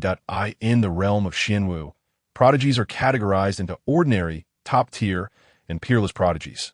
Ordinary prodigies are those who enter the transcendent realm before the age of 30. Top-tier prodigies achieve this feat before surpassing the transcendent level by 30. While peerless prodigies break through the transcendent level before the age of 20. The unparalleled prodigy, as long as they do not fall, is destined to become a dominant force in the future. 8 individuals surrounded Chen Chang'an, fully aware of his formidable strength. However, they now faced Murong Wuti, a peerless talent from the Kanglan Empire. Upon hearing Murong Wuti's words, Chen Chang'an lifted his gaze toward her, his expression as tranquil as a serene spring. This was his first encounter with someone of his own realm, and similar, but it seemed the anomalies of the Xianwu continent were even more terrifying than he had imagined. In the face of Murong Wuti's overwhelming presence, Chen Chang'an merely made an almost imperceptible motion with his body. Yet, when Murong Wuti's aura met Chen Chang'an, it dissipated like winter snow melting away, leaving no trace behind. This unexpected phenomenon caused Murong Wuti to feel a momentary shiver, her phoenix-like eyes peering through her veil in an attempt to discern Chen Chang'an. Why did the pressure emanating from her vanish upon encountering him? However, she soon realized that the individual before her bore no remarkable traits. If one were to insist on finding a difference, it might be that he was slightly handsome, and his eyes, clear and transparent, harbored no trace of malice. Unlike other men who gazed upon her with primal possessiveness, he was different. "How dare you not respond to the princess's inquiry? Such disrespect shall be punished." A loud shout erupted from a sea. As he thrust his silver spear toward Chen Chang'an, golden light radiating from it like blazing flames. "You dare!" The 8-sword sect leaders' expressions changed dramatically, releasing waves of sword energy as they hastily swung their swords at a sea. Chen Chang'an was not only a disciple of their 2-instrument sword sect, but also its future. They could not allow him to suffer even the slightest mishap. The clashing of spear and sword echoed throughout the arena, sparks flying as the ground was pockmarked with deep craters. Such a terrifying confrontation finally allowed the onlookers to witness the dreadfulness of the celestial realm. Yet, at the same time, they also recognized the might of the Kanglan Empire. Just a single warrior under the 3rd princess's command could single-handedly suppress the 8 leaders of the 2-instrument sword sect. You truly believe your 2-instrument sword sect is still the swordsmanship pinnacle of your... The current 2-instrument sword sect is hardly worth mentioning. Asi showed no regard for the 8 sword sect leaders, sending them flying with a surge of force. In an instant, he channeled his immense power into his silver spear. With a hum, the spear trembled violently, unleashing a dazzling spear light that blossomed in the air. The thunderous shout erupted from him. "Overlord Divine Spear!" A terrifying aura exploded from his being in that moment. Asi seemed to achieve a state of unity with his silver spear. Asi was the spear, and the spear was Asi. Like a peerless overlord, he radiated an overwhelming presence, the spear's strike akin to a dragon. The surrounding space was filled with the essence of spear techniques, overwhelming all other pathways. The sword energies released by the 8 leaders were instantly shattered. The 8 were swept away by the spear light. Their faces flushed as they swallowed mouthfuls of blood, their expressions filled with terror as they looked incredulously at a sea, who resembled a tyrant. The collective gasp escaped their lips. Imperial scripture, imperial extreme world-shattering spear. They could hardly believe that this individual had mastered an imperial scripture, particularly one as lethal as the imperial extreme world-shattering spear. It was said that this technique was developed by a battle-hardened general who, through countless conflicts, created this astonishing spear technique. When the imperial extreme world-shattering spear was unveiled, it allegedly summoned thunder from the heavens, threatening to obliterate the technique itself, showcasing its inherent terror. Imperial scripture, Chen Chang'an murmured upon hearing the 8 leaders' words. In his understanding, techniques were classified into 4 levels. Heaven, earth, mysterious, and yellowed. He wondered what level the imperial scripture belonged to. However, judging by the expressions of the 8 leaders, he surmised that it must be extraordinary. At that moment, the elusive Huang Lao from the great Qian Dynasty sword sect approached Chen Chang'an, providing him with the answer he sought. To in the Jiushuan domain, people were only aware of the 4 levels of techniques. And even Earth-level techniques were considered top-tier. Yet, in the Xinwu continent, heaven-level techniques merely skimmed the surface of the laws. Only those capable of invoking the laws were deemed true top-tier techniques. Techniques that could invoke laws were categorized as imperial scriptures. Emperor records, heavenly classics, and divine strategies. Huang Lao paused momentarily before continuing. When an imperial scripture emerges, the heavens tremble. Emperor records are seldom seen in the world. Heavenly classics are impossible to find in millennia. Divine strategies exist only in the void. Chen Chang'an contemplated Huang Lao's words deeply. Imperial scriptures, emperor records, heavenly classics, divine strategies. At this moment, he could not help but recall the divine elephant-suppressing prison technique rewarded by the system. He wondered which category it belonged to. It should at least be at the level of heavenly classics, considering its capability to eternally suppress hell upon reaching great mastery. Huang Lao observed Chen Chang'an's composed demeanor, uncertain whether he grasped the implications of his words. However, this was not the time for contemplation, that he slowly advanced towards the other 8 sword sect leaders, his expression grave. The mission of the 2 instrument sword sect seekers is to find swords for the sect. Now that we have found the sword, our mission is complete. We are now guardians of the sword, and our duty as guardians is to protect the sword with our lives. Will you, gentlemen, join me in this endeavor? We shall, the 8 sword sect leaders exclaimed in unison. They were all sword practitioners, devoted to their craft, as sword cultivators. They were unyielding and dedicated to their mission. Chen Chang'an was the hope of the 2 instrument sword sect for the past 100,000 years, and he was worth their protection. They planned to warm his unassuming heart with their fervent blood. 9 Palaces sword formation. Huang Lao bellowed, and upon hearing his command, the remaining 8 positioned themselves around him, their feet moving in a mysterious rhythm. In that instant, the 9 of them seemed to merge into one, a colossal invisible sword emanating an astonishing aura hovering above them, pointing menacingly at a sea. 9 Palaces sword formation. A sea looked at the formation executed by the 9 sword sect leaders with a disdainful expression, coldly retorting, if the legendary 9 Palaces master were to invoke this formation, I might have feared him 3 parts. However, you are not him. Boom! As the sea's words fell, his silver spear instantaneously transformed into 100 blooming spear flowers. Even more astonishingly, each spear flower swiftly morphed into divine birds. This was the terror of the imperial scripture, already touching upon the realm of laws, capable of changing form at the will of the practitioner. Caw, caw, caw. Hundreds of divine birds chirped joyfully toward the sea. 100 birds towards the phoenix. After a sea's thunderous shout, his silver spear transformed into an ancient divine phoenix, charging towards the 9 sword sect leaders. Bang! With a single strike, a sea's spear shattered the colossal invisible sword, continuing unabated as it sent the 9 sword sect leaders hurtling through the air. Puffed, puffed, puffed. The 9 leaders turned pale, each spitting out a mouthful of blood, their energies waning, clearly unable to continue the fight. Truly, the inheritor of the imperial extreme, world-shattering spear, he had already comprehended the second spear technique within the celestial realm. Huang Lao's expression darkened as he looked with astonishment at a sea. The imperial extreme world-shattering spear comprised 9 techniques, each more potent than the last. They rarely heard of anyone reaching the second spear technique while still in the celestial realm. That a sea's overwhelming strength left the 9 sword sect leaders feeling a profound sense of helplessness. Exchanging glances, they all recognized the resolve in each other's hearts. They must protect Chen Chang'an today.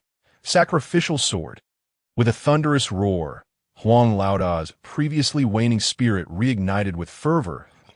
An immense sword intent emanated from his being, and a resplendent yellow sword gradually ascended from within him. The other 8 sect leaders mirrored his actions, each summoning a gleaming sword from their own bodies. A resonating hum filled the air as the intangible sword energy surged forth, enveloping the summit of Tiandu Mountain. A sea, with a somewhat indifferent expression, cast a glance at the 9 individuals before him. A life sword. It is said that every sword cultivator of the Liang sword sect cultivates a life sword. As long as the life sword exists, so does the person. Once the life sword shatters, the individual perishes. Are you truly unafraid of death? Fear of death has no place in sword cultivation, just as Huang Laoda and the others prepare to strike. A calm voice from Chen Chang'an interrupted. Return to me. Upon hearing AC's words, he understood that the 9 were prepared to risk everything. Yet it seemed futile, as they could not hope to prevail against AC. There was no need for further casualties. Sword Master, Huang Laoda and the others attempted to protest. Chen Chang'an's expression darkened. You call me Sword Master, yet you heed my command? I command you to return. We shall obey the decree of the Sword Master. Reluctantly, the 9 retracted their life swords and returned to Chen Chang'an's side.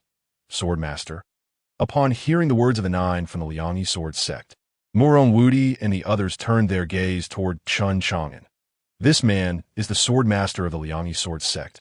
Why had they not heard of him before, as denizens of the Qian Empire? They were naturally aware of the significance of the Sword Master title within the Liang sword sect. Is he truly your Sword Master? How has the Liang sword sect fallen to such depths that you would seek a successor from this desolate 9 Xian domain? AC looked at Chen Chang'an with disdain. Aside from his handsome appearance and a hint of depth, he saw no other distinction. Let me assess the worth of your Sword Master. Do not be deceived by others without realizing it. AC deliberately emphasized the title of Sword Master. In his eyes, Chen Chang'an was likely employing some trickery to beguile these 9 old-timers from the Liang sword sect. Impudent! Do you dare? Does the Qian Empire seek to become enemies with the Liang sword sect? Huang Laoda and the others rebuked AC furiously. Indeed, the Liang sword sect had fallen, but a dying camel is larger than a horse. Should the Liang sword sect expend its full resources, even the Qian Empire would have to reconsider its foundations. AC, upon hearing Huang Laoda's words, discreetly glanced at Murong Wudi. It was evident that he could not determine the relationship between the Qian Empire and the Liang sword sect. Seeing that Murong Wudi displayed no emotion, he understood the answer. I merely wish to spar with your esteemed sect's Sword Master. Do you mean to say that your Sword Master cannot even accept a challenge? AC provocatively addressed Chen Chang'an. Sword Master. Huang Laoda and the others looked at Chen Chang'an, concern etched on their faces, yet feeling somewhat helpless. In the realm of Xinwu, one who is challenged and refuses to accept would face the scorn of thousands. Yet before them stood a top-tier genius who had cultivated the Emperor's book, his strength deemed terrifying. Chen Chang'an regarded the arrogant AC before him with a calm demeanor, devoid of anger or rage. You wish to challenge me? Unfortunately, you lack the qualifications. The moment these words escaped his lips, the expressions of Huang Laoda and the others shifted dramatically. They had not anticipated Chen Chang'an's audacity. This was clearly escalating the conflict. AC's face darkened, teetering on the edge of fury. That moment. Chen Chang'an seemed to sense that AC's ire was insufficient, and he stoked the flames further. If you can withstand a single strike from me, I shall grant you the qualification to challenge me. His intent to strike was also to instill fear in these individuals. The Qian Empire undoubtedly stood as a colossal force, if he did not assert his dominance. The entire 9 Xian domain might face obliteration in the future. After all, In their eyes, annihilating the 9 Qian domain would be akin to crushing an ant, devoid of any sense of guilt. He even harbored an impulse to leave them all on this Tiandu mountain. Murong moments ago had sensed a fleeting yet terrifying killing intent emanating from Chen Chang'an. She shook her head, instinctively believing she had misperceived. "Ha! To withstand a strike from you. What grandiose claims you make! A frog at the bottom of a well dares to compare itself to the heavens." A sea laughed derisively at Chen Chang'an's words. "It seems I must teach this arrogant sword master a lesson on behalf of the Liangyi sword sect." Yet, Chen Chang'an chose not to respond further. He understood better than anyone that villains often meet their demise through excessive talk. He merely took a single step forward, and the entire Tiandu mountain seemed to tremble in response. "Sword, come forth." A light command escaped his lips. The countless swords in the hands of the myriad swordsmen atop Tiandu mountain trembled once more and unsheathed themselves involuntarily. Good heavens! Here it comes again. At that moment, the multitude of swordsmen atop Tiandu mountain felt an overwhelming sense of frustration. Were these swords truly theirs, or did they belong to Chen Chang'an? Without hesitation, the myriad swords launched forth like an unstoppable sword dragon, carrying an unparalleled momentum toward a sea. "Old sea, return!" The foremost warrior on Murong right shouted at a sea, gazing at the colossal sword dragon in the void. Yet a sea did not retreat in the slightest. Instead, he raised his silver spear skyward, filled with boundless battle intent, not a spear toward the heavens. Though a sea was merely a warrior beside the third princess of the Kanglan Empire, he was still considered a top-tier genius within the entire Kanglan Empire. He could not allow himself to be intimidated in a place he deemed beneath him by a nameless individual. The pride of a top-tier genius forbade him from retreating or faltering. Witnessing this scene, Chen Chang'an couldn't help but shake his head inwardly, knowing full well the futility of his actions, yet choosing to defy the heavens. Such was not wisdom, but folly. A true man, born between heaven and earth, ought to be adaptable. This reminded him of a saying from his previous life. Unable to shed the long gown of Kong Yi, yet donning the shackles of failure. Meanwhile, aside from Huang Laoda, the 8 sect leaders gazed at Chen Chang'an as he summoned countless swords once more, their eyes filled with awe and astonishment. They couldn't help but compliment Huang Laoda, saying, "Such formidable sword energy must surely reach the 10th level of sword mastery." Truly, old Huang possesses keen insight to have imparted the complete, unwritten sword manual to the sword master. In their eyes, Huang Laoda deserved primary credit for finding the sword master. Indeed, he must take the lead in this. They believed that Chen Chang'an's current achievements stem from his victory at the Sword Discussion Conference, that it was Huang Laoda's bestowal of the unwritten sword manual that had granted him such terrifying swordsmanship. This unique vision, they believed, was unmatched. Listening to the flattery from the other 8, Huang Laoda felt his eyelids twitch. "I have keen insight. What kind of nonsense is that?" He could only voice such thoughts inwardly, never daring to utter them aloud. That moment, he felt like a mute eating a lemon, bitter and without recourse. He distinctly recalled how Chen Chang'an had initially declined to join the Liangyi sword sect. In an attempt to teach him a lesson, he had deliberately only given him the first 3 levels of the unwritten sword manual. Truly only the first 3 levels. Who would have thought that now Chen Chang'an could wield the 10th level of the unwritten sword manual? He desperately wished to understand how this had come to pass. Surely, it could not be that Chen Chang'an had merely extrapolated the 10th level from the first 3 levels of the unwritten sword manual. Even their sect master could not accomplish such a feat. As they marveled in awe, the third princess of the Kanglan Empire, Murong fixated intently on Chen Chang'an. Just a moment ago, she felt an instinctive surge of defiance emanating from her celestial body, a sensation entirely beyond her control. Such an occurrence was unprecedented for her, yet she understood its origin. This rebellious sentiment only arose when the celestial body encountered a physique of comparable stature or a fated adversary. At this instant, Murong murmured to herself, could he possibly possess one of the top 10 physiques within the myriad of the immortal martial continent? Suddenly, a spark of realization ignited in her phoenix-like eyes. Could the sword wielder be the chaos sword body? Impossible! Such a thing had not graced the immortal martial continent for 100,000 years. How could a chaos sword body manifest here? Soon after, she dismissed her conjecture, yet remained uncertain. Even if he were not a chaos sword body, he must at least possess an innate sword body or a five-element sword body, or some other variant.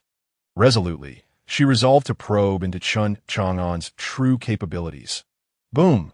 As everyone harbored their individual thoughts, the myriad swords wielded by Chen Chang'an finally collided with the silver spear in a seized grasp. A terrifying shockwave compelled the onlookers to retreat once more. When the smoke cleared, only his sea remained, half kneeling with tattered clothes. What? Was it truly just a single strike? This warrior, who had single-handedly defeated 9 sword sect leaders, had succumbed to Chen Chang'an's mere attack. What power does Chen Chang'an possess? How could he be so formidable, even rendering a celestial realm expert with an imperial decree powerless against him? Chen Beixian has indeed sired a remarkable son. The lords of the 8 imperial cities gazed at Chen Chang'an, who appeared godlike, their eyes brimming with astonishment. That moment, it was not just them who were shocked. Even Chen Beixian wore an expression of disbelief.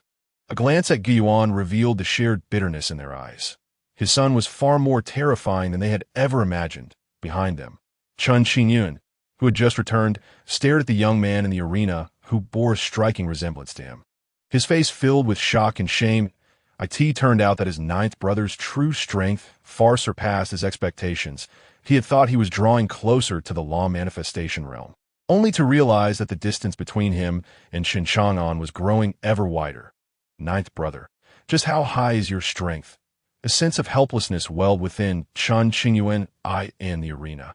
Assis slowly raised his head, gazing at Chen Chang'an, who stood unperturbed, his face contorted and distressed. I could not withstand even a single strike? Blood gushed from his mouth as he fainted, whether from anger or serious injury remaining unclear. 4th brother! The 3 companions of Murong Wudi cried out in unison, rushing to Assis' side. They produced a fragrant pill and administered it to him without hesitation. This moment, the eldest among the 4, his eyes blazing with rage, fixed his gaze upon Chen Chang'an and coldly declared, "You are impressive. I, too, wish to challenge the prowess of the sword wielder of the 2 instrument sword sect." Chen Chang'an's expression remained placid. He did not exhibit joy at having bested Assis. Upon hearing the man's words, he responded in a tone devoid of emotion, yet tinged with an icy undertone. "This time, I shall not hold back." Even a clay figure possesses some spirit. Chen Chang'an would not allow them to continue this wheel of challenges indefinitely. It was futile. Only by employing thunderous methods to utterly subdue them could all matters be resolved. Just as the crowd anticipated another extraordinary battle, Murong Wudi's melodious voice resonated once more. Return. A return to Murong Wudi, confusion evident in his gaze. "Princess, am I not to heed your words?" Though Murong Wudi's tone was gentle, it struck Adele like a thunderclap, causing him to shudder. After casting a fierce glare at Chen Chang'an, he approached Murong Wudi, yet his gaze remained fixed upon Chen Chang'an. At this moment, Murong Wudi addressed Chen Chang'an, speaking slowly. "I never anticipated encountering such an intriguing individual in the 9 Xian domain. Since you are referred to as the sword wielder by the 2 instrument sword sect, I shall henceforth call you sword wielder.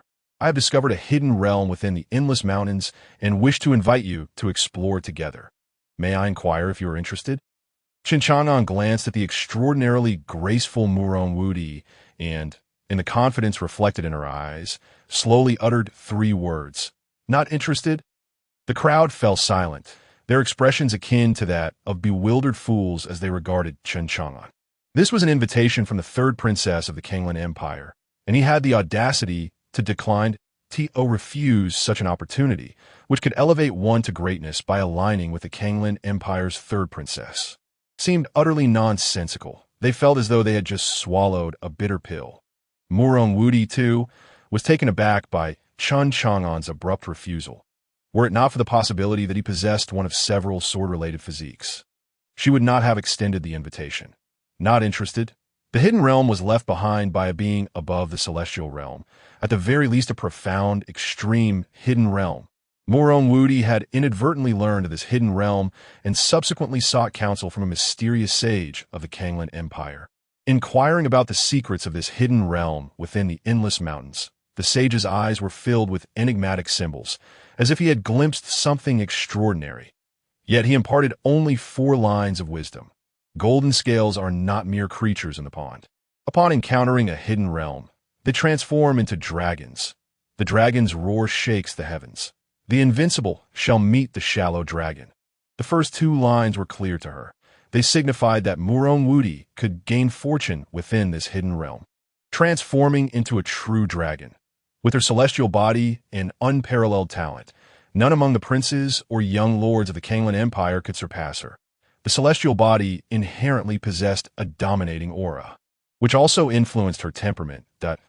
In this lifetime, she aspired to become the first female emperor in the history of the Kanglan Empire. This was the very reason she sought the hidden realm. However, the latter 2 lines left her perplexed. Having already become a true dragon, why would she encounter a shallow dragon? Who was this shallow dragon? When she inquired about the meaning of the sage's latter 2 lines, he merely smiled enigmatically. When the time comes, you shall naturally understand. This left Murong Wudi utterly confounded. Nevertheless, she held unwavering faith in the sage's words, since he claimed that understanding would come in due time. She believed it to be inerrant, for this sage was a guiding beacon left to her father by her grandfather. According to her father, this very sage had also been the guiding light for her grandfather. Throughout the Kanglan Empire's history of thousands of years, this sage had always been able to turn the tide and avert calamity. At this moment, upon hearing Murong Wudi's words, Chen Chang'an displayed no surprise. Continuing to speak in a nonchalant tone, a being above the celestial realm, a terrestrial immortal, he himself was already at the realm of terrestrial immortals, rendering him indifferent to the secrets of such realms. What piqued his interest was the nature of this hidden realm. Could it be akin to a miniature world? Terrestrial immortals? Ignorance. How dare such a mere ephemeral immortal claim to be an immortal? Just as a sea, who had recently regained consciousness after his defeat at Chen Chang'an's hands, heard these words, he seemed to recover his confidence and scoffed. Ephemeral immortal realm. This time, a flicker of intrigue finally crossed Chen Chang'an's countenance.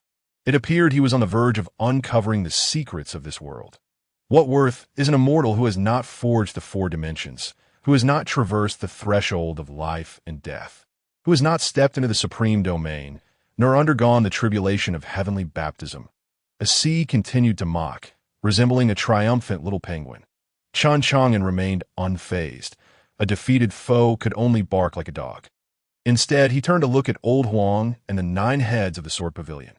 Old Huang understood that Chen Chang'an had always resided in the 9 Xian domain and was not well versed in the genuine classification of realms within the Xianwu continent. Approaching Chen Chang'an, he whispered in his ear, "Sword Master, the Xianwu continent is named as such because the cultivators there first cultivate martial arts before delving into the path of immortality to become immortal.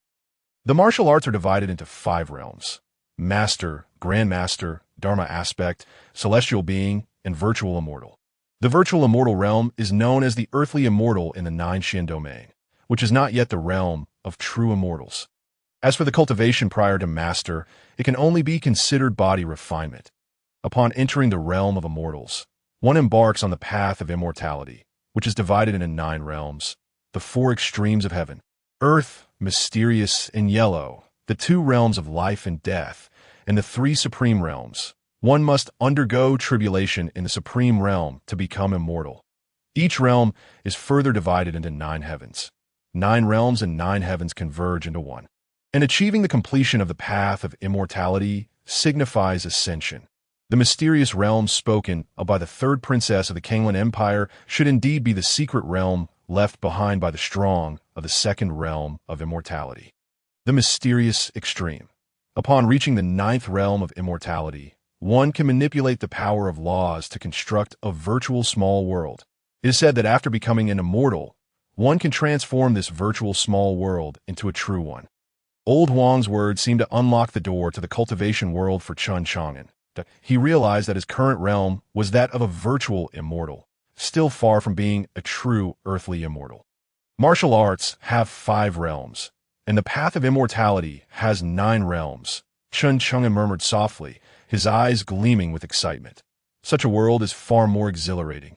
It is not in vain that I, Chen Chang'an, have traversed this realm. However, whether it be the 5 realms of martial arts or the 9 realms of immortality, they shall not impede my progress. As for the reason, the answer is simple. I, Chen Chang'an, possess an external aid. With the system in hand, the world is mine. The heavens and the earth are vast, yet the system reigns supreme. This is no mere empty phrase. How many transmigrators have risen from obscurity solely relying on their systems? Sword Master, are you now interested? Murong Wudi looked at Chen Chang'an with a hint of mockery. He was the first to dare refuse her. Aren't you quite proud? Aren't you rather aloof? Aren't you expressionless? Let us see if you're truly unmoved now. Not interested. Chen Chang'an reiterated those 3 words that he had no interest in mysterious extreme, nor even the heavenly extreme or the supreme extreme. With the system, what need had he for secret realms? All he needed to do was travel to various locations, seeking out the designated spots required by the system. Upon successfully checking in, he would receive rewards. The rewards from the system were far more enticing than any treasures within those secret realms, based on what Old Huang had said earlier regarding the imperial book and the celestial strategies. He felt that the system's reward, the divine elephant suppression technique, was at least to the celestial strategy level. With such check-in rewards, how could he possibly be interested in any mysterious extreme? It would be akin to discarding a watermelon to pick up a sesame seed. Jiao quickly agreed. That is the secret realm of the strong in the path of immortality. Obtaining even a single treasure from within would be an immense opportunity. How many seek it yet cannot obtain it? Chen Beixian approached Chen Chang'an and whispered. He had already discerned that the 3rd princess of the Kanglan Empire seemed to harbor some interest in his son. Chen Beixian's intention was for Chen Chang'an to accompany this 3rd princess. Perhaps, inadvertently, the Dacian Empire could become in-laws with the Kanglan Empire. That would be the Kanglan Empire, the unparalleled sovereign of the wasteland of the Xianwu continent, ruling over myriad empires. If that were to happen, the Dacian Empire would surely advance even further. Even if it did not succeed, he could at least become a general or gain some recognition that I in the future, when traversing the world, who would not give them a modicum of respect. Never has anyone dared to refuse me twice consecutively. You, Chen Chang'an, are the first. Murong Wudi's delicate face was shrouded in frost as she coldly regarded Chen Chang'an. She prepared to personally test Chen Chang'an's capabilities, demanding he unleash his full strength. Receive my strike. Should you fail to withstand it, the entire 9 Xin domain shall accompany you to your doom. Murong Wudi's frigid voice sent a chill through the air, causing the temperature of Tiandu Mountain to plummet. Everyone felt a shiver that pierced through their very souls. Chen Chang'an gazed at Murong Wudi, and from her starry, cold eyes, he understood that she genuinely intended to follow through. Moreover, he could not afford to evade that To refuse would also result in the 9 Xian domain being laid to waste for him. But if you're to accept, what then? Accept. Murong Wudi revealed a hint of disdain. One strike unscathed, and I shall grant you brilliance. Grant me brilliance. Chen Chang'an looked at Murong Wudi, bemused as to what this brilliance entailed. Murong Wudi glanced at the 9 major empires of the 9 Xian domain and said nonchalantly, Is being the master of the 9 Xian domain considered brilliance? As the 3rd princess of the Kanglan Empire, she naturally had the authority to bestow titles upon the myriad empires under the Kanglan banner. Her words carried a certain weight. The master of the 9 Xian domain? Chen Chang'an felt no surprise. With his current strength, did he truly need the Kanglan Empire's endorsement to become the master of the 9 Xian domain? He certainly did not. Yet, there were those who did need it. Chen Beixian, with a face full of delight, turned to Chen Chang'an and said, Jur, go for it. Your father believes in you. The future of our Dacian Chen family relies on you. In that moment, Chen Beixian had never felt Chen Chang'an to be so crucial that if he truly accepted, then their Dacian would undoubtedly ascend to greatness under Chen Beixian's leadership. What of the founding emperor Chen Chang'an?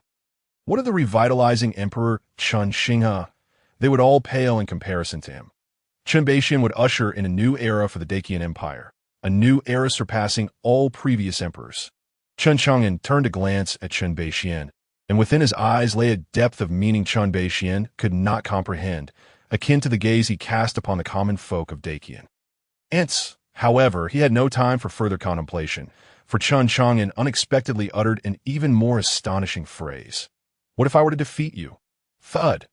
Old Huang nearly stumbled and fell, barely steadied by the other sword pavilion heads.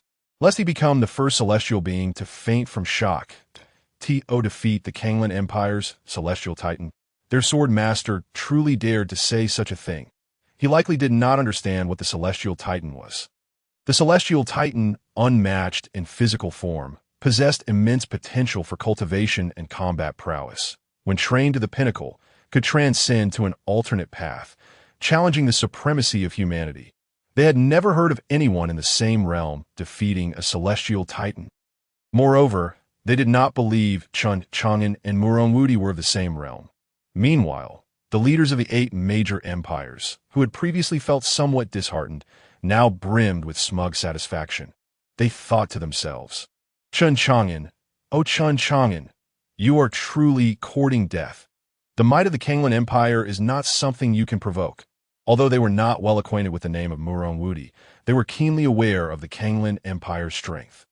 Despite their status as rulers of the 9 Qian domain, upon entering the Kanglan Empire, they might not even measure up to a mere city lord of a border town.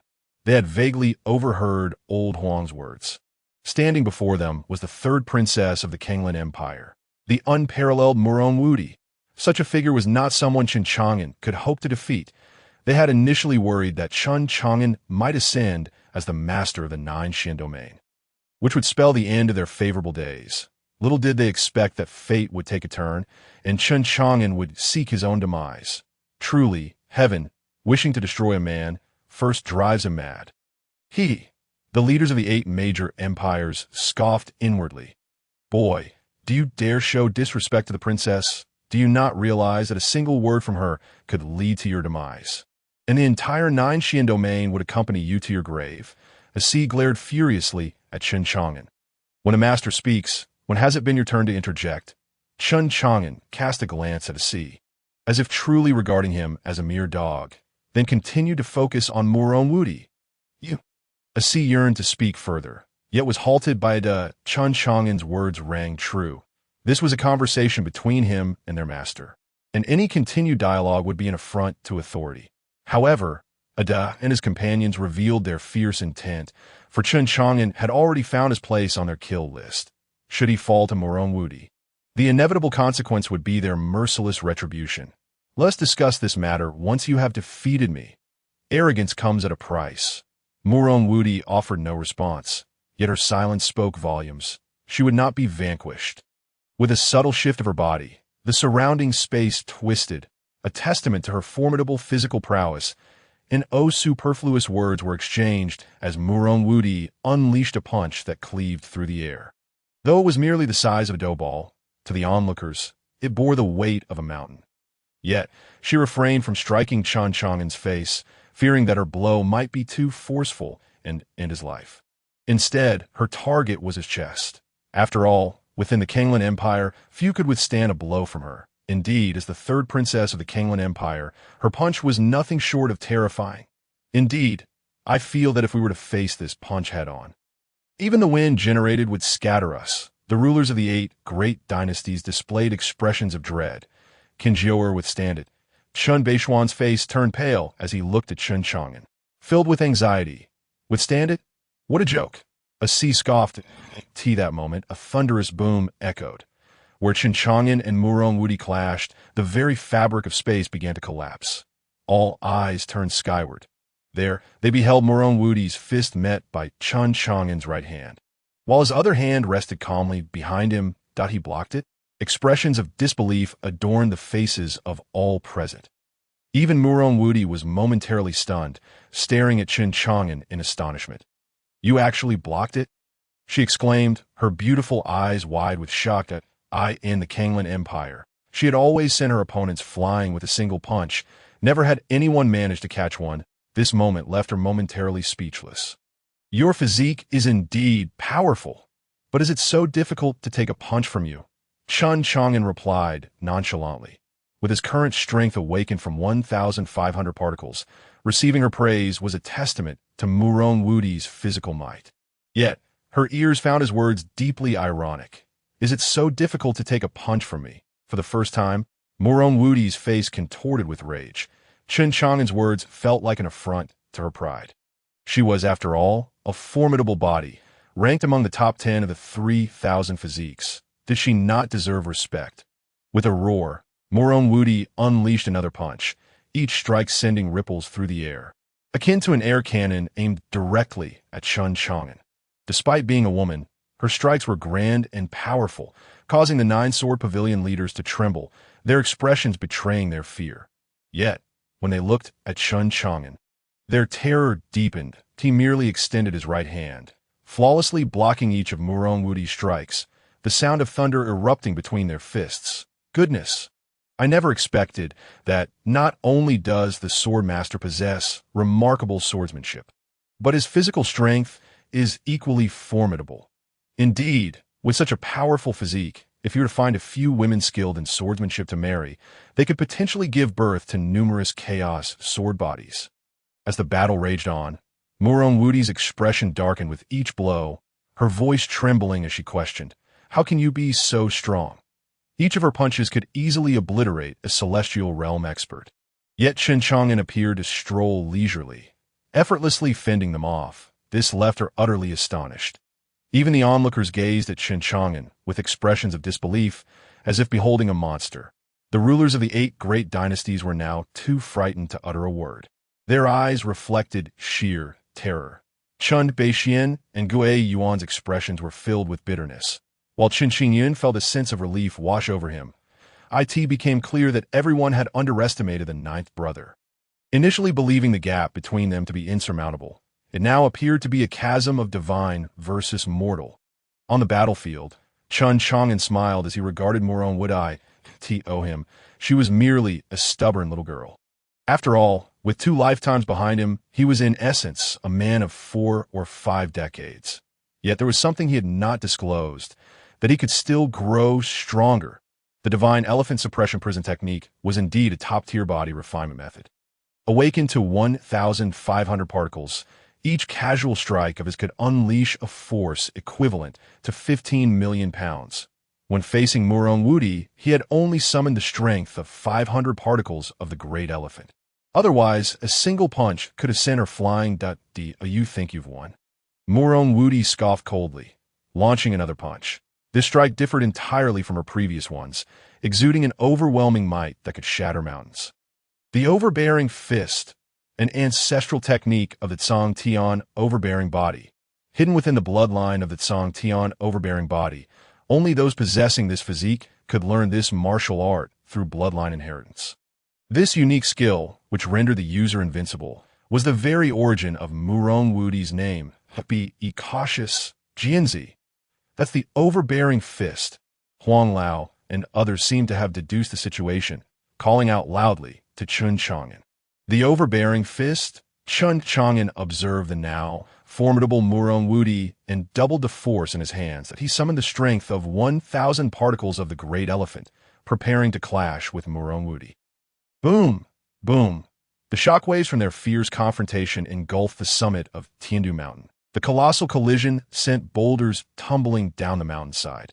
The force of their clash was terrifying, causing the onlookers to retreat repeatedly until they found themselves at the very edge of the summit, striving to withstand the shockwave of the battle. Bang! A tremendous sound erupted once more between the two and the astonished eyes of the crowd. Murong Wudi was pushed back several hundred feet, her delicate fists now a shade of crimson. In stark contrast, Chen Chang'an remained steadfast, standing as immovable as a mountain. Hiss, hiss, hiss! The crowd gasped in unison. Even with the power of the Zhangtian overbearing body activated, Murong Wudi was still no match for Chen Chang'an. What terrifying realm had his cultivation reached? Initially thought to be at the 18th level, he now appeared to be at least at the 36th. At this moment, Murong Wudi's eyes, concealed beneath her white veil, stared at her own fists in disbelief. What kind of physique are you? It cannot simply be a sword body. Murong Wuti struggled to comprehend that someone's flesh could rival her Tsang Tian overbearing body. Such strength could only belong to legendary physiques. Among the 3,000 physiques, aside from the unparalleled Tsang Tian overbearing body, several other physiques could match its strength, such as the unparalleled chaos body, the indestructible innate immortal body, the chaos sword body that melded chaos with swordsmanship, or the ancient holy body, which was envied by the heavenly Tao. Chen Chang'an regarded Murong Wuti, offering no answer to her inquiry. Instead, he replied calmly, "Do you still wish to continue?" To him, in the midst of battle, both sides were adversaries. Revealing one's secrets to the opponent only served to provide them with opportunities to exploit one's weaknesses. Maintaining an air of mystery was essential to ensure the other party found no flaws to capitalize upon. Receive my final punch. Murong Wuti no longer restrained her own power, unleashing the full might of the Tsangtian dominance body. Boom! A surge of violet energy shot skyward. Murong Wuti's eyes transformed into a brilliant purple, radiating an otherworldly glow. She fully activated the bloodline of the Tsangtian dominance body, causing her physical strength to swell once more. Invincible dominance, Murong Wuti swung her delicate fists, creating a halo of purple light. The onlookers were utterly astonished. This truly the ultimate power of the Tsangtian dominance body. It is indeed terrifying. This strength now exceeds her previous might by at least twofold. Even Si and the others wore expressions of shock, quickly followed by elation. They were finally witnessing the princess unleash the true power of the Tsangtian dominance body when the dominance emerges. None can rival it. Amidst the astonishment of the crowd, Chen Chang'an sensed an unusual restriction within Murong Wuti's Tsangtian dominance body, as if shackles were binding her power. However, this was of no concern to him. Observing the terrifying punch from Murong Wuti, Chen Chang'an ceased to hold back, channeling the strength of 1,500 microparticles within him, an astounding force of 15 million. He struck towards Murong Wuti with a mighty blow. Boom! A thunderous roar erupted. Murong Wuti's lithe form was sent flying like a kite with severed strings. Rumble! She crashed into the mountainside, sprawled out like Nangong Chunshu did earlier. Bang! Murong Wuti, somewhat disheveled, emerged from the rocky cavern, her face ablaze with fury as she glared at Chen Chang'an. Princess! Ada and the others rushed to Murong Wuti's side, eager to speak but at a loss for words. Their gazes towards Chen Chang'an were filled with trepidation. In that moment, any thoughts of revenge had vanished from their minds. Chen Chang'an was a prodigy beyond their league. Let us depart. Ultimately, Murong Wuti uttered these 3 words, although she had yet to reveal her trump cards. Who could guarantee that Chen Chang'an held none of his own? Once she obtained the 4 spirits fruit and fully activated her Tsangtian dominance body, she would return to settle accounts with him. At that moment, a mechanical voice resonated in Chen Chang'an's mind. Ding! The check-in location has been refreshed. Please, host, check in at the mysterious realm of the endless mountains. Chen Chang'an's expression hardened. Again, is this system intentional? Who designed it? Why must it refresh the check-in point at the last moment every time? Can it do so ahead of time? Now, this confrontation seems to have been for naught. Watching Murong Wuti prepare to descend from Tiandu Mountain, Chen Chang'an called out, "Wait a moment, Chen Chang'an, do not overstep." Murong Wuti assumed he intended to humiliate her, her phoenix eyes blazing with anger as she glared at him. Suddenly, Chen Chang'an stepped forward, appearing directly in front of her. His abrupt presence instilled fear in Ada and the others. This was a being so formidable that even their princess could not contend with him. Observing the tension among them, Chen Chang'an spoke calmly. "Let us proceed." After saying this, he began to walk ahead. In that instant, the bystanders felt an odd sense of inversion. It seemed as though Chen Chang'an was the master, and Murong Wuti and her companions were the subservient ones. Proceed. Murong Wuti was momentarily taken aback. Only when she saw Chen Chang'an's figure moving towards the endless mountains did she lash out in anger. Scoundrel! In her view, Chen Chang'an was acting with intent. He had previously claimed disinterest, yet after their skirmish, he was now eager to accompany her. Was he merely seeking to strike her again? At this moment, her heart burned with fury as she chased after him. Si and the others followed suit. Huang Lao Jiao exchanged glances with the others. What should we do? Huang Laotu, you encountered Jian Zi first, so you are responsible for his protection. We shall return to the sect immediately to report this matter, and let the elders and the sect leader decide. The lord of the Qian Dynasty spoke. Others nodded in agreement.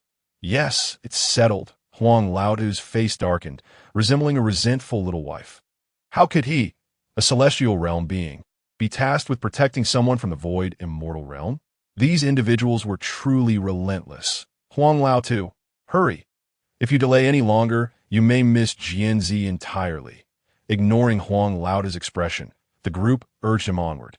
You all are truly ruthless. With that, Huang Laotu's figure vanished from sight. We should depart as well. This matter needs to be reported immediately. It is beyond our capacity to resolve. Agreed. Let us go.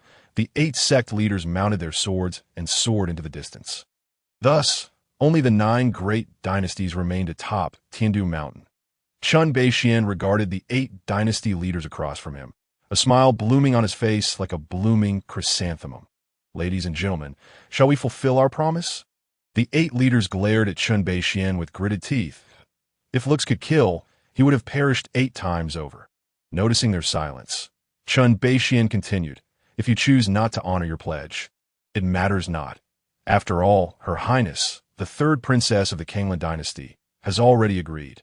Even if you do not wish to fulfill it, you must comply, lest it be seen as disrespect towards the Qian Dynasty. The consequences of such disrespect need not be elaborated upon. You are surely aware. A threat. A blatant threat. The eyes of the 8 dynasty leaders burned with fury, but were helpless to act.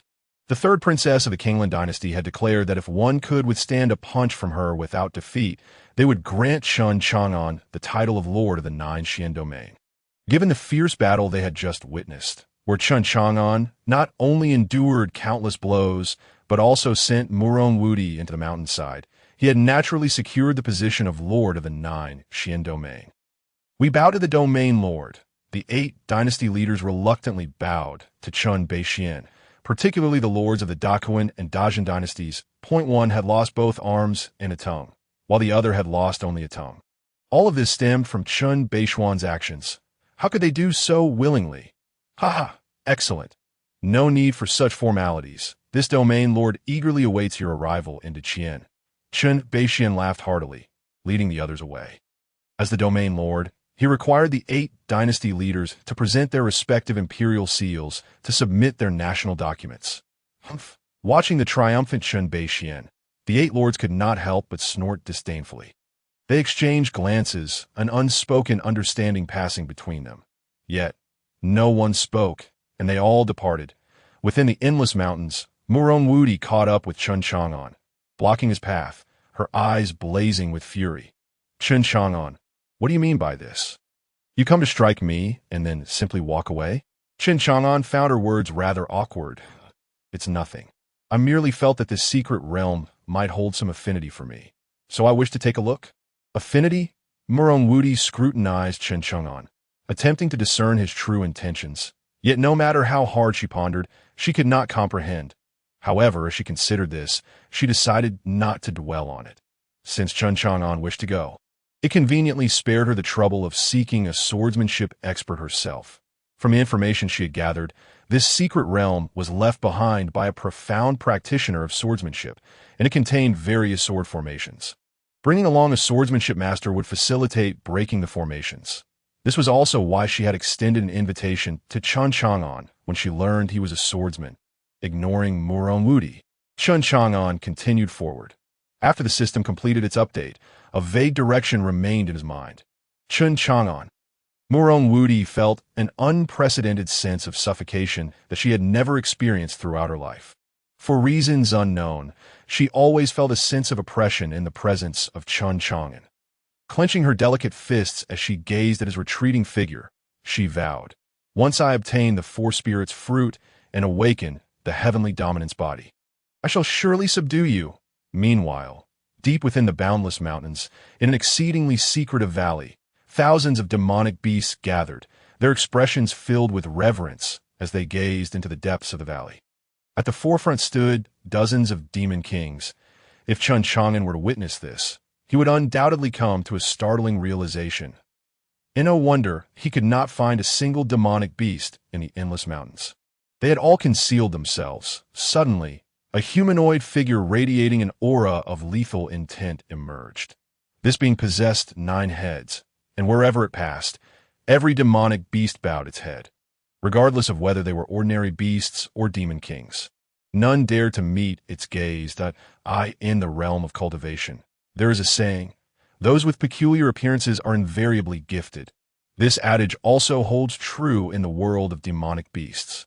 The 9-headed entity was, in fact, a 9-headed golden lion, whose extraordinary talent left many demon kings in the endless mountains feeling utterly insignificant.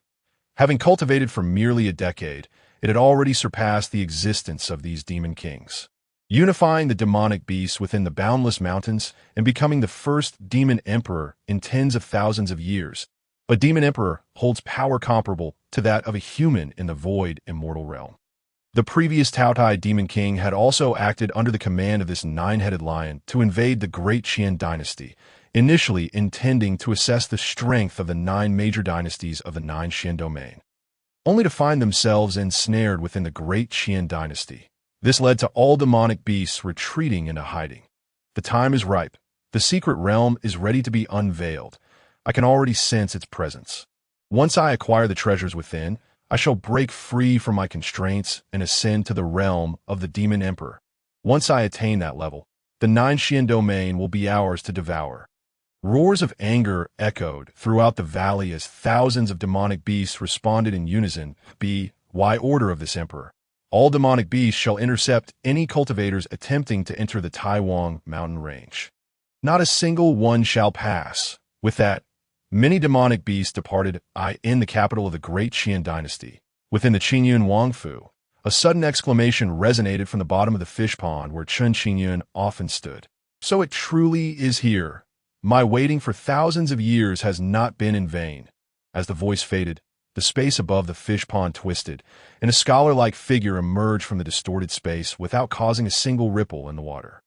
This figure headed straight towards the boundless mountains. Remarkably, no one within the Qingyun Wangfu noticed or sensed this departure.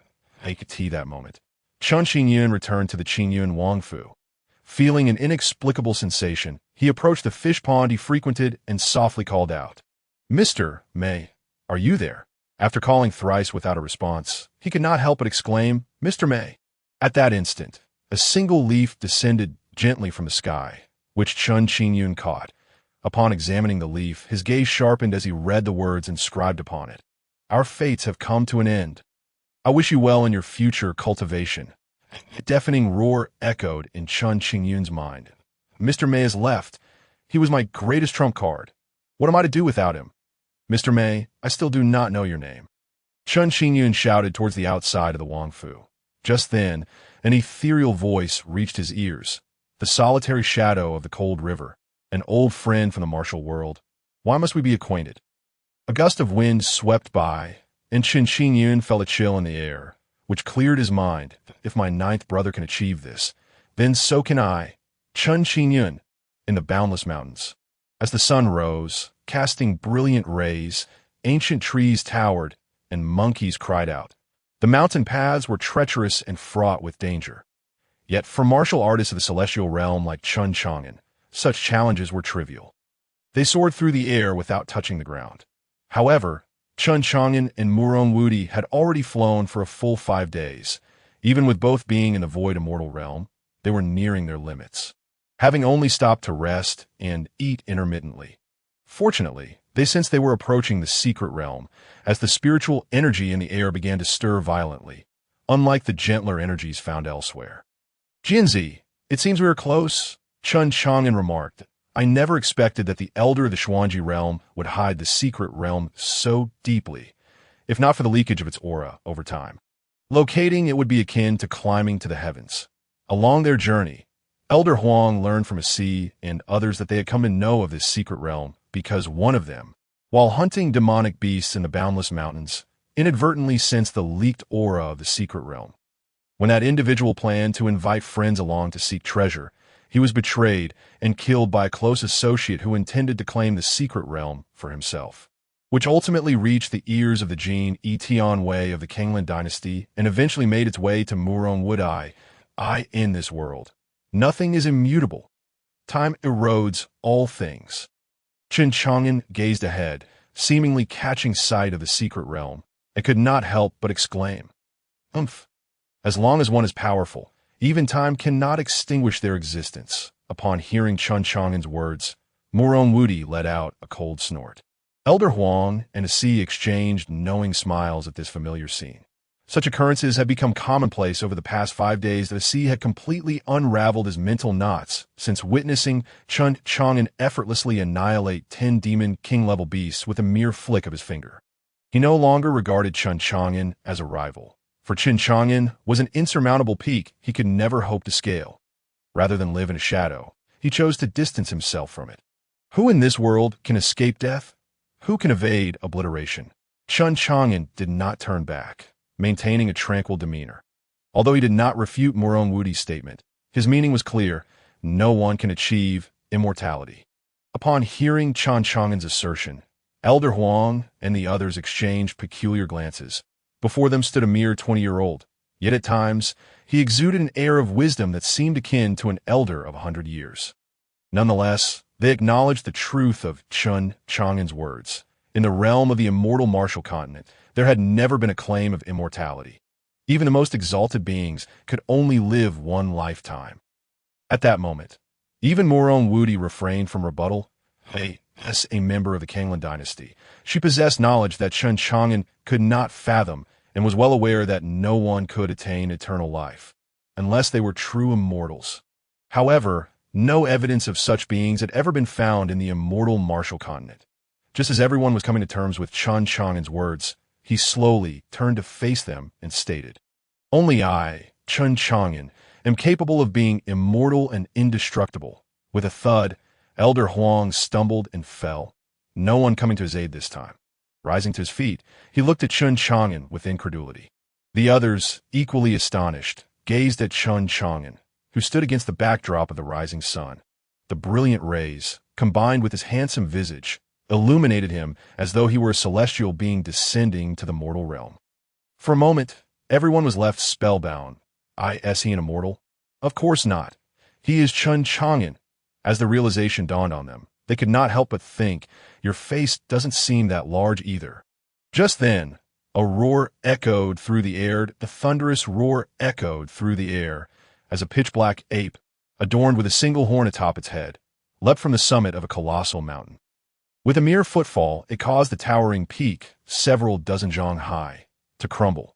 This was the black demon ape, possessing a trace of primordial beast lineage. The expressions of Huang Lao and the others shifted dramatically.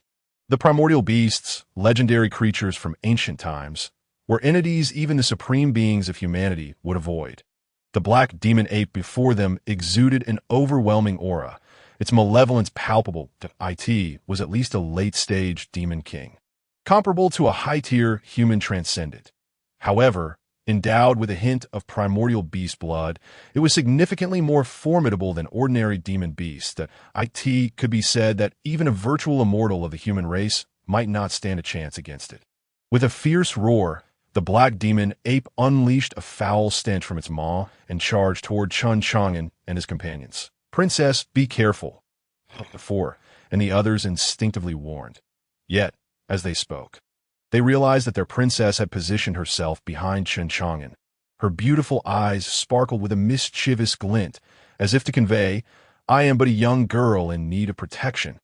Chen Chang'an, however, remained unfazed by Wudi's actions. Throughout their journey, he had come to perceive her, despite her prideful demeanor, as possessing a fundamentally good heart. There were times she would weep over a slain rabbit, subsequently slaughtering every rabbit she encountered, claiming it was to reunite them. Gradually, he had begun to consider Wudi a friend. After all, for someone as extraordinary as he, finding another being of equal caliber was no simple feat.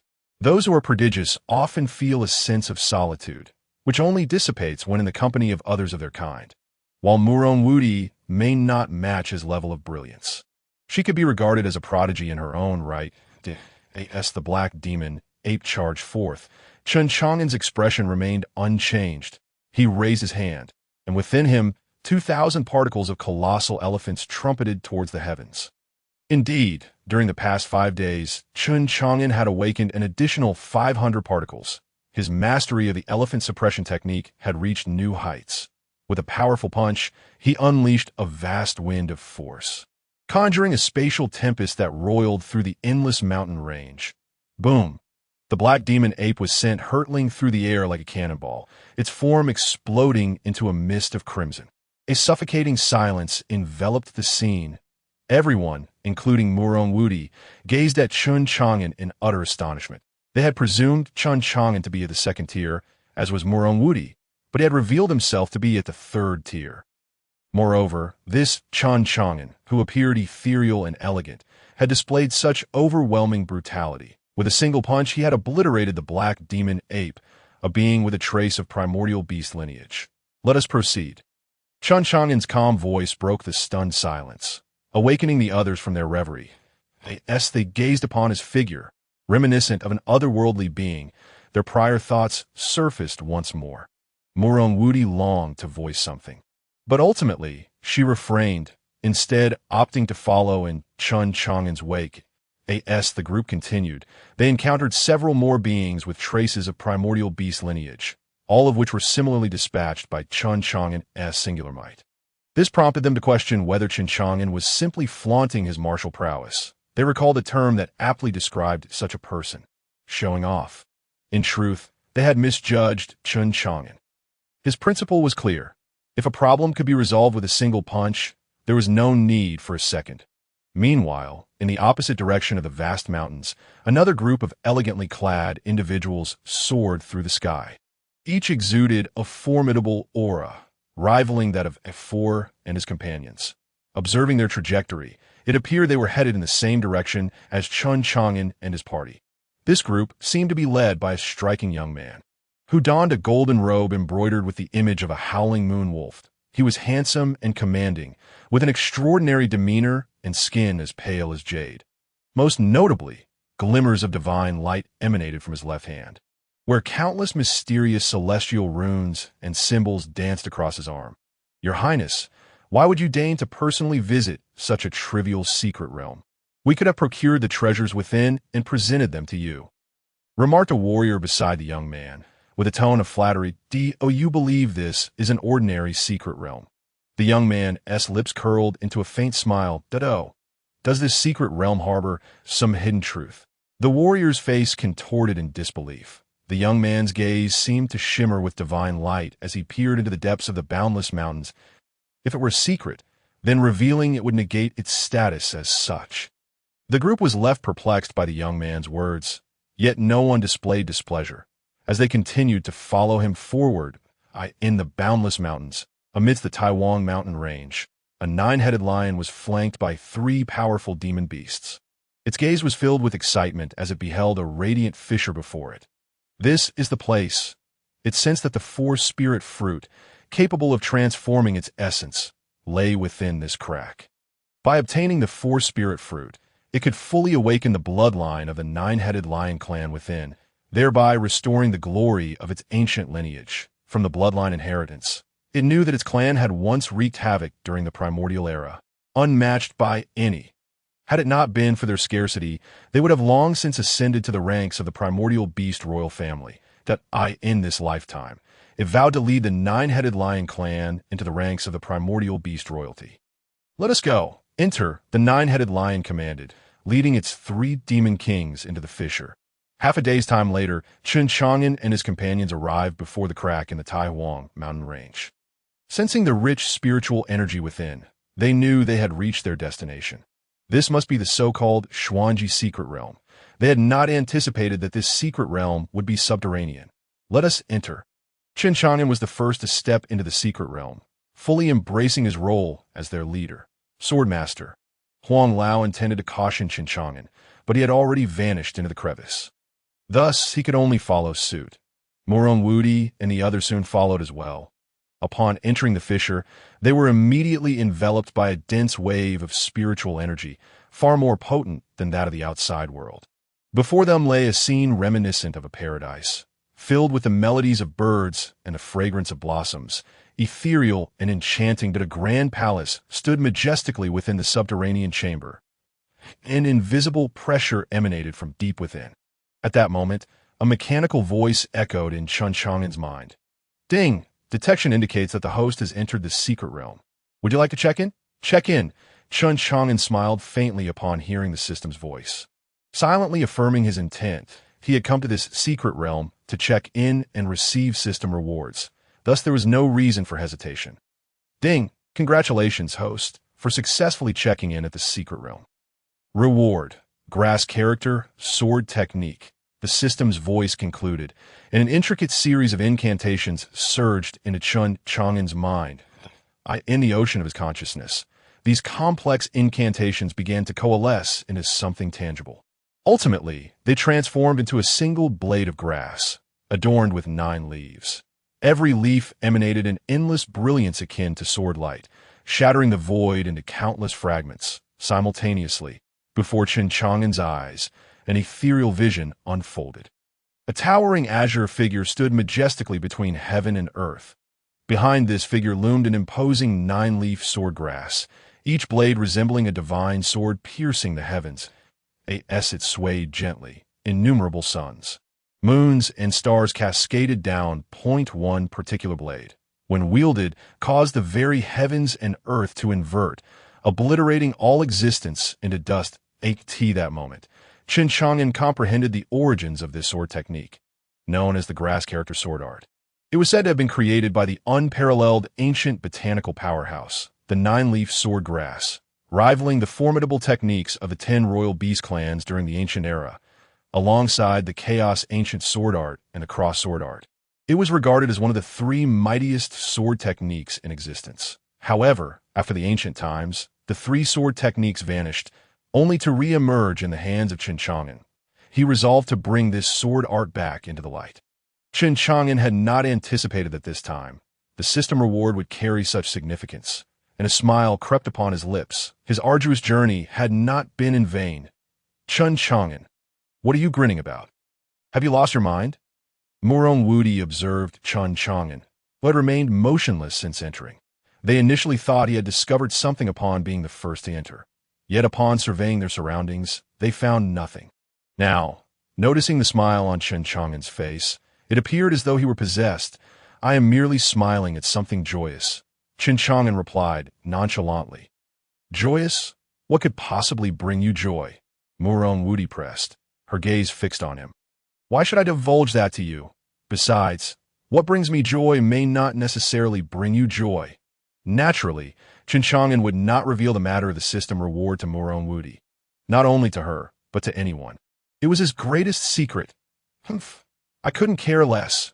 Murong Wudi scoffed. Her greatest annoyance was Chen Chang'an's smug demeanor. The celestial overlord body. Such expressions were rightfully hers. Now, it seemed that Chen Chang'an had stolen her thunder, which incensed her deeply.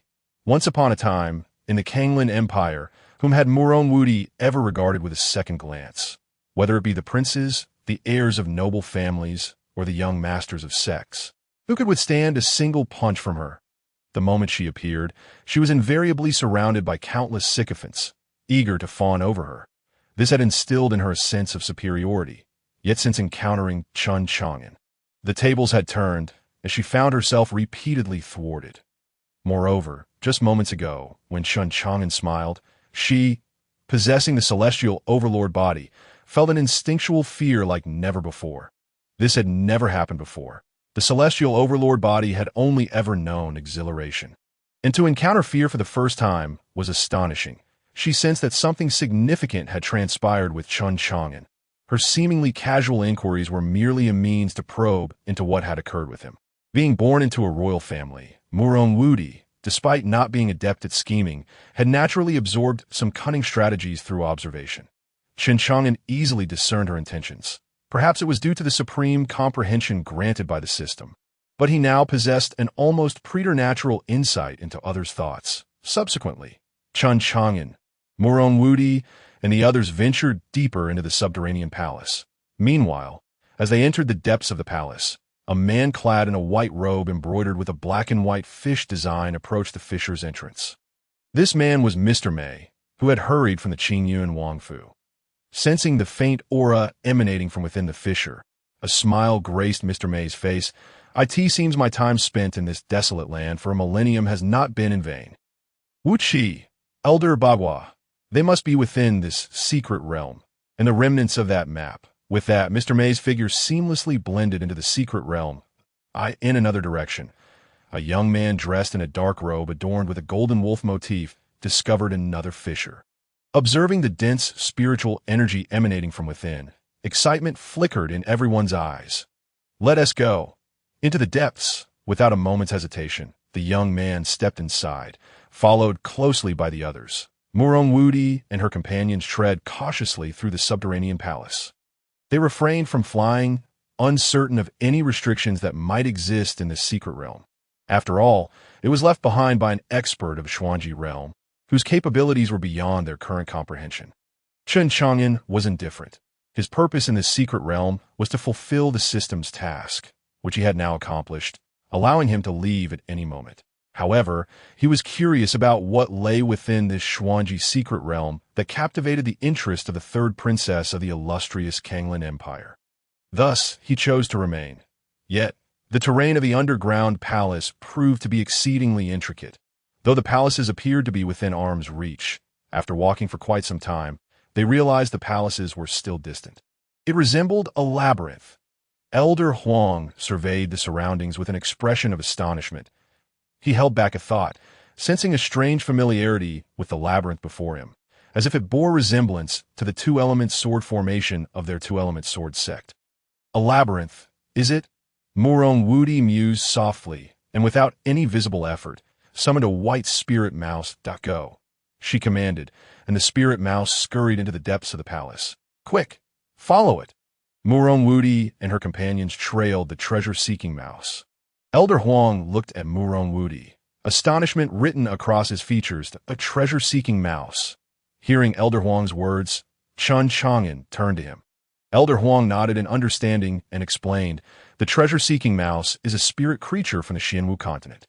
Possessing no offensive capabilities but extraordinarily sensitive to spiritual energy, making it the ideal companion for treasure-hunting expeditions." Chen Chang'an watched as Murong Wudi and the others ventured forth, feeling a sense of admiration. This was the depth of a formidable power. Their methods were beyond his comprehension as someone emerging from the 9th Xian domain. This instilled within him a sense of vigilance, despite his formidable strength. He understood that facing individuals from such great powers required utmost caution. Any opportunity for them to strike must be utterly eradicated. Observing that Chen Chang'an appeared to have found nothing, Elder Huang continued in a hushed tone. "Be cautious, sword child. This woman seems to have already stepped into the threshold of the Huangji realm." That very act of summoning the treasure-seeking mouse was a feat that could only be accomplished by one who could wield the power of rules to construct a virtual microcosm. Elder Huang's words caused Chen Chang'an to furrow his brow slightly. The half-step Huangji realm. It appeared that Murong Wudi was concealing a portion of her true power. How intriguing! The faint smile crept upon Chen Chang'an's lips. He hoped that this hidden strength was not directed at him. Otherwise, he would not hesitate to crush her flower-like beauty. In his mind, there was a sword that had yet to see battle. He wondered who would be the first to be tested by IT that moment. He found himself rather looking forward to it. The group followed the treasure-seeking mouse, twisting and turning until they finally arrived at the palace's entrance. However, as they approached, they were stunned by the sight before them. It was not merely a single palace, but a grand total of 9 palaces. In the center stood a massive palace, surrounded by 8 slightly smaller ones, resembling a constellation of stars encircling a moon. This Xuanji realm expert certainly knew how to indulge. How astonishing it is that one has constructed such an opulent palace. The 8 stars converging upon the sun. Asi gazed upon the majestic palace complex before him, reminiscent of a celestial monarch surrounded by a multitude of stars, with a hint of disdain upon his countenance that a martial practitioner ought to devote their life to the pursuit of martial arts. To become infatuated with indulgence is to fall from grace. But wait, This is not the 8 stars converging upon the sun. The 8 palaces surrounding the central edifice do not serve to guard it. Rather, they are intended to suppress and seal it. This must be the 8 trigrams demon suppression. Old Huang, upon observing the palaces, seemingly recalled something, exclaiming in astonishment. What? The 8 trigrams demon suppression. The crowd turned to Old Huang, their eyes brimming with inquiry. Although Old Huang possessed the lowest cultivation level among them, he hailed from the 2 instrument sword sect, his knowledge far exceeding that of the others. After all, a starving camel is still larger than a horse. The heritage of the 2 instrument sword sect is not something the Kanglan Empire can rival. The 8 trigrams demon suppression is a supreme technique of the Taiji Dao, employing the 8 trigrams to form a sealing formation that binds the opponent. Old Huang spoke slowly, his face suffused with admiration. Taiji Dao? Chen Chang'an murmured to himself. Hearing this name for the first time, he was uncertain whether it referred to a sect or something else. Among those present, aside from Chen Chang'an, no one harbored doubts regarding Old Huang's words, for they understood the significance of what he said. Without keeping Chen Chang'an waiting, Old Huang leaned in and quietly explained. As Old Huang elucidated, Chen Chang'an gradually began to comprehend that in the realm of Xianwu, it is said that there are 3 paths and myriad schools. The Taiji Dao is one of the 3 major sects of the Xianwu continent. The martial arts of Xianwu emanate from these 3 paths, which are Taiji Dao, Wanfo Dao, and Confucian Dao. Their sect, the 2 instrument sword sect, is indeed derived from the Taiji Dao. It is no surprise that Old Huang is familiar with the supreme technique of the Taiji Dao. The 8 trigrams demon suppression. But why does the 8 trigrams demon suppression of the Taiji Dao appear here? Could it be that a high-ranking figure of the Taiji Dao set this up to suppress evil? A sea voiced the curiosity that plagued everyone. The group fell into deep contemplation. They had not heard of any recent events involving high-ranking figures of the Taiji Dao suppressing evil, and given the Taiji Dao's formidable and enduring legacy, which demon would dare provoke it?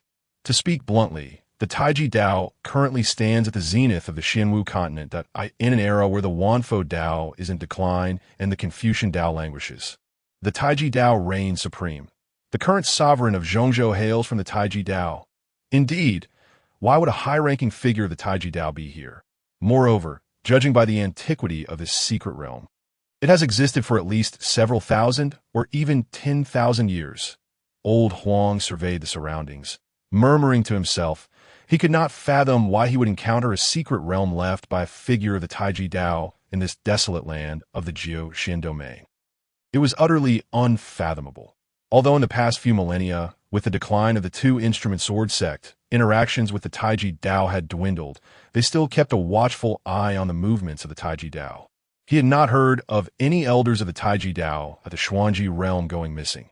The Xuanji realm, while not considered a mid-level position in the Taiji Dao, is not one that can vanish without a trace. The 8 trigrams demon suppression has endured for millennia. Could it be? Old Huang raised his gaze towards the 8 palaces, faintly perceiving 8 figures seated within in the central palace. There was also a figure, though standing, its body appearing slightly askew, as if one leg were shorter than the other. Old Huang, what have you discovered? Speak up, Si urged, his impatience palpable. Over the past few days, they had grown familiar with one another, and their manner of speaking had become more casual. Of course, this did not extend to Chen Chang'an, who remained on a different level altogether. Old Huang, observing the eager expressions of the crowd, slowly uttered 8 words. Taiji martial enthusiast. 8 trigrams chasing the killer, millennia of mist. Upon hearing Old Huang's words, the group was even more mystified. What does Taiji martial enthusiast mean? What is 8 trigrams chasing the killer? What about millennia of mist? Could someone please speak plainly? Just as a C prepared to inquire once more, Moron Wudi seemed to recall something, turning to Old Huang and speaking in a low voice. Are you referring to that innate crippled martial enthusiast of the Taiji Dao who was obsessed with martial arts? She had once come across related records in an ancient text from the Kanglan Empire. It was said that this individual was born with a disability, yet possessed an indomitable spirit. Managing to cultivate to the Xuanji realm despite his physical limitations, he had once served as a source of motivation for countless prodigies striving for martial excellence. However, for reasons unknown, he had suddenly vanished a millennium ago. Who else could it be? As she spoke, old Huang could not help but sigh. He had not expected that the millennia-old mystery would be unraveled by them. Without waiting for further inquiries, old Huang slowly recounted a secret of the Taiji Dao that had been sealed for over 10,000 years. A millennium ago, a disciple of the Taiji Dao named Feng Yuxiu emerged. This individual was not particularly gifted and was also a congenital cripple, with legs of unequal length. Yet, he was infatuated with martial arts. Despite his innate disability, he persevered with extraordinary determination, honing his martial prowess to an exceptional level and even stepping into the Xuanji realm. His combat strength was formidable. He once fought against 5 opponents of the same rank and emerged unscathed. He could be regarded as a person born from martial arts, living and breathing them, truly deserving of the title martial enthusiast. However, given his congenital disability, the path to higher realms was far more challenging than for ordinary individuals. Thus, he resorted to stealing the Taiji Dao's treasure, the Taiji diagram, in hopes of using it to rectify his physical shortcomings. Nevertheless, he was pursued by the 8 guardians of the Taiji Dao who were tasked with protecting the Taiji diagram. These 8 guardians were the 8 Xuanji realm elders of the Taiji Dao, each practicing one of the 8 trigrams techniques: Qian, Kuan, Zhen, Sun, Kan, Li, Jin, and Dui. These techniques encompass powerful arts of suppression, sealing, and confinement. However, after the 8 guardians pursued Feng Yuxiu, no trace of the 8 or Feng Yuxiu was ever found on the Xianwu continent again. This incident once caused a sensation throughout the Xianwu continent, prompting the Taiji Dao to mobilize countless disciples in search. Yet they were unable to locate him. This became a riddle that perplexed the Taiji Dao for a millennium. In retrospect, it seems likely that the 8 elders, in their pursuit of Feng Yuxiu, engaged in a fierce battle with him, but ultimately could not defeat him. In his final moments, he unleashed the 8 trigrams technique, sealing himself within this place. After hearing old Huang's account, the crowd's eyes sparkled with intensity, their chests rising and falling slightly, their breaths quickening. They gazed at the 9 palaces before them, their eyes scanning as if searching for something. Their excitement stemmed not merely from the fact that this was the site of the martial enthusiast and the 8 guardians' demise, but rather because this place could very well harbor the Taiji Dao's treasure, the Taiji diagram. The 8 elders of the Taiji Dao likely sealed this place not to imprison Feng Yuxiu, but rather to safeguard the Taiji diagram, in hopes that future generations of the Taiji Dao would discover this locale and reclaim the precious artifact. The Taiji diagram is said to contain the profound truths of heaven and earth, upon which the Taiji Dao was established. There is a saying, "He who possesses this diagram may attain immortality." It is said to hold the secrets to becoming an immortal. Suddenly, Azi's gaze sharpened as he looked towards the central palace. What is that fruit? In front of the palace stood a small tree bearing a bright red fruit. Upon it, the ethereal forms of the azure dragon, white tiger, vermilion bird, and black tortoise could be seen soaring. The 4 spirits fruit, Muron Wudi exclaimed excitedly, gazing at the crimson fruit that was precisely the 4 spirits fruit she had been searching for. The 4 spirits fruit, a supreme divine fruit capable of enhancing a cultivator's constitution, is an object of desire for countless individuals. Princess, is this indeed the 4 spirits fruit? Azi and his companions approached Muron Wudi. They were acutely aware of her true purpose for venturing into this secret realm. Naked and flushed, surrounded by the 4 spirits, it could only be the elusive 4 spirit fruit. Muron Wudi spoke calmly, yet the subtle rise and fall of her chest betrayed her inner turmoil. The 4 spirit fruit held profound significance for her, while the Taiji Dao map was of secondary importance. Once her celestial body was completely awakened, she would be able to manifest the 9 ultimate forms of her body. At that moment, what could the Taiji Dao map withstand against her single strike? Chen Chang'an also gazed at the vibrant red fruit. However, apart from its extraordinary crimson hue, he discerned nothing unusual. "Rest assured, Your Highness, even if it costs us our lives, we 4 shall secure this 4 spirit fruit for you." Ada and the other spoke softly to Muron Wudi. They were her warriors and loyal retainers, akin to her devoted guardians. Very well. You need not worry. Regardless of whether this princess obtains the four spirit fruit, I shall ensure you are duly rewarded. Upon our return, I will petition my father to bestow titles and honors upon you. Wudi proclaimed solemnly, gazing at the four. We are willing to brave fire and water for the princess. The four responded in unison. Let us proceed. Wudi led the way towards the central palace. However, as they stepped into the encircled area of the 8 outer palaces, a transparent barrier illuminated instantly. Countless invisible sword energies crisscrossed above the barrier, emanating a formidable aura, leaving no opportunity for them to react. Dozens of sword energies surged towards them. Princess, be cautious. Ada and the others hurriedly shielded Wudi, thrusting their spears forward. Boom!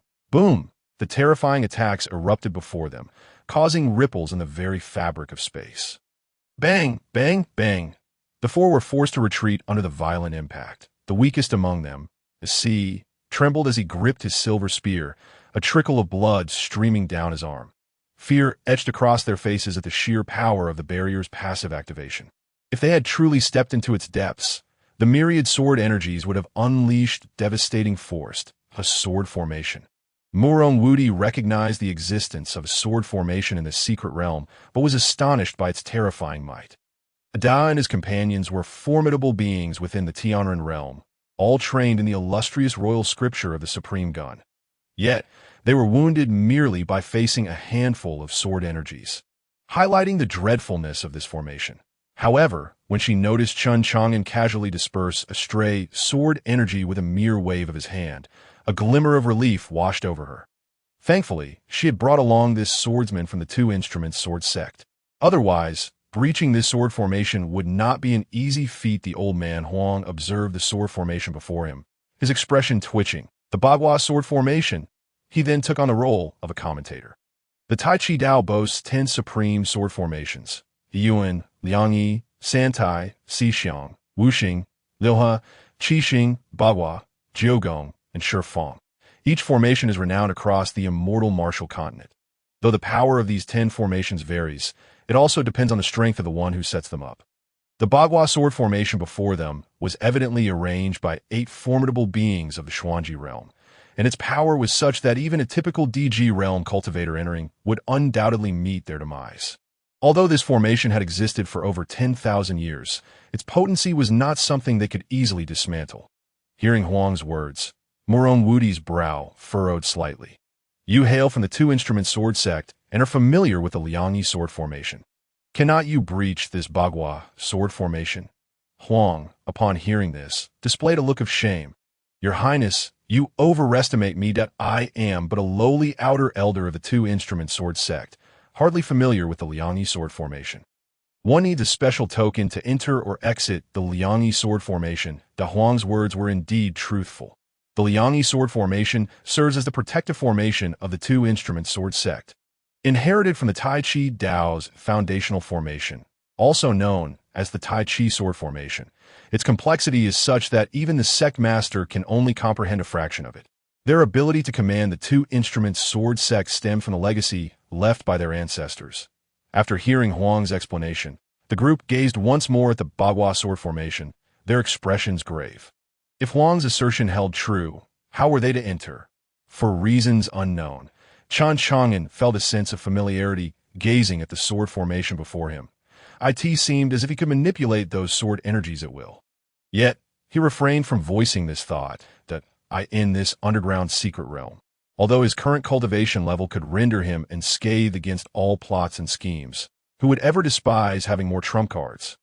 After all, the more trump cards one possesses, the greater the fear instilled in enemies. Furthermore, he sensed someone approaching from the opposite side of the sword formation. It appeared they were not the only ones aware of this secret realm's existence. Thus, they would have to rely on external forces to forcibly breach the formation. Wudi sighed softly in resignation.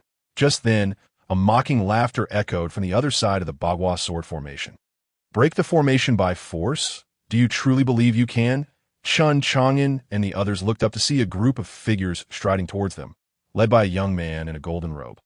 The Howling Moon Wolf This group reached Murong Wudi. The young man at the forefront wore a broad grin. Long time no see, Wudi. Upon recognizing the newcomer, Murong Wudi's expression darkened. Jianren, I am not familiar enough with you to warrant such familiarity. Kindly refer to me as Murong Wudi or Princess Wudi. Princess Wudi, you jest. I have requested my father to prepare for a proposal to the Kanglan Empire, with the third princess as my intended bride. Sooner or later, you will have to call me that. Jianren's gaze gleamed with pride as he looked at Murong Wudi. You are utterly delusional. A glint of coldness flashed in Murong Wudi's eyes. Given the chance, she would not hesitate to ensure this man remained forever in this place. Observing the exchange between the two, Chen Chang'an was astonished that anyone dared to speak to Murong Wudi in such a manner. However, through their conversation, it was evident that the other party was also a prince. Could he be a royal from another empire? Otherwise, what reason would he have to seek a marriage proposal from the Kanglan Empire? As if sensing Chen Chang'an's confusion, a C quietly informed him, Sword Master, this man is the third prince of the Xia Empire, and I, Jianren, notorious for his treachery and ruthlessness, that I humbly request you to protect the princess. The Xia Empire. Chen Chang'an noted yet another new name, resolving inwardly to deepen his understanding of the immortal martial continent's lore after this incident. Seizing the opportunity, the old man Huang explained to Chen Chang'an. The vast territory of the wild state spans countless miles, divided into 5 regions: east, west, south, north, and central, governed by 2 sects and 3 empires. These 3 empires are the Kanglan Empire, the Xia Empire, and the Panwu Empire. The Kanglan Empire rules the northern part of the wild state, while the Xia Empire governs the eastern region adjacent to it, where friction between the 2 empires is common. In just a few sentences. Chen Chang'an grasped the relationship between the 2 empires. This trip into the secret realm was becoming an increasingly intriguing point. One cannot allow others to slumber beside one's own resting place. A timeless truth. Especially in the case of 2 great empires. The usual friction likely stemmed from mutual probing. Once either side determines they possess the strength to suppress the other, they would undoubtedly strike with overwhelming force to consume their opponent. One mountain cannot accommodate 2 tigers for the other faction. The Xia Empire, it stands as the most formidable force among the 3 great dynasties. Nestled in the central region of Huangzhou, where the spiritual energy of heaven and earth is most concentrated. Naturally, it is not a target for the other 2 dynasties that in just a few brief sentences. Chen Chang'an comprehended everything that this moment, and Jianren of the Xia Empire, seemed to regard himself as the master. Introducing the situation to Murong Wudi. This formation is one of the 10 great sword formations of the Taiji Dao, the Bagua sword formation. With the few misfits you have brought, it is utterly impossible to break through. If you desire the treasures within, cooperation with us is your only option. In Jianren's eyes, Chen Chang'an and his companions were merely subordinates of Murong Wudi. Among them, with the exception of Murong Wudi, he considered the others utterly insignificant. Cooperate with you? Surely you jest. It would be akin to making a pact with wolves, only to be devoured by the Xia Empire in the end. Murong Wudi sneered coldly. The Xia Empire had allied with the Songlong Beast clan, designating it as their national beast. Consequently, the people of the Xia Empire had adopted many of the wolf's traits: cunning, ferocity, and a propensity for treachery. Several individuals behind Jianren, sporting wolf-like ears, glared furiously at Murong Wudi. They were indeed the Songlong Beast clan, having attained the celestial realm and thus able to transform, referred to as Beast Kings. Just as they prepared to take action, a somewhat mocking voice resonated from behind the crowd. Wolves are notoriously treacherous. Their words should never be trusted. However, we of the 9-headed Golden Lion clan are different. As a royal lineage of ancient fierce beasts, our credibility is assured. Why not join forces? The 9-headed lion, accompanied by 3 beast kings, emerged from the previous maze, exuding an aura of disdainful superiority as they regarded Murong Wudi. He, like Jianren, viewed Murong Wudi as the leader of Chen Chang'an's group. At that moment, all eyes turned toward the 9-headed lion, their expressions filled with surprise. They had not anticipated encountering the illustrious 9-headed Golden Lion clan in such a desolate place as the Jiushuan domain. This clan had been renowned throughout ancient times, albeit for their fierce reputation that in the ancient era, they were known to feast upon the supreme beings. Ultimately, it was a Buddha of the 10,000 Buddhist sect who intervened, transforming this lineage into a mount for the Buddha, in the present age. Only in places rich in talent and spiritual energy, like Zhongzhou, could one find a scant few remnants of a nine-headed lion clan. Elsewhere, they had long since vanished.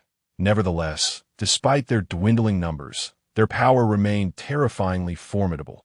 Each of the 9 heads harbored a unique and terrifying divine ability. Should they all awaken, even the supreme beings would tread carefully. However, the astute individuals present discerned an underlying message from the 9-headed lion's words. There was something within this secret realm that it coveted. Their gazes instinctively drifted to the 4 spirits' fruit, and speculation began to brew within their minds that it seemed likely that this 9-headed lion's bloodline had not fully awakened and sought to harness the 4 spirits' fruit to achieve that awakening. Otherwise, with the pride of the 9-headed golden lions, they would never stoop to collaborating with others. Chen Chang'an quietly stood to the side, observing the events unfold.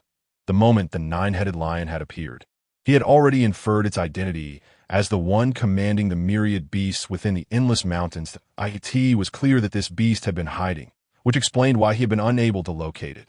Yet, he chose not to intervene. Since they did not regard him with any significance, he would remain an inconspicuous observer, as long as they did not provoke him. He was more than willing to watch the spectacle. As for the Taiji Dao map and the 4 spirits' fruit, these supreme treasures held little meaning for him. What truly captivated his interest was the information regarding the Taiji Dao, the 2 sects of Huangzhou, as well as the opportunity to witness the Bagua sword formation and the 9-headed lion clan. What he currently lacked was such perspective. As for treasures, possessing a system meant that he could effortlessly acquire them by simply exploring and checking in. Why exert effort to seize them here? Of course, should he choose to act, he could likely do so with ease. Moreover, he harbored an unsettling intuition that everything was laced with strangeness, reminiscent of the incident at the Dacian imperial palace. As if an invisible hand were orchestrating events, that moment, Chen Chang'an sensed a familiar yet repugnant aura. The demon clan? He thought, just as an arrogant voice echoed forth. Such an intriguing scene. How could it be complete without the presence of my demon clan? The crowd turned towards the source of the voice and beheld a group of humanoid figures shrouded in dark mist, resembling those he had previously encountered emerging from the body of Nangong Chanshui, the leader of the Taoist sect within the ancient Taishan range. They sported horns atop their heads and scales covering their bodies. Only the foremost youth appeared somewhat presentable, lacking scales but possessing a pair of deep purple-black eyes, reminiscent of sinister moons, from which emanated an overwhelming aura of darkness. Demon clan, you dare to tread upon the territory of the human race? Are you not afraid of never returning? Murong Wudi directed a cold gaze towards the demons. At this moment, even Jianren regarded the demons with disdain. The demon clan, steeped in darkness and bloodshed, were the natural enemies of humanity.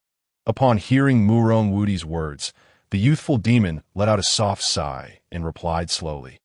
It is said that the human race is all-encompassing, capable of accommodating myriad clans. Our demon clan supreme being sincerely wishes to eradicate the enmity that has persisted for countless millennia, and thus we have dispatched ourselves to engage with the talents of the human race in advance. Should the human race remain so narrow-minded and disdainful of my demon clan, it may well lead us to reignite the flames of war between our 2 races. As he spoke, an invisible yet potent aura began to emanate from him. The implication of threat unmistakable. This aura caused the assembled individuals to gasp in shock. This person was a demon emperor of the Yellow Extreme realm.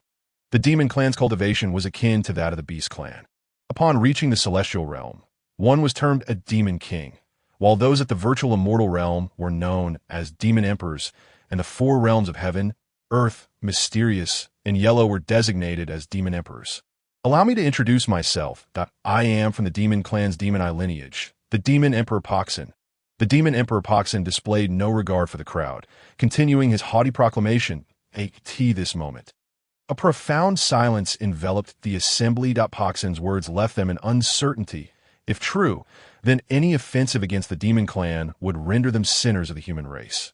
Yet if false, permitting the demons to seize human opportunities would equally mark them as transgressors. Seemingly perceiving the apprehension of Murong Wudi and the others, the nine-headed lion shifted its 18 pairs of eyes and spoke. Esteemed guests, rather than standing in confrontation here, why not join forces to break this sword formation? Any opportunities thereafter shall depend on our individual capabilities. What say you? The demon clan has no objections, declared Demon Emperor Poxin, spreading his arms nonchalantly. After all, the demons had come merely to test their luck. To see if they could acquire any benefits as for whether they would succeed, it hardly mattered to him. With his innate talent as the young patriarch of the Demon Eye clan, coupled with his status as a demon emperor, he was confident that none here could rival him. Would it be that woman? Or perhaps that pretty boy? Or even that creature with 9 heads? Murong Wudi and Ni Jianren exchanged a glance, each recognizing the shared sense of helplessness reflected in the other's eyes, and they slowly nodded in agreement. Who could have anticipated that the adversaries of mere moments ago now found themselves aligned on the same front? This dramatic turn of events seemed to validate the words of ancient Confucian sages on the Xianwu continent. There are no everlasting friends, nor eternal enemies, only enduring interests, with various factions now present within this secret realm. If they were to engage in battle alongside the forces of darkness, only the demon clan would ultimately reap the rewards. Yet, none could ascertain whether other powers lurked within this hidden domain. The immediate priority was to decipher the formation and seize the treasures within, lest they prolong their dreams into a perilous night, as for the possibility of the Demon Emperor Poxin acquiring those treasures. They held little concern, as denizens of imperial courts, who among them lacked a few hidden cards up their sleeves. Murong Wudi discreetly glanced at Chen Chang'an, noting his impassive demeanor before speaking. Very well. Let us work together to break the formation. I have no objections. Ni Jianren of the Xiao Empire chimed in. Haha. If that is the case, let us each take a position and dismantle the formation from 4 directions. As for who enters first, let skill determine. With that, the Demon Emperor Poxin led his factions southward towards the formation. Our Endless Mountain Demon Clan will enter from the west, the 9-headed lion, accompanied by 3 demon kings. Followed suit. Then I shall proceed to breach the formation from the east. Ni Jianren flashed a wicked smile at Murong Wudi and, taking a few steps forward, turned back to tease her. I hope the invincible princess breaks the formation swiftly. Or else that 4 spirits fruit may just fall in my hands. Ha! His words caused Murong Wudi's expression to darken, as it seemed Ni Jianren was privy to something. However, it was evident that Murong Wudi was no naive player. She remarked towards Ni Jianren's departing figure. I rather hope Prince Jianren takes his time. I, Murong Wudi, do not favor men who are overly hasty. Ni Jianren scoffed, refraining from further retort. I could tea this moment. Only a few remained with Murong Wudi. She turned to Chen Chang'an, her expression grave, and said, That 4 spirits fruit is of great importance to me. If you assist me in obtaining it, I, Murong Wudi, shall owe you a favor. Chen Chang'an regarded the resolute Murong Wudi and, after a moment of silence, replied, Very well. Though his words were few, they carried sincerity. His agreement was not made lightly. He had attained a measure of cultivation, but lacked experience and insight. This endeavor would provide him an opportunity to expand his knowledge of the Xianwu continent, setting the stage for a deeper exploration of its vastness. Furthermore, his prompt accord had another motive. He sought to uncover the secrets hidden within this realm, to witness how many shadowy figures were involved. The thought of revealing those lurking in the shadows, who fancied themselves hunters, only to discover they were but prey, filled Chen Chang'an with a delightful anticipation.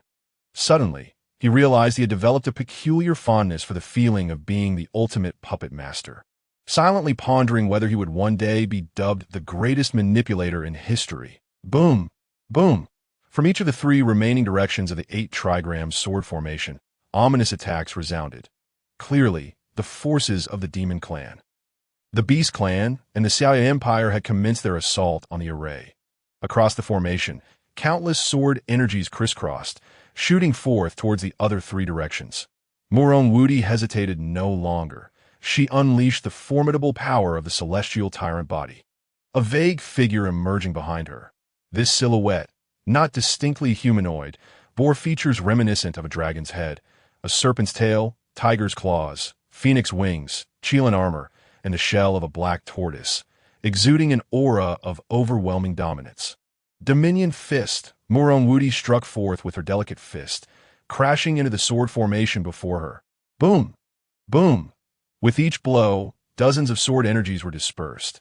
Yet instantaneously, hundreds more coalesced to retaliate. At this juncture, Chen Chang'an and the others joined forces to deflect the incoming sword energies, gradually advancing deeper into the formation. Simultaneously, as the factions began their onslaught, Mr. May arrived in the void above the 8 trigram sword formation. However, his arrival went unnoticed by any. Gazing upon the formation, a glimmer of fervor ignited in his eyes. Indeed, this was the legendary 8 trigrams elder. It was here that they had perished alongside the martial enthusiast. No wonder no one had located them for millennia.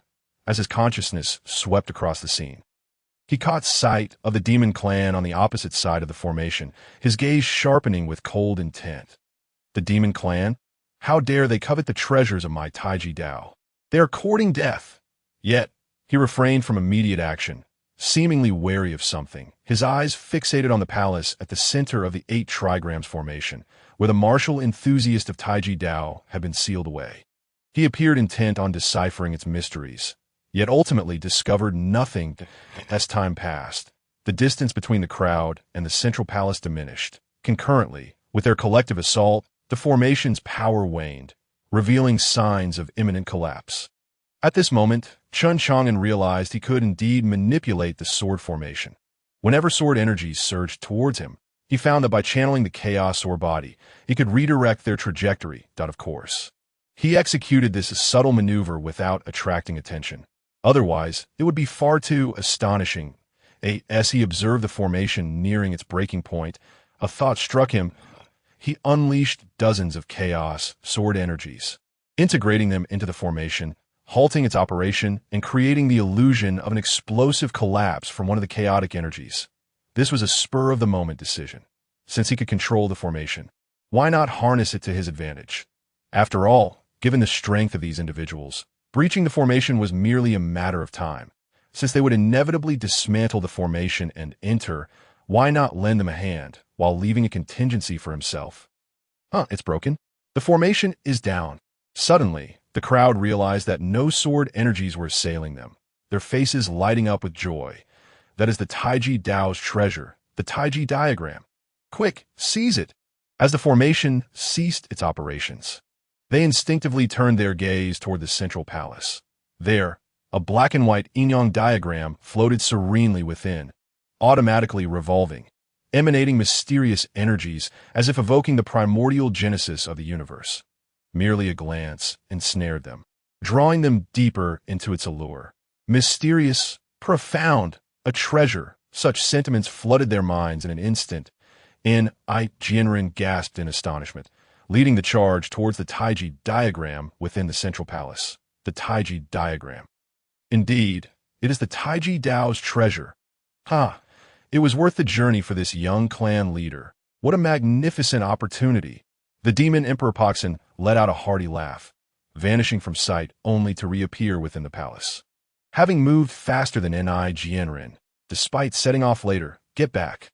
Jianren, witnessing the demon clan's appearance before him, bellowed in fury, launching an attack with his hand as a blade. The aura of the half-step Huangji realm radiated forth, causing the entire palace to tremble. Lunar slash, a crescent-shaped blade attack, reminiscent of a waning moon, surged toward the demon Emperor Paksin at a mere grain of rice dares to compete with the brilliance of the full moon. It is you who should retreat. The demon Lord Paksin's gaze sharpened, and a beam of chillingly cold light shot forth from his left eye, instantly shattering the crescent moon blade. Paksin halted his movement, casting a frosty glance at Jianren. Since you seek your own demise, allow me to dispose of you first, before I seize the Taiji Dao map. Dark, ominous energy emanated from his form, enveloping him in scales as black as if forged from black gold. radiating a sinister glimmer. Heavenly demon palm. Paksin raised his right hand slowly, its motion deceptively languid, and struck towards Ni Jinra. A thunderous roar resounded as terrifying energy erupted from the palm, causing the entire hall to tremble violently. As if on the brink of collapse, this strike seemed to embody the very essence of the demon realm, with monstrous energy surging like an ocean. Arrogance. Ni Jinren exhaled softly, extending his own right hand. Where countless mysterious runes converged, an aura far surpassing his own cultivation emanated from him, imparting a sense of neither life nor death. Annihilation slash, a colossal crescent moon, even more formidable than before, erupted from Ni Jinren's right arm, cleaving towards Paksin. Boom! The heavenly demon palm was instantly shattered, yet the crescent moon's energy remained undiminished as it continued its assault on Paksin. Paksin's eyes narrowed, an abyss of demonic energy swirling within. He scrutinized Ni Jinren's right hand, the aura of the realm of life and death. He had actually refined a phalanx of a powerful being from that realm into his arm. In an instant, Paksin perceived the hidden secret within Ni Jinren's right arm, his expression revealing disdain. Borrowed strength is ultimately not one's own. Whether or not it is one's own strength matters not, as long as it can vanquish foes. It is one's power. Unfazed by Paksin's mockery, Ni Jinren remained resolute. The phalanx of a life-and-death realm master was his trump card. Once he eliminated these adversaries, the Taiji Dao map would belong to him. Ni Jinren, to that point, ascending to supremacy and immortality would render external forces irrelevant. How foolish! You remain blind to your own misdirection. Paksin sneered, his eyes aflame with demonic energy. Demon Eye of Annihilation. Swish! Two terrifying beams of black demonic light shot forth from his eyes, akin to twin bolts of dark lightning, or two ominous suns, hurtling towards the crescent moon unleashed by Ni Jinren. Boom! Boom! The hall reverberated with terrifying energy as Ni Jinren and Paksin clashed fiercely. One wielded the supreme power of the demon race's Eye of Annihilation, while the other possessed a phalanx from a life-and-death realm master. The two battled fiercely, neither yielding an inch. Meanwhile, as the sword formation disintegrated, Murong Wudi and the nine-headed lion lunged simultaneously towards the four spirits fruit. For them, the value of the fruit far surpassed that of the Taiji Dao map. You think you can contend with me for the four spirits fruit? You little wretch! The nine-headed lion glared at Murong Wudi, contempt evident in its gaze. Just a mere beast. Die, without uttering another word. Murong Wudi activated the celestial overlord body, a shadowy form of overwhelming power flickering behind him. A terrifying aura erupted, surging towards the nine-headed lion. Roar! I'll handle this little wretch. You all go after the four spirits fruit. The nine-headed lion, sensing the overwhelming energy emanating from Murong Wudi, turned serious and addressed the three demon kings behind him. While he engaged Murong Wudi in combat, fearless lion seal. The nine-headed lion roared with all nine heads, its body radiating golden light. A square ancient seal materialized above its head, countless runes cascading down and striking the ground with a resounding clang. The fearless lion seal, an unparalleled divine ability inherited from the bloodline of the nine-headed lion clan. It is said that when perfected, a single seal could annihilate the entire world. Evidently, this nine-headed lion had yet to master this seal to its utmost potential. Overlord Fist. Murong Wudi pressed forward, his delicate fist clashing directly against the nine-headed lion's fearless lion seal. Boom! Boom! Waves of terrifying energy erupted from their clash, rocks tumbling as the entire underground palace trembled. Even the nine-headed lion's face twitched in shock. This woman's physical strength far exceeded his expectations. While the two battled, Ada and his companions engaged in fierce combat with the three demon kings. Their objective clear: to procure the four spirits fruit for their master. All four of Ada had trained in the Imperial Book's supreme, astonishing spear and, in perfect synergy, exhibited a tendency to suppress the three demon kings. However, once the three demon kings transformed into their true forms, the two sides entered a stalemate. At this moment, the most leisurely of all was perhaps Chen Chang'an. While all factions engaged in battle, he strolled leisurely, as if meandering through his own backyard, inspecting the 9 palaces, with everyone preoccupied with their fierce conflicts. As long as Chen Chang'an did not provoke them, they were more than willing to allow him to observe from the sidelines. Moreover, there was a hint of schadenfreude. Wuti's subordinates were not heeding her commands. Only Wuti gritted her teeth in frustration. She had expected them to assist her in obtaining the 4 spirits fruit. Yet Chen Chang'an was merely wandering about the underground palace. In truth, Chen Chang'an was not idly wandering. He was employing chaos sword qi to repair the Bagua sword formation, a discovery he had just made. To his delight, the chaos sword qi emitted by his chaos sword body could indeed restore the formation. Let them fight it out. Regardless of who emerged victorious, he would undoubtedly be the ultimate winner. Moreover, he had the unsettling feeling that more than one pair of eyes were watching them to him. It was evident that there was a hidden mastermind at play. His current perusal was also an attempt to unearth this unseen puppeteer. However, at that moment, who could have anticipated that the Taiji Dao map in the central hall would transform into a streak of light, soaring towards Chen Chang'an and landing in his hands? What? The Taiji Dao map chooses its master of its own accord. Jianren bellowed, then unleashed a fearsome strike. Boom! After a direct clash with the demon Poxin, both men were instantly propelled apart, racing towards the hall's exit. Their battle had lost all meaning. Their target, the Taiji Dao map, had not only fled but had also chosen a master autonomously. Such a scene could not help but incite their fury. They had fought tooth and nail only to let another reap the rewards.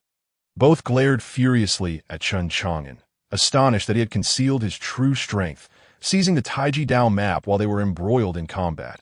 How dare you disregard us? The demon Poxin glared at Chen Chang'an, an aura of demonic energy radiating from him. You little brat, who would have thought you were so deeply concealed? Hand over the Taiji Dao map. It does not belong to you. Jianren also smirked coldly. Wuti truly is cunning, yet you clutch the Taiji Dao map. Even the Kanglan Empire cannot protect you. Surrendering it is your wisest choice. In his view, this must be part of Wuti's scheme. For how could a mere warrior dare contest with him? Even now, he still regarded Chen Chang'an as Wuti's subordinate. That moment, Chen Chang'an gazed at the Taiji Dao map in his grasp. Observing the swirling black and white fish patterns, countless mysterious runes imbued within it seemed to embody the principles of the cosmos. It was indeed a remarkable treasure. With prolonged contemplation, one could undoubtedly grasp extraordinary divine abilities. Such an item, if it were to fall into another's hands, would surely elicit immense excitement. However, Chen Chang'an remained exceedingly calm. When something appears amiss, there is often a hidden scheme. Others might covet the Taiji Dao map, yet it had chosen him for a reason, indicating a secret unknown to others. While others viewed it as a monumental opportunity, Chen Chang'an perceived it as a potentially treacherous pitfall, one that was exceedingly hot to handle. The crux of the matter lies in the fact that Chen Chang'an is not lacking in treasures or martial arts, the divine elephant suppression prison technique, the grass character sword art. Which of these is not a world-shattering, peerless skill? The Emperor's Sword of Xianyuan is, moreover, an extraordinary celestial artifact that transcends even the immortal martial continent. Naturally, he sees no reason to seek trouble for himself over this colossal pitfall. Indeed, Chen Chang'an possesses the ability to acquire the Taiji Dao diagram. To him, it merely presents a few inconveniences that this moment. Wuti has also temporarily ceased his conflict with a 9-headed lion, casting astonished glances toward Chen Chang'an. Wuti is taken aback to discover that Chen Chang'an is indeed after the Taiji Dao diagram. Having previously feigned indifference, the 9-headed lion is astonished as well, realizing that Chen Chang'an managed to seize treasures from the clutches of the demon Lord Poxin and the Zioa Moon Dynasty's Jianren. This individual is undoubtedly remarkable. A person from the Qian Dynasty. It seems he must swiftly acquire the 4 spirit fruit and depart from this place. The only one present brimming with delight is the old man Huang, who admires the calm demeanor of Chen Chang'an with great respect. The sword master is indeed worthy of the title. Unbeknownst to anyone, he has effortlessly obtained the treasured Taiji Dao diagram, with formidable strength and exceptional intellect. The revival of our two instruments sword sect appears promising. Mr. Mei, concealed in the air, also bears a serious expression, taking his first earnest look at Chen Chang'an. Is this the ninth disciple of that lad from Qingyan? Quite intriguing. He does not comprehend why the Taiji Dao diagram would automatically fall into Chen Chang'an's hands. However, having studied the Taiji Dao for thousands of years, he has never heard of the notion that the Taiji Dao diagram selects its master autonomously. Naturally, he does not believe it would choose an outsider. It must be that Chen Chang'an employed some sort of method to claim the Taiji Dao diagram. This young man possesses capabilities that even he cannot discern. Truly remarkable. Meanwhile, Chen Chang'an remains oblivious to the thoughts of those around him. After examining the Taiji Dao diagram in his hand and finding no other anomalies, he raises his gaze towards the predatory demon Lord Paksin and Inai Jinren of the Zioa Moon Dynasty. To everyone's astonishment, Chen Chang'an makes an unexpected move. Since you desire it so eagerly, I shall grant it to you. Whoosh! He tosses the Taiji Dao diagram into the air, letting it descend between the demon Lord Paksin and Inai Jinren. Haha, not bad, lad. A wise man knows when to yield. Should you find yourself in a predicament, come to my Zioa Moon Dynasty, and I shall reward you with an official position. Inai Jinren laughs heartily at Chen Chang'an's actions, rising to seize the Taiji Dao diagram. Young man, with this gesture, I, the demon Lord Paksin, promise not to kill you today. The demon Lord Paksin also regards Chen Chang'an with a hint of admiration, reaching for the Taiji Dao diagram as well. Has he truly thrown it away? Is this sword master of the two instruments sword sect a fool to discard such a precious artifact so easily? Perhaps this is the wisest choice. Ada's voice is low and filled with respect as he gazes at Chen Chang'an. If they were in his position, they might not withstand such overwhelming temptation. Yet, faced with formidable foes, they could only abandon the treasure to preserve their lives. Is that truly the case? Murong Wudi gazes at Chen Chang'an with her beautiful eyes, murmuring to herself, perplexed by his intentions. Having seized the Taiji Dao diagram, why would he cast it away? The old man Huang, standing at a distance, wears a look of regret. How could the sword master be so timid? The nine-headed lion's gaze towards Chen Chang'an shifts from wariness to disdain. Such a cowardly individual poses no threat. Cultivators are meant to defy fate. How can they refrain from competing? Celestial materials and earthly treasures must be contended for. Techniques and divine powers must be fought over. Companions and spouses must be sought after. If one does not strive for anything, what is the purpose of cultivation? What kind of immortality can one hope to achieve? Only Mr. Mei, hidden in the void, seems to perceive something regarding Chen Chang'an with admiration. Be able to bend and stretch is the hallmark of a true man. It appears that the Taiji Dao has a promising successor. If the practitioners of the Taiji Dao were to hear Mr. Mei's words, they would be utterly astonished. Once upon a time, many sought to enter Mr. Mei's tutelage, trampling the threshold in vain, only to be met with the dismissive phrase, "A decayed tree cannot be carved." However, the subsequent events shattered everyone's preconceptions. Just as Inai Jinren and the demon Lord Paksin were about to grasp the Taiji Dao diagram, whoosh, the Taiji Dao diagram in the void transformed into a streak of light, reappearing before Chen Chang'an, landing in his hands once more. Surprised? Unexpected? What is happening here? Weren't you just discarding the Taiji Dao diagram? Why has it returned to your possession? Bang! Inai Jinren and the demon Lord Paksin, propelled by inertia, crash into one another, landing with furious glares directed at Chen Chang'an, their terrifying auras surging uncontrollably. This lad dares to toy with them.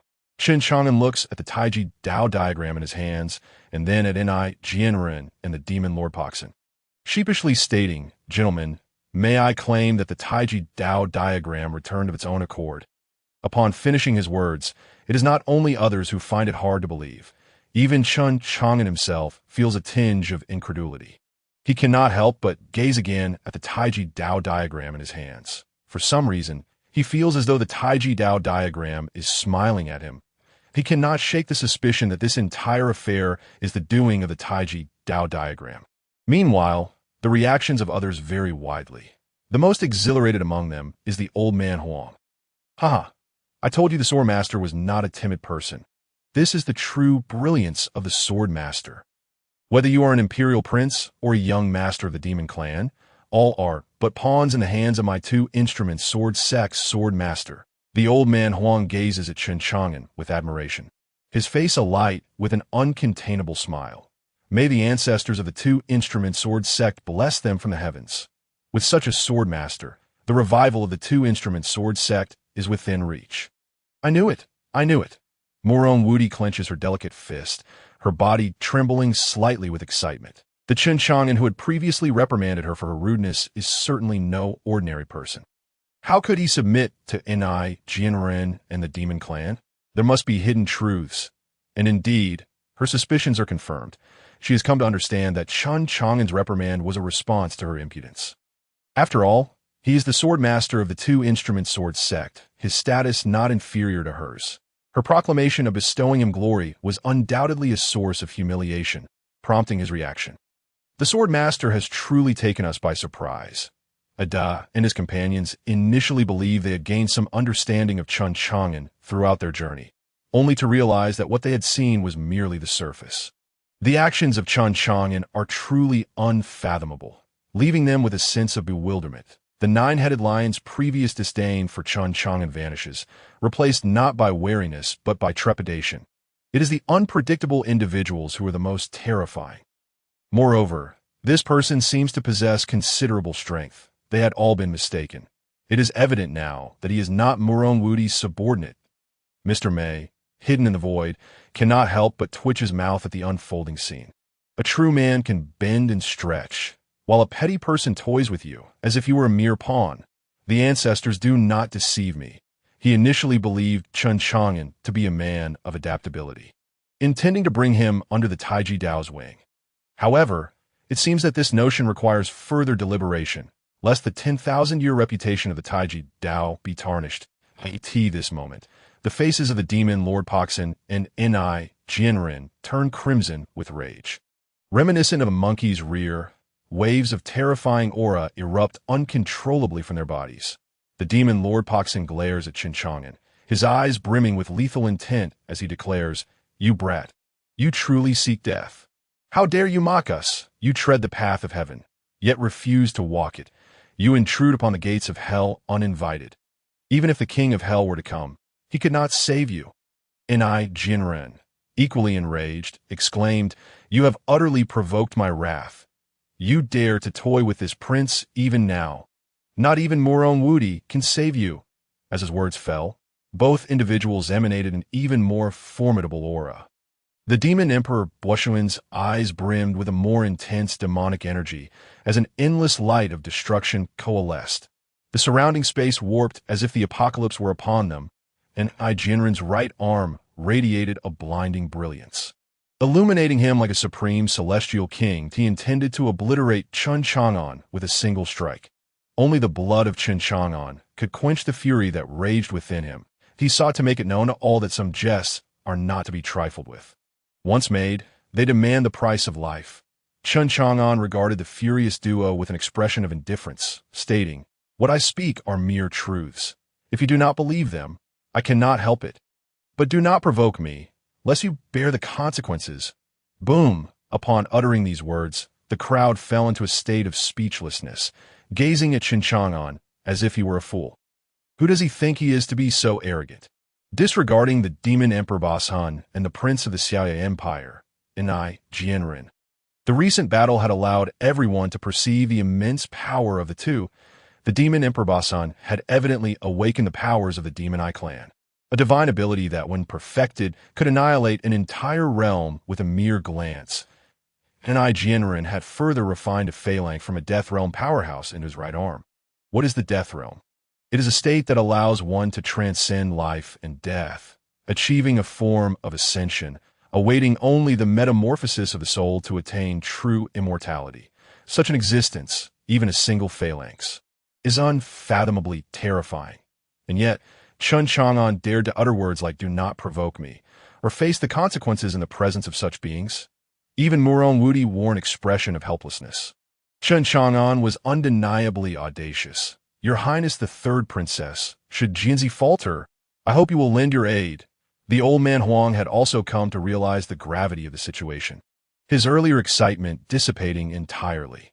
Murong Wudi cast a glance at Huang, understanding that the current predicament was beyond her control. Unless she consumed the four spirits' fruit and fully awakened her celestial body, there was little she could do. However, throughout this journey, Chen Chang'an had come to be regarded as a half-friend in her eyes. Ultimately, she told Huang, I will do my utmost, but whether I can save him, I have no confidence. Thank you. Third princess, Huang expressed his gratitude towards Murong Wudi. Ha! Consequences to bear. I am truly eager to see what those consequences entail. The demon emperor Boshuan's gaze turned even colder. Devil eye annihilation. Two streams of pitch-black light shot forth from his eyes, seemingly tearing the very fabric of space as if two dark demonic swords were aimed at Chen Chang'an, since he wished to witness. Let me show you. A smile graced Chen Chang'an's face as he slowly raised his right hand. With this gesture, the previously dormant Bagua sword formation surged to life amidst the incredulous gazes of the onlookers. The entire sword formation radiated a terrifying aura, enveloping all within its grasp.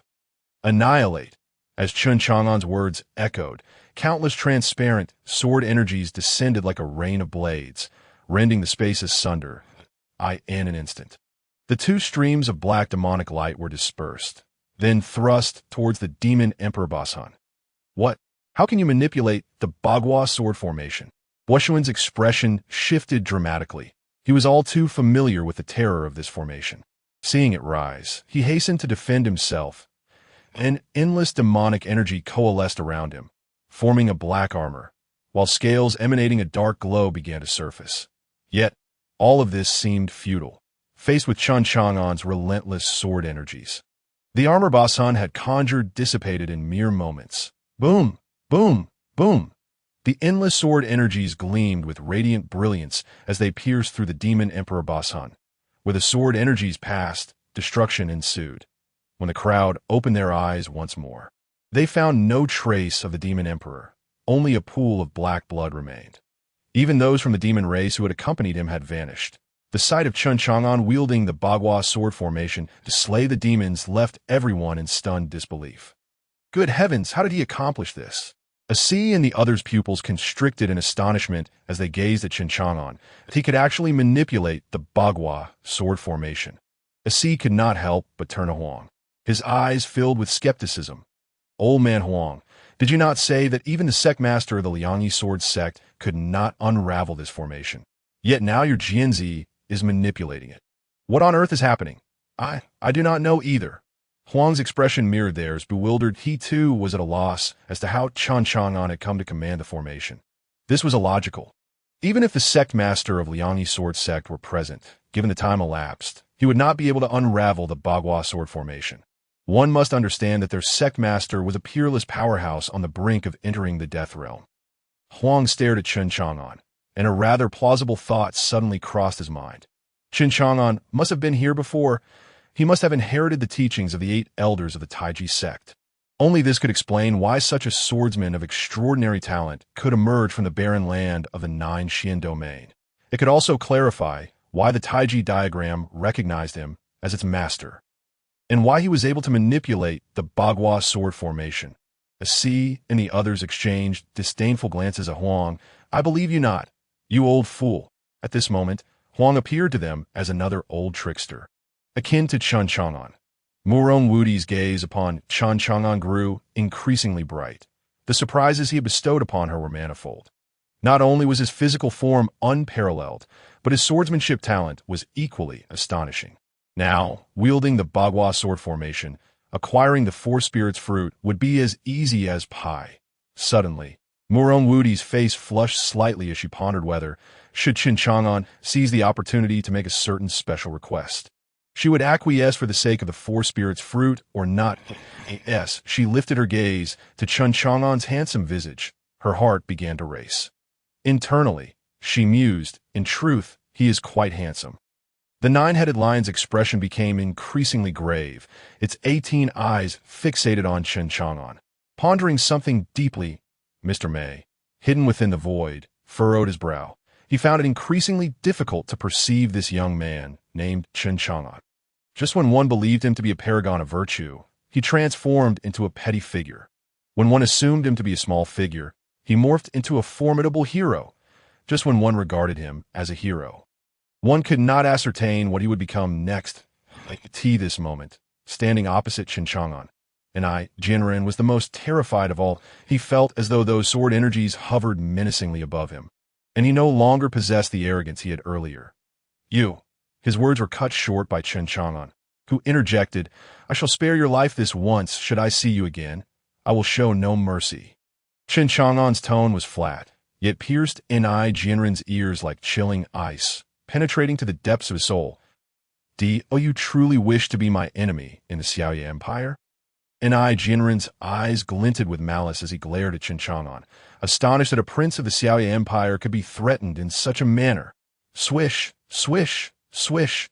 Chen Chang'an remained silent, directly commanding countless sword energies to hover ominously above Jianren.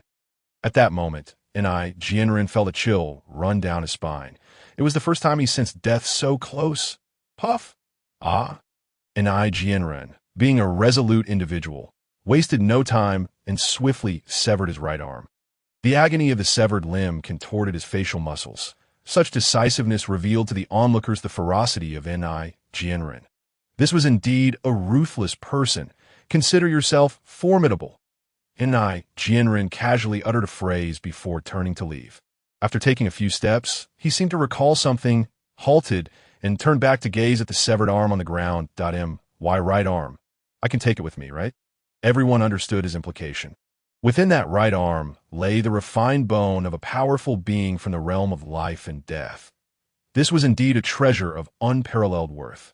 Once refined again upon his return, it would become a formidable arm. After all, those of the celestial realm could resurrect the dead. With the appropriate spiritual herbs, regrowing a severed limb would be no arduous task. Naturally, it could be taken. Chen Chang'an looked at Jianren before him and offered a faint smile. However, I'm afraid we meet again. Meet again? The crowd, including Jianren, momentarily failed to comprehend the meaning behind Chen Chang'an's words.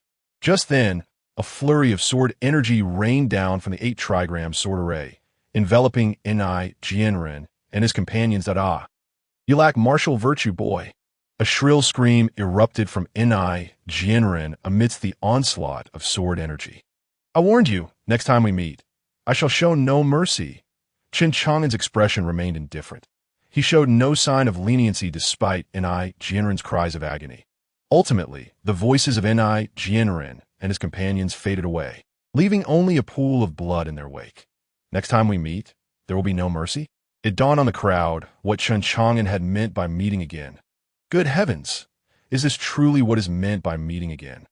Jianren had merely turned his back. The crowd could not help but lament the fate of this prince of the Qian Dynasty, who could have survived but perished due to his greed for the right arm. Simultaneously, they were astonished by Chen Chang'an's ruthless decisiveness, that he was a man unbound by principles. No, wait, he is a man bound by principles. After eliminating the individuals from the Xiaoye Dynasty and the Demon Clan, Chen Chang'an turned his gaze towards Murong Wudi. That glance sent shivers down Murong Wudi's spine, as if countless ants were crawling on her skin, just as she could no longer endure the sensation. Chen Chang'an's calm voice broke the silence. That I promised to help you obtain the Force Spirit Fruit. This fruit is now yours. The Force Spirit Fruit, enveloped in sword energy, was presented before Murong Wudi. So easily given to me, Murong Wudi was somewhat incredulous. She had not anticipated receiving the Force Spirit Fruit so effortlessly, with Chen Chang'an making no demands whatsoever. If you do not desire it, then so be it. Chen Chang'an spoke lightly. How could I return a gift bestowed upon me? Murong Wudi seized the Force Spirit Fruit, swallowing it without a second thought, beginning its refinement. The Force Spirit Fruit must be consumed immediately after picking. Otherwise, its efficacy would gradually diminish. Waves of domineering energy emanated from Murong Wudi, signifying that the fruit was indeed beneficial to her, as her celestial dominance body was being thoroughly activated. This scene pained the 9-headed lion immensely. It wished to exclaim, that was its Force Spirit Fruit. Chen Chang'an shifted his gaze from Murong Wudi to the nine-headed lion. I offer you two choices. Either yield to me and serve as my steed, or become a part of the bloodstain on the ground. Chen Chang'an had no intention of letting the nine-headed lion escape. The demons had been slain by him. The individuals of the Qian Dynasty had been vanquished by him. These two acts alone were enough for Chen Chang'an to silence the nine-headed lion. Moreover, this nine-headed lion was the leader of the beasts from the Endless Mountains. If left unchecked, the beasts of the Endless Mountains would pose a constant threat to the Jiushuan domain. While Chen Chang'an was fine within the Jiushuan domain, he would eventually leave.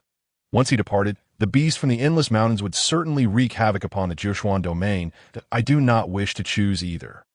The nine-headed lion's 9 faces contorted with rage. The lineage of the nine-headed lion had once dominated the heavens in ancient times. They had feasted upon the supreme and battled true dragons. Even celestial beings could not enslave them. The audacity of Chen Chang'an to propose he serve as a steed was intolerable. A past ancestor of the nine-headed lion had been tamed by a supreme Buddha of the 10,000 Buddha path. A disgrace to the nine-headed lion lineage. Such a thing would not be permitted to happen again, especially since he bore a trace of the rare nine-headed golden lion bloodline, the royal lineage among the nine-headed lions. Once he thoroughly awakened his nine-headed golden lion bloodline, who in this vast world could rival him? Very well. Since you refuse to choose, I shall make the choice for you. Chen Chang'an spoke with a detached tone. Buzzing. The 8 trigrams sword array trembled slightly, and countless sword energies coalesced once more, slashing towards the nine-headed lion. The nine-headed lion understood the terror of the 8 trigrams sword array and instantly transformed into its true form. A majestic lion, towering 10 zhang, emerged with 9 heads as large as lanterns. Its blood surged, radiating an overwhelming aura. All 9 heads simultaneously emitted a lion's roar, akin to the thunder of the heavens, unleashing a terrifying presence. The void before them warped under the pressure of the sonic waves. The nine-headed lion roared. This was a divine ability inherited from the nine-headed lion bloodline. A single roar could shatter mountains and rivers. In ancient times, a supreme powerhouse from the nine-headed lion lineage had once roared, causing the death of a celestial being. The crowd's expressions shifted, hastily channeling their energies to resist the overwhelming sound waves. However, at the epicenter, Chen Chang'an remained unfazed, increasingly pleased with the sight of the nine-headed lion. Such a steed would surely instill fear in formidable foes. Yet to ride this lion, he first needed to subdue it. Slash! Countless sword energies solidified into divine swords, descending from above. Boom! In an instant, the sonic waves of the nine-headed lion were shattered, and the onslaught continued unabated toward the beast. This sight terrified the nine-headed lion to its core, prompting it to evade. Yet, it was a moment too late, and 3 of its heads were severed in an instant. In a flash, 3 blood geysers erupted. Roar! The nine-headed lion let out a piercing scream. The loss of 3 heads instilling terror within it. The remaining 6 heads trembled uncontrollably. Chen Chang'an was simply too powerful to know. It was the 8 trigram sword array that was truly formidable, as expected one of the top 10 sword arrays of Taiji Dao. Will you submit, or will you not? Chen Chang'an smiled at the nine-headed lion before him. My head may be severed, and my blood may flow, but submission is out of the question. The nine-headed lion roared defiantly, blood energy surging from its being. Where the 3 severed heads had been, blood energy swirled, as if new heads were about to sprout. The crowd marveled at the nine-headed lion's vitality, astonished that it could regenerate new heads. Very well, I shall indulge you. Chen Chang'an had no intention of granting the nine-headed lion a chance to recover. Without a word, he advanced. With every step he took, countless divine swords of sword energy descended upon the nine-headed lion. Moments later, 3 more heads were severed. Roar.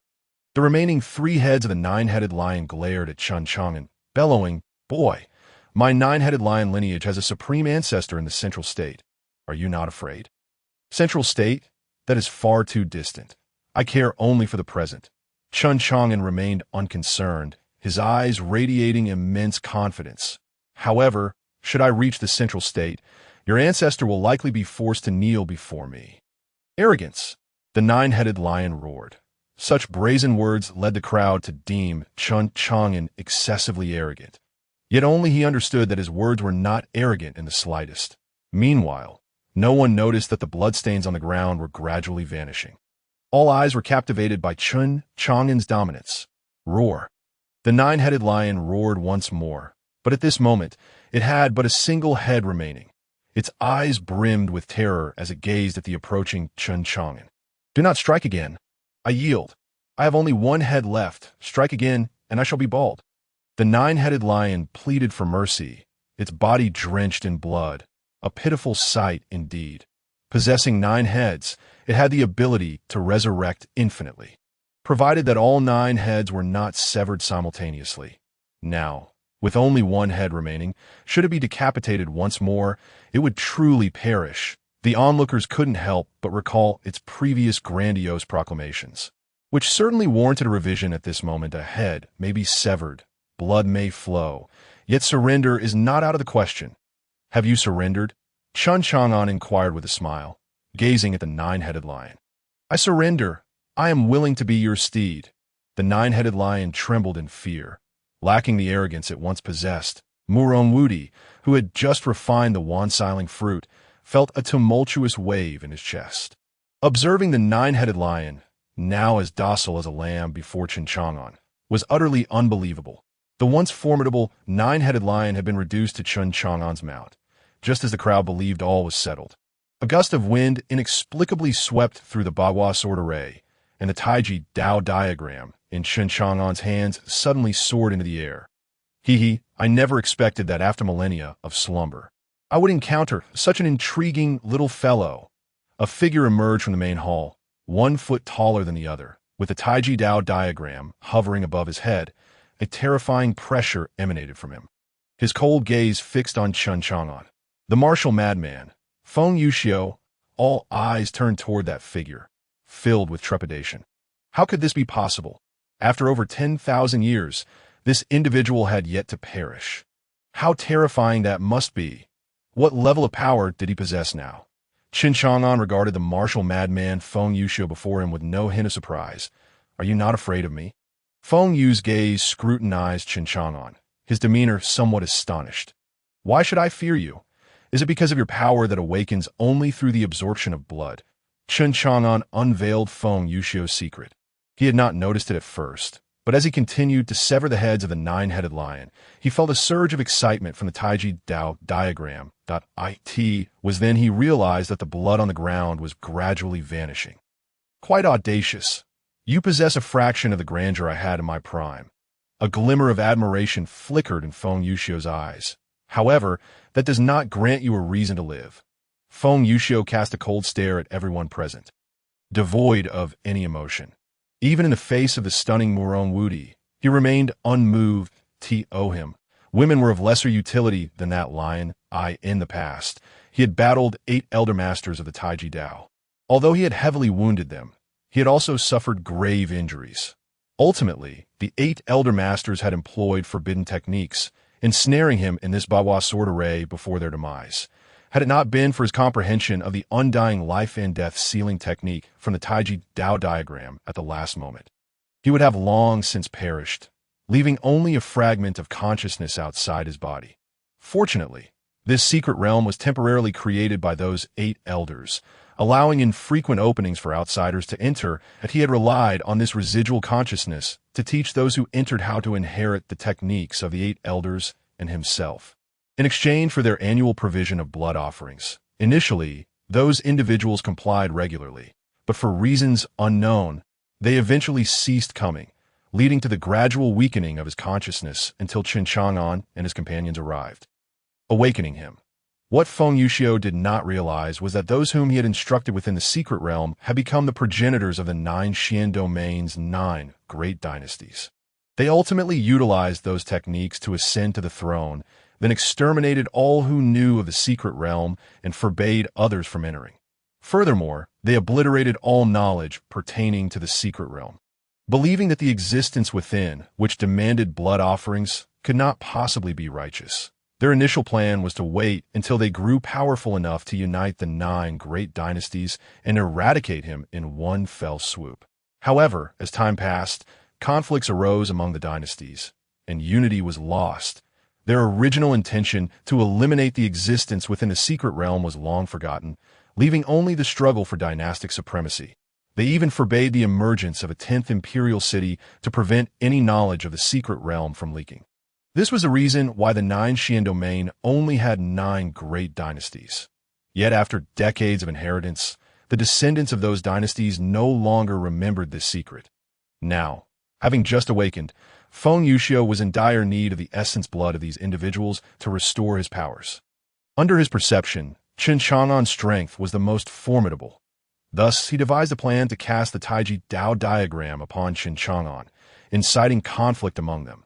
Indeed, as he had anticipated, Chen Chang'an did not disappoint him, even managing to manipulate the Bagua sword array, a detail that puzzled him.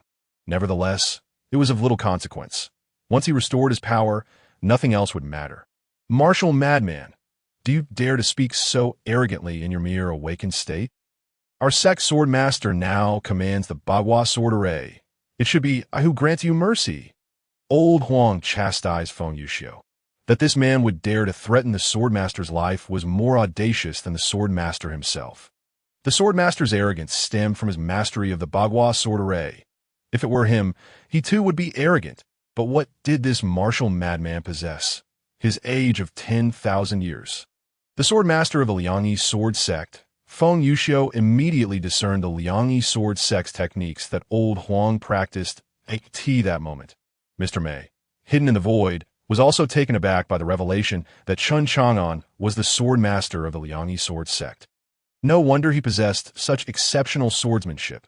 However, he furrowed his brow, pondering why he had never heard of a swordmaster from the Liangyi sword sect.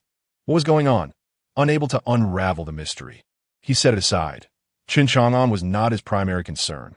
Rather, it was the martial madman Feng Yuxiu. He absolutely could not allow this individual to escape. He must be captured and returned to the Taiji Dao for punishment. Yet he refrained from acting immediately, intending to descend as a savior when Chen Chang'an and the others were in despair, prompting their gratitude. Consider it a minor retribution for the surprise Chen Chang'an had just given him. Within the Bagua sword array, after only a moment's hesitation, Feng Yuxiu's resolve solidified. Even if the Liangyi sword sect's swordmaster stood before him, he would still become the nourishment for his restoration. At this moment, Feng Yuxiu had become somewhat possessed, disregarding the powers that lurked behind those present. He was, after all, a solitary figure. Furthermore, if he were to eliminate them, who would know it was he who had done so? Young man, if you must blame someone, blame your unfortunate fate. Feng Yuxiu coldly regarded Chen Chang'an, stepping closer. Unfortunate fate? My apologies, but my fate has always been quite favorable. Chen Chang'an replied with a faint smile as he observed the advancing Feng Yuxiu. He then pointed into the void, causing the boundless sword energy above the Bagua sword array to converge. Ultimately, it coalesced into a colossal sword several dozen zhang in length, and a terrifying aura emanated from it, causing Murong Wudi and the others to change countenance. With just this one sword, none among them could withstand its might. The Bagua sword, I never expected you to master this sword array to such an extent. I must admit, it is indeed a remarkable talent. I almost hesitate to slay you. Alas, I have an affinity for eliminating such prodigies. Feng Yuxiu gazed at the massive sword, his expression betraying no fear. Just as that giant sword was about to descend upon him, a pure white aura materialized around Feng Yuxiu's body. The moment that aura appeared, the entire secret realm trembled, showing signs of imminent collapse. Clang! The colossal sword struck the pure white aura, producing a sound akin to metal clashing. Yet, Feng Yuxiu remained unharmed. That was the vital energy born from the perfect harmony of the 4 elements of heaven and earth. Murong Wudi's expression changed drastically as he looked in horror at the pure white aura enveloping Wu Qi Feng Yuxiu.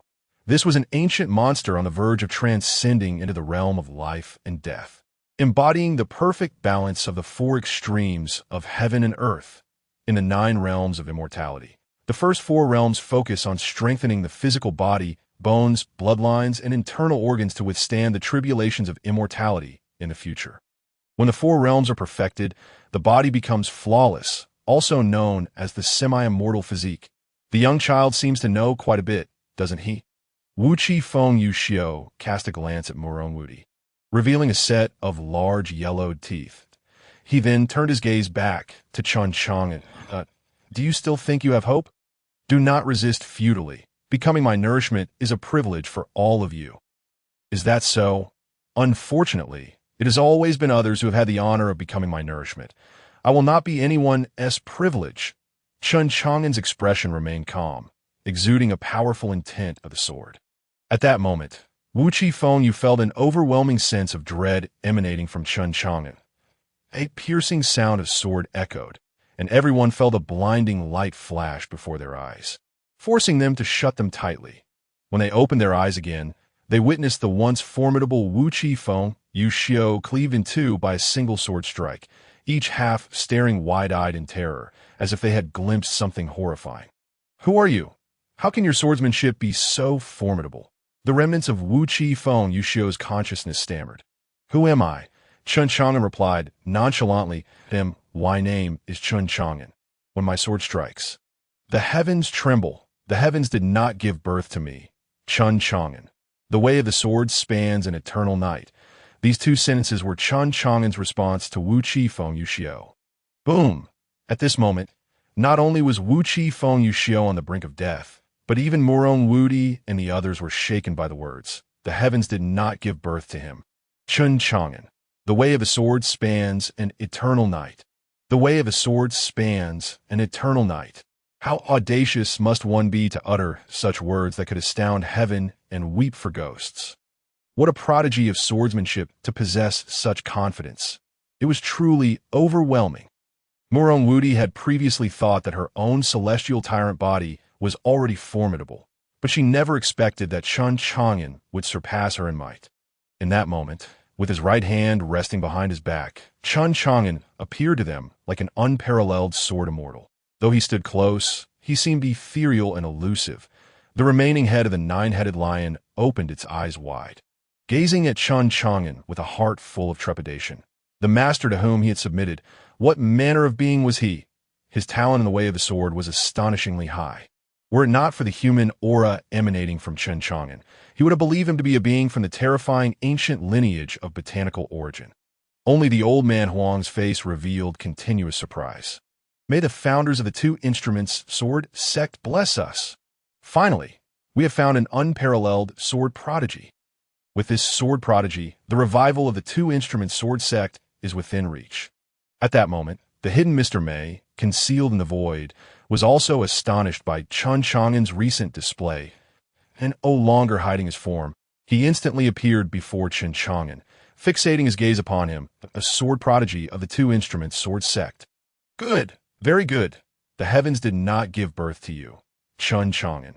The way of a sword spans an eternal night. How audacious! The sudden appearance of this figure made Murong Wudi and the others feel as though they were facing a formidable foe. Thinking he was yet another ancient monster like Wu Qi Feng Yu Xiao, who had been slumbering for countless years. Only the old man Huang regarded the young figure before him with a contemplative expression. You are the Grand Master of Taiji Dao. What? Huang's words left Murong Wudi and the others in shock. The person before them was actually the Grand Master of Taiji Dao. It is well known that every disciple of the 3,000 true inheritors of Taiji Dao is a genius. This individual ranks at the very top.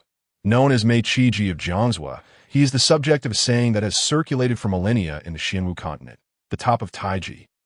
Jiangzhou Mei Liang, with unparalleled talent, one who, if obtained, could dominate the Xianwu. The astonishment of Murong Wudi and the others was compounded by another reason.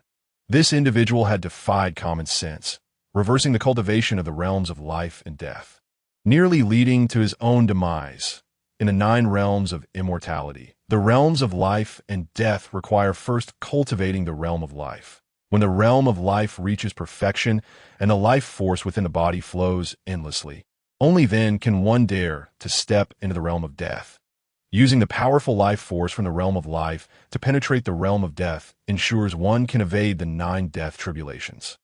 Yet the Grand Master of Taiji Dao had chosen to go against this principle, first cultivating the realm of death, using the endless cycle of death to impact the realm of life. He was indeed a pioneer in the cultivation of life and death within the 9 realms of immortality. It is well known that the first person to eat a tomato either tasted its sweetness or perished. Clearly, this Grand Master of Taiji Dao had not tasted the sweetness. Instead, he nearly perished, regressing to the realm of Tianji. Moreover, for some unknown reason, he had vanished from sight for the past millennium. Some say he became disheartened and retreated to the back mountains of Taiji Dao, refusing to engage with the world. Others claim he has already met his demise. They never expected to encounter the Grand Master of Taiji Dao here. Upon seeing Mei Qiji's lack of denial, the old man Huang quickly bowed respectfully. Elder Huang of the outer sect of the Two-Instrument Sword sect, greeting the Grand Master of Taiji Dao. The Two-Instrument Sword sect is inherited from Taiji Dao. Strictly speaking, it can be considered a branch of Taiji Dao. Therefore, Elder Huang's greeting to the Grand Master of Taiji Dao is not out of place. Mei Qiji merely cast a fleeting glance at Elder Huang and then returned his focus. An outer elder of the Two-Instrument Sword sect is hardly worthy of his attention. Only Chen Chang'an before him warranted his respect. This young man's talent in the way of the sword is rarely seen in the world. He even suspected that Chen Chang'an might possess one of the few sword physiques that have shaken the ages. Seeing Mei Qiji's acknowledgement, Muron Wudi and the others quickly bowed in unison. We pay our respects to the Grand Master of Taiji Dao. Taiji Dao is one of the 3 major sects of the Xianwu continent. Today, Taiji Dao stands at the zenith of the Xianwu continent, dominating in an era when the 10,000 Buddhist sect is in decline and Confucianism is waning. The current supreme of Zhongzhou hails from Taiji Dao. One could say that nearly all forces in the Xianwu continent exist under the shadow of Taiji Dao's power. Mei Qiji, being the Grand Master of Taiji Dao, is a figure of immense authority, far beyond what a small empire in the barren state could provoke. Everyone, please rise. Mei Qiji glanced at Muron Wudi, his gaze shimmering like stars, and spoke slowly. The celestial tyrant body, I hope it does not bring disgrace to this physique. Thank you, Grand Master. Muron Wudi replied with utmost respect. Had anyone else spoken such words, she would have certainly responded with a punch. However, since the speaker was the Grand Master of Taiji Dao, she could only express her gratitude respectfully at this moment. Chen Chang'an was also observing the Grand Master of Taiji Dao. Mei Qiji before him. His aura was restrained, with not a trace of energy leaking. This was a master, the most powerful expert he had encountered since his debut. Nevertheless, Chen Chang'an was confident that this person still could not withstand the strike of the Emperor Xianyuan's sword he had just unleashed using the grass character sword technique. This was the confidence that the Xianyuan's sword instilled in him. Why do you not bow to me? Mei Qiji looked at Chen Chang'an, calmly inquiring. Why should I bow to you? Chen Chang'an calmly retorted. Ah, good, very good. Mei Qiji let out a hearty laugh, his gaze filled with admiration.